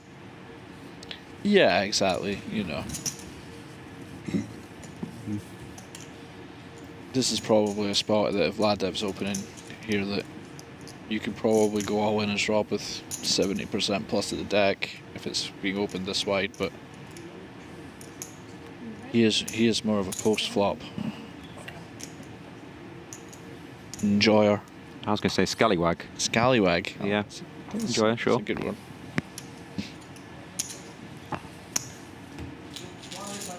Ladev does take this one down. What's it now? Mine's all 2-5. All by me, yeah? Now we're on the 200k, 500k blind level.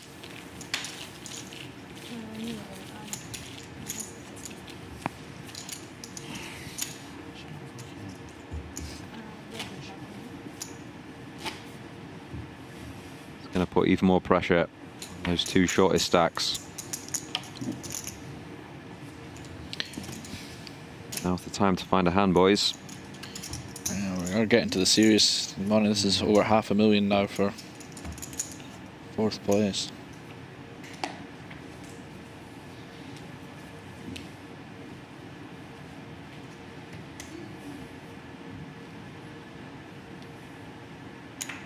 So we start hand number 115. This will be the last hand before a short 6-minute break.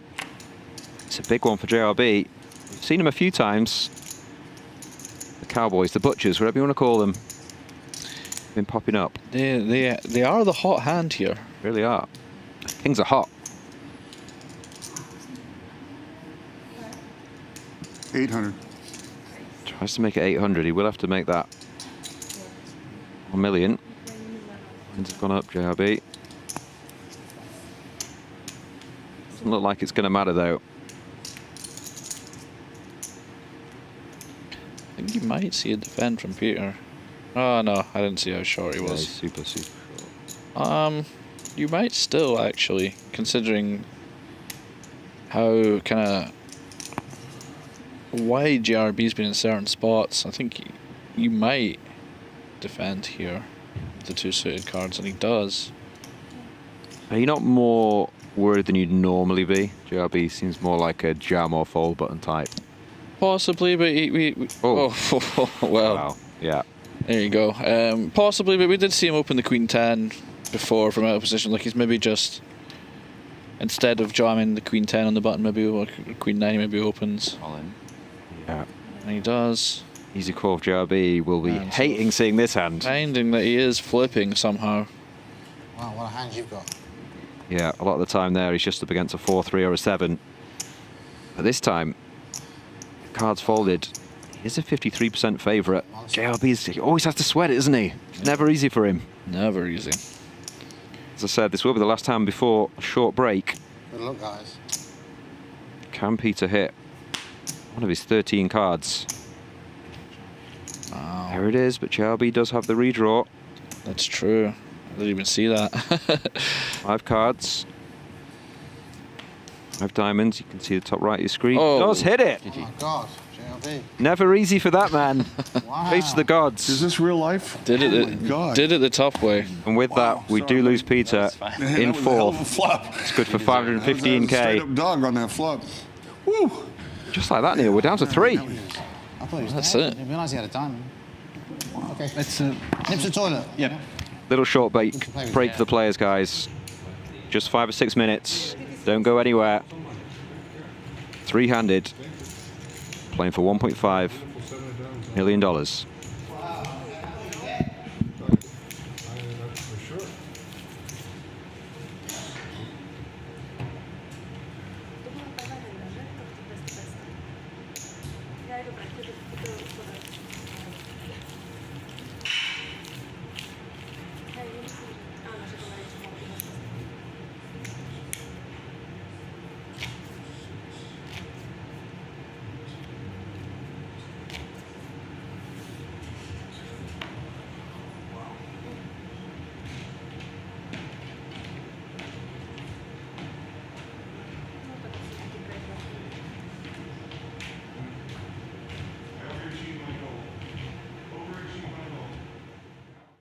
Is she not fatiguing? Like, it's a physical job. A big tip could be incoming. Keeps you going. The motivation there.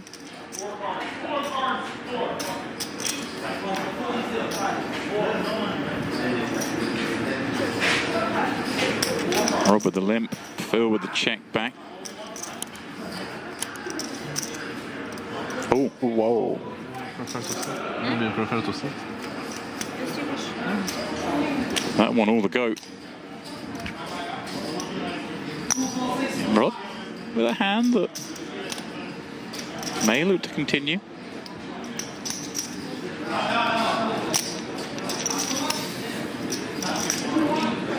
Oh my.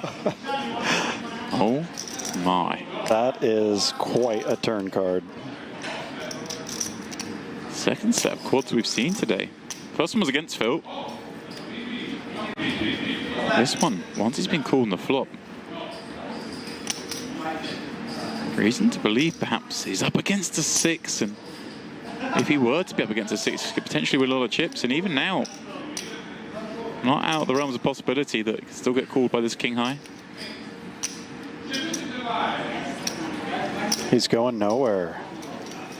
2 million has been matched. 7 million sits in the middle, and thankfully for Rob, that picture card is not a king.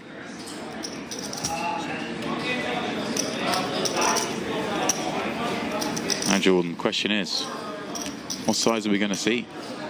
Maybe he goes for the greed and just rips it in.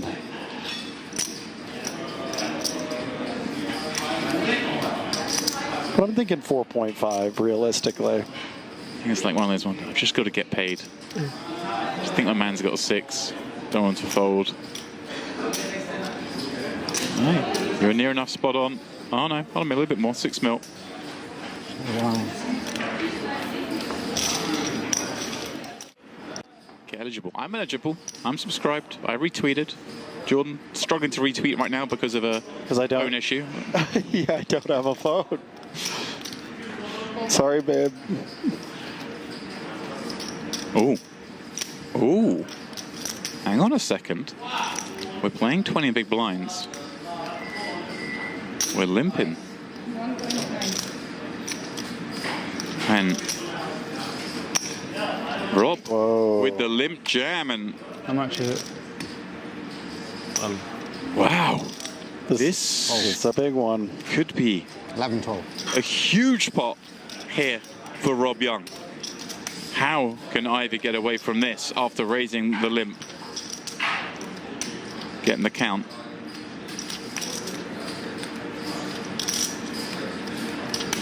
$12.9 million equates to 21.5 blinds. I mean, blind versus blind, ace-10 off feels like a premium at this stack depth.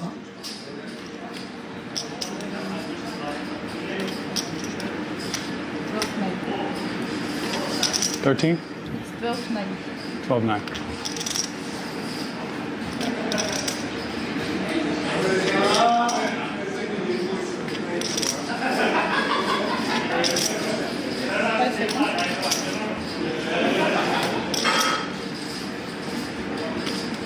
Next 30 seconds.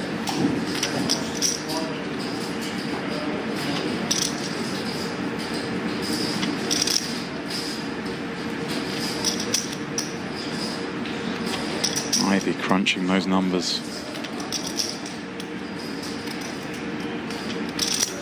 His instincts are so spot on. He's like for chips, for the way this hand's played, the theory. Ace-10, I know I got a call, but he's just so suspicious. This would picked up on something. This would be incredible to isolate and fold. He's picked up on it though. Something doesn't feel right to him.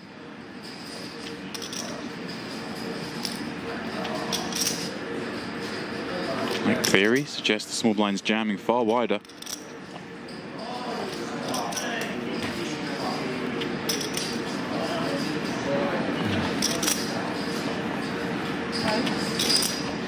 Can he override theory and find a fold here? Next 30 seconds. I think he's convincing himself to find the fold.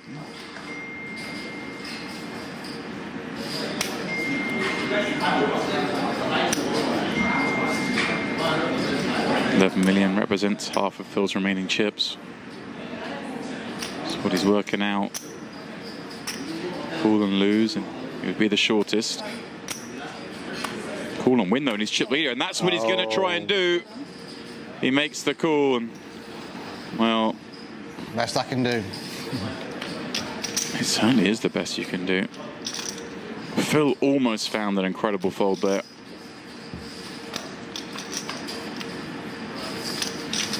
There's a queen, jack, deuce board. Oh, more out. Hello. And the Rob Young hold. A nod from Phil, and well, it's all changed on the leaderboard. Rob Young back to 26 million in chips.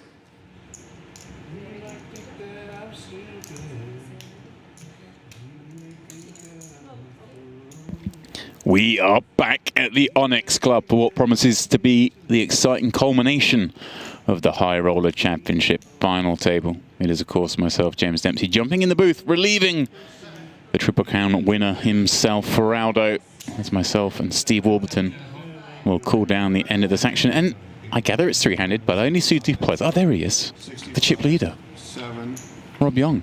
He's been doing some demolishing from what I've seen. It's been the Rob Young show, yeah. Just one line. Good luck, guys. Certainly his to lose from here. JRB though, he's hung in there. Yeah, masterfully from that. Obviously huge pot early on. He lost a 17.5 million chip pot, as he keeps mentioning, to a man who's no longer here, who would have had Peter Aerts not winning that loss longer after the pot. Yeah, he didn't do too much wrong, did he? He flopped those set of tens, bit of a bad run out. Oh, Rob went for it. What a hand that was. I don't blame him for folding, he's just got so many better hands to call with on the river. But that's poker, that's how it goes sometimes. Has this been going on for a long time? We've had a few little sonnets, a few little sing-songs.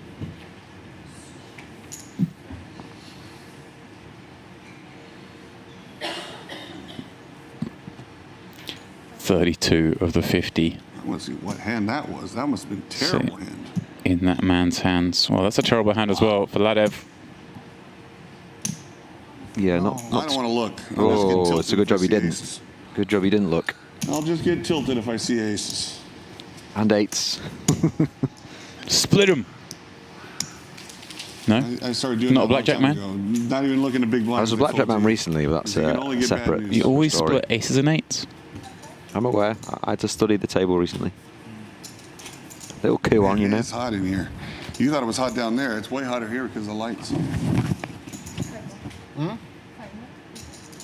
Oh, we got to keep her in the box, man. Whew, we got to keep her in the box. Yeah, roll the push. Roll the push. We got Robert's dealer in the box. We gotta leave her alone. Yeah, take a walk. Take a walk. Take a walk. Wow. He's old school. He's old school. He's got some spice going. What happens? You lock up 700k, you start to get excited? I understand. He's been very up and down emotionally, this FT, but it's been great to watch. Does just like the king high go there, blind on blind. Yeah. Wow. It's really interesting how the dynamic, why, on level, I think it was level 9 or 10, we did 20K, 50K, and now we're doing 200K, 500K. Why would we do that? Why not 250, 500? Because sometimes the 25s aren't in play, I guess. Yeah, well, I mean, no, I don't think so. Like right here, I would have called my hand if it was 250, but 200 I folded. There you go. I agree. This is not the thing to focus on. Just focus on three-handed, head in the game. If we took 25Ks off the table, it would be different. Rooting for the JRB win. But this isn't nearly as severe as the 20K, 50K one. You hear me keep asking, is it 15 or 20 in the small blind? Yeah, 10. Yeah. I don't think Ladev got that joke. There's been a few jokes that have gone over his head tonight. I think he's tried to maybe sort of zone out. There's been a lot of table talk. Phenomenal. Probably the best ever in a 2-day event. This is crazy. Says man who finds aces with 3 left.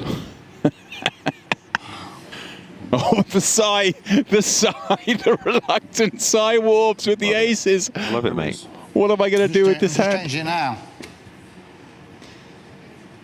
The man who wins the poker tournament is always like, great tournament, great structure, one of the best structures I've ever seen. No, I'm changing the I'm making sure they change the structure. It should be 250, you're right. He's gone with the killer's hand because he's on the phone.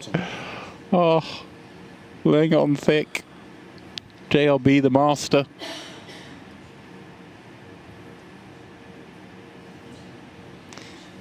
He's probably going to do something here with the king 8. No, he does let it go. Ladev doesn't want to find something. Yeah, you're right. And we had another level was 25. He won't be folding. Should be 25. Does have the queen jack off here. The chips are on the table anyway, I agree. Playing 7 mil. Blinds 500k. Does go with flat. Doesn't want to connect with a jack high board or queen high board, and he does. Jack 10, 7 spells danger for Ladev. Yeah, this could be curtains, James. You could definitely play this as a check raise from the big blind. More than good enough to check raise for value. Interesting as well, isn't it? These two battling off in this hand, very different up against Rob, but taking chips from JLB is so much more valuable. And yeah, I mean, you know, we ideally, I guess, want to play a lot of check calls here in this situation, but we know JLB is not really the man to go blasting down the street, so we might just kind of want to go for chips here, draw heavy board. Let's see. Yeah, you also don't want to kill your own action, you know. 8 comes, 9 comes, spade comes, so he does just jam. I can't blame him, and it's an easy call for JLB. Well, here we go, 16 million chip pot. Who is going to take their chances against Rob heads up? Of course, JLB will still be alive if he loses, but effectively, this is the battle for who you got me covered anyway, gets to be the contender, who's going to be the usurper. Take down the king. Let's see. Ladev. Don't forget, it's a 300k swing from 3rd to 2nd, so it's a huge hand for both. A swig of the water. Change wine into water. He's done the opposite. But he has sent out Ladev in 3rd place. I did exactly what he did. I came up with kings and aces right at the right time. One orbit. As you say, securing both Rob and himself their first ever 7-figure paydays. Yeah. Wait, hang on a second. If we got a JRB versus Rob Yong heads up in the 100k. We do. In the first event. We do. It's what dreams are made of. JRB heads up. Good luck, guys. Look at these. Oh, give me some, bro. Leave him up Give there. me Now, again, you and I getting the final 2 is like Chris Moneymaker winning the main event. Bro. High rollers are going to be flying at the Onyx from now on. Rob Yong and JRB, heads up. He'd make a great commentator, wouldn't he? He really would. And I mean, it was mentioned earlier by Rob and by JRB at the table. It's no secret. Rob put JRB into this tournament yesterday. Any deals, Rob? Because Rob's own flight was delayed here from Istanbul. So he thought, the guys need a fish to play with. I'm sticking in JRB. Thank you, brother. Then Rob, of course, we can't do a deal, huh? registered today himself on day 2, late reg. And so now the two of them are sitting here. It was fate. Battling it out for the Onyx High Roller Championship title. And, like, you know, we know the financial difference here. Not too much to Rob, given that he's put JRB in this one. I don't know the particulars of the deal. But you know they both want to win the title, Warbs. This is a grudge match for grudge matches. These two battle off in cash games daily. Of course. This is about winning the title. It's about winning that trophy. As I say, both players securing career high cashes with this $1 million guaranteed. Yeah, nice. But both will want to win this title. Whatever the needle for 2026, the one who wins this can always say, well, I beat your heads up in the 100K, Exactly. 1.5 million. So This is it. This is it. It's bragging rights. For the rest of time, they'll be able to needle each other over this one. Do not think this is going to be a punt off from either. They're going hard at it. And what a treat we have. Chat, I know you're loving this. JRB versus Rob Young. Heads up. This 100K. I can't believe we're saying that out loud. Good stuff. It really is. I mean, bookings are going to go up. Let me down if I lose this. Jesus Christ. Rob alluding to what we've just been saying there. It's interesting as well, because JRB knows Rob's game so well, and Rob knows JRB's game so well. They play every night. Freaking great today. And it's actually a problem for Rob coming in with the chip lead. The pressure is on him. JRB's kind of free-rolling. 6-8 shove, which I should Very true. Like, if Rob does lose this. Oh my God, I can't believe he folded that. Wow, he folded a flush. That's insane. That's what cost him a tournament. He lost his mojo after he folded. Oh, he had a set? Oh. He lost his mojo once he folded that too. It was a crucial hand, of course. Yeah, it really was. I don't think Rob's lost a hand since that hand.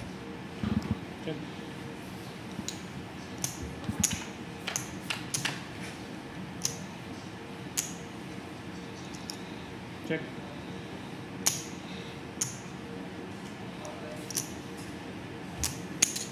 Got 500.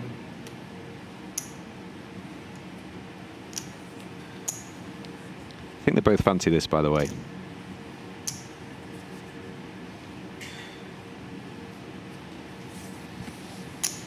Nobody wants to give this up lightly. Yep, you took the wind right out of his sails when you showed him that bluff. But you asked him if he wanted to show. That's why I never want to see. He asked me. I never want to see. He wanted to see. You always show me, but I never want to see. I never want to see. All I can do is tilt you. Yeah, he wants to see it. 3-6, yeah. 3-6 now? Yeah. Really? We went through all the hands? Yeah. Okay, good. No. Lines creep up. Let's put them all there because we've been doing it that way. I want to get confused with that. 3-6. Put them all there and go this way, please. Means they're playing about 30 with an effective heads-up match. I think that's why we're done, is because somebody messed up the way it was going. Is that what happened? No, listen, we just started the 255. We just started 255. He's wrong. He's going the wrong way. They got to go the other way. Boss, no, we just started that. We just started that blind. We played like 5 hands of 2-5. So there was 3 there. Okay. When I sat down. There it is. That's it. Because the first hand of 5-2-5 was when I busted him. Yeah. That was the very first hand. I put in 400. She corrected me to 500. I was putting them here. Okay, so we're going that way. Yeah. So what is it? So the blinds are 2-500. This is hand number 4 or 5. 4. Okay, yeah. Just there. Go ahead and put in a 5th one. This is hand number 5. Thank you. We're right with that, Wolves? Well, that's not a standard raise. Rob's made it 1.8, 600. which, if we're playing 500k or 600, I'm a little bit confused by. So I assume he'll get the opportunity to change that if he wants to. I mean, I'm supposed to call the raise, and you're over there raising because the blinds are wrong. But no, he Don't kill yourself. just stands. I'm steamed up. Steamed up. Gets him to fold the Jack 7 suited heads up pre-flop. when he's got the 9-7 as well. Hey guys, if I lose this, how bad is it going to be? No. Yeah. I asked him to do a deal. He said no deal. Yeah. Imagine if I lose this. It's not turned out well. Imagine if I lose this, man. You're jinxing yourself, bro. You're jinxing yourself. Jeez, it's brutal. Imagine Robo. Imagine Robo what? Robo. If I lose this. You raise? Yeah, 500. Quite the gathering in the room. Yeah. A lot of interest in this one. Of course, cash game's going off in here, but both these players so well known to the community. And they're both aware of exactly what we were saying, like how much of a grudge match this is, in a friendly way, but how much is on the line here. That'll also be talked about for a long time to come, regardless of who wins. It's not often we get to be in a position where they're playing for a difference of $1 million and 1.5 million, and we can honestly say the money's not really that important. Yeah, fair comment.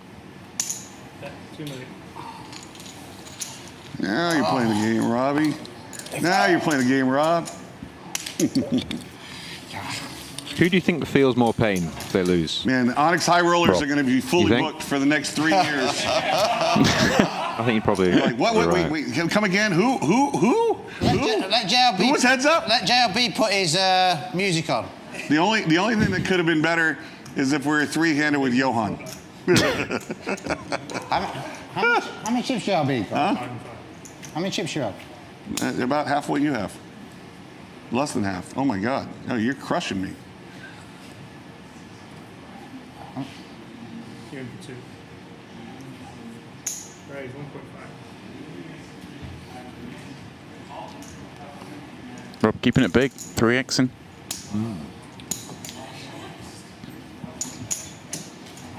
It's a horrendous situation, isn't it?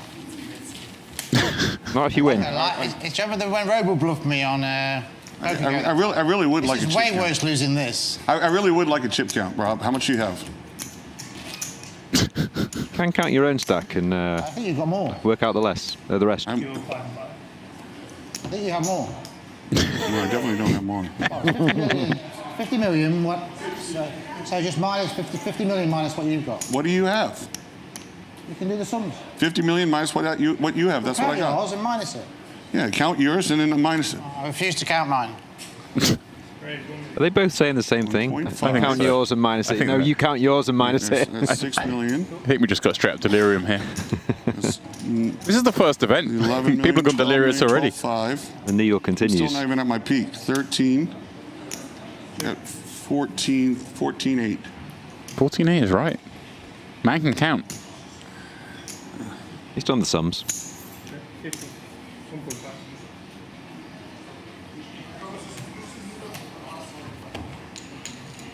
Floor. I need a count of how many chips he has, please.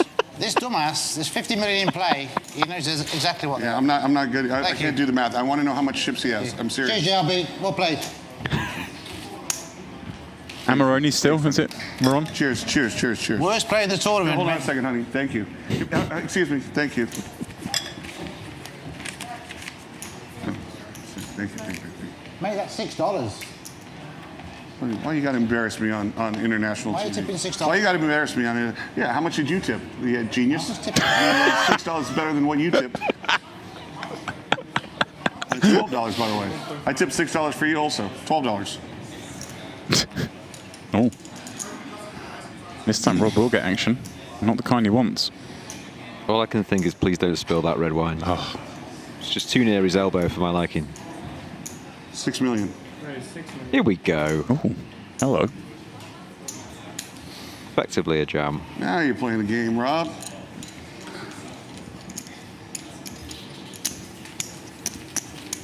I mean, is any chance some of that wine finding its way back here, do you think?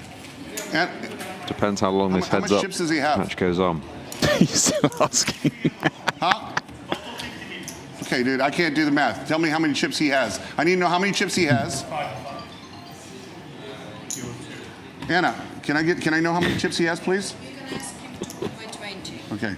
All right. When I know the chip count, I'll look at the cards. I want to know the chip count, please. This is amazing. Okay. I mean, You can ask it's him 50 just million, to- right? I just want to know the chip count. I just will put by 20. Just count the chips for him. Wasn't there literally 50 players? So it's 50 million in There were play. 50 million in play. Knows he has 15 million. 5 million, 7 million, JB up to about 20 now. Is that right? 10 million, right? Yeah. Is this 10 million? To be fair, it has been a long 10 day. million. 24, 25. So 17 million. You do want to make sure 18 million. get it spot on. I have 18.9. What is he? No, so he has 18.9. That means he has 31? Yeah, 25. 25. 29. 29. So he should have 31 million? 29.5 and here. Yeah, okay. I got it.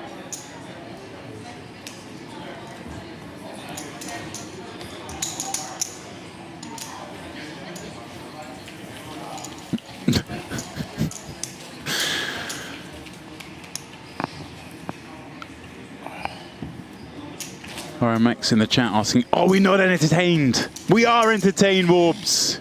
We've got what the people wanted. If you're not entertained by this, I'm not sure what entertains you. On an FT of poker, it's been pretty wild. Rob. It's okay. Then no problem. No problem. BJRB, $500,000 the difference between first and second, both locking up career best You don't cashes. mind, right? Huh? Of course, we know both would have had bigger swings in cash games in their life, but in terms of tournaments, this is the most they've won. Rob, of course, coming off the back of his 4th place finish in the 100K here back in August. You sure it wasn't 3rd? Should we have I'm pretty two sure. dealers? Philip Ivy Speedo? Jr. got 3rd in that one. Okay. 2 dealers. Good idea. The red Vino has moved. Oh, yeah. In a little bit more of a safe spot. It's in seat 3 now. Who was in seat 3 before? I can't even remember. Oh. JRB so disgusted with the Jack 4 offsuit. He's off. Yeah, it's the second Jack high on the button. He's just folded. Do you think we need as many side tables as we currently have at this table? I mean, it's a bit annoying to take him out, though, isn't it? He just It feels like we could reduce them. just leave him in there.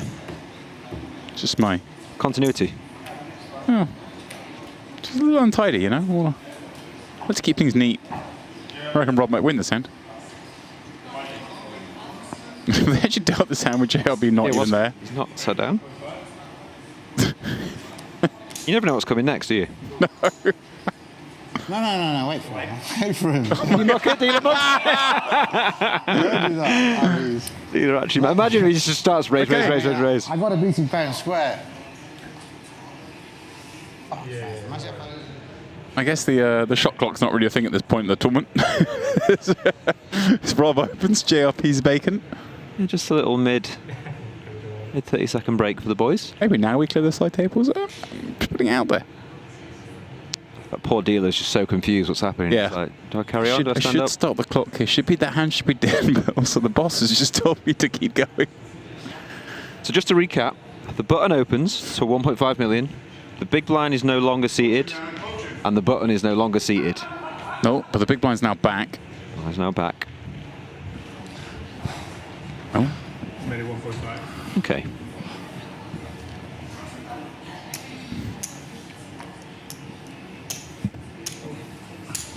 King high in the muck.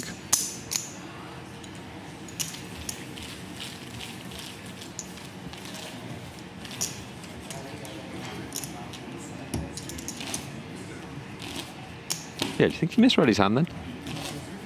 No. Few Vinos, comes back, doesn't... I mean, you know, I don't know how much experience. I'm going to go out on the limb and say Rob, both these players probably have zero experience playing heads-up tournaments with big blind ante in play. I mean, who would you rather? He's won a bracelet, though. You couldn't have come with the sickest scenario. Yeah, but was that in some funny game? I mean, you're a world-class heads-up player. You know, I'd rather not be playing you. I'm just worried about the embarrassment factor of losing, and the fact that you can say this for the rest of your life. That's my main concern at the moment. Honey, you've owned me 19 out of 20 times we've played. Actually, I don't. Any screw can find a nut, right? Especially a blind one. JRB has 3 cashes this decade. In live tournaments. Anything can happen. Is what? 3 cashes this decade. 2020s. Gosh, honestly, I was just 2 of them were this year, hoping though. to squeak into 5th place. How sick was that? I played it real well to squeak into 5th place. Big hand here for Rob. Rob has the edge with 5 cashes this decade. Hello, James. This might be a big one. Hello, you. You're not out your way, are you? I'm sorry? Just to see where this does. Just go with call. It's pretty incredible, actually, yeah. I thought he might just rip that, you know. They've had 8 cashes between them in the 2020s. And here they are, heads up, 1.5 million on the line. They like the cash games, don't they? They're not, not big tournament players. But they've played pretty well tonight. Both got a piece here. Rob absolutely smashing it. Also, by the way, it's 2026. We've had half the decade. We have. This isn't like I'm not stretching things by saying, oh, he's had 1 cash this year, in January. This is we're in the back half. Rob goes for check back here. Very sneaky, and sneaky enough that may get him paid here.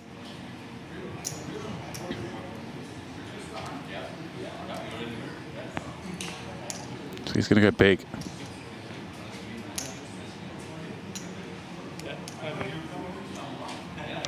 Three-quarter pot, 5 million into 7.5. You'd imagine a king's going to keep betting on the turn. Yeah, this is really tricky. He's kind of just worried about a 10, maybe some traps. Could definitely see him calling it. Right, I think the king that might check back might be, you know, some of the super weak king, right? Like king deuce, king tray. Maybe, yeah. I mean, I think you can just keep betting those hands still. So much to get value from. Yeah, particularly on that 7 turn, I guess. But good fold, great JRB. fold from JRB. Finds his way out of the trap.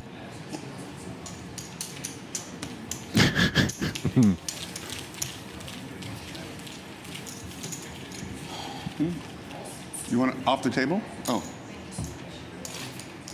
Is this live? Yes, it is, chat. I can drink it though, right? You people asking if this is live. Yes, it is. And I was planning on calling. 5 million, holy shit. Nice bet. Nice fold. Are you going to fold every hand? I was planning on calling that hand. It's heads up, man. You've got to play a hand. I don't want to coach you. But Yeah, as much as it was a good fold, the deck has dealt a situation where Rob has quickly jumped out to what, nearly a 3-to-1 lead now. JRB is anteing away to get. Got close for a second. Trying to slide into 2nd place. He's laddering. He's trying to ladder to 2nd. What in the world? 5 million. At king 10 for that. Nice bet. 5 million.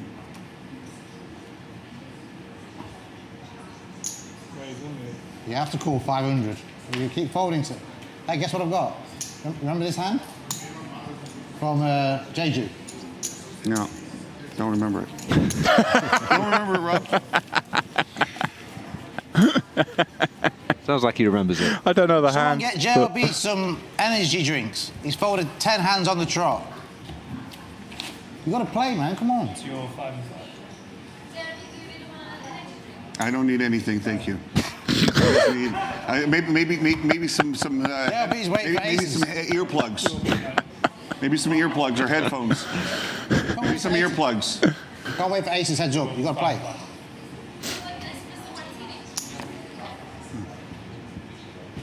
He's going to play one. He's going to play one. He didn't limit. If I had some earmuffs now, I would take them out. Here you go, my friend. JRB with a betting lead. Bumps a king. Presence of ace. Mildly concerning. Rob does have a path to Broadway. Well, gonna fire on here. Got to be somewhat suspicious. I thought the JRB checked back and he's king queen board. But see if he throws good off the bad. Will he recognise perhaps this pot's unwinnable? Should be a pretty wild. But maybe it is winnable. Wow. About to just say it should be a pretty wild bluff. I feel like he just really wants to show him this one, doesn't he? Wow! Oh, he calls him! Wow! JRB! flicks it in without much thought, calls with second pair, and wow, all of a sudden we are even in chips here at the Onyx Club. To make a straight, you need 5 cards played. Is it 4 cards played or 5 cards played? The disaster's happening. Nothing's been happening really. Wow. Not too much aggression, and then. Is that ethical? Is he allowed to announce straight and then not show a straight? Well, Rob did block both straights. That might be why he decided just to go really hard on that one, but we are even in chips. Look at this, JRB, swing away, my friend. Sinan. You gotta coach Rob some more. He misread his hand. He went all in and announced straight. The needling switches round. A reference to second pair. What, hand earlier today, wasn't it? No, second pair shit kicker. Yeah. Yeah. He didn't even tank for that long, did he? Just what was in that there. about? Embarrassing. What was that, Rob? It's a good call. Yeah, it was. See that? Now I got to hear about what a bad call I made with second pair. Watch. Here we go. That's a good call. It was a brilliant all-in. Brilliant all-in. Brilliant all-in. 3, 6, and 6. It's a huge bet. More than double the pot. Yeah. JRB took about 6 seconds to call. That would have been amazing for him to show me a straight and I go out with a pair of kings 8 kicker. That would have been just perfect. The speed of the call. Yeah. Who's that for? Oh, no. They both have over 40 big blinds now. Can't have any carbohydrates. Thank you. Good looking out, though. Can't have any carbohydrates. Yeah, I think we have gone up to 600 KB blind, right? But that's still, yeah, as you say, 40 bigs we're 5 playing. cards to make a straight. They're even in chips. 5 cards.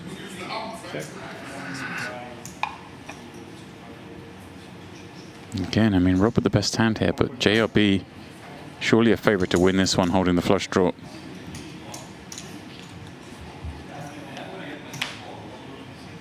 You can see, even with the experience that he's had, you can just see the demeanor. The body's shaking. The adrenaline rush is real. As you say, of course, $500,000 the difference on the line here, but there is so much more at stake with these two who play so often together. I'm going to predict something. This hand is not over. Rob has 9 high, but I don't think this hand's over. I am wrong. And this is why we pay you the big bucks. He just had that look in his eye, like, I'm not falling for this. Should like that lead from JRB. Middle card pairs. Sure. Defender bets. Mix it in there with some flush draws. Gonna have a jack some of the time. But let's not worry about stuff like that. Let's just focus on the fact we've got JRB versus Rob Young, and the gloves are off, the game is on. JRB now has the chip lead. Should ask Rob how many chips he's got again. 50 minus what, Rob? Oh, it's just so good they're playing for 1.5 minutes. I still can't believe he made the call. I thought when Rob jammed, it was just masterful. He was going to get the fold. Yep, I'm with you. And he would have been just a few hands away, one would imagine, from winning from that point. Would have had a 4-1 lead.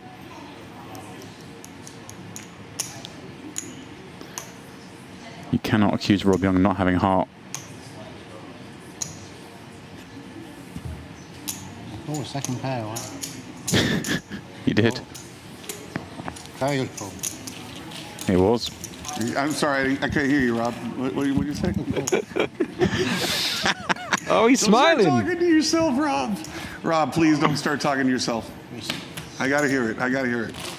We've waited to see that smile all night.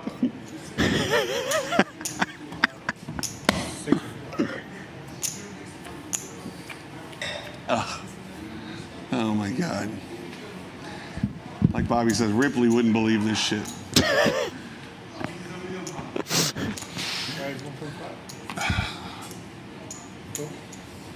All right, we go to the flop once more. Rob with the betting lead, holding 4-5 at diamonds. And oh my word, flush draw versus top pair. Yeah, we could have seen a 3-bet from there as well from JRB. Rob might have peeled and then we'd have had a huge pot. We still might. Oh yeah, we're not done yet. Better 2 million. JRB just going with the call. Perhaps king of diamonds. Enough that he wants to turn this one into a slope. Ooh, interesting turn here. Rob picks up a gut shot to the wheel. Yeah, it's a good barrel card, isn't it, for Rob? Really is. That's the gut shot. The diamonds. JRB can just have a 3, a 9, king highs, gut shot, straight draws. You've got to keep barreling here. JRB will be going nowhere. Milky looking sizing 3 into 8. Stick around. Big river for both. Yeah, Rob's setting this up with a pot behind. Makes a pair, but he must know that's no real showdown value there. Of course, could be perhaps some better flush draws. Rob goes for it. Oh! And he's been snapped. Snapped off! JRB once again snap calling the river with second pair. Rob going for the bluff again. You call the jack. And that is it. JRB with a pair of fives? Wins it all in a flash. Oh, he's got a flush. Oh shit, I didn't even see it. Oh, there's The bitter end, the needle you gotta continues. check your eyes, Rob. First you got a straight, then you got a flush. You're gonna have to check your eyes. JRB, ladies and gentlemen, is the champion of the High Roller Championship. I should have taken more time to call you with that. Wow. Does it with the needle. He's got me covered, yeah? $1.5 million heading his way. But perhaps, I think he's got me covered. more importantly, Round of applause for JRB. Fair enough. Rob, a class act as always. And there you go, guys. Very good friends, these two. Magnanimous, Yes, magnanimous in defeat. Cheers, cheers, cheers. Where's my trophy? Where's my trophy? Where's my glass of wine? Where's my trophy?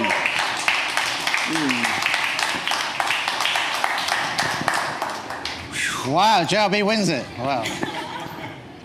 With a really bad call, by the way. I made a really bad call to win that tournament. Well, he came in as the chip leader, found himself short quickly, but battled hard, came back, overturned the heads-up deficit, beats Rob Young to claim this title and his career best CAC. He never does it the easy way, does he? He really doesn't. He found a way. 2 very good calls against Rob to get it done, and he knew he was calling. He did it so quickly. Can I have my trophy and a glass of wine? Incredible performance. Stuck in there where he needed to when he went short. It's really okay. Thank you, buddy. We've never been introduced to each other. 2 snap calls. Can I call you? I feel like I Basically won it for him. No, we met, but we never been introduced. Okay. My name is Victor. I'm from Nice. Poker Media. We're gonna build something. What a way, James, to start this high roller series. Really is. I mean, I'm hearing the tips and taps on Google Flights and Skyscanner as people look to come and relieve JRB of some of this money. Joking aside, I mean, good luck getting someone from. He played great. Rob played great. Everyone on this final table really exercised some skills. We saw the likes of Ladev, Aerts, Eychenne, Batavi, and it seems like a long time ago, Ding Biao busting out as we finished the first day of coverage here. It's going to be tough to top this one as the festival goes on, but we will return tomorrow for the final table of the 10K. We're guessing about 6 p.m. local time for that. We're not sure exactly when, but until then, myself, James Dempsey, Steve Warburton, and Neil Farrell wish you all good night, and we'll see you tomorrow.